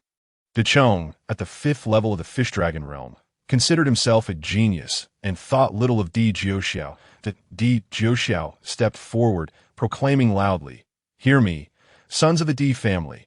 A sword cultivator must forge ahead without fear. How can we, as sons of the Di family, flee from battle? His resounding declaration reverberated across the cliff, igniting the blood of the D family disciples. Seeing their young master charge forth, they rallied, adopting a reckless stance as they joined the fray. Awakened and emboldened by the call to arms, Di Xian's eyes sparkled with admiration and envy at Di Jiuxiao's unwavering conviction that a weapon is a deadly instrument.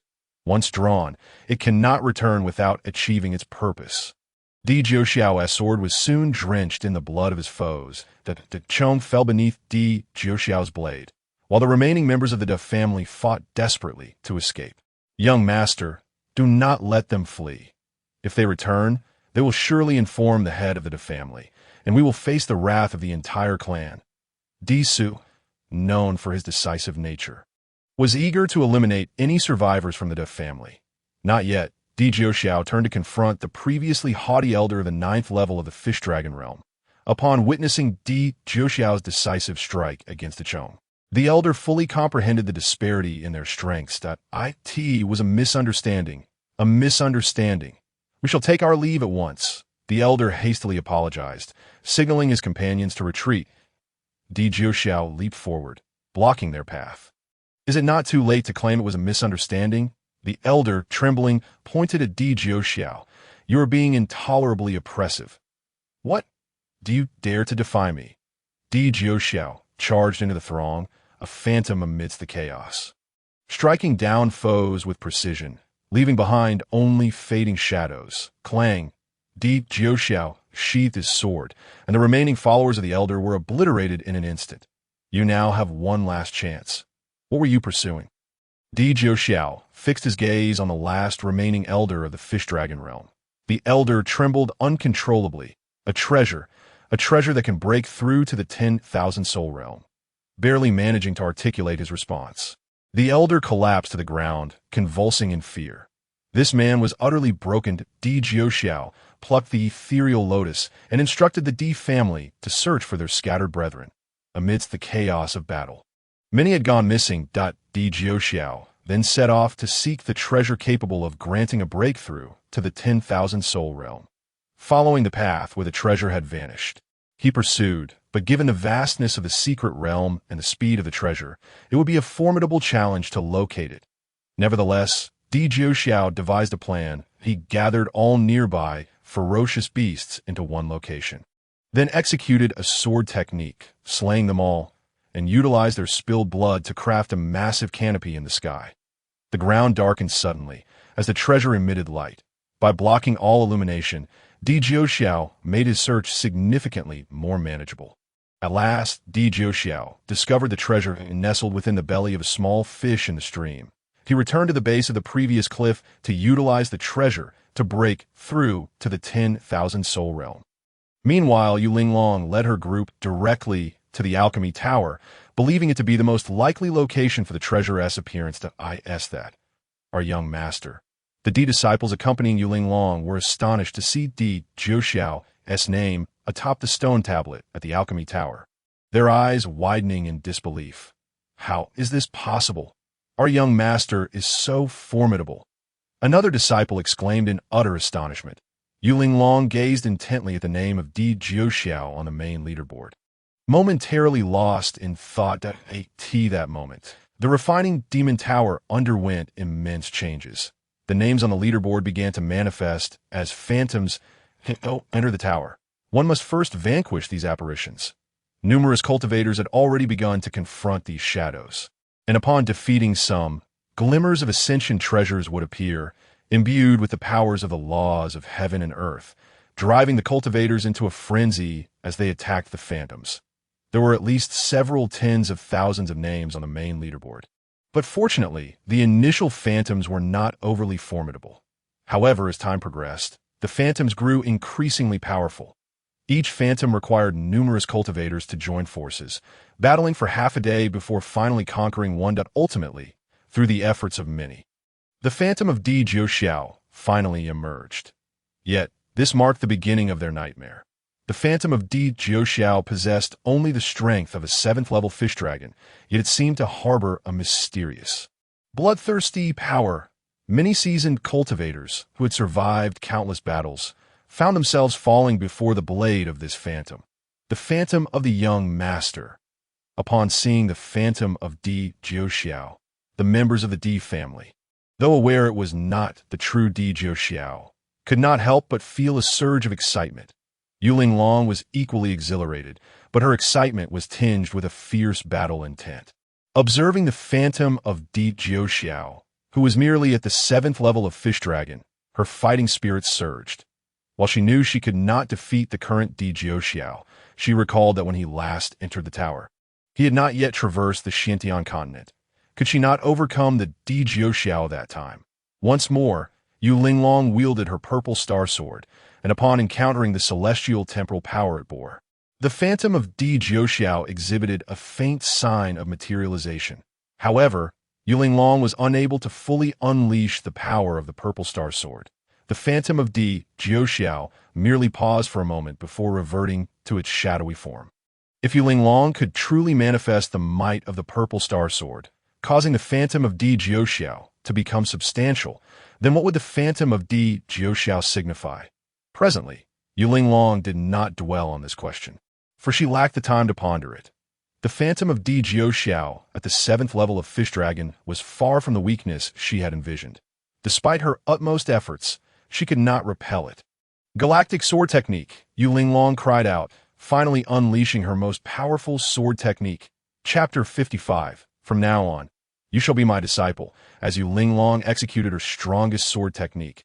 The phantom of Di Jiuxiao was finally forced back a step. But it was merely a single step. The phantom lunged once more, and Yu Linglong, unable to withstand its onslaught, retreated to avoid being caught in the crossfire. The other cultivators began to scatter in all directions. Shortly after Yu Linglong led the members of the Yu and Di families in flight, they encountered Tua Yi and his entourage from the Mahuang sect, who were rushing toward the refining demon tower. Observing Yu Linglong in such disarray, Tua Yi felt a flicker of curiosity and hurried to approach her. What has transpired? Tua Yi halted Yu Linglong and her group. Upon seeing Tua Yi, Yu Linglong thought to herself that she could not defeat the phantom of Di Jiuxiao alone.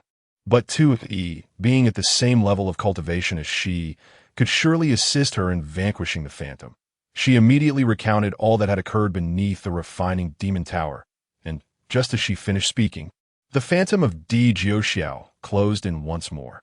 Upon learning that defeating the phantom would yield the power of the laws of heaven and earth, Tua Yi drew his blade to confront the approaching phantom. Kill! Tua Yi roared, swinging his sword toward the phantom of Di Jiuxiao. The blade, domineering. The man, reckless of a sword that dominates the world, paired with a man of unparalleled arrogance. This recklessness was not merely an attitude. It bolstered one's momentum, particularly in the heat of battle. The phantom of Di Jiuxiao wavered under the overwhelming pressure of Tu Yi's formidable sword aura, appearing as though it might dissipate at any moment. Boom! The earth-shattering strike finally descended. The phantom of Di Jiuxiao remained motionless, employing stillness to counter movement, a hallmark of true strength. All the cultivators present could not help but gasp in astonishment. Yu Linglong felt a tumult of emotions within her. She had not anticipated that Tu Yi, with the same cultivation level as herself, could defeat the phantom of Di Jiuxiao with a single stroke. Watching the phantom of Di Jiuxiao cleave in two before him, Tu Yi laughed heartily as the phantom sent a throng of cultivators fleeing in the moonlit secret realm. He certainly had reason to rejoice. Holy Sun, be careful. Before Tu Yi's laughter could fade, a disciple of the Mahuang sect pointed behind him, warning him to be cautious. Tu Yi turned to look and saw the severed phantom of Di Jiuxiao sway slightly in the wind before reassembling. The phantom of Di Jiuxiao fixed Tu Yi with a strange smile, and a sense of dread enveloped his heart. Silent art. Tu Yi's expression shifted dramatically as he took a step back. All the disciples of the Mahuang sect gathered behind Tu Yi, chanting incantations in unison. An intangible aura spread forth.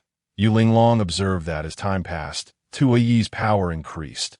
She recognized this as the Mahuang sect's secret technique, which allowed them to channel their collective strength into a single individual, significantly enhancing their combat prowess. Tu Yi's momentum surged, and even Yu Linglong, of the same cultivation level, found herself unable to withstand his oppressive presence, retreating step by step.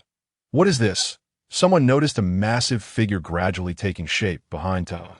A spark ignited in Yu Linglong's mind as she recalled a legend. Among the ancestors of the Mahuang sect, there was a king of swords, a being who was immortal and indestructible. Each generation's holy son could summon this figure through a secret technique. The silhouette behind Ta was likely that very king of swords. As the figure behind Ta became clearer, its aura intensified, exuding a regal presence that compelled the surrounding cultivators to kneel involuntarily. The phantom of Di Jiuxiao charged forward, and Tua unleashed his most powerful strike once again. Boom! Just as the figure behind it was on the verge of materialization, a bolt of lightning suddenly descended, striking the figure directly.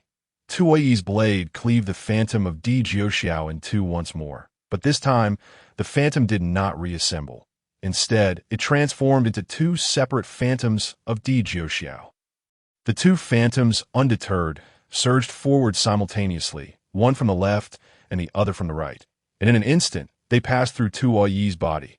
The phantoms of Di Jiuxiao rejoined once more, the blade severed, the man broken. Fear descended once again, and the slaughter resumed.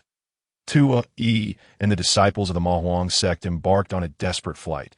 Just when they could run no longer, the phantom of Di Jiuxiao suddenly halted, gazing in another direction, before turning to pursue that path. Tuoyi and the others were left bewildered as to what it had sensed, but they felt fortunate to have salvaged their lives. As Yu Linglong observed the phantom of Di Jiuxiao pursuing Tuoyi, she hastily led her group in the opposite direction. Initially, Yu Linglong believed she had evaded the phantom of Di Jiuxiao. However, before long, the phantom inexplicably reappeared in pursuit. Panic-stricken, Yu Linglong feared that she might perish this day. The phantom of Di Jiuxiao drew nearer, despair flooding her heart. This was her first encounter with such hopelessness. An overwhelming sense of powerlessness she had never experienced before. The sword of the phantom of Di Jiuxiao descended upon her. With a resounding crash, the phantom of Di Jiuxiao stood before Yu Linglong. Its eyes filled with concern. Yu Linglong's heart raced. Could it be that the phantom of Di Jiuxiao? She could not comprehend why there was emotion in the eyes of the phantom, yet its gaze upon her was undeniably shy. Lowering her head, she felt the phantom of Di Jiuxiao approach and support her. What shall we do? If he were to... Yu Linglong's heart raced, her thoughts in disarray. Let us go. The voice of Di Jiuxiao emanated a profound sense of security. Wait, how can it speak? Yu Linglong's head snapped up, and there stood Di Jiuxiao before her, flesh and blood intact. Di Jiuxiao, it is truly you. Only then did Yu Linglong realize that the figure before her was indeed the real Di Jiuxiao. Young master, the members of the Di family rushed forward to Di Jiuxiao. Young master, young master, young master. They tossed him into the air and caught him, and from that moment on, Di Jiuxiao finally became their true young master. You have grown stronger as the members of the Di family dispersed. Yu Linglong approached Di Jiuxiao once more. Although he had not yet broken through to the myriad souls realm, he had indeed become significantly stronger. Thank you. It was thanks to you that we were able to escape this peril. Yu Linglong expressed her heartfelt gratitude to Di Jiuxiao. That phantom just now. When Di Jiuxiao arrived, the situation had been dire for Yu Linglong and the others. Without hesitation, he had struck down the phantom with a single sword, and before he could discern its form, it vanished. However, he felt an inexplicable connection to that phantom. Yu Linglong turned her gaze toward the refining demon tower, her expression becoming complex. The refining demon tower has undergone many changes. The phantom you witnessed was, in fact, your own. Yu Linglong gradually recounted all that transpired within the demon refining tower. Di Jiuxiao remained unresponsive until Yu Linglong mentioned the possibility of defeating the shadow on the master ranking of the demon refining tower, which could yield the power of the laws of heaven and earth. That a flicker of interest crossed Di Jiuxiao's eyes. The power of the laws of heaven and earth? Yu Linglong nodded. It was then that Di Jiuxiao revealed he had discovered a treasure, one that could have aided practitioners in the fish dragon realm to break through to the 10,000 souls realm. However, after utilizing it, He found himself still on the brink of that breakthrough. Together, Di Jiuxiao and Yu Linglong, accompanied by members of the Yu and Di families, hastened once more towards the direction of the demon refining tower. With Di Jiuxiao by her side, Yu Linglong felt an inexplicable sense of security. Beneath the demon refining tower, no practitioners remained. Those who had not been slain by the shadows had long since fled.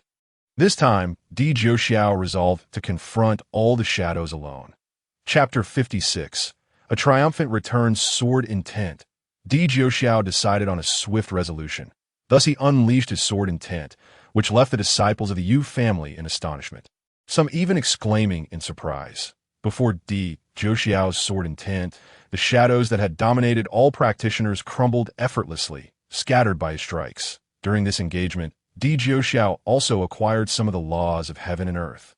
Yet it was still insufficient to facilitate his breakthrough into the 10,000 souls realm. He resolved to enter the inner sanctum of the demon refining tower to uncover the truth of the matters within. As Di Jiuxiao stepped into the demon refining tower, another figure approached from below. This figure was none other than Tu Yi, the holy son of the Mo Huang sect, who had been injured by Di Jiuxiao's shadow previously. "So you are all here? Splendid." "Huh." Tu Yi laughed boisterously. Not only had his injuries healed, but he had also advanced to become a formidable 10,000 souls practitioner. How is this possible? Yu Linglong could scarcely believe that Tu Yi had not only recovered, but had also broken through to the 10,000 souls realm in such a brief span of time. "Surprised, are you? Ha ha ha." Tu Yi fixed his gaze upon Yu Linglong. "Heaven has favored me, granting me the treasure that enabled my breakthrough into the 10,000 souls realm. Now, hand over the laws of heaven and earth, and I promise you a swift demise." The Invitation Moon's secret realm restricted entry for 10,000 souls experts, making Tu Yi effectively the strongest individual within. "Everyone, attack together!" someone shouted, prompting the practitioners to surge forward, hoping to overwhelm him with sheer numbers. Yet the outcomes of battles among practitioners have never been determined by quantity. "Kill!" Tu Yi roared, swinging his blade to injure all who charged at him. You worthless fools lack any self-awareness. Your existence merely obstructs the flow of spiritual energy. What purpose do you serve? None could stand against Tu Yi, which only fueled his arrogance further. At that moment, Di Jiuxiao, trapped on the second floor of the demon refining tower and unable to unlock a mechanism, overheard Tu Yi's rampant laughter from outside and resolved to step out and teach him a lesson. As Tu Yi prepared to strike down the practitioners, Di Jiuxiao appeared before him in a flash. "It's you." Tu Yi's eyes twitched involuntarily upon seeing Di Jiuxiao. Although it had been Di Jiuxiao's shadow that had previously bested him, he had now reached the 10,000 souls realm, while Di Jiuxiao had not. Tu Yi believed he could easily defeat Di Jiuxiao now. "Kill." Tu Yi raised his blade, his aura more formidable than before. Di Jiuxiao noticed subtle changes in the surrounding space. Although slight, they were unmistakable. This was the power of the rules wielded by a 10,000 souls practitioner. Even their casual strikes bore the weight of such power. Yet before Tu Yi could strike, the rules were already manifesting. "Kill!" Tu Yi shouted again, bringing his blade down. However, his strike produced no sound, not even a shift in the air currents. This was highly abnormal. While some experts might conceal their spiritual energy upon striking, it was impossible to do so without disturbing the air. Suddenly, an overwhelmingly fierce blade aura erupted from behind Di Jiuxiao. Cleaving toward his crown, this blade aura had materialized 3 feet behind Di Jiuxiao, a manifestation of the spatial power only a 10,000 souls expert could command. Tu Yi's strike came from the front. Yet the blade aura descended from behind Di Jiuxiao. Even more bizarrely, it seemed Di Jiuxiao had foreseen Tu Yi's attack from behind. As the blade aura emerged, he simultaneously unleashed a sword strike backward. This sword grazed the blade aura, traversing through space, and reappeared, piercing directly into Tu Yi's chest. With Tu Yi's demise, the blade aura dissipated without striking. "Young master," cried the members of the Di family to Di Jiuxiao. Yu Linglong approached him. Once again, Di Jiuxiao had saved them. "I am about to break through," he declared as he stood there in contemplation. The previously fervent members of the Di family fell silent upon witnessing Di Jiuxiao in deep meditation.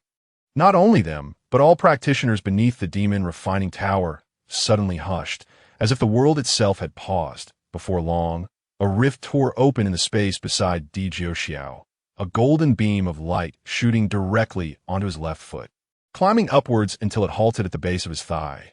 His entire left leg transformed into gold, starkly contrasting with the rest of his body, after the first golden light emerged a little over half an hour later. A second golden beam illuminated his foot, spreading up to his thigh's root before ceasing. Soon after, a third golden light shot forth, this time striking the palm of his left hand at that moment. A group approached from below the demon refining tower.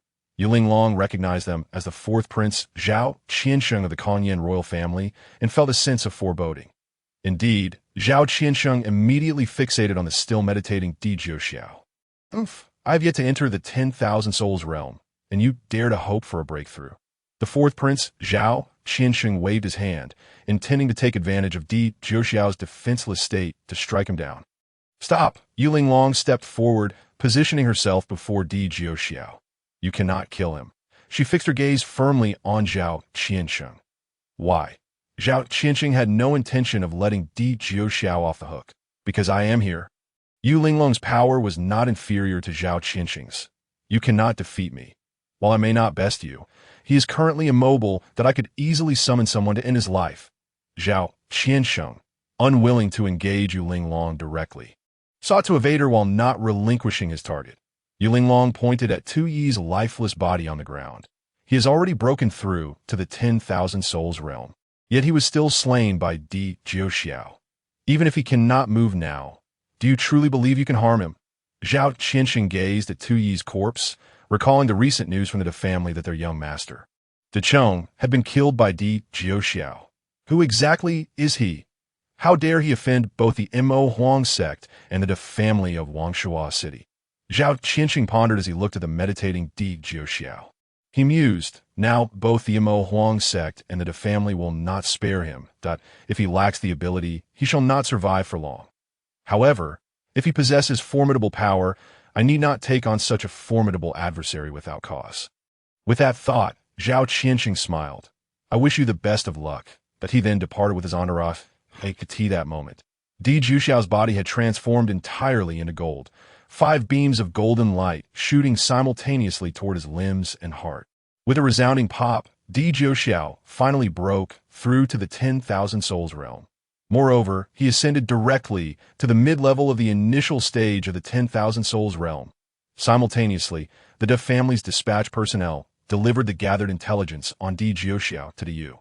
The head of the De family, a mere subsidiary family of the Yu family, dares to be so audacious. Elder Longxiang was ordered to proceed immediately to the Tianwai Tian Tong Tian Peak and ensure Di Jiuxiao's extermination there. Mo Huang sect. Master, the Holy Sun has perished. What? What happened? Who did this? It was Di Jiuxiao of the Di family from Zhuanxin City. Elder Wu Dao, he my command. Proceed to Tianwai Tian Tong Tian Peak and slay Di Jiuxiao. The Invitation Moon's secret realm began to exhibit signs of instability, indicating its impending closure. Yuling Long and Di Jiuxiao promptly led members of both families to exit the Invitation Moon's secret realm. Shortly after their departure, the entrance to the realm sealed shut. Ding! A system notification indicated the completion of the 10,000 souls realm breakthrough task, granting Di Jiuxiao the opportunity for 3 assists from the Phase 1 practitioners. Chapter 57. Slaughtered in a single strike. The scene atop Tongtian Peak remained unchanged since Di Jiuxiao's arrival. Everything appeared as it had, save for the fact that the majority of those who entered the Invitation Moon's secret realm would remain there forever. The snowfall was heavy, and the winds howled fiercely. From both directions of Tongtian Peak, a multitude of figures appeared, their speed rapid as they converged upon the location of Di Jiuxiao and his companions. The winds grew even fiercer with the closure of the Invitation Moon's secret realm. The slaughter within had ceased. However, the carnage outside the realm was just beginning. Why are we not leaving? Yuling Long noticed that individuals were pursuing her from both sides, and she vaguely surmised that they were from the Mo Huang sect and the De family. However, at this moment, Di Jiu Shao unexpectedly came to a halt. With a cold snort, Di Jiu Shao chose to remain where he was, not seeking out these foes. Instead, they approached him first, which conveniently saved him considerable effort. Di Jiu Shao, come forth and meet your demise. Elder Longxiang of the De family, seeing members of the Yu family present, specifically called for Di Jiu Shao to emerge. We only seek to slay Di Jiu Shao. All others should stand aside. The Noblade Elder from the Mo Huang sect also demanded the death of Di Jiu Shao.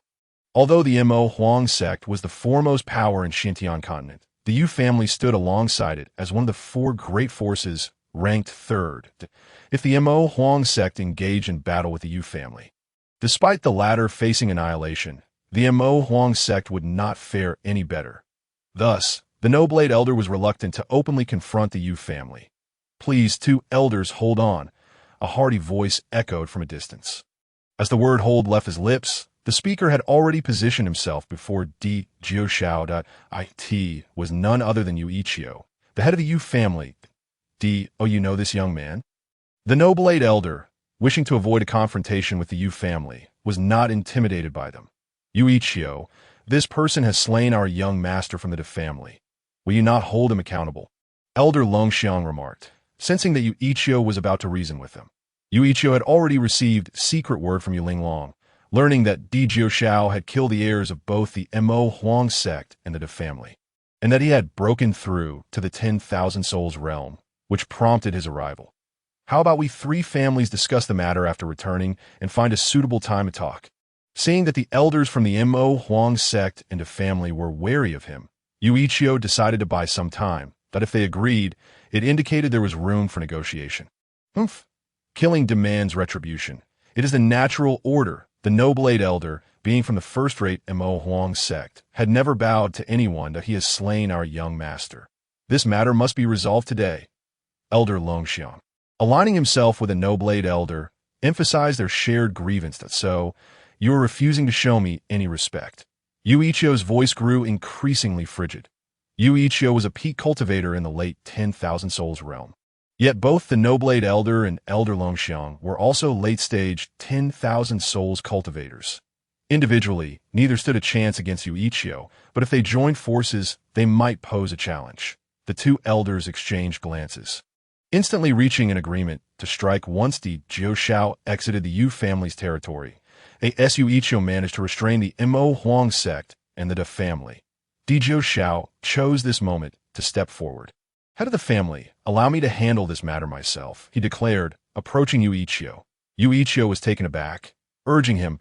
Both of them are late-stage 10,000 Souls experts, and they have brought numerous 10,000 Souls realm followers with them. Can you handle this? Though he recognized Di Jiu Shao as an extraordinary talent, he still doubted his ability to face the Mo Huang sect and a family alone. Moreover, if Yu Ichio relinquished control now, he would have no ground for intervention in the future. Di Jiu Shao nodded resolutely at Yu Ichio and stepped forward. You wish to kill me? He addressed the Noblade Elder and Elder Longxiang. Seeing Yu Ichio step aside, the Noblade Elder, fearing that time might lead to unforeseen changes, suddenly attacked, unleashing a blade aura that surged towards Di Jiu Shao. As the blade aura was released, the Noblade Elder let out a cry of anguish, his head tilting back as he collapsed, a fresh cut appearing on his neck. An elderly man clad in blue robes stood protectively before Di Jiu Shao, exuding an ancient and profound aura that even Yu Ichio found somewhat overwhelming. A return to one expert. Elder Longxiang, well-versed in the ways of power, immediately recognized the elder's status. In the presence of a return to one cultivator, those in the 10,000 Souls realm appeared as mere insects. Di Jiu Shao, I have always believed our young master deserved to die. However, I lack the courage to voice my sentiments. Your actions have rendered a great service. We shall certainly petition our sect master to commend you. With the death of the Noblade Elder, the Mo Huang sect's members were utterly shaken, hastily attempting to curry favor with Di Jiu Shao. Shameless wretches. Elder Longxiang cursed inwardly. Young Hero Di, we have just received information that our young master took his own life out of despair. And you bear no responsibility. We misunderstood you. We shall take our leave now, and will present you with generous gifts in compensation for our mistake." Elder Longxiang suddenly found himself speaking with surprising eloquence. "Is that so? Yet, I have long heard that the Mo Huang sect has outlived its necessity. What do you propose we do about that?" Dijio Xiao inquired of the Mo Huang sect's members. "Additionally, I have heard that the De family of Wangshuo City has long wished to withdraw it." He fixed his gaze upon Elder Longxiang. The members of the Mo Huang sect and the De family trembled at Dijio Xiao's words, shivering in fear. "They are far too cold. Let us remedy this." Dijio Xiao commanded the return to one expert. "The wind is unsettled." The members of the Mo Huang sect and the De family found themselves no longer cold. And Dijio Xiao then turned his attention toward the direction of the De family in Wangshuo City. In Wangshuo City, Diyu, the head of the De family, paced anxiously within the hall. "Have the scouts returned with news? Why is there still no word?" Recently, Diyu had sensed something amiss, and he could not calm himself. Each time such a situation arose, misfortune befell the De family. And this time, his intuition was particularly strong. Before the De family members could respond, two severed heads rolled into the hall, belonging to the scouts sent out to gather intelligence. They could not find their way home. "So, I have returned them to you." Dijio Xiao entered alongside the return to one cultivator. "Wan Xianyu, who are you?" Diyu, perceiving Wan Xin's unfathomable prowess, dared not underestimate him. "Did you not wish to kill me? Now that I stand before you, you do not recognize me?" Dijio Xiao replied curtly, gesturing for Wan Xin to take action. "You are Dijio Xiao." Diyu gasped in terror, pointing at him. As one of the four great powers in Xintian continent, the De family's ancestral patriarch was also a return to one initial stage expert.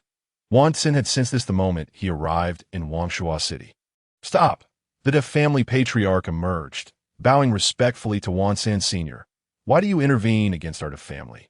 Wan Xin, being a mid-stage return to one expert, did not fear the initial stage patriarch. Wan Xin remained silent, only casting a glance at Dijio Xiao, who simply uttered one word: "Kill." Thus, the De family was erased from existence within the Xintian continent. In Mo City, within the Mo Huang sect, that a return to one expert? How could one appear? The sect master of Mo Huang felt a wave of fear wash over him, soon replaced by disbelief that it truly is a return to one expert. "We have just received news that the De family has been exterminated." An elder from the Mo Huang sect rushed in, breathless. The sect master pondered for a moment. It seems he is at least a mid-stage return to one expert, given that the De family has an initial stage ancestor. They could not have been eradicated so swiftly otherwise. Chapter 58. A reunion with the sword enthusiast. Silence enveloped the room, the atmosphere heavy with tension. How could we have provoked such a calamity? The Mo Huang sect elders began to reflect on their actions. Quickly, summon the ancestor. The sect master of Mo Huang was growing increasingly anxious.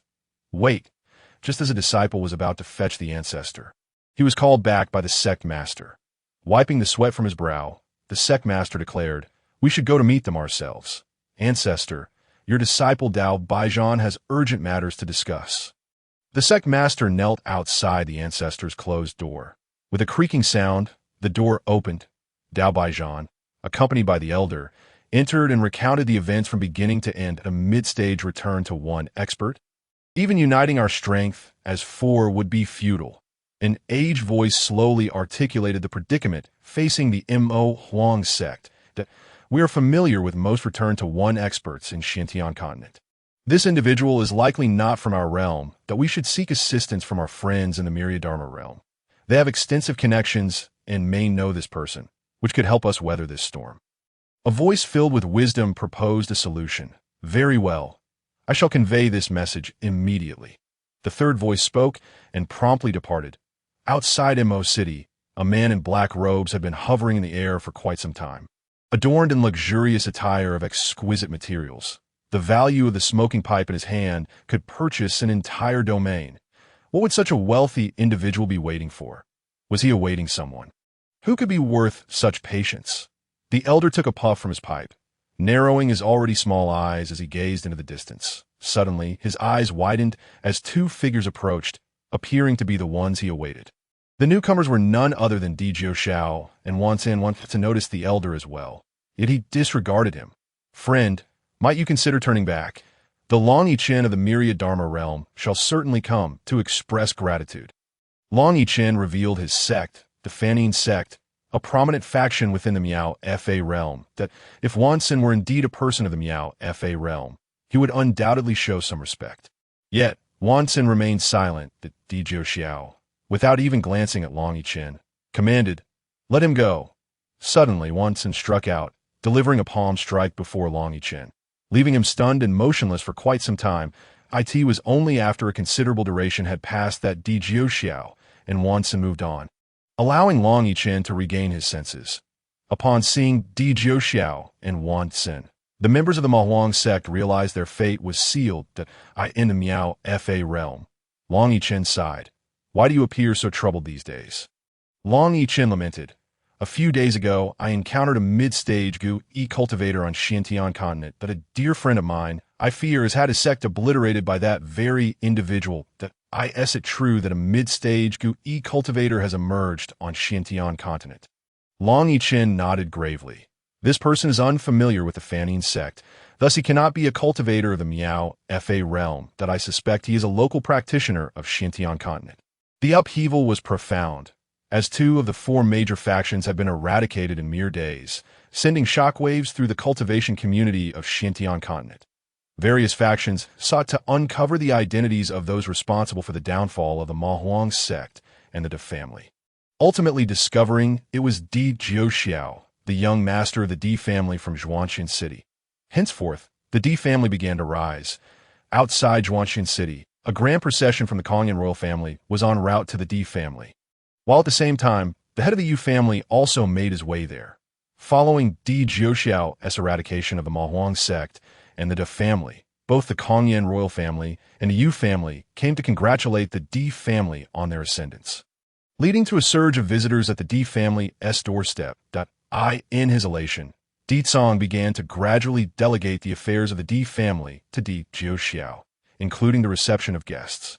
This overwhelmed Di Xiao, who was not particularly fond of social interactions. "Young master, there are guests arriving." "Not again. If they continue to come, I shall seal the gates." Di Xiao felt on the brink of madness. Senior Di. Upon seeing Di Xiao emerge, the guests in the parlor rose in unison. "President Yi, what brings you here?" Di Xiao, having taken his time to appear, was surprised to find the visitor was Yi Xen, the president of the Apothecary Association. Di Xiao had a favorable impression of Yi Xen, recalling a previous instance when Yi Xen had kindly offered him guidance. With that thought, Di Xiao suddenly remembered that Dugu Wushuan still owed him a debt. "I have come specifically to seek you out." Yi Xen expressed profound respect for Di Xiao, acknowledging his unparalleled mastery in alchemy. "You seek me?" Di Xiao furrowed his brow, uncertain of Yi Xen's intentions. Yi Xen produced a scroll and presented it to Di Xiao. "I wish to invite you to serve as a mentor at Xianyuan Academy, one of the 4 great academies of Xiantian continent. Given your unmatched prowess in alchemy," recalling his own unfulfilled task of taking on a disciple, which would likely be more feasible within the academy, Di Xiao nodded in agreement. That Yi Xen's face lit up with joy. Having initially doubted that Di Xiao would accept, especially as he was now the young master of one of the 3 major factions on Xiantian continent. After bidding farewell to Yi Xen, Di Xiao exited alongside him the Dugu family residence. "Young Master Di, what brings you here?" Dugu Wushuan greeted Di Xiao with great warmth. "I have come regarding that share of the family assets." Di Xiao stated bluntly. Dugu Wushuan's expression shifted. "Young Master Di, did I not already send you that share of the family assets?" He gestured around. "Look at my current state. Where is the grandeur of your—" Upon entering, Di Xiao observed that the Dugu family had indeed fallen into decline, not surmising it was due to the half of the assets Dugu Wushuan had transferred to him. "When did you send it?" "I have no recollection of receiving it," Di Xiao mused, struggling to recall any such occasion. "I sent it the day after your return. I even have a receipt for it. Please take a look." Dugu Wushuan grew anxious, fearing that should this young man deny the transaction, he might face the same fate as the Mahuang sect and the De family. Di Xiao took the receipt and noted that the recipient was Di Cong. "There seems to be a misunderstanding. I kindly ask for your understanding. Dugu family head, Di Jiuxiao resolved to return home and inquire further. And no worries, no worries, Dugu Wushuan smiled apologetically upon returning to the Di family. Di Jiuxiao sought out Di Tsong. After a lengthy moment of contemplation, Di Tsong finally remarked, "It's primarily because the resources of the Ma Huang sect and the De family were so abundant. When Dugu Wushuan delivered them, I mistakenly thought they belonged to those two families. Hence, I informed you as such, believing you would not heed my words. You certainly have a knack for deflecting blame." Di Jiuxiao retorted, "By the way, I am now a mentor at Xinyuan Academy. They are currently enrolling students, and I intend to check out Di Jiuxiao plan to seize this opportunity to escape the Di family." Di Tsong, unsuspecting, nodded and departed. As dusk fell, in the realm of the ruins emperor, laughter erupted. "Ha! This young girl is quite charming. Ha ha! Let us have some fun with her." As Di Jiuxiao made his way to Xinyuan Academy, he suddenly heard voices from the ruins emperor. "Get lost!" A youthful voice roared angrily. "You little brat, step aside, or we shall toy with your girl right before your eyes." It was the very individual whose words he had overheard earlier.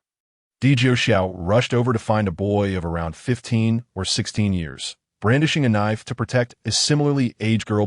Three middle-aged men surrounded them, the strongest among them at the 6th level of bone quenching, while the other two were at the 4th level. What a promising talent, Di Jiuxiao thought to himself, noticing that the boy was merely 15 or 16, yet had reached the 1st level of bone quenching. The three middle-aged men began their assault. The boy, being only at the 1st level of bone quenching, stood little chance. Just as Di Jiuxiao was about to intervene, he paused. Despite the odds, the boy did not retreat an inch. Maintaining a seemingly casual stance while guarding his position with utmost precision, showing no vulnerabilities. At that moment, one of the middle-aged men had placed a hand on the boy's shoulder. The boy suddenly pivoted sharply, the knife moving with him, cleaving a man from his left shoulder to his right waist, bisecting him in an instant. Impressive skills. Di Jiuxiao couldn't help but exclaim. The boy's strike, though seemingly simple, required impeccable timing, angle, and force, for the man's cultivation level far surpassed his own. Any lapse would have cost him his life. The remaining two men, witnessing their companion's demise, shed their underestimation with a swift motion. The 4th level bone quenching man unleashed an attack towards the boy. The boy raised his knife defensively, blocking the strike, before charging forward with remarkable speed and slicing the second man down. The last of the three, at the 6th level of bone quenching, simultaneously launched 3 attacks at the boy from various angles. This time, the boy could not evade, sustaining a hit that knocked him down without so much as a grunt. Di Jiuxiao had intended to leap to his aid, but, observing the boy clutching his knife even as he fell, decided to wait a moment longer. As the middle-aged man lunged at the girl, he unwittingly stepped over the boy's lifeless form. In an instant, the boy sprang back to life, executing a fatal strike that severed the man's head from his shoulders. "Third brother," the girl cried out. Rushing to him, the boy swayed and collapsed into her embrace. His life slipping away, Di Jiuxiao hurried over, administering a life-preserving pill before assessing his injuries. The boy bore 6 wounds, the most critical being the one to his chest. Fortunately, Di Jiuxiao's alchemical skills allowed the boy's injuries to heal visibly and swiftly after administering the medicine. The boy has composure in the face of danger, coupled with his cunning feigned death to vanquish his foes. Illustrated his cleverness, his unwavering defense of the girl against all attacks revealed the depth of his feelings for her. Soon, the boy regained consciousness. Upon seeing Di Jiuxiao, he sprang to his feet, eyes filled with wariness. "Third brother, he saved you." The girl spoke softly, gazing at the boy with affection. "It was you who saved yourself, not me." Di Jiuxiao smiled gently. "I believe you will face all future challenges on your own." "Thank you." The boy appeared bashful yet confident. Di Jiuxiao found this young man quite likable. You wield a knife?" "Yes." The boy tightened his grip on the weapon, which, despite a chip, remained sharp. You have a master?" Di Jiuxiao inquired further. "No." The boy replied, pursing his lips. Di Jiuxiao produced a celestial grade technique, the knife Dao from the Yuanfu sect, which had been bestowed upon him. "I wish to pass this celestial grade technique to you. Will you accept?" The boy's eyes lit up as he exclaimed, "I will. Very well. From this moment forth, you are a disciple of the Yuanfu sect. Bow 3 times to the south as a token of your apprenticeship." The young man, possessing both exceptional talent and character, caught the attention of Di Jiuxiao, who resolved to pass on the Tao of the blade to him. The youth respectfully bowed thrice towards the south and inquired, "Senior, are you a member of the Yuanfu sect?" Di Jiuxiao, having entrusted the Tao of the blade to him, shook his head, replying, "No, I am merely continuing the legacy of my friend's sect, accepting the Tao of the blade." The young man expressed his gratitude to Di Jiuxiao before turning to the young woman beside him. "Qinyu, let us depart." Suddenly, Di Jiuxiao recalled that the boy lacked any backing. The journey ahead would undoubtedly be fraught with challenges. It would be prudent to offer him some assistance. He retrieved his waist token and handed it to the youth, saying, "Should you encounter any insurmountable challenges, present this token at the D family in Xinjiang Continent's Sijin City, and they shall assist you." Initially reluctant, the young man glanced at the young woman and ultimately accepted it. Di Jiuxiao discerned the boy's strong spirit. However, he harbored concern for the girl's future. If she faced difficulties he could not resolve, the boy might never have accepted the token. Having fulfilled a lingering wish, Di Jiuxiao continued his journey towards Xianyuan Academy. Reflecting on the time remaining for enrollment, he decided to detour back to the southern continent. Upon entering southern continent's territory, he continually heard a name he recognized, Jian Shi. It appeared that after the talent competition on the Ren list, upon learning of Di Jiuxiao's departure from southern continent, Jianxi had embarked on a journey across the continents in pursuit of adventure. By the time Jianxi reappeared in southern continent, he had already attained the realm of Wanhun. It is worth noting that reaching the Wanhun realm in southern continent is exceedingly arduous. Thus, Jianxi had become an idol for the local cultivators in the back mountains of Luoshenzong. An aged voice inquired, "How many have you counted?" 23,786. Or was it 23,787? "Oh dear, big brother, could you refrain from interrupting while I count?"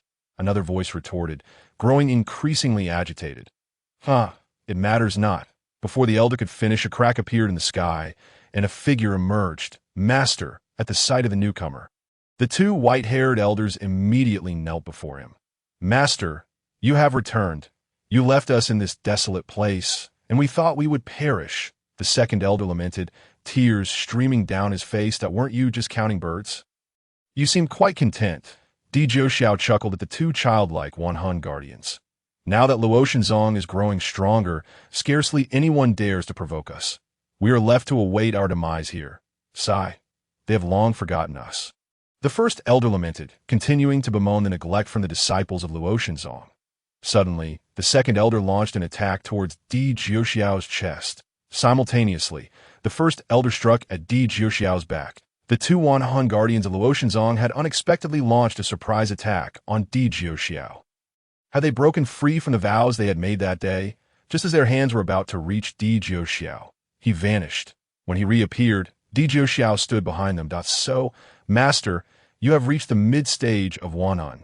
The second elder marveled at Di Jiuxiao's cultivation speed.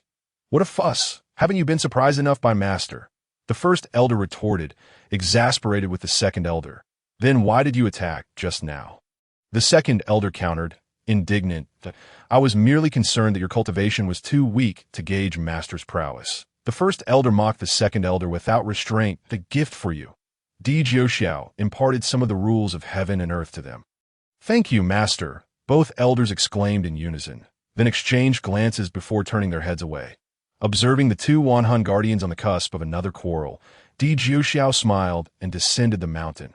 "Master," upon reaching the 7-colored peak, he was surprised to find both Qin Wenyuan and Tang Linger present. Di Jiuxiao, "You have returned," a voice echoed with a melancholic resonance, revealing that Yang Yu was also there. Di Jiuxiao nodded, noticing that Tang Linger had already reached the 5th layer of the fish dragon realm. Her cultivation speed astonishingly rapid. Qin Wenyuan, whose talent was comparatively modest, had reached the 1st layer of the fish dragon realm, his progress commendable nonetheless. "What brings you here?" Di Jiuxiao asked Yang Yu, taken aback by her presence. Yang Yu shot him a glare. "Am I not allowed to come?" As soon as the words left her lips, her face flushed crimson. During their last encounter, she had expressed similar sentiments, and it was that very meeting that forever intertwined their fates.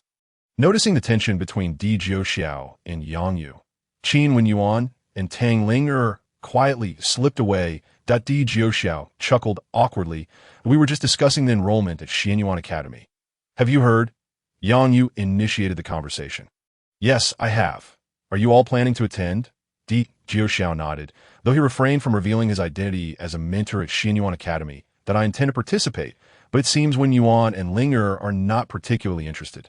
Yang Yu said, glancing at Di Jiuxiao before quickly lowering her gaze. All right, I shall await you at Xianyuan Academy. Di Jiuxiao harbored feelings for her, albeit subtle. Great, let us not lose our connection. Yang Yu's face lit up upon learning that Di Jiuxiao would also be attending. By the way, I heard Jian Shi will be going to Xianyuan Academy too, seemingly following in your footsteps. Yang Yu eagerly sought topics related to him. Di Jiuxiao stepped closer to Yang Yu, gently pulling her into his embrace. This moment, I desire no one but you. Yang Yu felt her heart swell with sweetness, her voice barely above a whisper. Me too. As Yang Yu departed, the sun dipped below the horizon.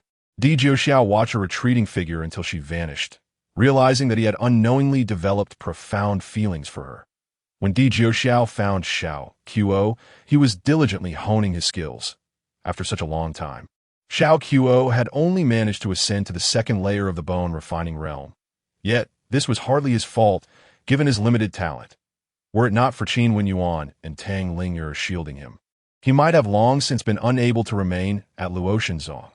Now, with his impending marriage, he was even more dedicated to his cultivation, striving to gain some face on his wedding day. Xiao Qiuo. Observing Xiao Qiuo's earnestness, Di Jiuxiao hesitated to interrupt, but was confident that Xiao Qiuo would welcome the disruption. Master. Upon seeing Di Jiuxiao, Xiao Qiuo sprang to his feet. Master, I have faced considerable adversity in your absence. He lamented, nearly on the verge of tears, that Di Jiuxiao felt a wave of guilt wash over him for not having provided more guidance to Xiao Qiuo. Sit still, Di Jiuxiao instructed, positioning himself behind Xiao Qiuo and suddenly directing his energy into his dantian, forcefully instilling the rules of heaven and earth. Bone refining third layer, fourth layer, fifth layer, ninth layer. With a single motion, Di Jiuxiao elevated Xiao Qiuo by an astonishing 7 minor realms. Thank you, Master, Xiao Qiuo exclaimed joyfully. By the way, Master, how long do you plan to stay this time? Xiao Qiuo inquired. I am uncertain, but it won't be for long, Di Jiuxiao replied, noting that his primary purpose for returning was to take on disciples. However, the system's demands for a disciple were quite stringent, leaving him unsure of when he would depart. Master, Xiao Qiuo hesitated. Di Jiuxiao furrowed his brow, secretly wondering if this boy had something troublesome to share. I'm getting married. Master, Xiao Qiuo beamed with delight. I hope you can stay for a wedding banquet. Would that be agreeable? Not possible, Di Jiuxiao replied earnestly. One banquet is not enough. I must serve as your best man. Really? That would be splendid. Xiao Qiuo was genuinely thrilled. By the way, where's your fourth junior sister?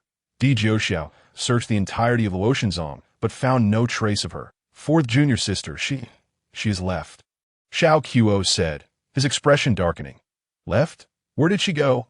Di Jiuxiao pondered, concerned for Situ Yanwei's well-being, knowing she was alone and vulnerable. She returned to the demon realm to search for her brother. Xiao Qiuo seemed to be quite reluctant to part with Situ Yanwei. It turned out that after Situ Yanwei learned of her brother's unauthorized escape from the demon domain's Luo Tian sect, she hurriedly returned, searching for him alone for over 6 months without success. Ultimately, it was Situ Yuan who returned to the Luo Tian sect himself, and it was then that the news was relayed to Situ Yanwei, prompting her return to the sect. The following morning, Di Jiuxiao finally went to meet the sect leader, Xiao Jiuxiao. This was not because Xiao Jiuxiao was insignificant. On the contrary, it was precisely due to their close friendship that Di Jiuxiao chose to visit him last. As they undoubtedly had much to discuss, he wished to avoid any interruptions during their conversation.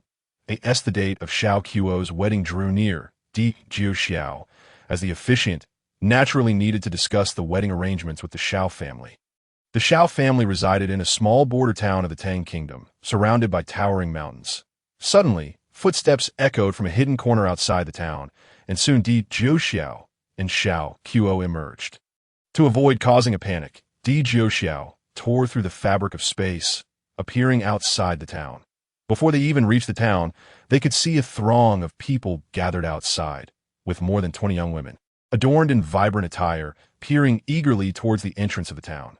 Xiaohua, Xiao Chui, Ting Ting. Upon spotting these young ladies, Xiao Qiu joyfully rushed towards them. Di Jiuxiao was taken aback, realizing that this young man was returning to his roots. Xiao Lang has returned, the young women exclaimed as they dashed towards Xiao Qiu. Xiao Lang, are you hungry? Xiaohua asked, offering him a treat. Xiao Lang, are you thirsty? Xiao Chui poured him a cup of wine. Xiao Lang, are you tired? These young women showered Xiao Qiu with care and concern. Unexpectedly, Di Jiuxiao felt a twinge of envy at the sight of this young man, surrounded by such devoted friends. However, Xiaohua, with a seemingly calm demeanor, continued feeding Xiao Qiu. Xiao Lang, I heard you were getting married? Xiao Qiu's heart sank, and he discreetly observed the expressions of the young women. Xiao Chui continued to pour him more wine, while Ting Ting massaged his shoulders, her grip unwavering. Xiao Qiu felt a sense of unease. Who had been spreading such rumors? That's not true. In truth, it was of little matter. After all, a young man of his age should indeed consider marriage to carry on the family line. Xiaohua cast a tender glance at him, her words particularly heartfelt. Xiao Qiu felt warmth in his heart. Xiaohua was truly kind to him, and my family is urging me, but I am not one to act recklessly. I have withstood the pressure from home, for such matters cannot be taken lightly. Xiao Qiu was undoubtedly immature, and is she good to you? Which family's girl is she? Xiao Chui inquired, her eyes fixed on her cup as she carefully added a piece of ice. I told you there's nothing going on. Why don't you believe me? Xiao Qiu, now agitated, insisted that he could not admit to something that did not exist.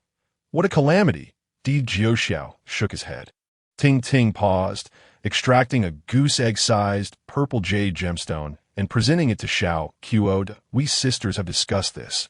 Although we are from a small place, we cannot let anyone underestimate us. This purple jade gemstone was a collective offering from their many years of savings.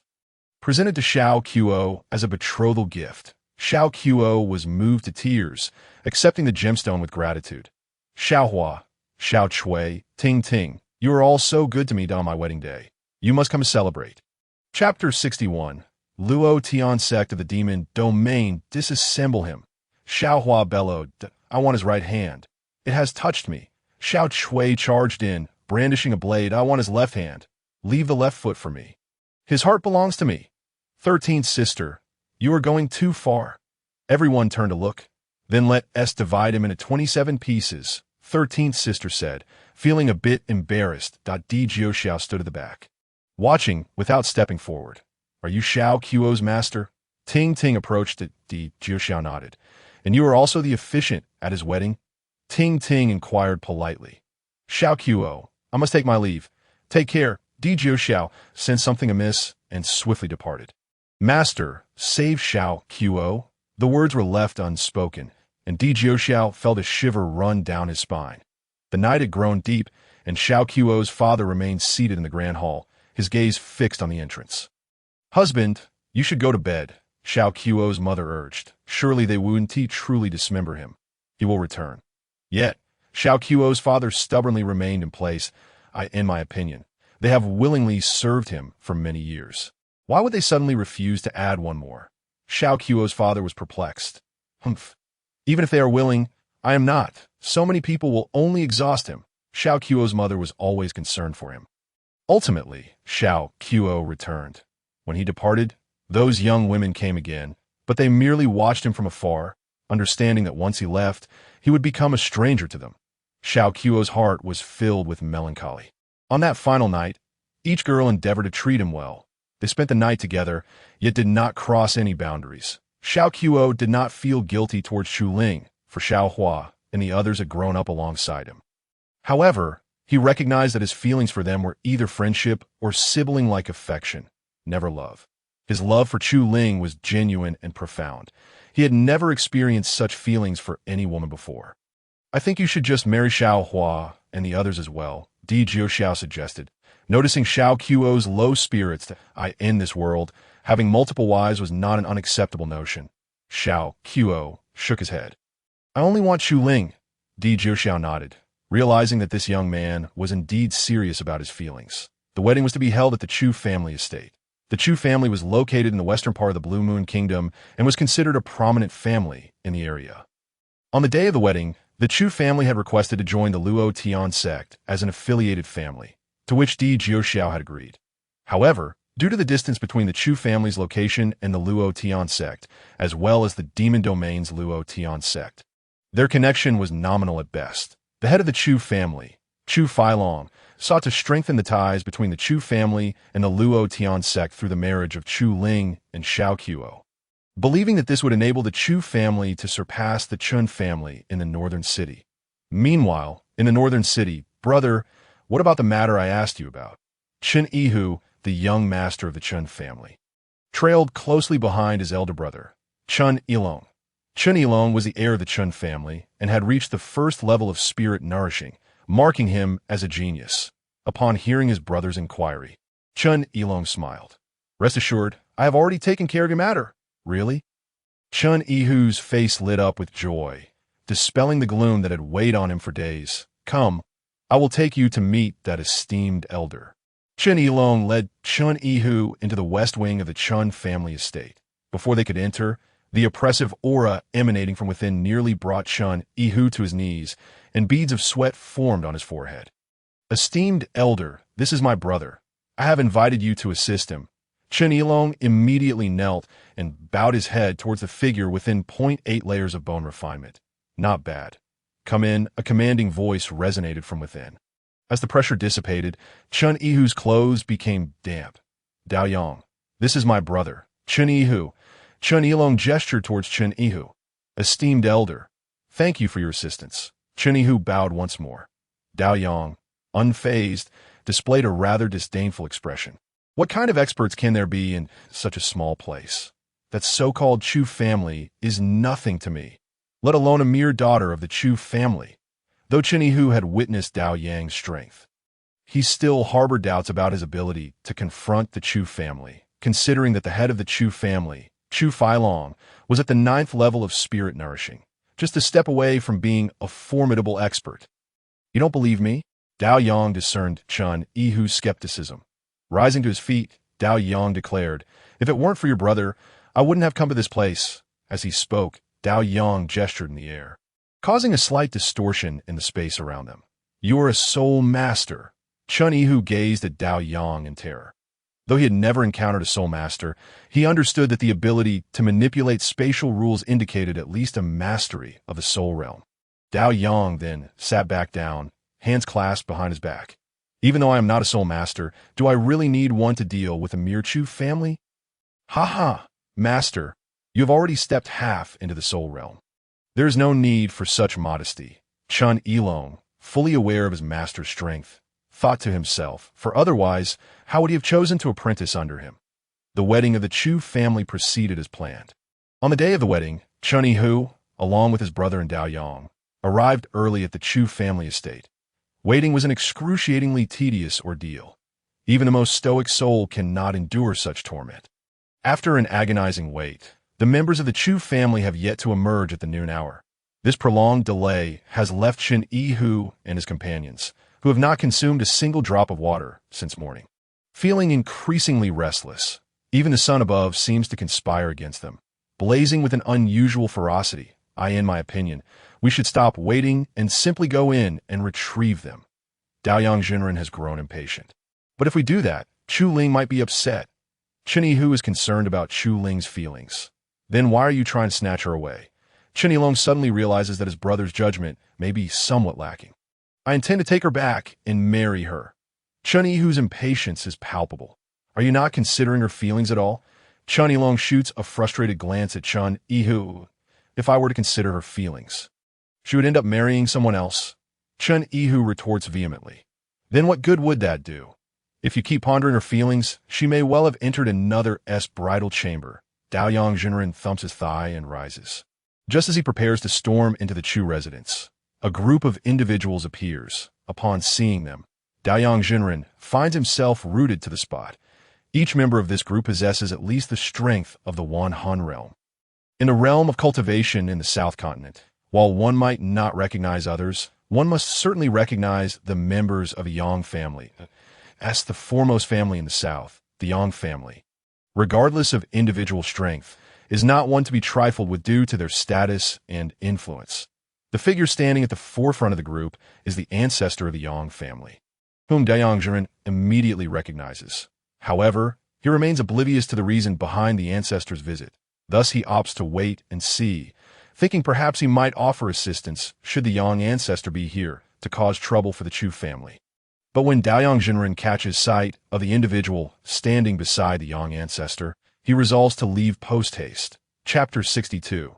The forces of Xintian continent. Upon seeing this person, memories of the blood-soaked mountains and seas within the inviting moon's secret realm flood his mind.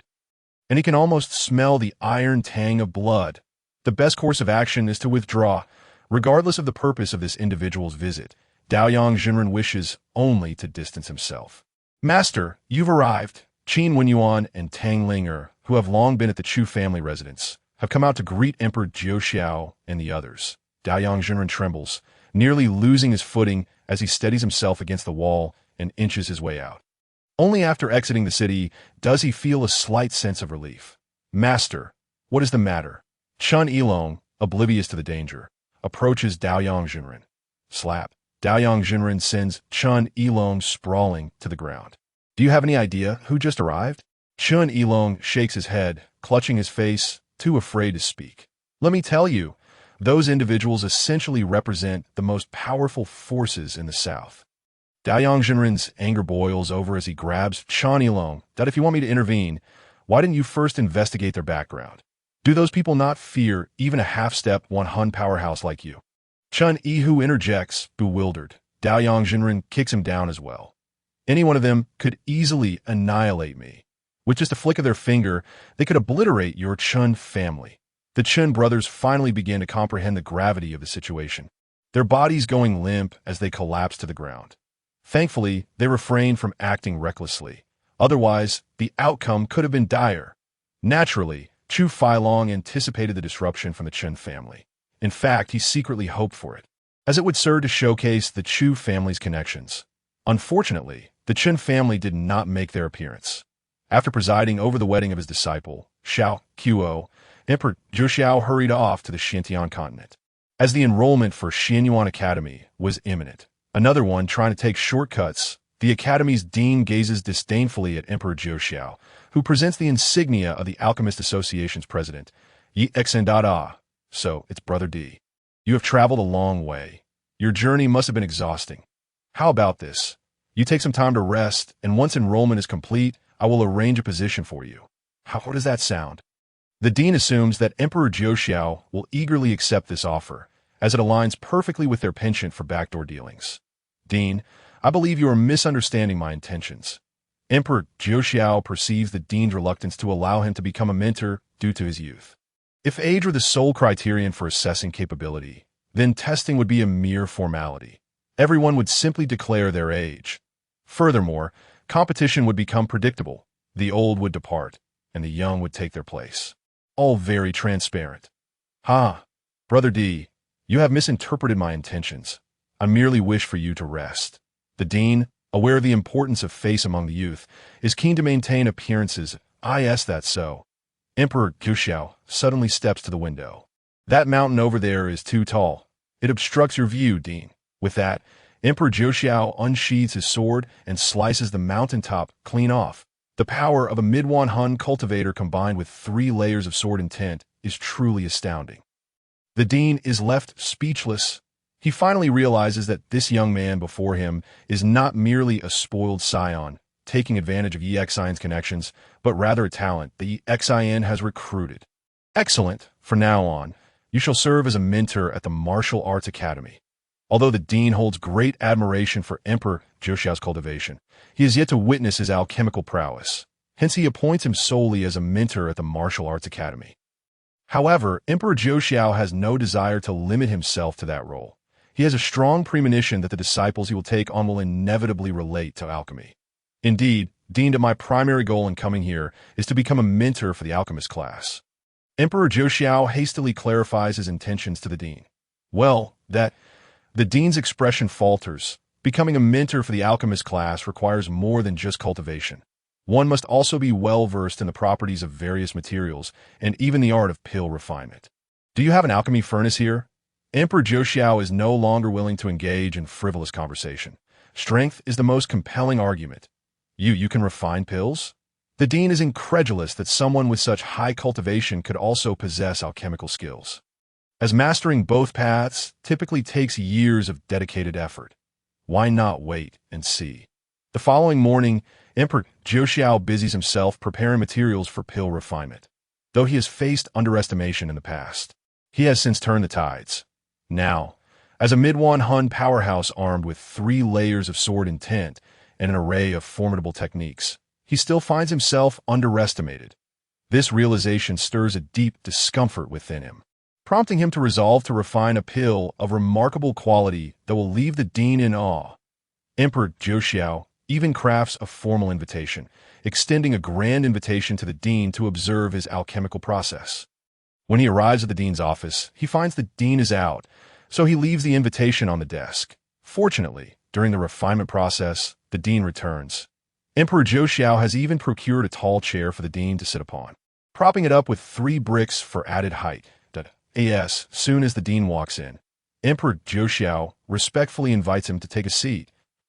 He then commences the pill refinement, from selecting materials to refining techniques. From methods of pill crafting to controlling the alchemical flames, Emperor Zhou executes each step with exceptional skill. The dean, seated high upon his chair, nods in approval. However, the most crucial moment is yet to come, the opening of the furnace, which determines the success of the pill and its grade. Boom! A thunderous explosion nearly sends the dean tumbling from his high seat. The furnace has exploded again. Emperor Zhou feels a twinge of embarrassment. Although his attempts at pill refinement often end with explosions, today's grand display was meant to impress the dean. Now, the dean has indeed witnessed it all. From this day forth, you shall be the mentor for the alchemist class. The dean pats his shoulder. What you have accomplished is already quite commendable. The dean's final words of encouragement leave Emperor Zhou utterly humbled. A 6th grade pill. Not only the dean of Xianyuan Academy, but also the alchemists from the alchemist class have come to observe. The fragrance of the pill wafts through the air, and one alchemist, unable to resist the temptation, opens the destroyed furnace, only to discover that a 6th grade pill has indeed been successfully refined. The dean takes the pill, looking at Emperor Zhou with a mix of confusion and admiration, yet ultimately leaves without uttering a single word. Regardless, Emperor Zhou has finally achieved his goal of becoming a mentor for the alchemist class. After tidying up the alchemical chamber, Emperor Zhou begins to wander around Xianyuan Academy. Although enrollment has not yet commenced, many students from previous years still populate the academy. The academy is vast, nearly several times larger than the previous expansion of Luotian sect. As Zhou traversed the area where the apothecary class was held, he beheld a long staircase spanning between the 2nd-level academy and the 3rd-level academy. The staircase, gleaming white, cascaded like a silken ribbon connecting the 2 institutions. Several disciples from various academies were racing up the steps, and at first, Zhou assumed they were hastening to attend to some urgent matter. However, he gradually discerned something amiss. At the staircase's apex stood a stone tablet, where passers-by inscribed their names and ranks achieved on the staircase. It became clear that this was a testing staircase. Observing the disciples ascend and descend multiple times, Zhou found himself unable to remain idle. 8.5 breaths. Just as he completed his passage, a gasp erupted from behind him. Remarkably, someone had traversed the academy's white jade staircase in a mere 8.5 breaths. Although few were present beside the white jade staircase, Zhou's astonishing speed attracted considerable attention. Chapter 63. A glimpse of brilliance. Di Jiuxiao did not etch his name upon the stone tablet at the white jade staircase's conclusion, further deepening the air of mystery surrounding him among the academy's students. The enrollment process had finally commenced, with the testing venue set at the very white jade staircase that Di Jiuxiao had recently conquered. Those who could ascend the staircase and rank within the top 1,000 would gain entry into the Xianyuan Academy, becoming its students, eager to discover disciples with talents exceeding 400. Di Jiuxiao stood by, observing the candidates. Unfortunately, despite the considerable turnout, not a single individual possessed the requisite talent. Having found none with talent surpassing 400, Di Jiuxiao languidly watched as the candidates participated in the assessment. "Brother, you, with that physique, are here to participate in the test," he remarked, frowning at a rotund individual weighing at least 500 pounds. The stout man exerted himself to ascend the staircase, yet in many instances, misguided effort yields no reward. That Di Jiuxiao mused, watching the sluggish progress of the heavy-set man, contemplating that if he were to leap and land, he might ascend even faster than the man could run. However, the man did not jump, for he simply lacked the ability to do so. Di Jiuxiao suddenly likened him to a piece of marbled pork upon a white jade cutting board. Ultimately, the proctor overseeing the assessment could no longer bear the sight of the man's sluggishness and pulled him aside.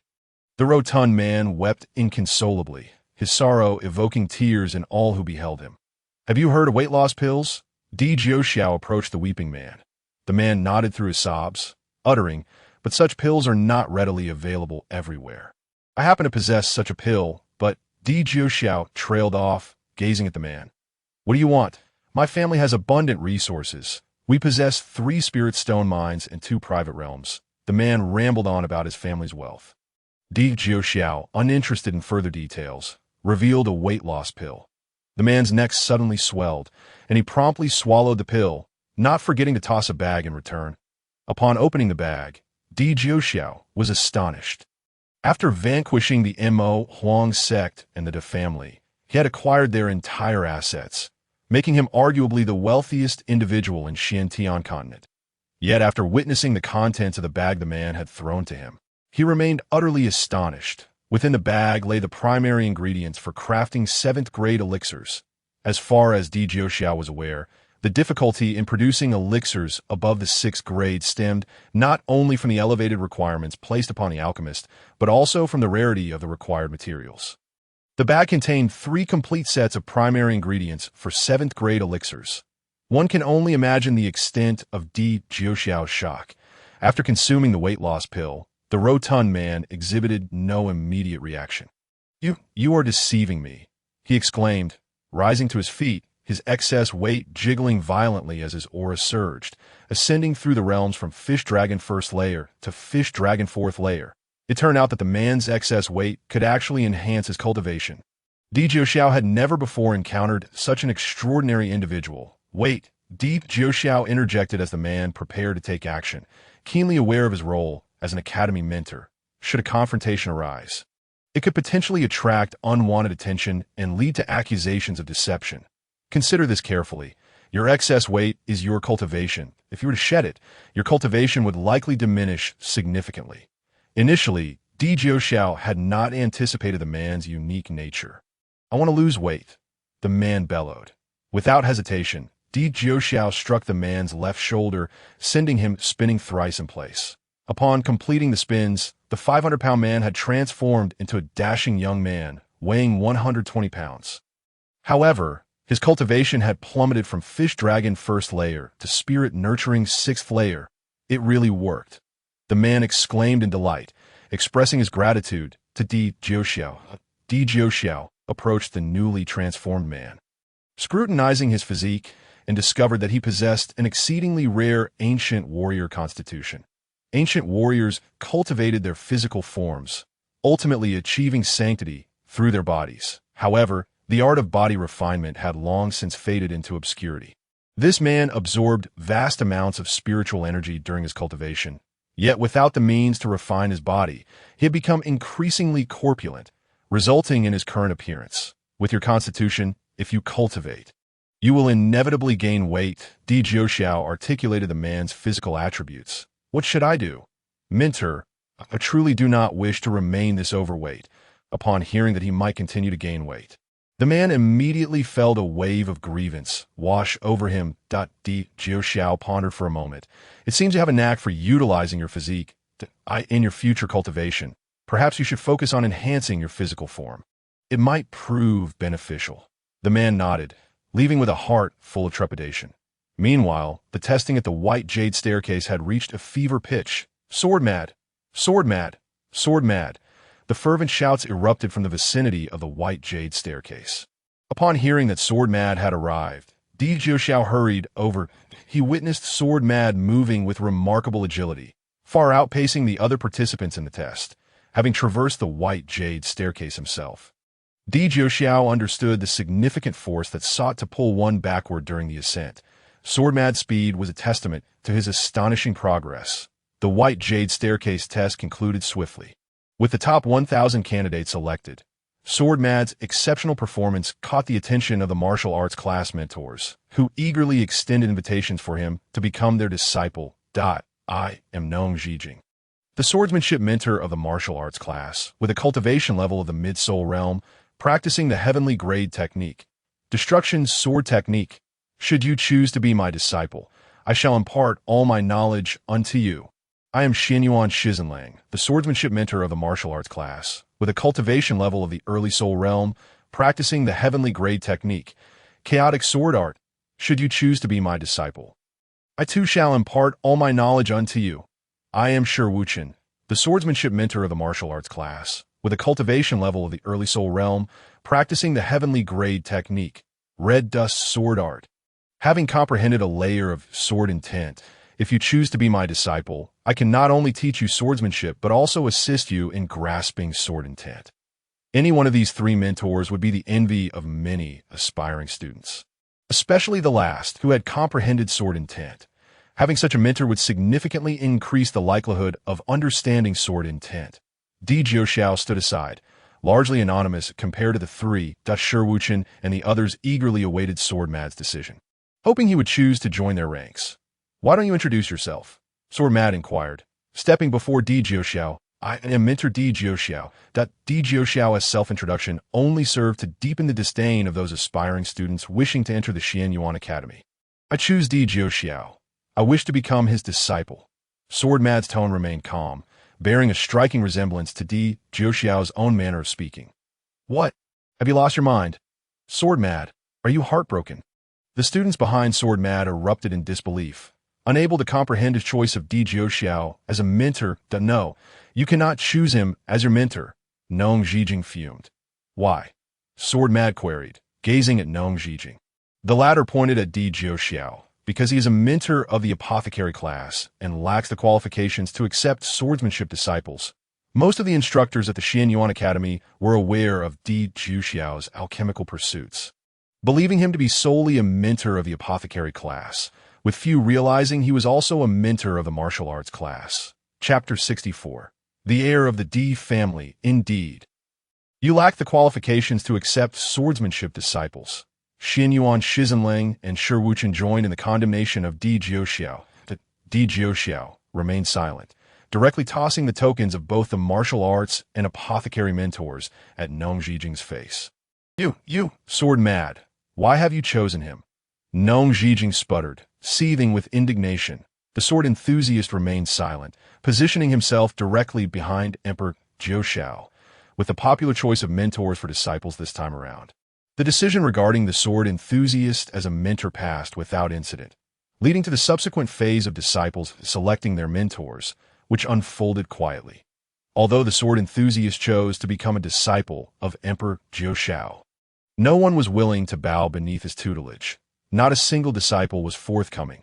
According to the Academy's regulations, a mentor must recruit no fewer than 30 disciples to establish a class, or they risk being dismissed. Fortunately, there remained a small number of disciples recruited by previous mentors, yet they still fell short of the required 30. Unable to find a solution, Emperor Jiuxiao resorted to posting notices around the academy, seeking those who had slipped through the cracks. Yang Yu also arrived to participate in the recruitment tests at Xianyuan Academy, but she did not rank among the top 1,000. She found herself standing alone before the white jade steps, lost in thought, when she suddenly noticed Emperor Zhou Xiao affixing notices to recruit disciples. "I heard you are seeking disciples." Yang Yu approached him from behind. Upon hearing Yang Yu's arrival, Emperor Zhou Xiao felt a surge of joy. "Ah, it seems that is indeed the case. I am in need of a master." Yang Yu turned her back to him, hands clasped behind her, her leisurely tone suggesting that she wanted him to plead with her to take her as a master. "What do you think of me? Am I worthy to be your master?" Emperor Zhou Xiao decided to inquire, lest she refuse him. "Well, fine. I shall reluctantly accept you as my master," Yang Yu replied with a teasing smile. "Hey, are you still accepting disciples?" A petite girl glared at Emperor Zhou Xiao, her tone rather impudent. Upon seeing her, Emperor Zhou Xiao's eyes sparkled, much to Yang Yu's discomfort. A talent score of 488, such an extraordinary find, effortlessly discovered. Why would Emperor Zhou Xiao refuse? "Of course, I shall accept you. Not only that, but I will also take you as my personal disciple." As soon as the words left Emperor Zhou Xiao's lips, both Yang Yu and the girl widened their eyes in astonishment. "What do you mean? What are you trying to do?" Yang Yu asked through gritted teeth, pinching Emperor Zhou Xiao's flesh. "I mean nothing at all," he replied, oblivious to the spark of excitement he had displayed upon seeing the girl, and thus failed to comprehend Yang Yu's sudden intense reaction. The girl, observing Emperor Zhou Xiao's demeanor, briefly contemplated, assuming his eagerness stemmed from his lack of disciples and her proactive offer to become a disciple. So she did not dwell on it further. "My name is Yuan Qingqing." She introduced herself, stepping closer to Emperor Zhou Xiao. "I'm Emperor Zhou Xiao. I know your name. Now I shall become your disciple." The girl seemed even more anxious than Emperor Zhou Xiao. Heeding her eagerness, Emperor Zhou Xiao did not suspect ulterior motives. Regardless of other reasons, he would still welcome Yuan Qingqing as his disciple. Just as Yuan Qingqing bent down to pay her respects, eager to become his disciple, a booming voice echoed from above. "Hold on." A powerful figure at the peak of the 10,000 Souls realm tore through space to prevent Yuan Qingqing from paying her respects. This interruption incensed Emperor Zhou Xiao, who was ready to retaliate immediately. "I want to become his disciple," Yuan Qingqing exclaimed, her cheeks puffing up in protest. "You are to withdraw from Xianyuan Academy and take a position as a steward in our family. I will grant you 5 times the compensation." The newcomer ignored Yuan Qingqing and directly demanded that Emperor Zhou Xiao withdraw from Xianyuan Academy, 0.5 times the compensation. "Ha! You underestimate me." Emperor Zhou Xiao thought to probe the man's true intentions. Intrigued by his wealth, "If 5 times isn't enough, then make it 10. The man immediately increased the offer without hesitation. Emperor Zhou Xiao rubbed his nose, remaining silent 20 times. This time, the man doubled the previous offer. "Master Yuan, I would willingly take a position as a steward in your family. Would that be agreeable?" Shi Wuchen had approached without notice. He recognized the individual as Yuan Mo Yuan, head of the Yuan family, one of the most formidable powers in Xiantian continent. Hearing Yuan Mo Yuan's enticing offer, Shi Wuchen felt tempted as well. "Get lost." Yuan Mo Yuan showed no regard for Shi Wuchen, his expression unfriendly. Emperor Zhou Xiao remained silent. Yuan Mo Yuan, growing frustrated, declared, "You better know your place. This disciple is mine." Emperor Zhou Xiao refused to prolong the confrontation. Hearing Emperor Zhou Xiao's assertion, Yuan Qingqing nodded, feeling a newfound fondness for him. "Then you are courting death." Yuan Mo Yuan struck towards Emperor Zhou Xiao, an overwhelming pressure sending Yuan Qingqing and Yang Yu drifting aside. The peak of the 10,000 Souls realm could almost lock down the surrounding space with a mere gesture. Having finally found a disciple with a talent score of 488, it was unacceptable to have someone obstruct her apprenticeship and even take action against her. Horizontal sword technique. Emperor Zhou Xiao unleashed his full power, manifesting a sword intent of 3 layers, sweeping forth with a strike. 3 layers of sword intent. Yuan Mo Yuan was astounded, never anticipating that a mere mentor from Xianyuan Academy could comprehend such depth in sword intent. He rapidly twisted his hands, compressing the space around Emperor Zhou Xiao, while sealing away his attack within that confined space. a master of the 10,000 souls realm could shape their own domain. And manipulating space was child's play. Crack. A fissure appeared in the sealed space. Once the first crack formed, a second followed, and with a series of shattering sounds, the sealed space collapsed spectacularly. The sword energy Emperor Zhou Shao unleashed reached Yuan Mo Yuan, but dissipated just before him. Yuan Mo Yuan did not strike again, fixating his gaze on Emperor Zhou Shao for a moment. Impressive skills, such talent does not disgrace Qingqing. Humph. Yuan Qingqing snorted, tilting her head away from Yuan Mo Yuan, who said, I wanted him as my master. I certainly do not wish for him to be my master. Did you not just express your desire to become my disciple? This statement startled Emperor Zhou Shao, causing him to feel a tinge of urgency. That was then. Now I, this young lady, have changed my mind. Yuan Qingqing's round face puffed up in indignation once more. You can blame him for that. He wouldn't let me become your disciple, so I was determined to become his disciple. Now that he wants me to become your disciple, I absolutely refuse. Yuan Qingqing pointed at Yuan Mo Yuan that he is saying I should become your disciple, so I simply will not. Refusing is just fine. I never expected you to want him as your master. Yuan Mo Yuan laughed heartily. Emperor Zhou Zhao's eyes lit up. Indeed, he has never once stated that you should take me as your master. Yuan Qingqing pondered this. Yuan Mo Yuan had indeed never said such words that I think you should become a disciple of Master Shi instead. Yuan Mo Yuan glanced at Shi Wuchen, who stood nearby. Upon hearing Yuan Mo Yuan's suggestion, Shi Wuchen approached again. Disciple Yuan Qingqing pays respects to Master. Yuan Qingqing stepped forward to Emperor Zhou Shao, bowing deeply. Emperor Zhou Shao was overjoyed and hurriedly helped her up. Ding! System notification. Task to recruit a disciple with a talent score exceeding 400 completed. You have received a permanent summoning right for an acceleration space and a 10,000 souls peak powerhouses token. Concurrently, the system issued a new task for recruitment. Eternal Host. Emperor Zhou Shao. Task. Recruit a disciple with a qualification score exceeding 500. Chapter 65. What does this count as, young master?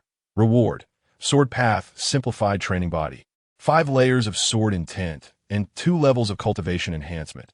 Emperor Zhou Shao perused the panel, discovering that the Sword Path, Simplified Training Body was the fastest physique for mastering sword techniques. Inherently attuned to all sword instruments at that moment. Only a male and female disciple remained at the White Jade Steps, yet to be claimed by other mentors. Upon inspection, Emperor Zhou Shao noted their average qualifications and thought to himself, no wonder they had been overlooked. Did you both pass the test on the White Jade Steps? He inquired as he approached them. The girl nodded. We happen to be the 999th and the 1000th. Reflecting on the necessity for these disciples to enter the academy, and realizing he had the fewest recruits, Emperor Zhou Shao reasoned that the academy head might still allocate them to him. Rather than allowing them to remain unclaimed, he decided to take them under his wing for now. Why don't you both attempt the White Jade Steps once more? Emperor Zhou Shao decided he wanted to observe their characteristics. Attempting the White Jade Steps was physically taxing. Typically, a cultivator needed at least 12 hours of rest before trying again. Having only rested for less than 3 hours, it was quite a demanding request for them to attempt again. Brother, let us try again. It turned out they were siblings. The sister nodded resolutely at her brother's suggestion. The pair once more commenced their challenge of the White Jade Steps. This time, their pace slowed considerably, expending nearly all their strength to take a single step forward. Yet they persevered. Many challenges cannot simply be overcome by persistence, especially when the difficulties exceed one's limits. The predicament currently faced by these two siblings. The oppressive weight of the White Jade Staircase will not diminish merely due to their steadfastness. However, in the grand scheme of things, every act of perseverance will ultimately yield rewards. Their ability to succeed this time paves the way for future triumphs. Though this particular achievement bears significant weight, the siblings persevered until dusk, yet ultimately failed to conquer the White Jade Staircase. With a firm grasp, Zhou Shao pulled them from its grasp. Their garments were already soaked with sweat, and upon being extricated, they collapsed onto the ground.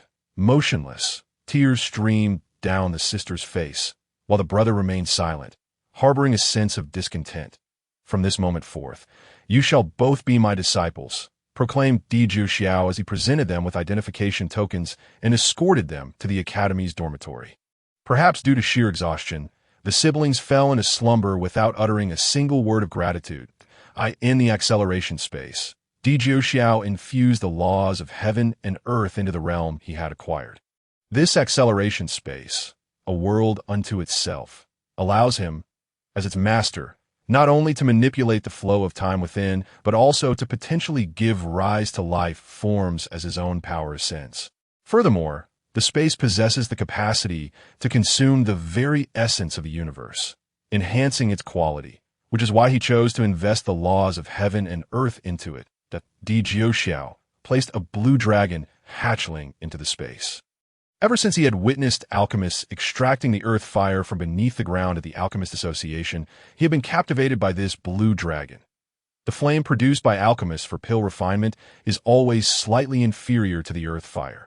Early the next morning, as per tradition following the completion of enrollment, the president of Xianyuan Academy addressed the assembly, delivering the usual platitudes, encouraging diligent study and self-improvement. However, he concluded with the announcement of a competition between the 4 major academies to take place in a year, with the top 10 candidates selected internally. This contest represents an exceptional opportunity for cultivators to showcase their abilities, and the academy is sure to offer rewards that would not be meager.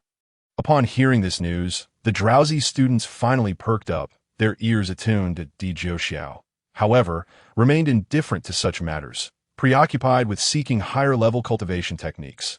The last time he faced Yuan Ma Kuang, a late-stage soul master, he had clearly breached the spatial blockade created by Yuan, yet his sword chief faltered before Yuan Ma Kuang. This was due to the fact that the broken sword technique he was practicing was a low-tier cultivation method. Otherwise, with his own 3 layers of sword intent coupled with mid-stage soul master cultivation, Yuan Ma Kuang would have been gravely injured, if not dead. Rongyu, Di Xiao summoned Rongyu. Master, what is your command? Rongyu emerged without sensing any danger, comfortably shrinking down to perch upon Di Xiao's shoulder.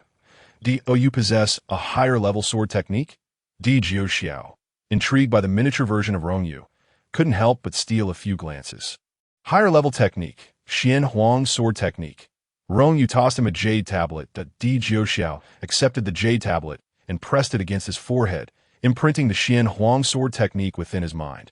Is there a way to pass on the technique to my disciples without the risk of it being seized by others? Di Xiao was reluctant to see his disciples hunted for merely possessing a high-level technique.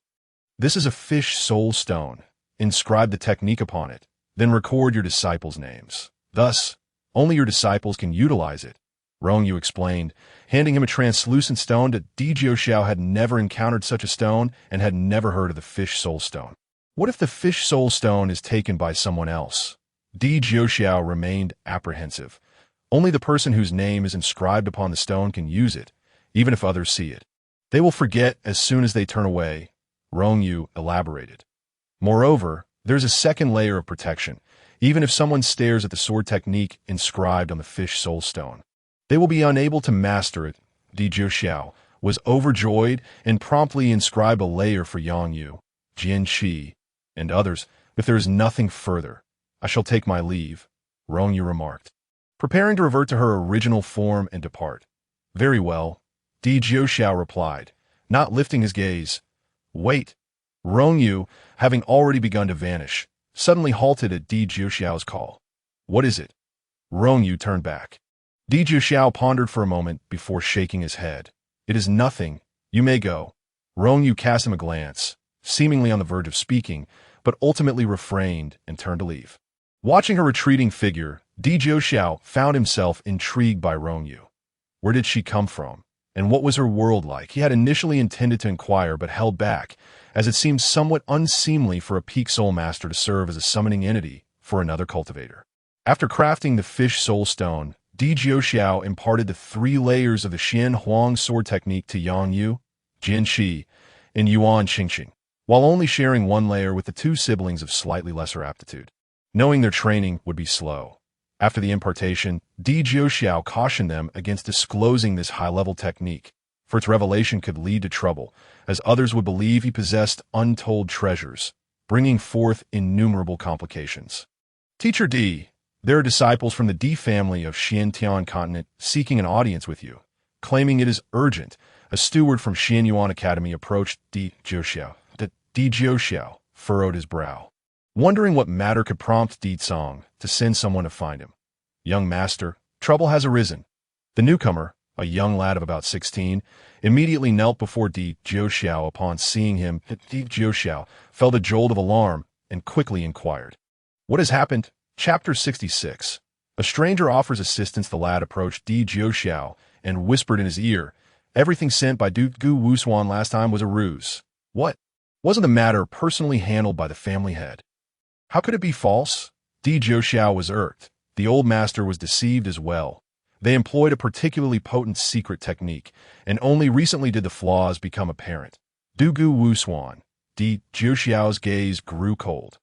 Was it possible that bloodshed was about to commence again? Di Jiuxiao ensured his students were settled before hastily exiting the academy. The messenger, named Di Shun, had been dispatched by Di Cong to specifically attend to him. From Di Shun, he learned that not only was half of Du Gu Wusuan's assets sent to the Di family fabricated, but even the name Du Gu Wusuan was false, and the Du Gu family Di Jiuxiao had visited was also a sham. Such deceit was utterly intolerable. Since his emergence, he had never been so thoroughly played for a fool. It turned out that the man known as Du Gu Wusuan was actually Yin Yunji, a member of the Yin family from Haishi City, one of the 7 major powers of Xiantian continent, whose patriarch was a formidable figure at the Return to Unity stage. When Di Jiuxiao arrived at Haishi City, he found it festooned with decorations, every household adorned with red lanterns and paper cutouts, creating a jubilant atmosphere. Upon inquiry, he discovered that the Yin family was celebrating a grand occasion, having formed a marital alliance with the Zhen family, another prominent clan. Hey, have you heard? The Yin family's union with the Zhen family is not merely for alliance. Primarily, it is to bring fortune to the Yin family's patriarch, a rather unsavory-looking man, and whispered this monumental secret. Bring fortune to the Yin family's patriarch? What has happened to him? A young man questioned, skeptical. The unsavory man smirked slyly. This is yet another significant secret of the Yin family. It is said that about a year ago, an uninvited guest infiltrated the Yin family's abode one night. The patriarch immediately sensed the intrusion and confronted him. The patriarch is a master of the Return to Unity stage. Was the intruder formidable? The townsfolk of Haishi City were all aware that the Yin family's patriarch had long since reached the Return to Unity stage, and the notion of him personally engaging in combat astonished them. The unsavory man shot a disdainful glance at the questioner. Formidable?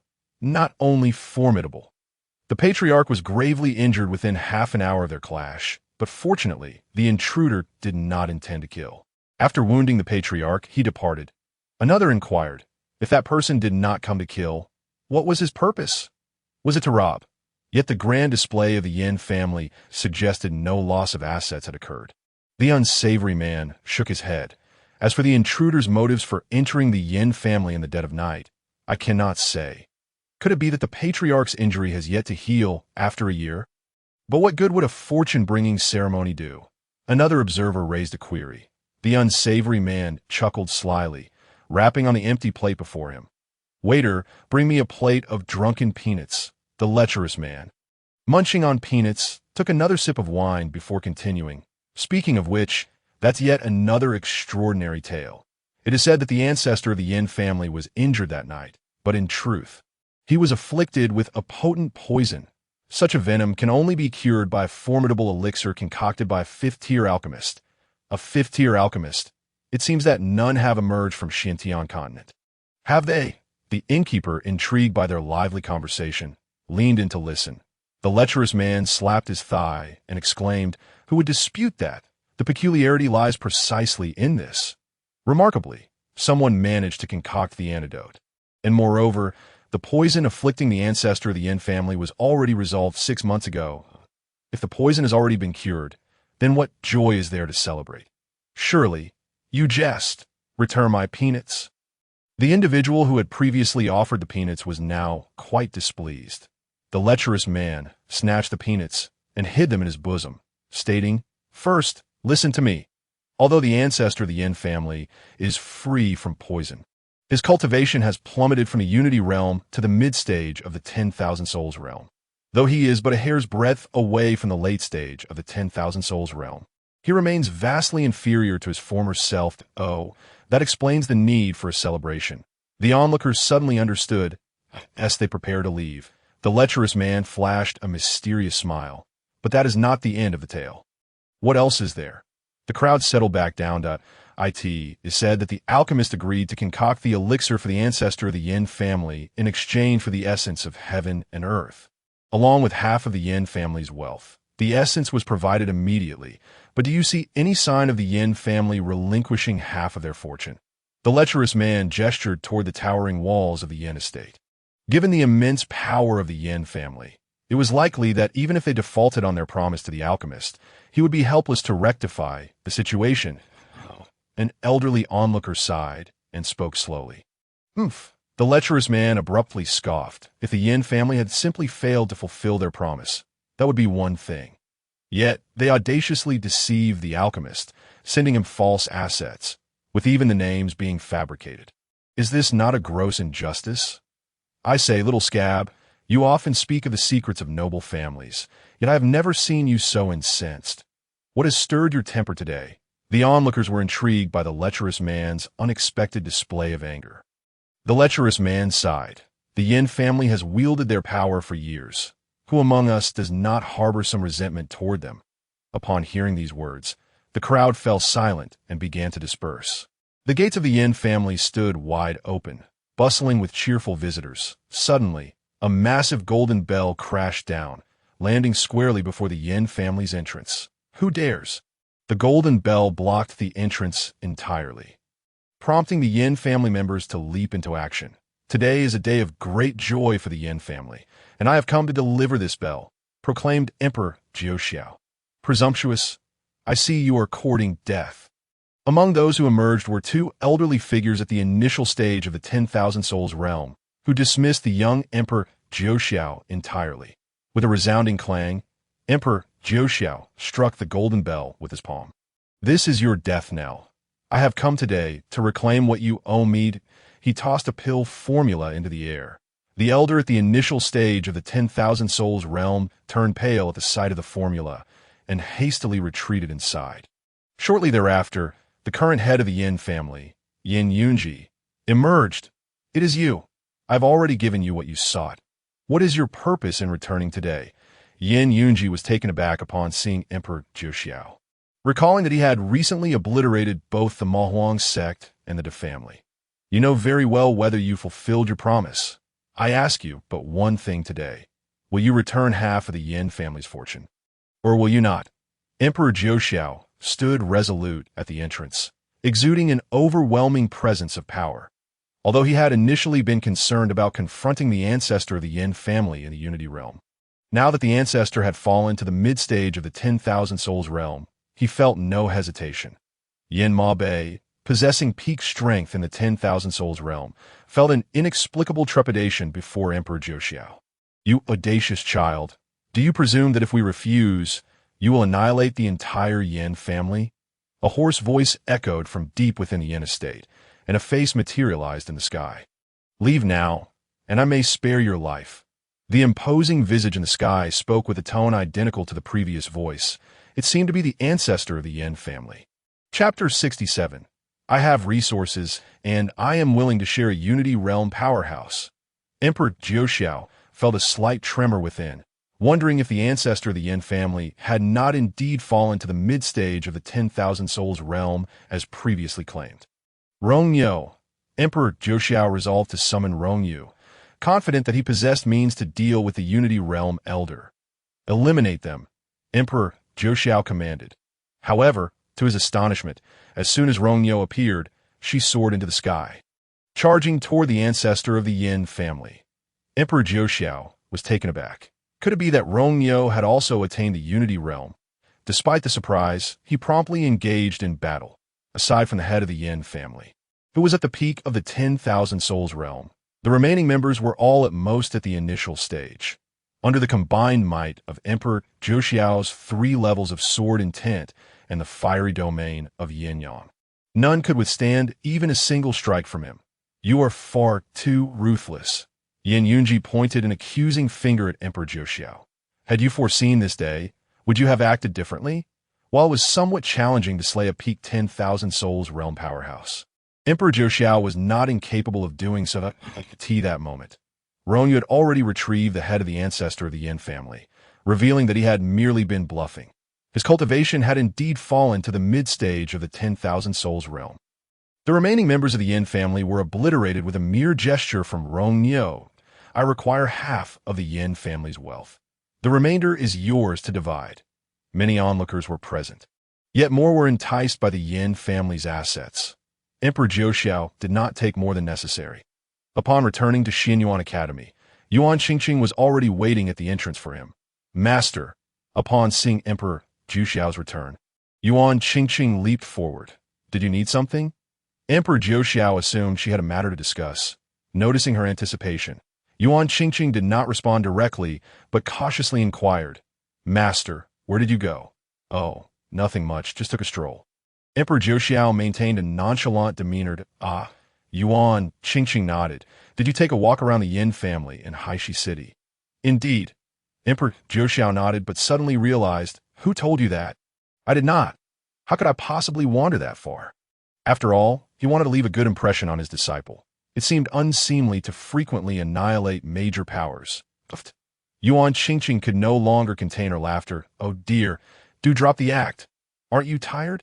Come now, tell me how you managed to eliminate the Yin family. To her surprise, Yuan Qingqing seemed to know everything, and her demeanor suggested she rather admired Emperor Zhou image. Emperor Zhou had anticipated that news of the Yin family's destruction would spread rapidly. Yet he had not expected it to be so swift. He had barely returned to the academy when the news had already arrived.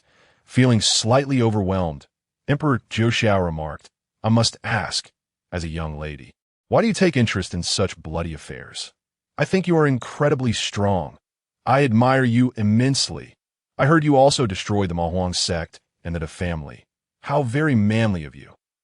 Yuan Qingqing's eyes sparkled with admiration, nearly leaping into Emperor Zhou arms.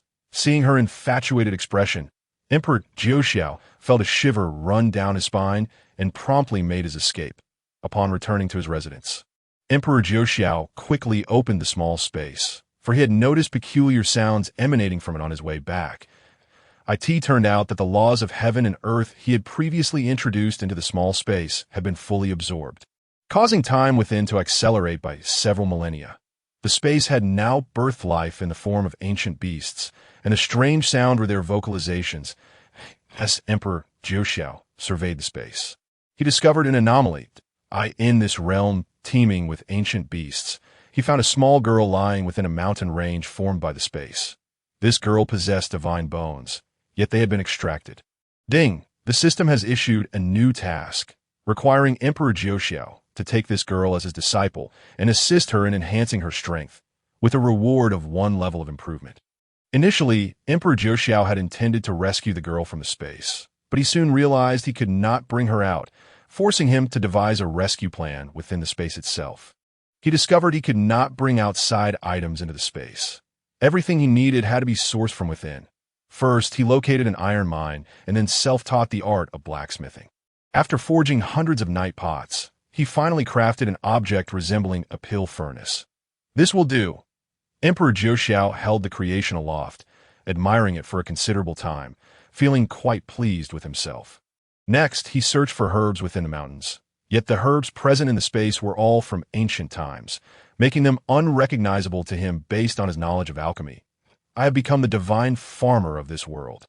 Zhou plucked a medicinal herb, closed his eyes, and placed it into his mouth.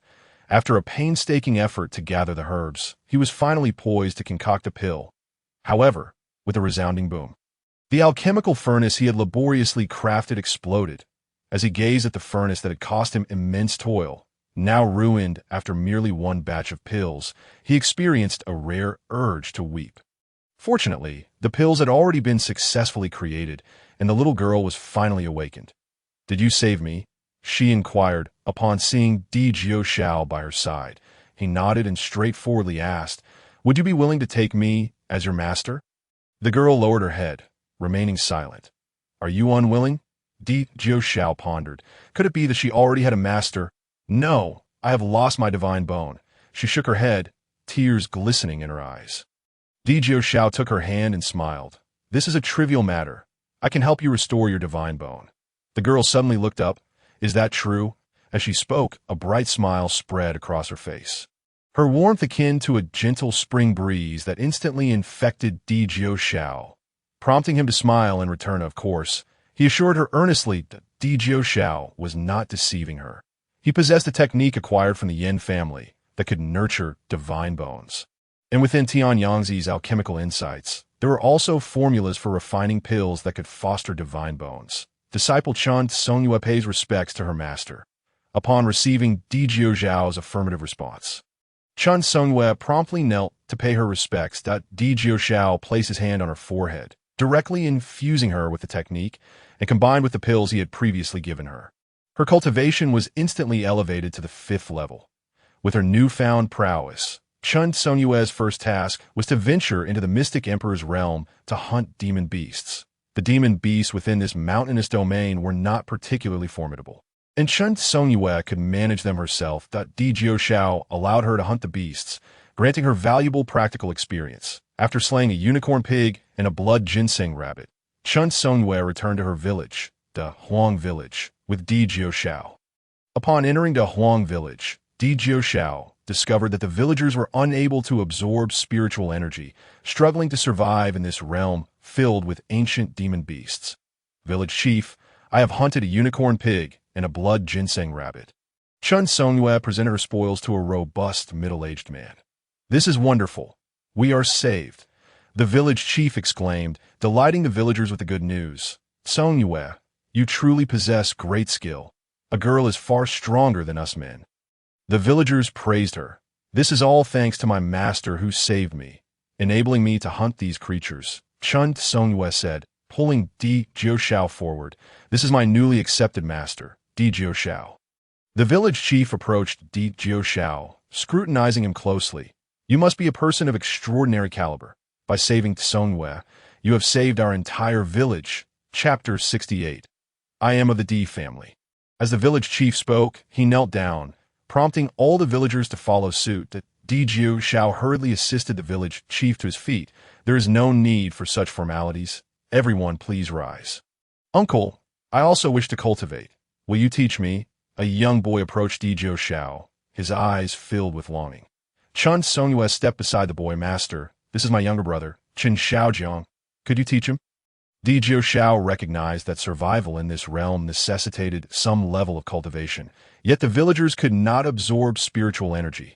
Thus, he resolved to impart martial skills to them, ensuring they possessed at least some means of self-defense against the demon beasts. "Very well, I will teach you a sword technique. Tai Chi sword. If cultivated properly, it is possible for you to eventually enter the realm of cultivation." Di Jiu called all the villagers over and personally demonstrated the technique. Soon after, he summoned Zhao Songyue and taught her the Tai Chi sword technique. "Master will be away for some time.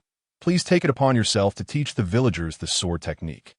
"Master, are you leaving?" Chun Songyue felt a profound sense of reluctance at his imminent departure, having found comfort in his presence. Di Jiu nodded, glancing at the sky. Indeed, it was time to depart. Classes at Xianyuan Academy were commencing, and as the instructor for the apothecary class, he was required to teach all the apothecary students once a week. The academy had scheduled his classes for Thursdays to be held in the apothecary hall. "Hello, I am here to collect the medicinal materials needed for teaching alchemy." Di Jiu presented his instructor's token to the steward in charge of the materials at Xianyuan Academy. "What materials do you require? How many portions?" The steward, having verified his token, opened the storeroom. "I need materials for refining a level 3 gathering spirit pill, but not too many." Di Jiu contemplated. "Let's start with 300 portions. If that is insufficient, I will return 300 portions. The steward's eyes widened in disbelief as he stared at Di Jiu. Di Jiu, noticing the astonishment on his face, inquired, "Is that too few?" The steward remained silent, wordlessly gathering 300 portions of materials for him. After Di Jiuxiao departed, the steward shook his head, sighing inwardly. Another one to mislead the youth, the apothecary hall, was expansive. Capable of accommodating hundreds of students, each desk equipped with a small alchemical furnace. This was Di Jiuxiao's first formal teaching session since arriving in this world, and he meticulously arranged his attire and demeanor. Striving for perfection, his lesson plan had been thoughtfully crafted the previous night, tailored to the students' levels. With a heart brimming with excitement, Di Jiuxiao approached the apothecary hall, taking a few deep breaths to calm his nerves. He reminded himself, remain calm, absolutely remain calm. No matter how fervently the students welcomed him, he must maintain a smile and gracefully gesture for them to take their seats. He could vividly envision the scene of hundreds of students rising simultaneously to express their warm welcome. The door to the apothecary hall swung open, and as Di Jiuxiao stepped inside, his heart raced, anticipating the imminent wave of enthusiasm. "Hello, teacher." The moment had arrived. "Classmates." Di Jiuxiao's hand froze mid-air as he surveyed the empty hall. His mind momentarily blank. There were only 3 individuals present. The greeting had been uttered by a demure girl, who seemed shy and promptly sat down again. The other 2, a couple, were engrossed in their own world. Entirely disregarding Di Jiuxiao's presence. "Oh, I see now. It's still too early and the class hasn't officially started yet, right?" Di Jiuxiao quickly understood. "Not at all, teacher. It is indeed time for class, but there are only the 3 of us here." The shy girl kindly clarified. "Then what about them?" Di Jiuxiao still struggled to accept that only 1 student and 2 indifferent individuals had attended his class. All classes are optional. They chose not to attend today's. The girl explained with great care. "What is your name? And why did you choose to attend? Do you know how formidable the teacher's alchemy skills are?" Di Jiuxiao regarded the girl kindly, inadvertently causing her to recoil in fright. "I am Qin Qing. I am here because," before she could finish, the male half of the couple interjected, "she came here simply to pass the time." "All right then." Di Jiuxiao took a deep breath, deciding to proceed with the lesson. He began with a discussion on medicinal materials. In the world, medicines can generally be classified into 2 types: herbal remedies and beast-derived medicines. There are 39,999 varieties of herbal remedies and 26,666 types of beast-derived medicines. After covering medicinal materials, he explained the process of pill refinement, the techniques involved, and how to control the alchemical flame, among other things. By the end of the morning session, the couple had fallen asleep. While only Qin Qing diligently took notes. In the afternoon, Di Jiuxiao commenced the lesson on how to refine pills. "Now, I will teach you how to refine pills." Di Jiuxiao handed a portion of medicinal materials to Qin Qing. She gazed at him in astonishment, her face lighting up with a smile. Can I really refine pills? It is known that for beginners, mastering the art of pill refinement typically requires 8 class sessions, so Qin Qing was pleasantly surprised to find herself allowed to refine pills on the very first day.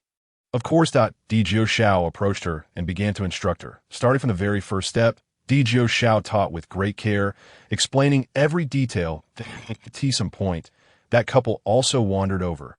Clearly captivated by Di Jiuxiao's meticulous explanations, his stunning techniques, and his unique insights into alchemy, in truth, Qin Qing was not entirely ignorant of alchemy. She was well-versed in many aspects. However, Di Jiuxiao insisted that she follow his instructions precisely. Although Qin Qing was the one conducting the alchemical process, it bore no distinction from Di Jiuxiao performing it himself, the only difference being the person at the helm. Qin Qing speculated that this might be due to it being her first attempt at alchemy, prompting her teacher to be overly cautious in his guidance. Yet Di Jiuxiao had ulterior motives. Ever since he began his journey in alchemy, every time he crafted a pill, the furnace would inevitably explode. No matter how much he improved his methods, he could not avoid this calamity. Thus, he sought to discern whether the issue lay within his own alchemical skills or merely stemmed from the furnace itself. The fragrant aroma of herbs wafted through the air. Qin Qing succeeded in creating the pills. Di Jiuxiao anxiously observed the furnace, apprehensive about an explosion. Yet, the furnace remained intact. Di Jiuxiao stood there, stunned. Could it be that he was simply cursed? A 3rd-tier pill. "Teacher, I have successfully crafted a 3rd-tier pill." Qin Xing exclaimed, opening the furnace and retrieving the pills, her excitement palpable. The couple could no longer contain themselves. Teacher, we wish to try alchemy as well. Di Jiuxiao felt a twinge of disappointment, but upon hearing their request, his eyes gleamed with determination. He decided to participate personally this time. Very well, I shall join you in your endeavor. Di Jiuxiao retrieved 3 sets of materials and began alongside the couple. Our teacher is truly exceptional. Not only does he provide hands-on guidance, but he also engages with us in the alchemical process. What a sage of a teacher! Qin Xing gazed at Di Jiuxiao working with them, her admiration for him deepening. In Chapter 69, one might wonder, are you jesting with me? Di Jiuxiao's speed in alchemy far surpassed theirs. His techniques and control over the alchemical flames leaving his 3 students in awe. Teacher, are you crafting a 5th-tier pill? Qin Xing watched eagerly as Di Jiuxiao's concoction neared completion, her anticipation mounting. No, these materials can only yield a 3rd-tier pill. I merely wish to assess the sturdiness of this furnace, he replied, his gaze contemplative. Huh. Qin Xing was left bewildered, unaware of Di Jiuxiao's thoughts. Oh, I meant to say that the quality of the furnace significantly influences the quality of the pills produced. Di Jiuxiao quickly clarified. Boom. Just as he finished speaking, the furnace he was using erupted. Ah, I'm so scared. Baby is so frightened. The girl from the couple cried, throwing herself into her partner's embrace. Fear not. I'm here, he reassured her, patting her back while casting a surprised glance at Di Jiuxiao's furnace. Di Jiuxiao's complexion turned ashen. Qin Xing stared at him in disbelief. They all understood that an exploded furnace signified a failed alchemical attempt. With a sigh, Di Jiuxiao retrieved the successfully crafted pills from the wreckage of the furnace. 10 third-tier pills, all of superior quality. This left the trio utterly astonished. What an oddity was their teacher's alchemical approach. It worked. Our pills have succeeded, the girl exclaimed joyfully, pulling out her own successful concoction. Out. Today's lesson is concluded. Di Jiuxiao's expression darkened, more so than the destroyed furnace. The murderous glare etched on Di Jiuxiao's face left a lasting impression on his 3 students, who, upon returning, were questioned by their peers about their experience in his class. Each one of them remained tight-lipped. Subsequently, they secretly attempted to practice the alchemical techniques Di Jiuxiao had taught them, discovering an astonishing 80% success rate in crafting 3rd-tier pills. They resolved to attend his class again the following week, even if his demeanor could be lethal. During the 2nd lesson, only the 3 of them attended. Despite the small turnout, Di Jiuxiao dedicated himself to teaching them earnestly. As a teacher, his professional ethics forbade him from being half-hearted. Following this session, Qin Xing and her companions made further strides in their understanding of alchemy. Although they remained puzzled as to how Di Jiuxiao's alchemical prowess could be so formidable while still encountering furnace explosions, they had come to acknowledge him. Perhaps the previous explosion was due to their teacher's remarkable skill and the furnace's inadequate quality. Incapable of withstanding such expertise. After the lesson, as Di Jiuxiao exited, he encountered the dean. Remembering that only 3 students had attended, a rare blush crept onto his face. The dean, aware of his capabilities, understood his thoughts. This is only the beginning. Do not be too disheartened. More students will come in time. Dean, may I have the option to attend class weekly as I please, without the compulsion to attend if I choose not to? Di Jiuxiao felt it was too embarrassing to have only 3 students. He could easily find a more secluded location for his lessons. Would that not be inappropriate? The dean patted his shoulder, displaying understanding. After all, you receive our patronage. I appear to be a person in need of money. Di Jiuxiao retorted, displeased. That would be rather embarrassing. The dean appeared sheepish. Then it is settled. Xiao Li. From next month onward, the patronage for Teacher D will be revoked. Xiao Li, the dean's assistant, had been waiting outside. Dean, should we not reconsider this matter? Di Jiuxiao had never encountered someone so adept at climbing the social ladder with flattery. How could they take it so seriously? Dean, you have other matters to attend to. Time is running short. Xiao Li called from outside. I have matters to attend to. I shall take my leave, the dean said. Hurrying out, once he had distanced himself, the dean sighed, hand behind his back. Xiao Li, after all these years of following me, I think next month I shall... Dean, My requests are modest. Just allocate a portion of Teacher D's patronage to me. Xiao Li interjected, pinching his pinky with his thumb in a gesture. You see, Xiao Li, why are you so brazenly ambitious? I meant to say, next month I shall assign you additional work. The dean shook his head in disappointment and walked away. Xiao Li wrapped himself up, feeling the chill return to the academy. His clothing remained woefully inadequate. After attending Di Jiuzhao's classes twice, his reputation gradually spread. Under Di Jiuzhao's tutelage, Qin Qing and her companions made progress in their alchemical studies. And he planned to take another class before taking a break. Otherwise, he would waste the patronage he received. Hello, teacher. The thunderous applause that erupted as 200 voices welcomed him was truly overwhelming. When Di Jiuxiao entered the Apothecary Academy for his third lesson, he was met with the enthusiastic reception of hundreds. This is utterly moving. I am trembling with emotion. The unexpected warmth nearly brought Di Jiuxiao to tears. He completed the lesson filled with excitement, the resounding applause echoing in his mind as he exited the classroom. Upon leaving the Apothecary Academy, Di Jiuxiao noticed someone stealthily following him. However, he paid it little mind. Having grown accustomed to being trailed by beautiful young women, deducing their identities from the fragrance carried by the breeze. Would you like to sit for a while? Di Jiuxiao suddenly appeared before the girl trailing behind him. Approaching his residence, she had yet to depart. Haha, you are teacher Di Jiuxiao? The two young women, caught by surprise, exchanged awkward smiles. Di Jiuxiao nodded, mentally preparing for the deluge of rumors that would undoubtedly circulate in the academy the following day regarding his interactions with these lovely ladies. Di Jiuxiao possessed ample confidence in his looks and had enough experience to navigate the ensuing gossip. Come out. Tell me, the teacher D from the apothecary class and the martial arts class are the same person, right? One of the young women shouted towards the artificial hill point. Two young men emerged from behind the rocks, hesitatingly stepping forward. Upon seeing Di Jiuxiao, they called out, Teacher D, and stood aside, silent. What are you two dawdling for? Quickly stripped down and run around the academy 10 times naked. The girl who had called them out spoke again. Such a playful spirit, Di Jiuxiao momentarily forgot about his own overlooked status.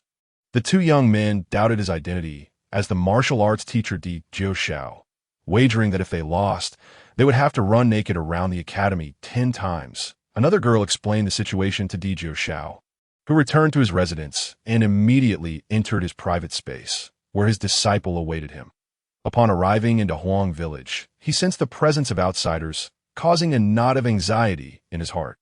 Indeed, several cultivators were stationed at the village entrance, but their cultivation levels were notably low, appearing to be merely at the first or second tier of qi circulation. Who are you? One of the guards asked, drawing his sword in caution as Di Jiuxiao approached. And who might you be? Di Jiuxiao regarded the low-level cultivators with disdain, refusing to take action against them. Master, Chun Songyue approached, her face lighting up with joy upon seeing Di Jiuxiao. Upon his arrival, the guarding cultivators hastily opened the village gates and pointed at Di Jiuxiao, asking, Chun Senior, who is this? He is my master, Chun Songyue replied, handing over the two slain demon beasts to the villagers before leading Di Jiuxiao into the village. Chapter 70. Di Jiuxiao. He is a level 5 alchemist? What is the situation with these cultivators? Although their cultivation levels were not high, Di Jiuxiao still inquired, for cultivators could be exceedingly cunning. It turned out they were cultivators from Wangchuan City beyond the mountains. Their leader, injured, had fled here, and Qin Songyue had taken them in to recuperate. Upon reaching Chun Songyue's home, Qin Xiaojian was diligently practicing his swordsmanship at the entrance. Xiaojian, who taught you your sword technique?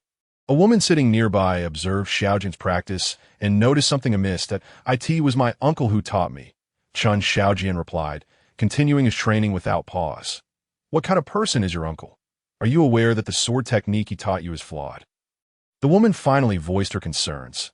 You speak nonsense, Xiaojian retorted loudly. My uncle is my sister's master. He would never deceive me. Just then, Di Jiuxiao and Chun Songyue entered, and Di Jiuxiao turned to the woman. You allege that the technique I taught is incorrect. Do you dare to challenge Xiaojian in a duel? The woman, surprised to see Di Jiuxiao, found it curious that someone like him, whose Chun Songyue was at the 5th level of qi refinement, could possibly teach Chen Xiaojian a flawed technique that I am at least at the second level of qi refinement, while Xiaojian has no cultivation at all. Even if I were to win, it would not be a fair victory. She was not unreasonable. She simply believed that Di Jiuxiao's sword technique was indeed incorrect. Nonetheless, my sword technique is originally created by cultivators. I trust that after practicing for a while, he would not be inferior to you. Di Jiuxiao remarked, having observed Chen Xiaojian's considerable progress. Swords can be unpredictable. Let us instead use branches. Chen Xiaojian, though young, spoke with the air of an experienced practitioner. The woman picked up a branch and took her stance. Your injury? Chen Xiaojian suddenly recalled that she had been hurt earlier. I have already recovered.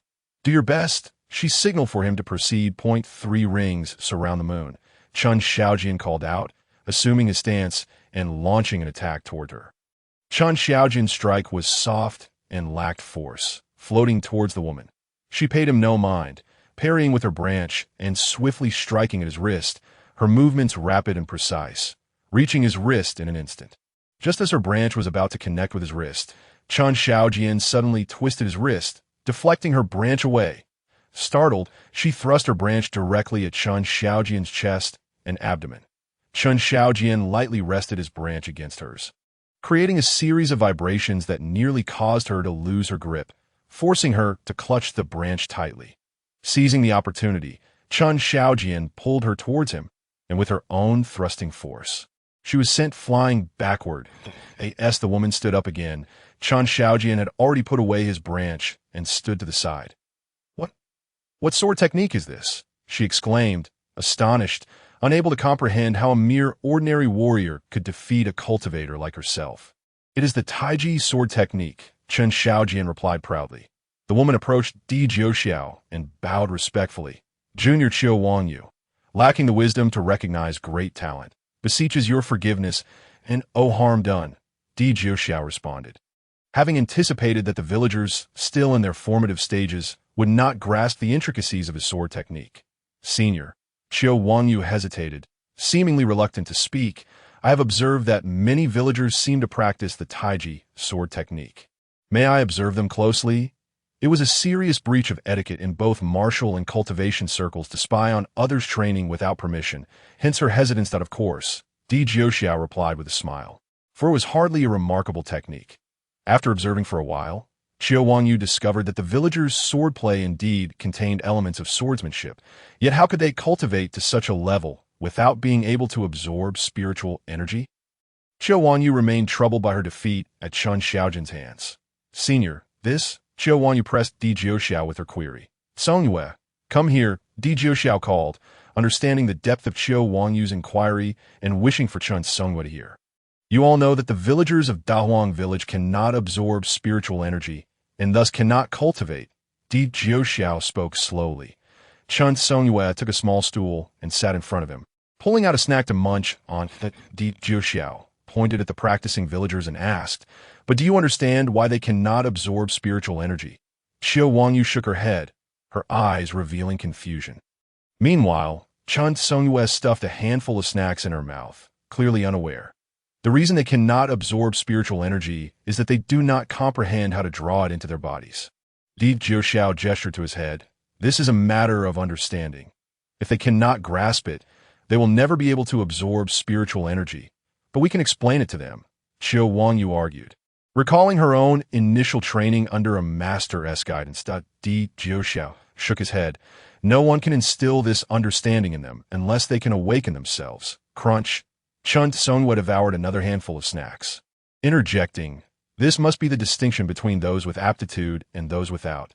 Those with aptitude can comprehend with a single hint, while those without it remain oblivious. Having some innate talent, Chen Songyue quickly grasped Di Jiuxiao's meaning.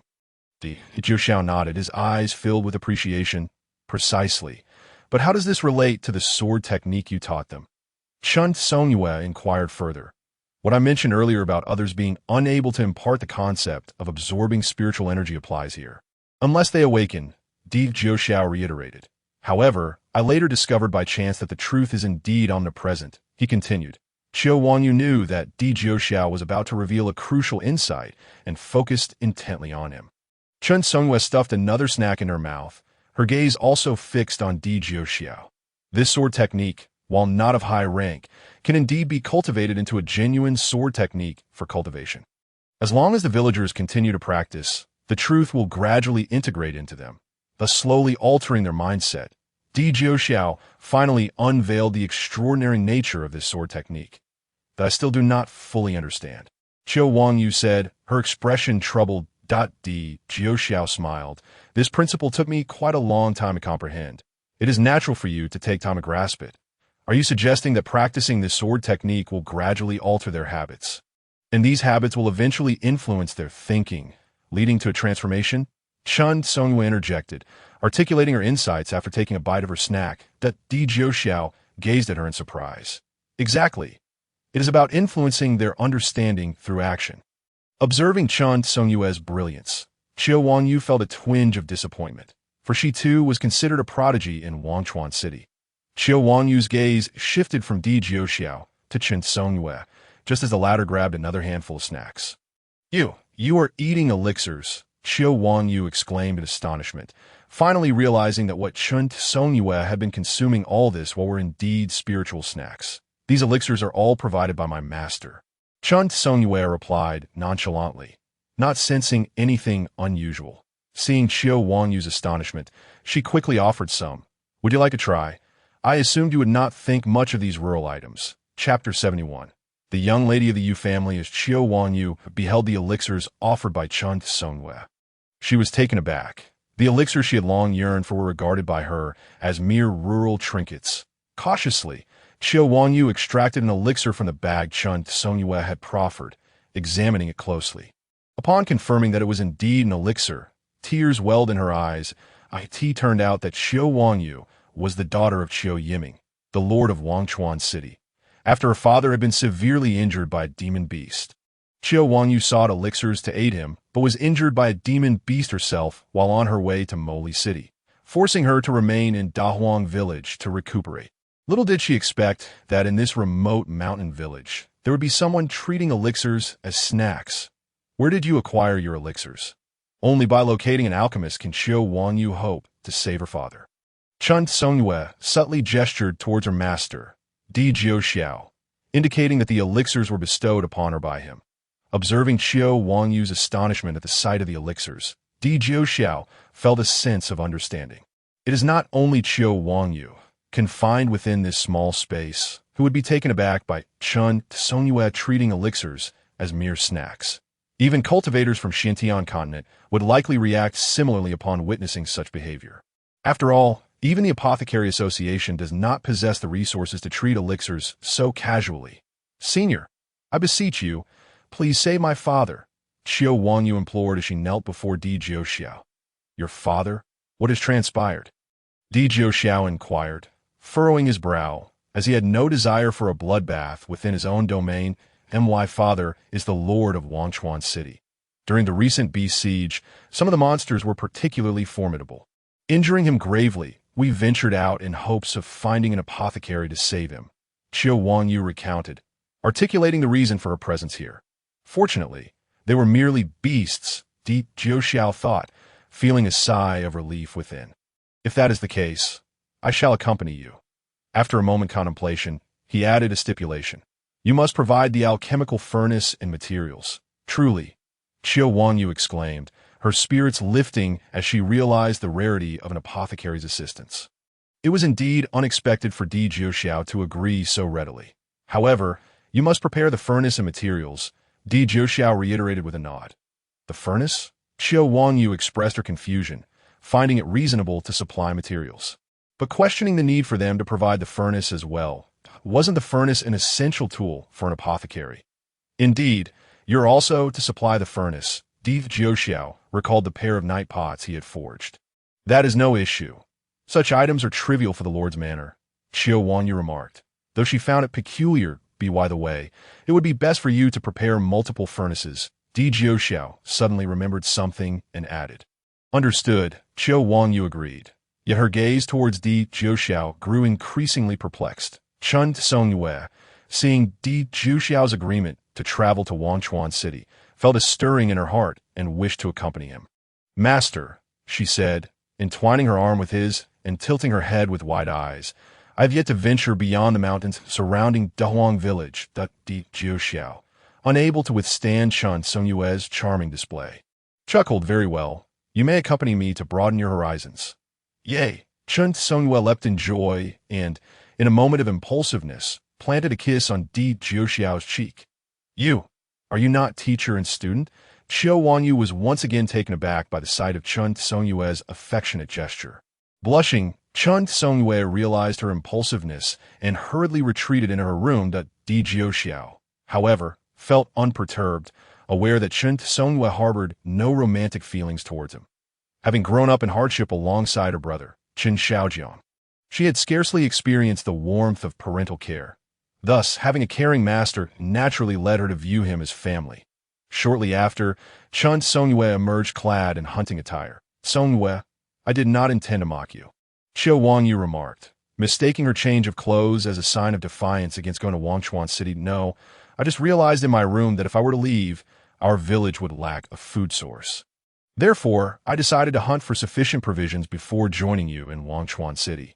Chen Songyue explained, her shyness quickly dispelled by her upbringing as a child of the hunt.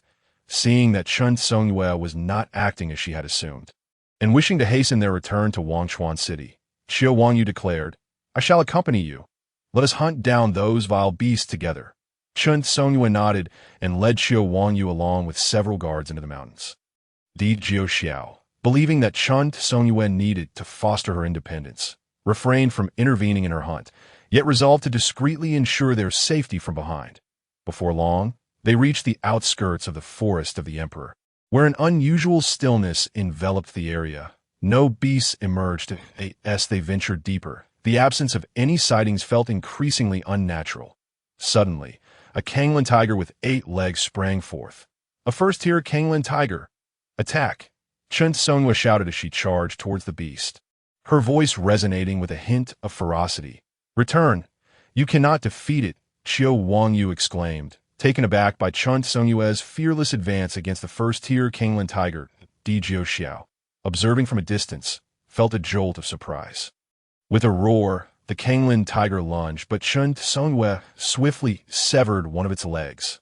Unbeknownst to Di Jiuxiao, Chen Songyue, having consumed elixirs as snacks daily, may not have significantly increased her cultivation, yet her body harbored a vast reservoir of spiritual energy, granting her immense power with each strike. Realizing it could not overpower her, the Kanglan tiger turned to flee, limping away. Chen Songyue pursued without hesitation.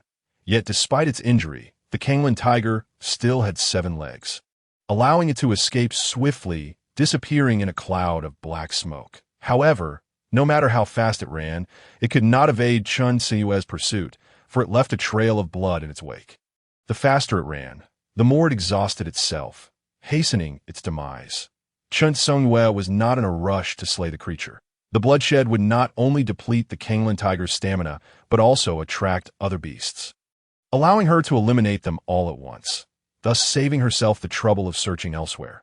Before long, the sounds of beasts echoed ahead, indicating that the wounded Kanglan tiger had drawn them near. Chen Songyue hastened her steps, but upon sighting the other beasts beside the Kanglan tiger, she gasped in shock. 4 beasts had appeared: a 2-headed eagle at the 9th tier, a first-tier green wolf, a first-tier triceratops, and a blood python at the 8th tier. Each of these creatures could dominate the forest of the Emperor on their own, yet now, had emerged simultaneously, taking advantage of their momentary standoff. Chen Songyue cautiously retreated. Approaching them now would likely result in failure and her own demise. With a howl, the green wolf lunged forward, sinking its teeth into the triceratops's neck, just as the green wolf pounced. The blood python surged forth, ensnaring both the green wolf and triceratops. At that moment, the 2-headed eagle swooped down, aiming for the blood python's vital spot. In an instant, the blood python relinquished its hold on the green wolf and triceratops, while the green wolf released its grip to leap towards the 2-headed eagle. The triceratops charged forward, colliding fiercely with the 2-headed eagle. The 2-headed eagle was taken aback, unable to fathom that the green wolf, blood python, and triceratops would all simultaneously attack. In the blink of an eye, it was slain by their coordinated assault. Di Jiuxiao, observing from afar, was moved. The strategic prowess displayed by these three beasts, from luring the enemy to executing a united strike, was nothing short of remarkable, rivaling human intelligence. It was a simple tactic, as the two-headed eagle was the only one capable of flight among the four. Any one of the other three would have struggled to confront it alone. Thus, they had seamlessly collaborated to bring it down. With the two-headed eagle defeated, the green wolf and the other beasts began to contest for supremacy. Soon, the green wolf was injured and withdrew, followed by the blood python. The triceratops, being robust, was able to withstand their assaults. Just as it was about to relish its spoils, Chun Songyue seized the opportunity, striking with her sword and cleanly severing its head. Qiu Wangyu hurriedly approached with the guards to gather the beast's remains. Aware that the pungent scent of blood would undoubtedly attract more beasts, complicating their situation further. The carcasses would provide sustenance for Dahuang village for a considerable time. They prepared to depart. The melodious call of phoenixes echoed in the air. Di Jiuxiao felt a stirring in his heart and rushed towards the source of the sound. Chun Songyue followed closely, with Qiu Wangyu and the others trailing behind. In a secluded gorge, they discovered a towering tree, its trunk wide enough to embrace three men, stretching towards the heavens, its branches abundant and leafy, casting shadows over the ground. A resplendent phoenix perched on a lower branch, singing heartily, blissfully unaware of the presence of Di Jiuxiao and the others. "That is a phoenix," Chun Songyue gasped in awe. "Not quite," Di Jiuxiao corrected, shaking his head as he regarded the bird. "That is a jiufeng, not a phoenix. Jiufeng." Autumn's Whisper has only heard of the 9 chicks born of the phoenix, but never the 9 phoenixes. The 9 phoenixes bear a striking resemblance to the phoenix, yet they are not the same. The only distinguishing feature that separates the 9 phoenix from the phoenix is the 9 clearly defined feathers on its tail. Emperor Jiuxiao pointed at the tail of the 9 phoenix perched upon a tree, which indeed exhibited 9 distinctly separated tail feathers. He took a couple of steps forward. Despite being in his own domain, the extraordinary lineage of the 9 phoenix made him hesitant. Had it not been for the necessity of obtaining its spine as the primary material to reconstruct Chun Songyue's divine bone, he would never have contemplated any ill intentions towards the 9 phoenix. Both the 9 phoenix and the phoenix are ancient divine birds, whose power is not something an ordinary cultivator can contend with. Even though Emperor Jiuxiao has already reached the mid-stage of the 10,000 souls, he would still seem insignificant before an adult 9 phoenix. However, the 9 phoenix upon the tree was still in its juvenile stage, which emboldened Emperor Jiuxiao to act against it. Clang! Just as Emperor Jiuxiao reached the base of the tree, the 9 phoenix spotted him. Its eyes widened in fury, letting out a fierce cry as a warning. Emperor Jiuxiao darted left and right, swiftly climbing the trunk, only to be met by a powerful gust of wind that forced him back to the ground. Chun Songyue and the others observed clearly from the side as the 9 phoenix swatted him down with a single flap of its wing. Such strength emitted from a mere juvenile 9 phoenix. One can only imagine its might upon reaching maturity. Clang! Perhaps incensed by Emperor Jiuxiao's aggression, the 9 phoenix let out a long cry and charged at him. Standing several feet tall, its outstretched form overshadowed half the sky, making Emperor Jiuxiao appear as an insignificant insect before a hen. Even more terrifying was the fact that the 2 wings of the 9 phoenix conjured opposing storms, forming a colossal tornado centered around Emperor Jiuxiao. Surrounding flora, rocks, and soil were swept into the vortex, obliterated into nothingness. Emperor Jiuxiao struggled to maintain his footing, yet was repeatedly lifted into the air, and in desperation, he drove his sword into the ground, anchoring himself firmly. Ultimately, he was still caught in the whirlwind, gripping his sword tightly, being spun around it. Not far away, Chun Songyue and the others, having insufficient cultivation, were blown hundreds of miles away the moment the 9 phoenix spread its wings. And they were now desperately rushing back. Crash! At last, Emperor Jiuxiao was lifted into the air. In an instant, an immense force nearly tore him apart, and then he vanished. Could he have been shredded? Clang! The 9 phoenix seemed stunned, standing still for a moment. Suddenly, Emperor Jiuxiao reappeared above the 9 phoenix, striking down with his sword. In that critical moment, he had torn through space to leap out, delivering a blow from above. Clang. The Nine Phoenix let out a shrill cry. Emperor Joshiao's strike landed on its head, yet did not inflict a single injury. Clang. The Nine Phoenix abruptly lifted its head, expelling a burst of flames. Emperor Joshiao, well aware that the Nine Phoenix, as a divine bird, was far beyond the capabilities of ordinary beasts, swiftly retreated after his initial failed strike. Kill! Emperor Joshiao unleashed a three-layer sword intent, once again hacking at the neck of the Nine Phoenix. Though the Nine Phoenix was not harmed, large swathes of its feathers were severed. An idea struck Emperor Joshiao, and he relentlessly slashed and pierced at the Nine Phoenix. With a resounding clang, he sheathed his sword. The once noble Nine Phoenix had been reduced to a large, plucked fowl. It seemed to be quite vain, and upon seeing its bare appearance, allowed a mournful cry before diving headfirst into the flames it had expelled. Emperor Joshiao was taken aback by the Nine Phoenix's fierce temperament.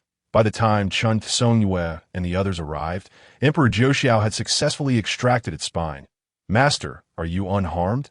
Chun Tsongyue, gazing at the giant tree now engulfed in flames, looked at Emperor Joshiao with concerned, "I am fine. Let us take this large fowl back." I sampled a bit, and it tastes quite delightful, Emperor Joshiao remarked, gesturing towards the neatly arranged meat on the ground.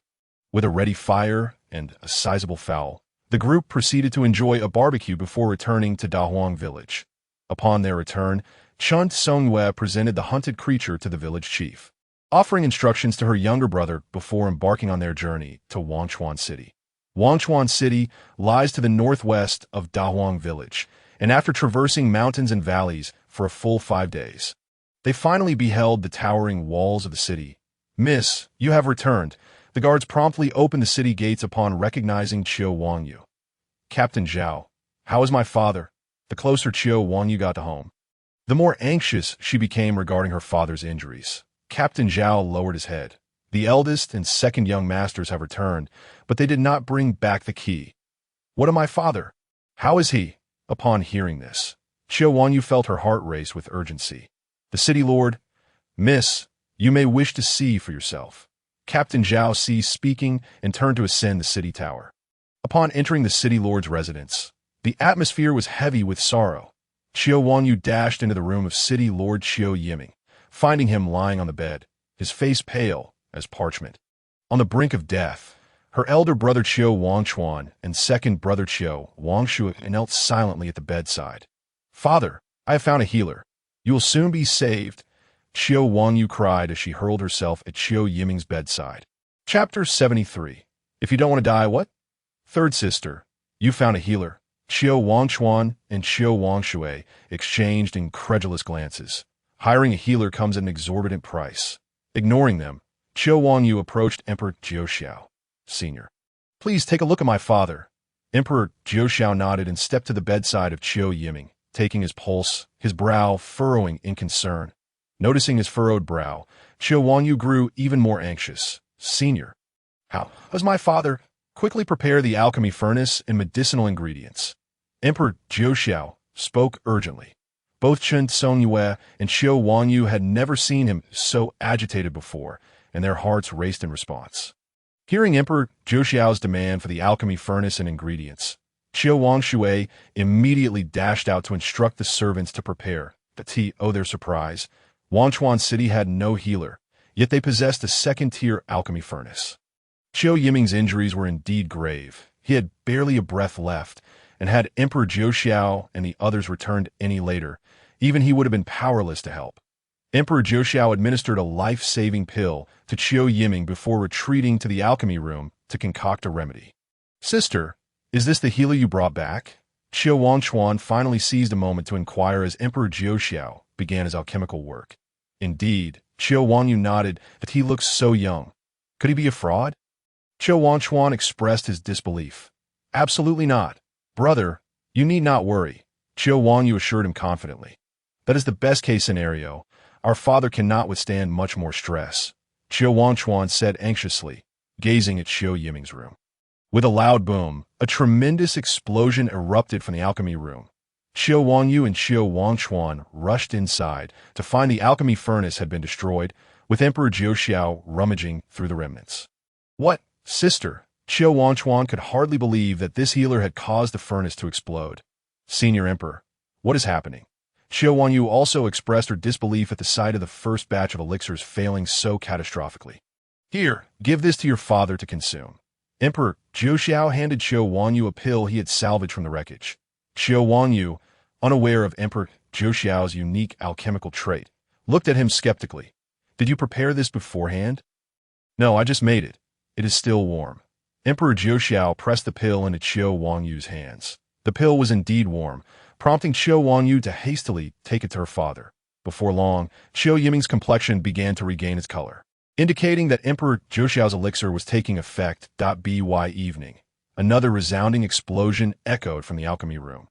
The next morning, as Xiao Wangyu entered the alchemy chamber, she was greeted with the sight of yet another destroyed furnace. Your father will recover upon taking this pill. Emperor Jiuxiao presented a newly concocted pill to Xiao Wangyu. Thank you, Senior Emperor. By the way, do you have any 1,000-year ice grass in your residence? Just as Xiao Wangyu was about to step out, Emperor Jiuxiao inquired once more. 1,000-year ice grass. We do have some, but it is overseen by my father personally, and it can only be given to you once he awakens. Xiao Wangyu replied after some thought, recognizing the rarity of the 1,000-year ice grass. After a while, Xiao Yiming finally regained consciousness, and soon after, he fully recovered. Upon learning that Emperor Jiuxiao sought the 1,000-year ice grass, Xiao Yiming hesitated momentarily before turning to enter the courtyard. When he returned, he was covered in a layer of frost, nearly frozen solid. This is the 1,000-year ice grass you requested. Xiao Yiming handed Emperor Jiuxiao a wooden box. Taking the box, Emperor Jiuxiao felt a biting cold emanating from within. I will also need an alchemy furnace. All the necessary materials for the reconstruction of Chun Tsungyue's divine bones have been gathered, and Di Jiuxiao is now prepared to initiate the process. After a continuous day and night of refinement, Di Jiuxiao finally managed to purify the precious Jiufeng spine bone he acquired. The refined spine bone blossomed into radiant lotuses. Resembling a fiery red lotus flower, Di Jiuxiao directly inserted the finished spine bone into Chun Tsungyue's body through the nape of her neck. With a piercing scream, Chun Tsungyue's entire form radiated an intense crimson glow. As if she were on the verge of combustion, Di Jiuxiao swiftly administered a 5th-grade elixir to her, alleviating her agony and diminishing the searing sensation enveloping her. After consuming the elixir, Di Jiuxiao recited incantations, employing the reconstruction technique obtained from the Yin family, gradually merging the spine bone into Chun Tsungyue's being. With each integration, a fiery red lotus imprint appeared on her back, radiating crimson light throughout her body. This intricate process spanned 3 days and nights before completion, after which Chun Tsungyue succumbed to slumber for an additional 4 days before awakening. Upon regaining consciousness, her cultivation level surged dramatically from the 5th level of qi manipulation to the 1st level of bone refinement. Such a terrifying rate of advancement left Xiao Wangyu and others utterly astonished, filled with envy.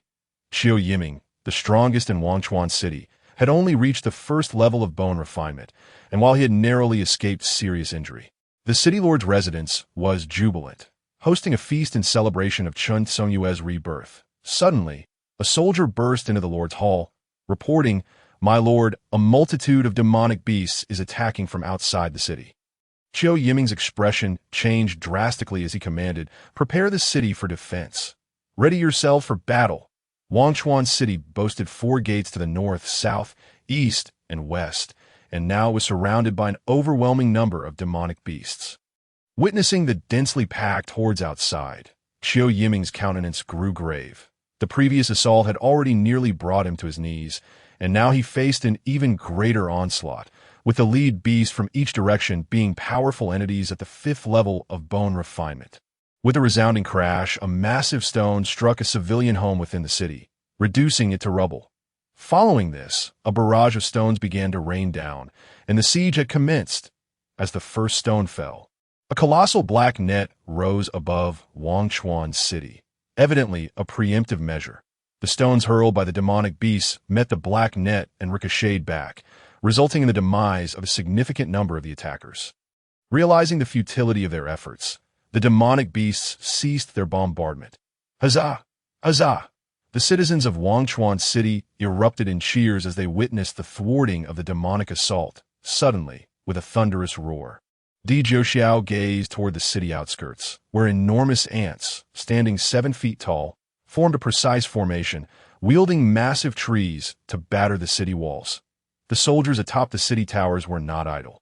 Witnessing the giant ants' assault, they unleashed torrents of a yellow, viscous substance, accompanied by a delightful fragrance. The gigantic ants promptly discarded their trees and began to feast upon the yellow G. It appeared that this substance was some form of honey. In this chaos, the demonic beasts grew disordered. The leading ants were preoccupied with their feast, while the rear ranks of beasts charged recklessly forward, causing utter disarray. The commanding beasts, in a fit of rage, gestured frantically at the giant ants, issuing a series of commands that a squad of blue mantises, wielding large blades, leaped forward, ruthlessly hacking down the giant ants before dragging their carcasses off the battlefield. Following them, a vibrant array of giant pythons surged forth. However, instead of attacking the city, they unleashed torrents of foul-smelling venom upon the walls, which bubbled and sizzled upon contact. The defending soldiers, upon witnessing the pythons, swiftly deployed artillery-like devices, and with a commanding shout, released a noxious liquid that incapacitated the giant pythons. The commanding beasts gestured again, and a troop of giant apes emerged, clearing the pythons from the battlefield. Chapter 74. The Shadow of the Young Master. As the demonic beasts' repeated assaults proved futile, the soldiers atop the city walls began their counterattack. Enormous catapults were rolled out, and amidst the thunderous sounds, massive stones weighing thousands of pounds were accurately hurled into the fray, forming a formidable barrier 3 miles outside the city, effectively halting the demonic charge. Once the catapults were retracted, the soldiers unveiled white artillery, glistening as if coated in frost. With a command, the white cannons unleashed a barrage of white projectiles, which struck the demonic horde, immediately freezing countless beasts in their tracks. It turned out that these projectiles were imbued with frosty herbs. Following this, the soldiers unleashed streams of fiery dragons, which did not exhale flames, but rather unleashed dragon-shaped substances. Upon contact with the demonic swarm, these substances detonated, disintegrating the previously frozen beasts into nothingness. Roars of anguish erupted from the commanding beasts as they witnessed their forces suffering catastrophic losses. Suddenly, a formation of fire blazed across the sky, comprised of 2-headed eagles bearing rockets, soaring toward Wangchuan City. This was the first time Qiu Yiming had encountered such a formation, and a chill gripped him as he realized the impending calamity. Indeed, the 2-headed eagles descended upon the city, and the defending soldiers unleashed a volley of arrows. However, the eagles soared too high, rendering the projectiles ineffective, leaving the soldiers to watch helplessly as the eagles dropped their rockets into the city. The previously woven black net above Wangchuan City erupted into flames, while simultaneously, the demonic beasts launched a ferocious assault, led personally by their commanders. Under the dual assault from above and below, the city gates of Wangchuan fell. As Qiu Yiming witnessed the breach, he prepared to charge forward. But a figure darted past him. Chun Songyue had already surged ahead into the fray. Chun Songyue weaved through the ranks of demonic beasts with lethal grace, as if traversing an uninhabited realm.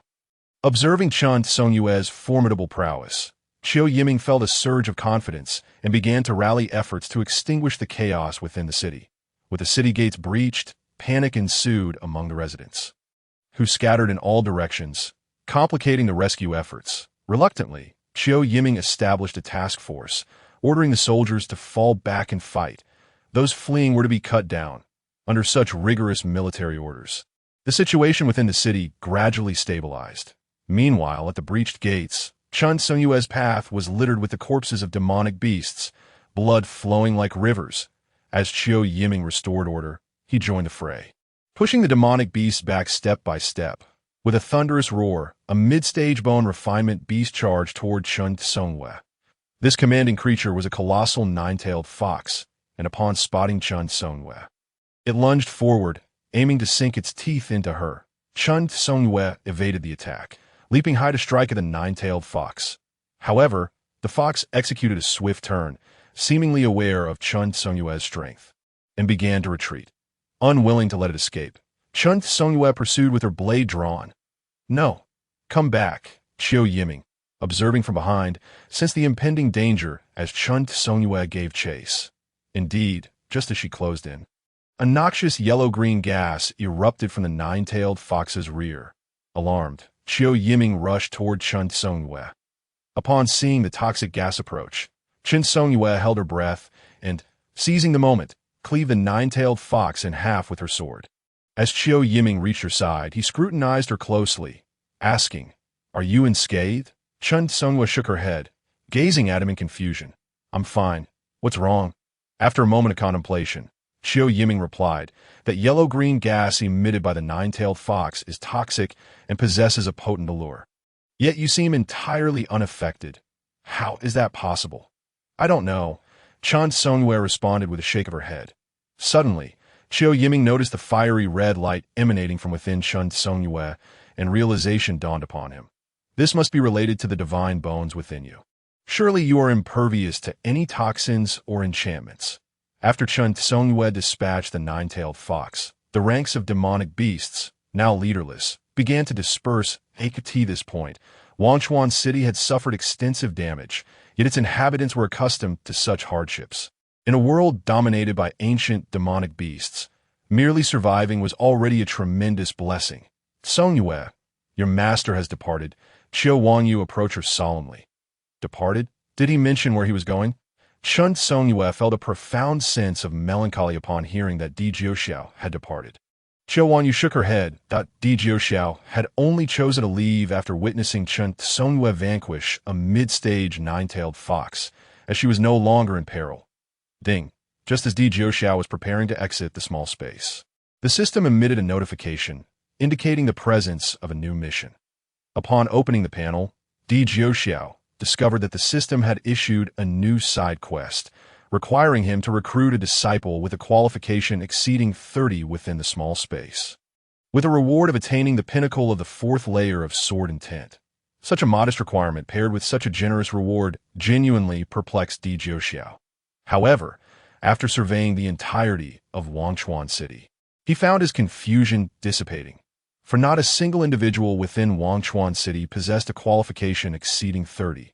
Even Chun Songyue, the space deity, had a mere qualification of 35. Di Jiuxiao shook his head and resolved to leave Wangchuan City to explore other locales.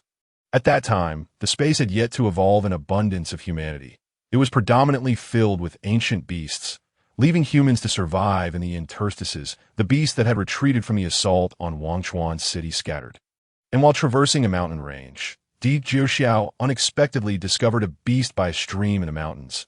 Tending to the injured creatures, that Di Jiuxiao was taken aback. Could there truly be benevolence among beasts? This creature was a dual-faced, one-eyed goat, possessing 2 faces on either side, yet devoid of eyes, with only a nose, ears, and mouth. Its singular eye resided in the center of its 2 faces. The dual-faced, one-eyed goat not only tended to the wounded beasts, but astonishingly utilized herbs. It meticulously arranged the herbs it had gathered, first expelling a stream of spiritual energy from its mouth to refine the herbs before applying them to the injured creatures. Di Jiuxiao observed for a considerable time, marveling at the wonders of the world. Just as he was about to depart, he suddenly noticed that the goat possessed a qualification of 30. This revelation left Di Jiuxiao in a quandary.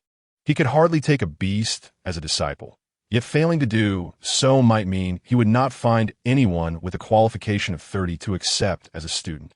After much deliberation, Di Jiuxiao devised a compromise. He lingered in the mountains for a while, gathered the necessary herbs, and retrieved the night pot he had previously crafted, ultimately concocting a pill. He then approached the dual-faced one-eyed goat and administered the pill.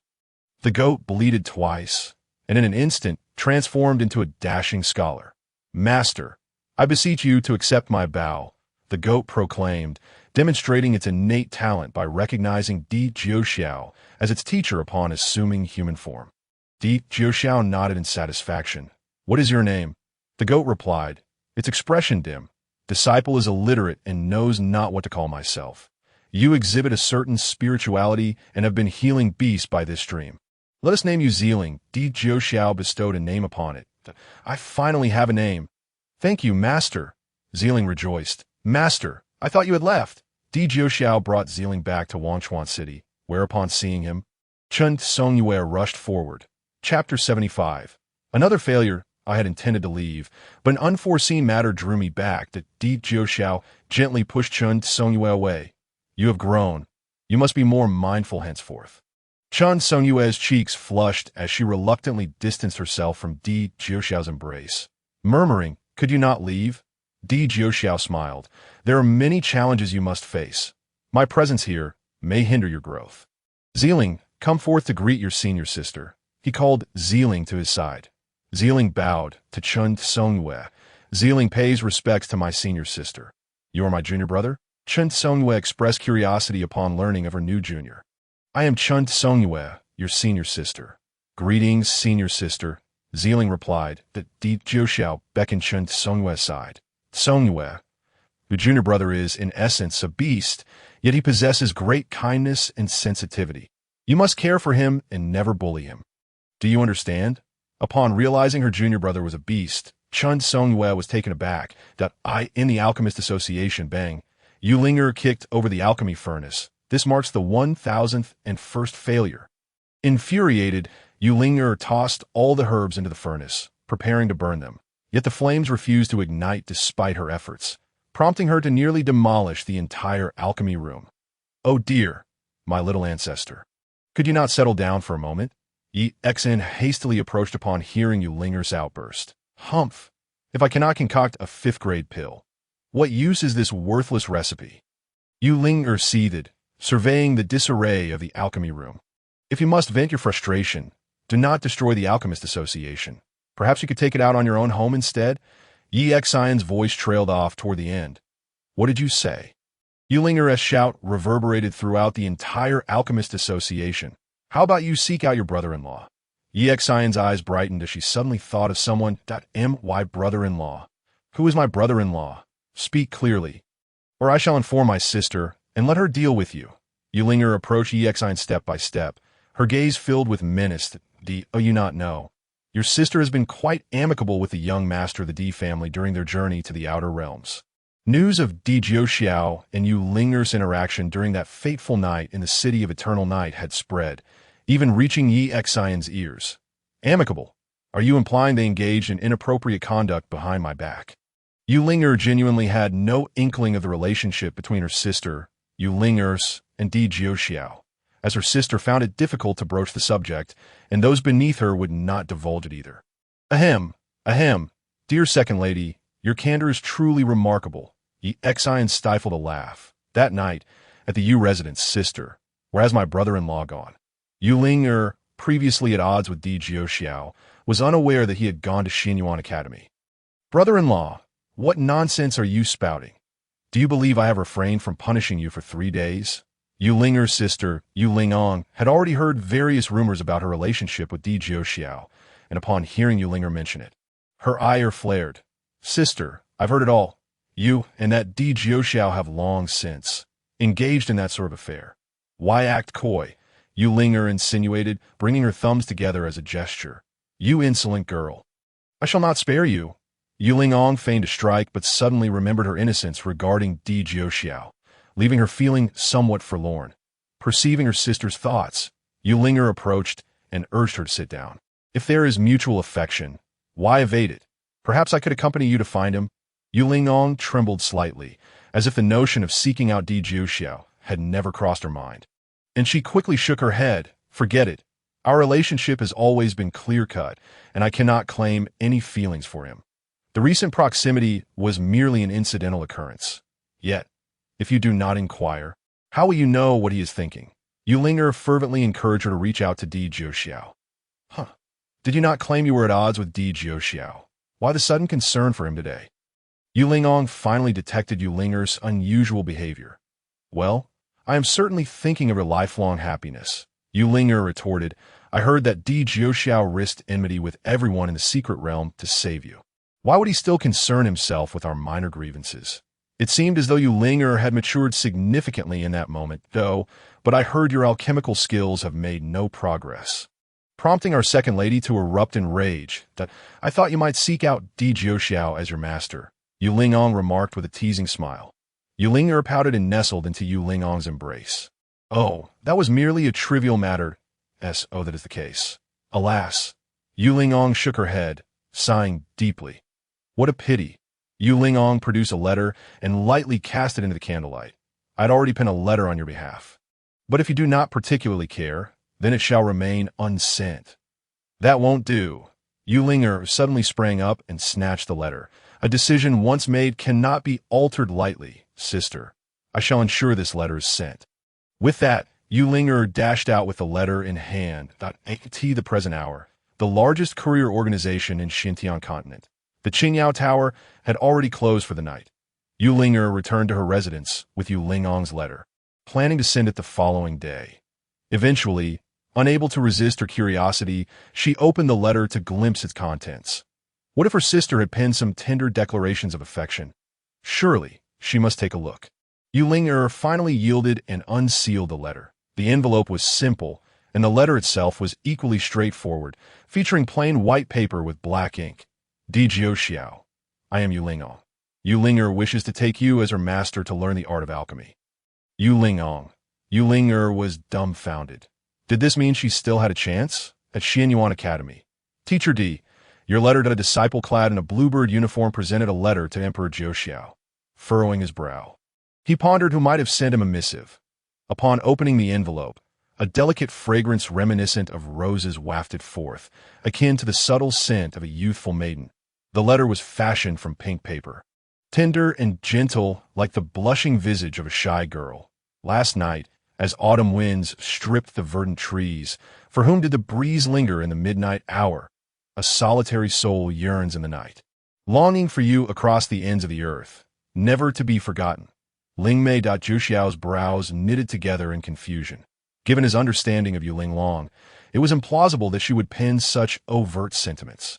Flipping the letter over, he finally discerned the message on the reverse. Emperor, my sister Linger possesses considerable aptitude for alchemy. I kindly request that you take her as a disciple and look after her.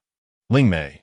With a wry smile, Jiuxiao exited his dwelling. TDU residence. Yu Linglong observed her sister, Yu Linger, who had been uncharacteristically clingy over the past few days. Sister, how can you say such things about me? I merely wish to draw closer to you. Your words wound my heart. Yu Linger protested, her expression one of feigned innocence. Closer? All I ask is that you do not cause me any trouble. Yu Linglong retorted, utterly unconvinced. My lady, your letter, announced a servant of the Yu household as he entered. Give it to me. Yu Linger rushed forward. You may leave now. She snatched the letter and waved her hand dismissively. Is it a letter from Emperor Jiuxiao? Look at how eager you are.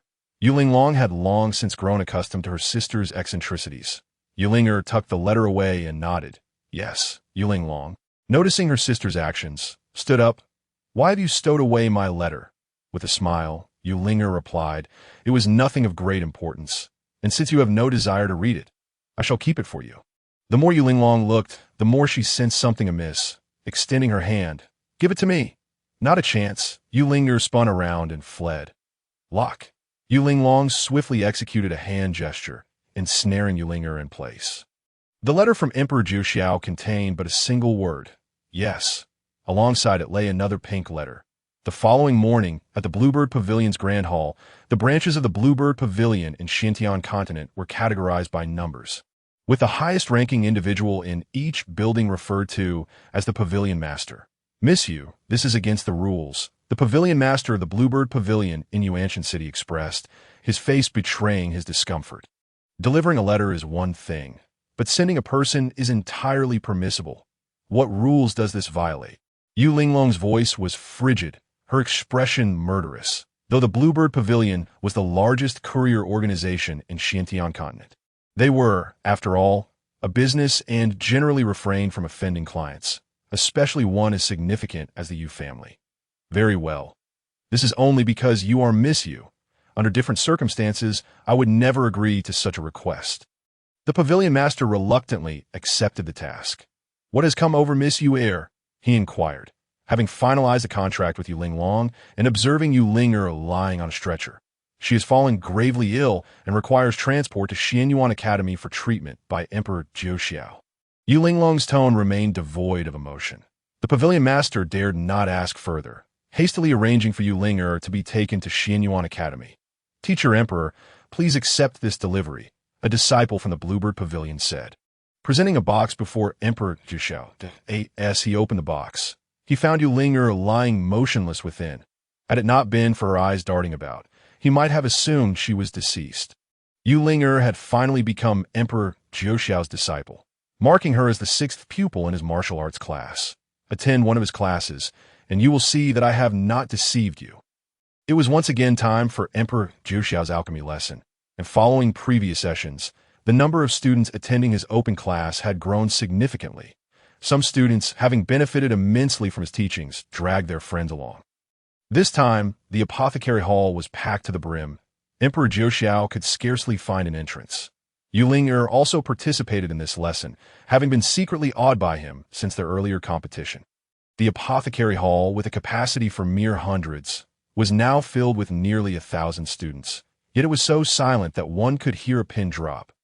More and more students were captivated by his exceptional alchemical prowess, and his reputation began to spread throughout the academy.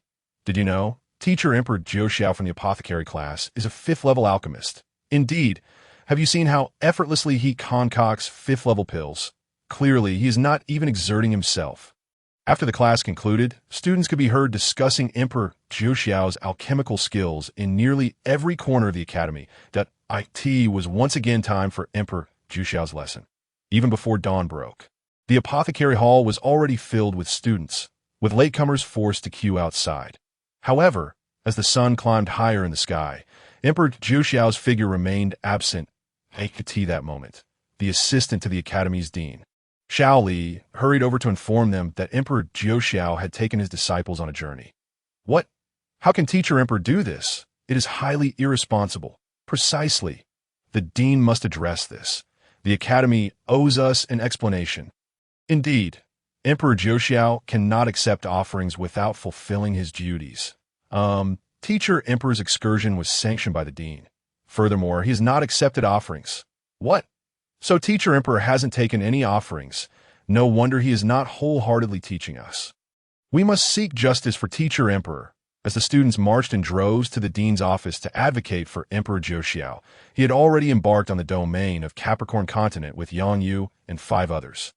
"Master, look, upon entering Capricorn Continent, the first sight to behold is the Azure Sea," Yuan Qingqing exclaimed, pointing at the enormous bubbles rising from the water. The sea continually produced gigantic, transparent bubbles, creating a dreamlike spectacle. Yang Yu, more reserved, merely smiled at the sight, standing quietly beside Emperor Jiuxiao. "Wenjun, come quickly. It is truly breathtaking," Yuan Qingqing called to her sister. Though Wenjun was also of a gentle disposition, she could not contain her excitement at the surreal scene, laughing as she and Yuan Qingqing dove into the bubbles. Since arriving at Xianyuan Academy, Yu Ling had noticed the unique bond between Emperor Jiuxiao and Yang Yus. She observed them standing side by the sea, with enchanting bubbles swirling around them, illuminated by the setting sun. They appeared as a pair divinely ordained. "Scoundrel!" Yu Ling scoffed, plunging into the bubbles to join in the merriment. The entirety of Capricorn Continent was enveloped by an endless sea, and after 7 days of frolicking in the bubbles, Emperor Jiuxiao and his companions finally emerged to hasten towards the land. With a resounding crash, just as they surfaced, a colossal black ship emerged from the depths. Blocking their path, following suit, 10 more massive vessels materialized around them, encircling Emperor Jiuxiao and his companions. Feeling exceedingly small amidst the grand ships, it seemed as though a single wave could topple them. From the foremost vessel emerged a face, beneath which lay a long, featureless body. Beside this figure stood an extraordinarily beautiful woman. Her eyes sparkled with a myriad of tails, evoking a yearning to embrace her tenderly. Suddenly, Emperor Jiuxiao and his companions were lifted above the water. Rising to the same height as that immense face, it was then that he realized the body beneath that face was not human, but rather a multitude of tentacles, each as thick as a yard. Some tentacles were smooth, others bristled with spikes, while yet others were covered in grotesque growths. Jiu Xiao and his companions were hoisted in the air by one of the creature's flat tentacles. The beautiful woman possessed a humanoid upper body and a fish-like lower half. She was a mermaid. The face babbled on for quite some time, yet Jiu Xiao and his companions understood not a word. Jia, seeing that Jiu Xiao and his companions offered no response, the creature switched to another tongue. However, Jiu Xiao and his companions merely exchanged glances, utterly baffled. Visitors from afar, I'm the god of the sea. Should you offer me some trifling gifts, I shall ensure your safe passage to the land. After the creature spoke in a dozen languages, Jiu Xiao and his companions finally comprehended. Humph, so you are a highwayman. Jian Shi, hand resting on the hilt of his sword, prepared to retaliate. Having received guidance from Emperor Jiu Xiao, Jian Shi had grasped the essence of the sword, while Yang Yu and the others had yet to do so. Wait, Emperor Jiu Xiao halted Jian Shi. This being is quite the talent. We are in need of such an individual. Yuan Qingqing suddenly realized, Master, do you wish for them to be your translator? I shall go and capture them. Before Di Jiu Xiao could respond, Jian Shi had already rushed out. As Jian Shi made his move, the creature immediately unleashed its tentacles towards him. Simultaneously, countless tentacles erupted from over a dozen ships, assaulting Di Jiu Xiao and the others. Astonishingly, these ships were all inhabited by such monsters. What are you waiting for? Act now, Di Jiu Xiao exclaimed upon noticing that Yang Yu and the others had yet to take action. With a thunderous crash, Jian Shi's sword cleaved into the creature's tentacle, which merely recoiled, showing no signs of injury. Just as Yang Yu and the others leaped into action, a myriad of tentacles coalesced into a square-like structure, entrapping them all within. After forming this enclosure, another layer of tentacles reached inward, creating an even smaller confinement. Yang Yu and the others unleashed their sword techniques, frantically hacking at those tentacles, yet they showed no sign of faltering. The space continued to shrink, gradually pushing in on Di Jiu Xiao and his companions. Master, Yuan Qingqing cried out in desperation upon realizing Di Jiu Xiao had yet to intervene. However, when she turned to look, she found that Di Jiu Xiao was no longer inside. The hearts of Yang Yu and the others sank. What kind of master were they serving? Meanwhile, Jian Shi, finding his attacks against the creature ineffective, unleashed a fierce strike, shattering all the ships in an instant. The cacophony of destruction echoed as the vessels crumbled, and all the creatures aboard swarmed forth. With colossal pincers, the devil shrimp, enormous clams, several zhang in size, and electric water snakes surged toward the tentacle-formed enclosure. As these creatures reached the boundary of the structure, they barreled through as if it were nothing. The electric water snakes entwined around the tentacles, causing sparks to erupt, which then extended into the enclosure. The space continued to constrict, and within, Yang Yu and the others remained eerily silent. With a resounding crash, the now minuscule enclosure finally burst open, allowing Yang Yu and the others to escape. Di Jiu Xiao observed clearly from the side. This strike had been a combined effort of Yang Yu and her companions. Yet he felt unsatisfied, for under such life-and-death pressure, it was an opportune moment for cultivators to advance. Had they persevered a little longer, given their innate talents, at least Yang Yu, Yuan Qingqing, and Yuling could have experienced breakthroughs, enabling their escape. Instead, they had chosen the easiest path. Though they had fled, the tentacles remained unscathed and were now launching another assault. The shrimp and other creatures pursued them relentlessly, hacking away in a frenzied manner. That moment, Jian Shi stood still, his overwhelming sword intent intensifying. The creature seemed to sense the shift, glaring fiercely as all its tentacles surged towards him. Kill! Jian Shi bellowed, his eyes alight with boundless combat fervor, unleashing an attack that manifested as 33,333 swords. With a howl, the creature cried out in agony as all its tentacles were severed and shattered by Jian Shi's sword that was imbued with profound intent. The creature's roar reverberated incessantly as it began to chant in a dense, Rhythmic manner, reminiscent of a recitation. In an instant, the winds and waves at sea transformed dramatically. Dark clouds as thick as ink gathered in the sky, and the waters began to churn violently. The turmoil escalated, forming a colossal whirlpool. A series of anguished cries followed as Yang Yu and the others fell into the whirlpool one after another. Di Jiuxiao immediately pursued, while only Jian Shi remained above. Struggling to hold the line, the whirlpool expanded, creating an unfathomable abyss at the center of the SEAT last. Jian Shi could no longer withstand the pressure and was drawn into the depths of the abyss. The abyss continued to grow, gradually expanding outward, becoming a dark spot in the azure sea that swelled into a vast black surface. Finally, the abyss halted its expansion upon encountering the bubble that Di Jiuxiao and the others had previously occupied. After being drawn into the abyss, Yang Yu and her companions plummeted downward, where the darkness intensified and the gravitational pull intensified. That Di Jiuxiao kept pace with Yang Yu and the others. But the further they descended, the more he sensed a formidable pressure emanating from below, foreboding trouble. Time passed. How long? He could not tell, when a more profound darkness loomed below. Although Di Jiuxiao did not know what it was, he understood he must distance himself from it. Just as Yang Yu and the others were about to plunge into that dark abyss, Di Jiuxiao exerted his strength, catching Yuan Qingqing and throwing her out of the abyss's reach. He then did the same for Yang Yu and Yulinga.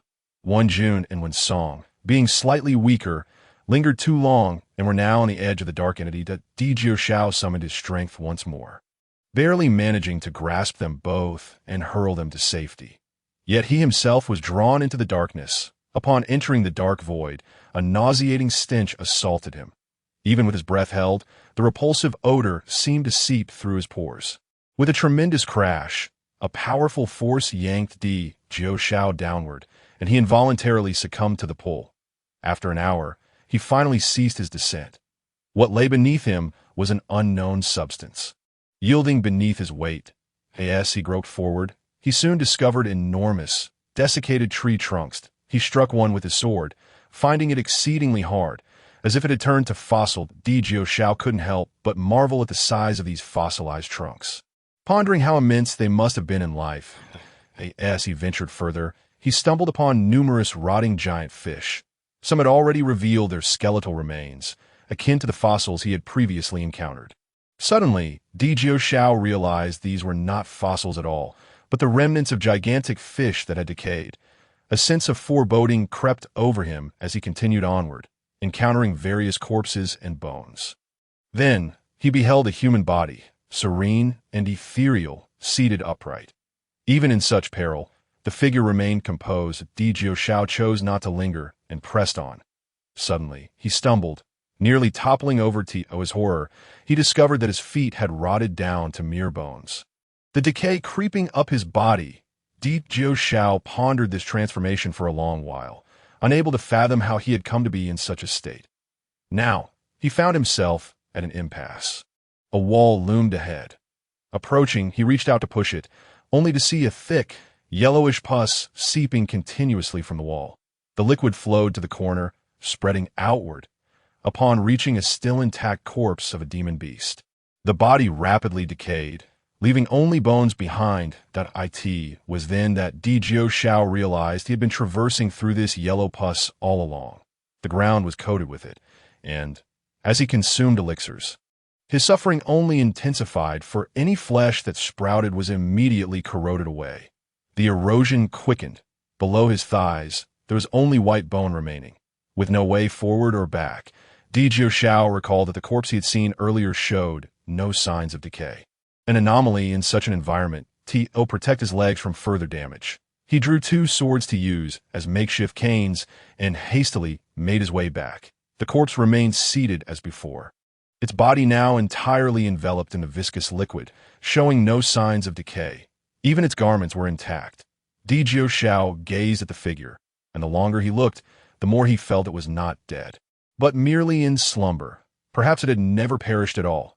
After a lengthy pause, Di Jiuxiao extended his hand to touch the body. The moment his fingers brushed against it, the corpse suddenly transformed into a wisp of azure smoke. Seeping into his body through his fingertips, Di Xiao hastily withdrew his hand. But it was too late. He found himself rising higher off the ground, yet his feet remained planted on the floor. He was not flying. He was growing taller. Rapidly, he soared to a height of several zhang. Chapter 78. A visitor approaches at this moment. A ceiling similar to the walls he had previously encountered appeared above him.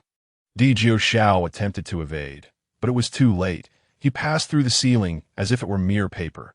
The pus on the ceiling splattered onto him, but it no longer had any corrosive effect.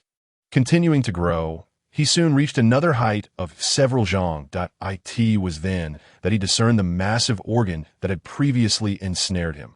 Although he had suspected it, witnessing it firsthand was profoundly shocking. What kind of creature possessed such a vast stomach? As Di Xiao continued to ascend, another black ceiling emerged above. This time, he surmised it was the creature's body. The creature's form was far thicker than its stomach. Yet it could not hinder Di Xiao's growth. Before long, he pierced through the creature's body. He spotted Yang Yu and the others struggling at the seabed and, bending down, extended his hand to scoop them up. What kind of monster is this? As the azure cloud swirled, Yun Qingqing was startled by the hand of Di Xiao sweeping towards her. In a moment of fear, she brandished her sword, leaving a gash upon his hand. Xian Huang sword technique. The sword enthusiast showed no mercy, unleashing the Xian Huang sword technique imparted by Di Xiao, striking fiercely at his hand. That moment, the sword enthusiast and his companions appeared as mere ants compared to Di Xiao. Utterly oblivious to his existence, the slight movement from Di Xiao could very well spell their demise. That Di Xiao continued to grow, and soon his head towered above the sea level. The wind howled, and the sea rejoiced. A figure as colossal as a mountain emerged from the depths of the ocean. With a single step, he traversed the boundless Capricorn Sea. Di Xiao set Yun Qingqing and the others upon the land. And only then did he place his other foot down. His form rapidly diminished, returning to its normal size in a matter of moments. The monster has been driven away, Yun Qingqing exclaimed joyfully upon reaching the shore. Senior brother, I never anticipated your swordsmanship had reached such a pinnacle. Yu Linger expressed her admiration after witnessing the sword enthusiast's prowess. Sister, you flatter me, the sword enthusiast replied, maintaining his characteristic humility. I have merely grasped a fragment of sword intent. Had that monster not fled, I would have ensured its blood stained the ground. Master, Di Xiao approached, and Yang Yu, who had been anxiously concerned for him, felt immense relief upon seeing him safe. Master, we just chased off a monster. Yun Qingqing's words were interrupted as she noticed the bloody gash on Di Xiao's right hand. Di Xiao's facial muscles twitched slightly as he nodded. Excellent. You all performed admirably. Henceforth, you shall forge your own paths. My presence will not benefit your growth. The sword enthusiast examined Di Xiao's hand, which bore numerous sword marks, as if it had been used as a target for sword practice. I shall await your return here in half a year. Di Xiao declared before vanishing. 6 months passed in the blink of an eye. The gentle breeze caressed the white sands as the sword enthusiast appeared, bearing dozens of swords. Senior brother, you arrived quite early. Yang Yu remarked, being the second to arrive. The sword enthusiast nodded silently. Yang Yu sensed an even stronger sword intent emanating from him, and his demeanor had grown markedly colder. Wow. Senior brother, have you turned to selling swords in the past 6 months? Yun Qingqing arrived, carrying a large bag. These are my spoils, the sword enthusiast replied, casting his swords onto the ground with an air of melancholy. Yun Qingqing casually picked one up, only to discover it was forged by renowned swordsmanship prodigies from various continents, leaving her secretly astounded. What troubles you, senior brother? Wen Jun and her brother also arrived.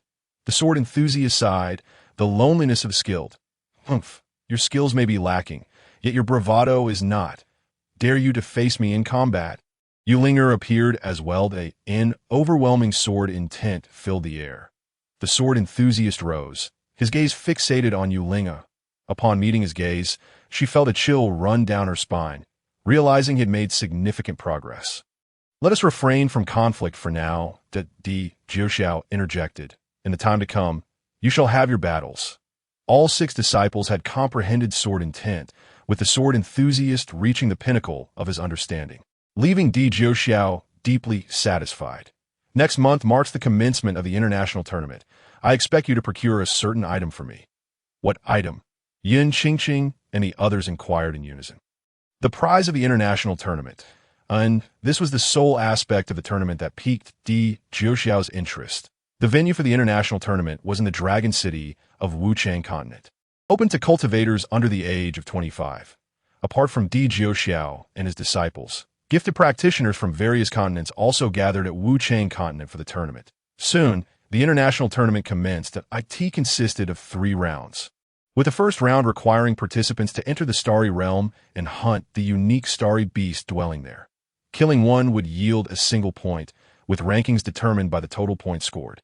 Unlike previous continental tournaments, inter-practitioner combat was forbidden during the first round of the international tournament, and any practitioner killed would not yield points but rather incur a penalty. Moreover, regardless of the level of starry beast slain, only 1 point could be earned, emphasizing the importance of quantity. The starry realm sparkled like the cosmos above, the ground shimmering as though one were treading upon water, ripples radiating outward. The starry beasts, cloaked in darkness, wielded the power of the cosmos as their sole strength. As the first round commenced, 2 names rapidly ascended the rankings, soon entering the top 10. The rankings were displayed upon a colossal crystal sphere, showcasing all events occurring within the starry realm. Di Jiuxiao, upon noticing that someone's rank was rising even faster than his disciples, couldn't help but pay closer attention to it. Turned out one was a pure water spirit body, and the other a pure wood spirit body, both possessing single attribute spirit bodies, which explained their remarkable prowess. Di Jiuxiao felt reassured. However, he knew that even with their single attribute spirit bodies, they could never surpass his disciples. Ah, it's the sword enthusiast. He has arrived, the spectators exclaimed in astonishment. Indeed, it was the sword enthusiast, still as formidable as ever. Suddenly, those watching the crystal sphere noted that the 2 spirit body possessors were overtaken, realizing it was the sword enthusiast who had previously dominated across the continents. Who is that? How could someone surpass the sword enthusiast? Yun Qingqing. She is also a student of the academy. They discovered, astonished, that Yun Qingqing and the sword enthusiast hailed from the same institution. Following closely behind was Yu Linger, another student of the Xian Yuan Academy. The prowess of Xian Yuan Academy was evident, as the top 3 positions in the first round were firmly held by its students. In the future, I shall send my son to Xian Yuan Academy. After all, great teachers produce exceptional disciples. The fact that all top 3 ranks belonged to students of Xian Yuan Academy sparked fervent discussions among the onlookers. Finally, Yang Yu surged into 4th place. Originating from the southern continent, Yang Yu could not compete with the prominent families of Yuan and Yu from the northern continent, and both Yun Qingqing and Yu Linger possessed far greater talents than she. Nevertheless, her achievement of 4th place among such remarkable prodigies was a source of pride. After 2 more hours, the 5th and 6th ranks were overtaken, replaced by the siblings Wen Jun and Wen Song. Chapter 79. Turmoil. Now all 6 of the top-ranked individuals hailed from Xian Yuan Academy, provoking intense discussions among the spectators regarding the institution. Meanwhile, on the opposite side of the crystal sphere, 2 elderly men gazed at the rankings with clenched teeth. Filled with resentment, Xian Yuan Academy. Humph. One stout elder glared at the rankings, his face flushed with anger. The grand tournament among the 4 great academies is approaching. They shall soon learn that Xian Yuan Academy is but a younger sibling compared to the Eastern Language Academy. The other elder, whose gaze was shrouded in malice, spat venomous words.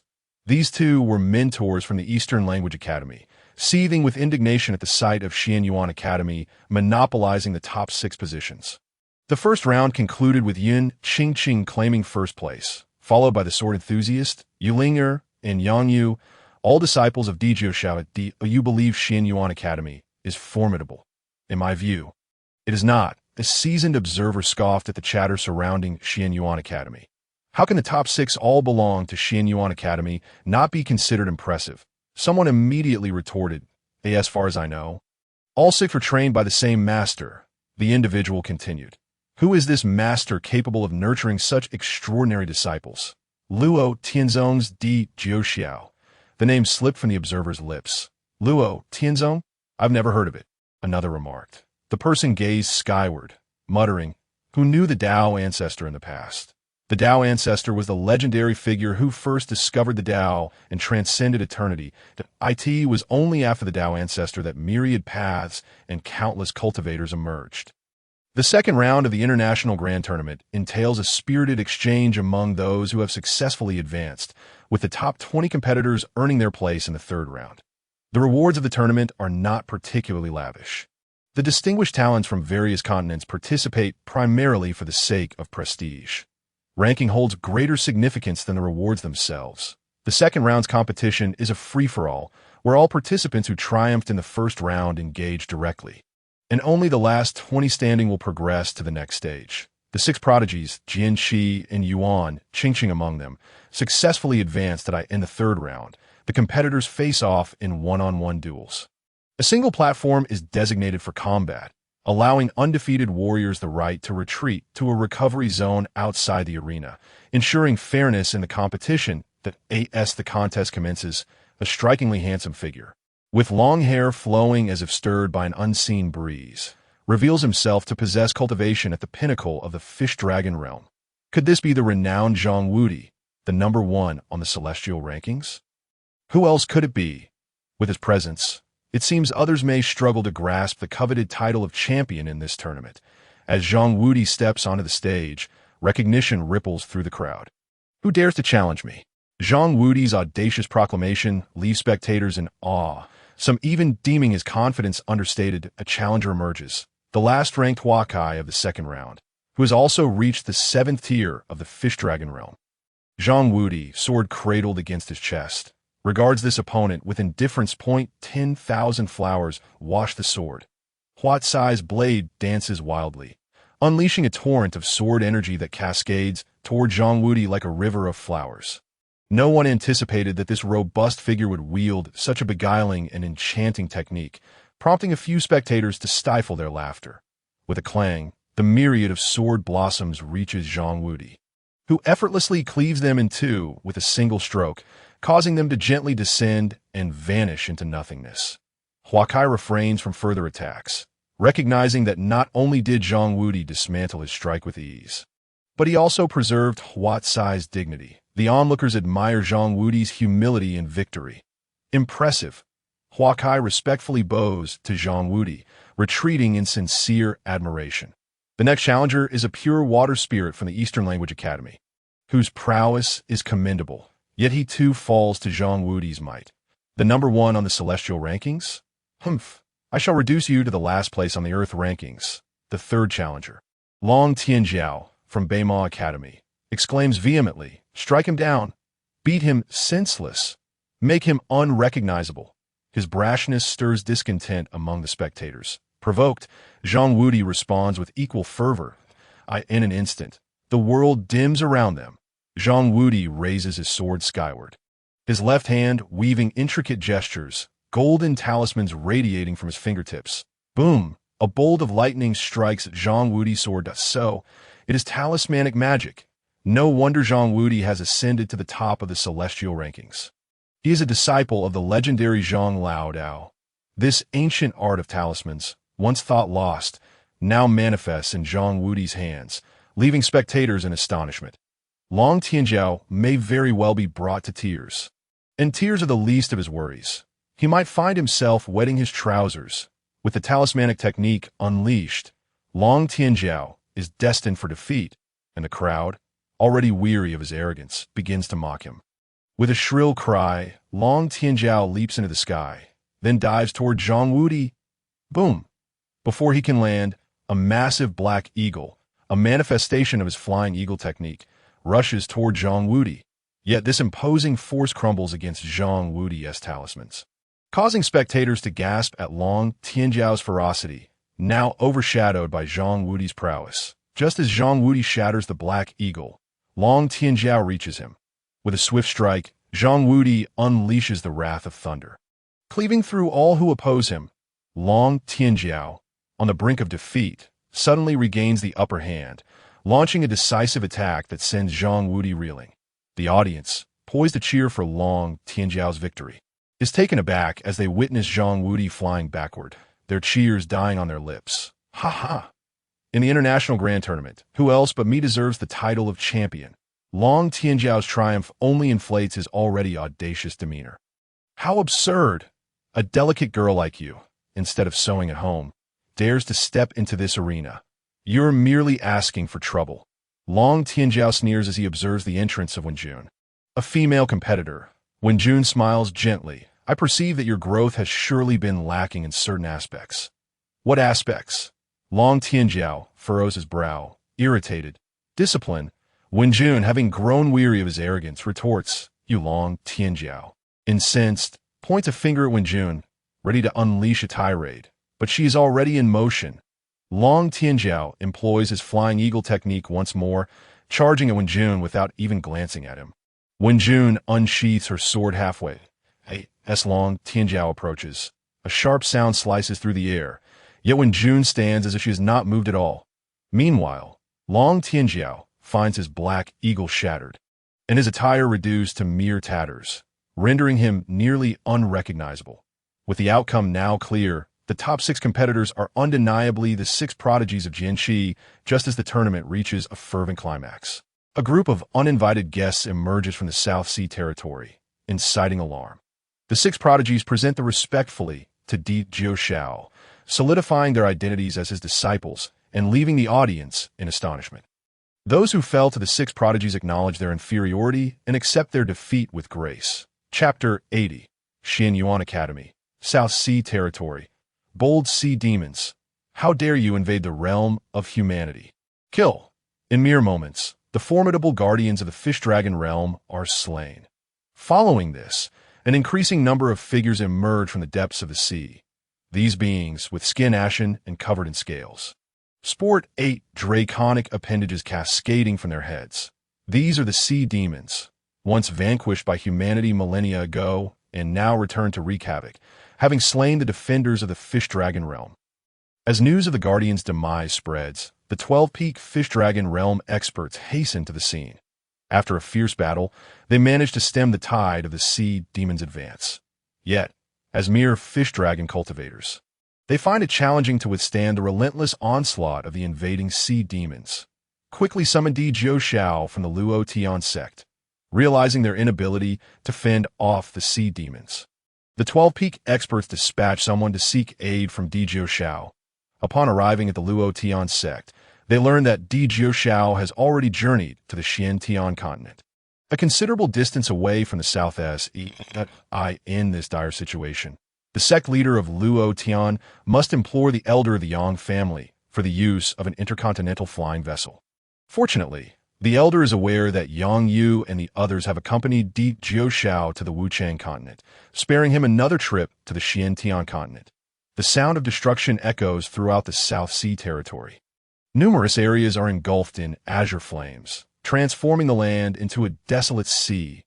Kill. Just as the 12-peak fish dragon realm experts begin to falter, over 100 fish dragon realm masters suddenly appear, swiftly dispatching hundreds of sea demons. Simultaneously, a colossal black flag rises, emblazoned with the character for Emperor. These over 100 fish dragon experts have come under Di Jiuxiao's command to annihilate the invading sea demons. Their arrival shifts the balance of the battle, causing the sea demons to retreat rapidly back into the ocean. As the 12-peak fish dragon realm experts prepare to issue a retreat order, the over 100 fish dragon realm warriors charge forward, their directive clear, to obliterate the sea demons. And indeed, none shall be spared. Upon entering the sea, however, the sea demons vanish from sight. Many fish dragon warriors who charge and are immediately slain, their forms dissolving into pools of blood. Wait. Recognizing the absence of Di Jiushao, the Yang family elder, leading this campaign, senses something amiss. There's treachery afoot in the waters. Do not rush in recklessly. You wield the fire of water, but do we not possess the fire of wrath? The elder, incensed by the devastation wrought upon the land, bellows, Warriors, unleash your vengeance. Ignite your fury. The cultivators stand resolute against the sea, like statues, as an invisible flame kindles within their hearts, rapidly coalescing and igniting the waters. Though the ocean stretches infinitely, it burns faster than oil in the face of this wrathful fire, the sea level visibly receding. The wails of the dying fill the air, echoing like an endless lament. The waters turn a verdant green, stained with the blood of the sea demons. Life is but a mere insect, and the brutality is akin to hell. Such is the nature of war. The fate of aggressors is hardly deserving of sympathy. Those who invade my domain shall face execution. Regardless of the distance, slay. The ocean has been scorched to its very depths. And the remaining sea demons hastily flee to the abyss of the endless sea. The endless sea, a primordial realm within the southern maritime domain, is the very birthplace of the southern continent's waters. The multitude of cultivators pursued them to this point, witnessing the lingering waters, reigniting their righteous fury, yet to no avail. The waters of the endless sea are extraordinary, impervious to their wrathful flames.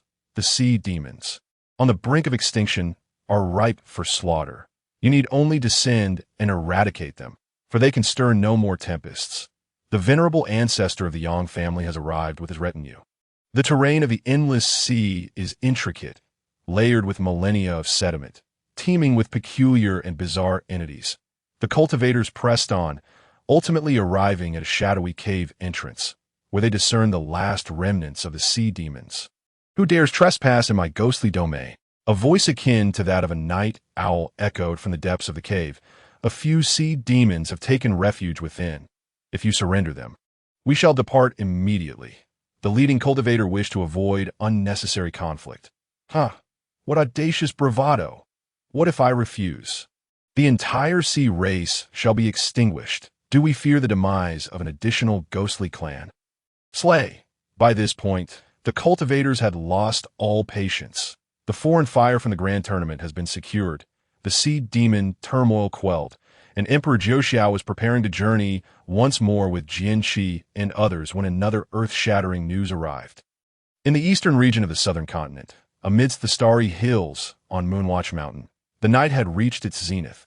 The tranquil mountain, now bathed in silvery moonlight, had only one secluded cave entrance cloaked in darkness.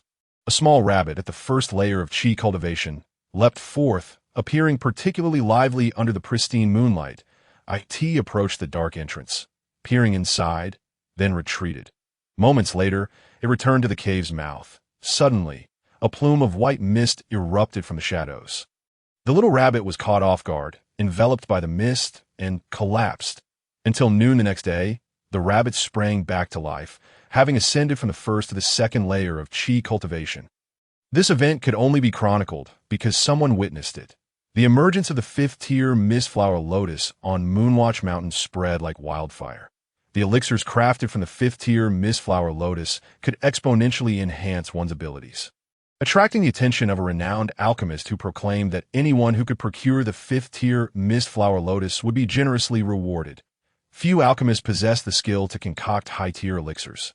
And now that an alchemist has made an offer, cultivators, regardless of their alchemical prowess, would vie for it, as the alchemist's reward would surely include at least a third-tier elixir. The news that Emperor Jiuxiao received was precisely this. Lately, an unexplainable surge of individuals flocked to Moonwatch Mountain. Haven't you heard? A treasure has surfaced on Moonwatch Mountain, and those people are racing to seize it. A stunning young woman shook her head while observing the throng of cultivators heading east, seemingly dismissing their quest for Moonwatch Mountain as futile. Emperor Jiuxiao and his 6 companions arrived just in time to encounter the enchanting woman. Only when Jun's brother gazed at her a moment longer. While Emperor Jiuxiao and Jianqi did not even blink, this young master, though Emperor Jiuxiao did not regard the woman, she fixed her eyes on him. Are you headed to Moonwatch Mountain in search of treasure? Indeed. Emperor Jiuxiao felt a flicker of curiosity. How was it that this captivating woman knew of Moonwatch Mountain? The woman approached Emperor Jiuxiao. Such a young gentleman, possessing such admirable stature. Why must you venture into this perilous domain? It became clear she was attempting to dissuade him. Emperor Jiuxiao smiled slightly, ignoring her, and continued onward with Jianqi and the others toward Moonwatch Mountain. Upon their arrival, what was once the desolate Moonwatch Mountain was now teeming with people. Naturally, many were merely there for the spectacle. Only a handful possessed true strength. Humph. Even such wet-behind-the-ears youngsters dare to court death. Little one, you'd best return now, lest your mother come searching for you to return home for dinner. Observing Emperor Zhou youthful presence among the crowd elicited mockery from many. Emperor Zhou paid them no heed and directly approached the cave where the spiritual herbs flourished, the entrance shrouded in mist. Showing no sign of dissipating. Chapter 81. Accelerated space. There were many vying for the spiritual herbs, and the cultivators at the cave's mouth were densely packed, as if a needle could not be inserted. After 3 days, the mist finally dispersed, revealing the true form of the fifth-tier mist flower lotus. As soon as the mist cleared, a cultivator at the fish dragon realm lunged forward, seizing the spiritual herb in his grasp. The moment that cultivator charged, the surrounding cultivators joined forces, beating him to within an inch of his life. Seizing the opportunity, Emperor Zhou sprang forth, snatching the spiritual herb. The cultivators turned their attention back to Emperor Zhou, launching another assault, but he did not look back, sweeping his sword in a horizontal arc. With the intent of 3 layers of sword energy and the prowess of a mid-level soul-gathering realm, he instantly dispatched those who charged, a soul-gathering realm powerhouse. No one expected this young lad to possess such formidable strength. After witnessing Emperor Zhou might, the surrounding cultivators hesitated, retreating in unison. Good lad. If you relinquish that 5th-tier mistflower lotus to me, I will offer you 10 mistflower lotus. The speaker was Fengzi, an elder from the Tianqi Palace, his formidable prowess enabling him to produce such an abundance of 4th-tier herbs. Emperor Zhou remained silent. I am an elder from the Feiyun Palace. If you hand over the 5th-tier spiritual mistflower lotus, I shall impart all my knowledge unto you. An elder from the Feiyun Palace also interjected. Emperor Zhou shook his head once more. This mistflower lotus is mine. I am from the Wuliang Tiangong. If you yield this spiritual herb, we shall grant you a spot as an inner disciple of the Wuliang Tiangong. How does that sound? The Wuliang Tiangong cultivator also stepped forward to demand the mistflower lotus, but his arrogance was palpable. I have no intentions of joining the Wuliang Tiangong. How could Emperor Zhou regard such a trifling sect with any seriousness? You asked for trouble. The Wuliang Tiangong cultivator shattered his jade talisman, and a formidable aura surged forth in an instant. A late-stage, soul-gathering realm powerhouse. Emperor Zhou, at most a mid-level soul-gathering realm cultivator, was surprised when the Wuliang Tiangong's late-stage powerhouse, upon recognizing him, froze momentarily. Had I known you were here, I would never have come. This man was the vanquished foe of Emperor Zhou at that moment. Emperor Zhou summoned Rong Lian, and the man could only smile wryly, shake his head, and retreat. The surrounding cultivators, witnessing the late-stage soul-gathering powerhouse's retreat upon seeing Emperor Zhou and Rong Niu, were astounded by their strength and dared not advance. 2 young whippersnappers have frightened you all like this. A commanding voice resonated. The ancestor of the Jing Tian Palace had arrived.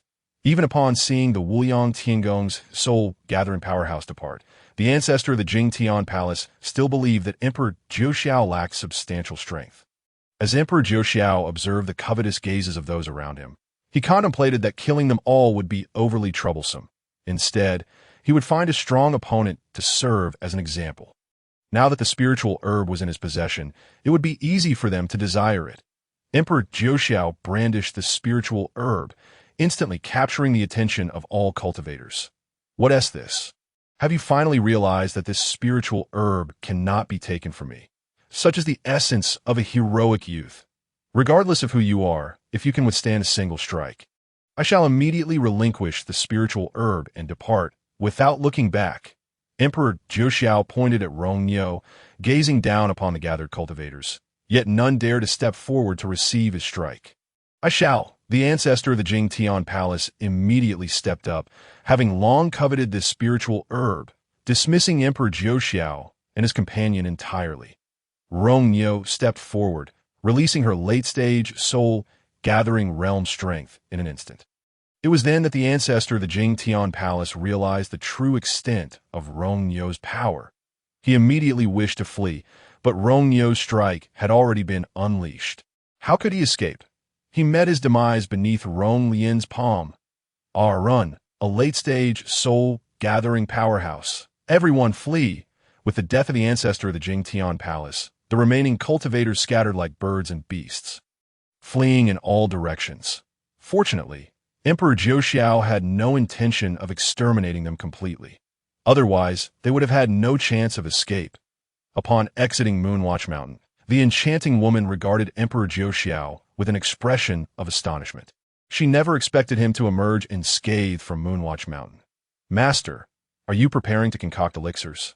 Yuling, though already familiar with Emperor Jiuxiao's alchemical prowess, was still eager to witness him refine fifth-tier elixirs.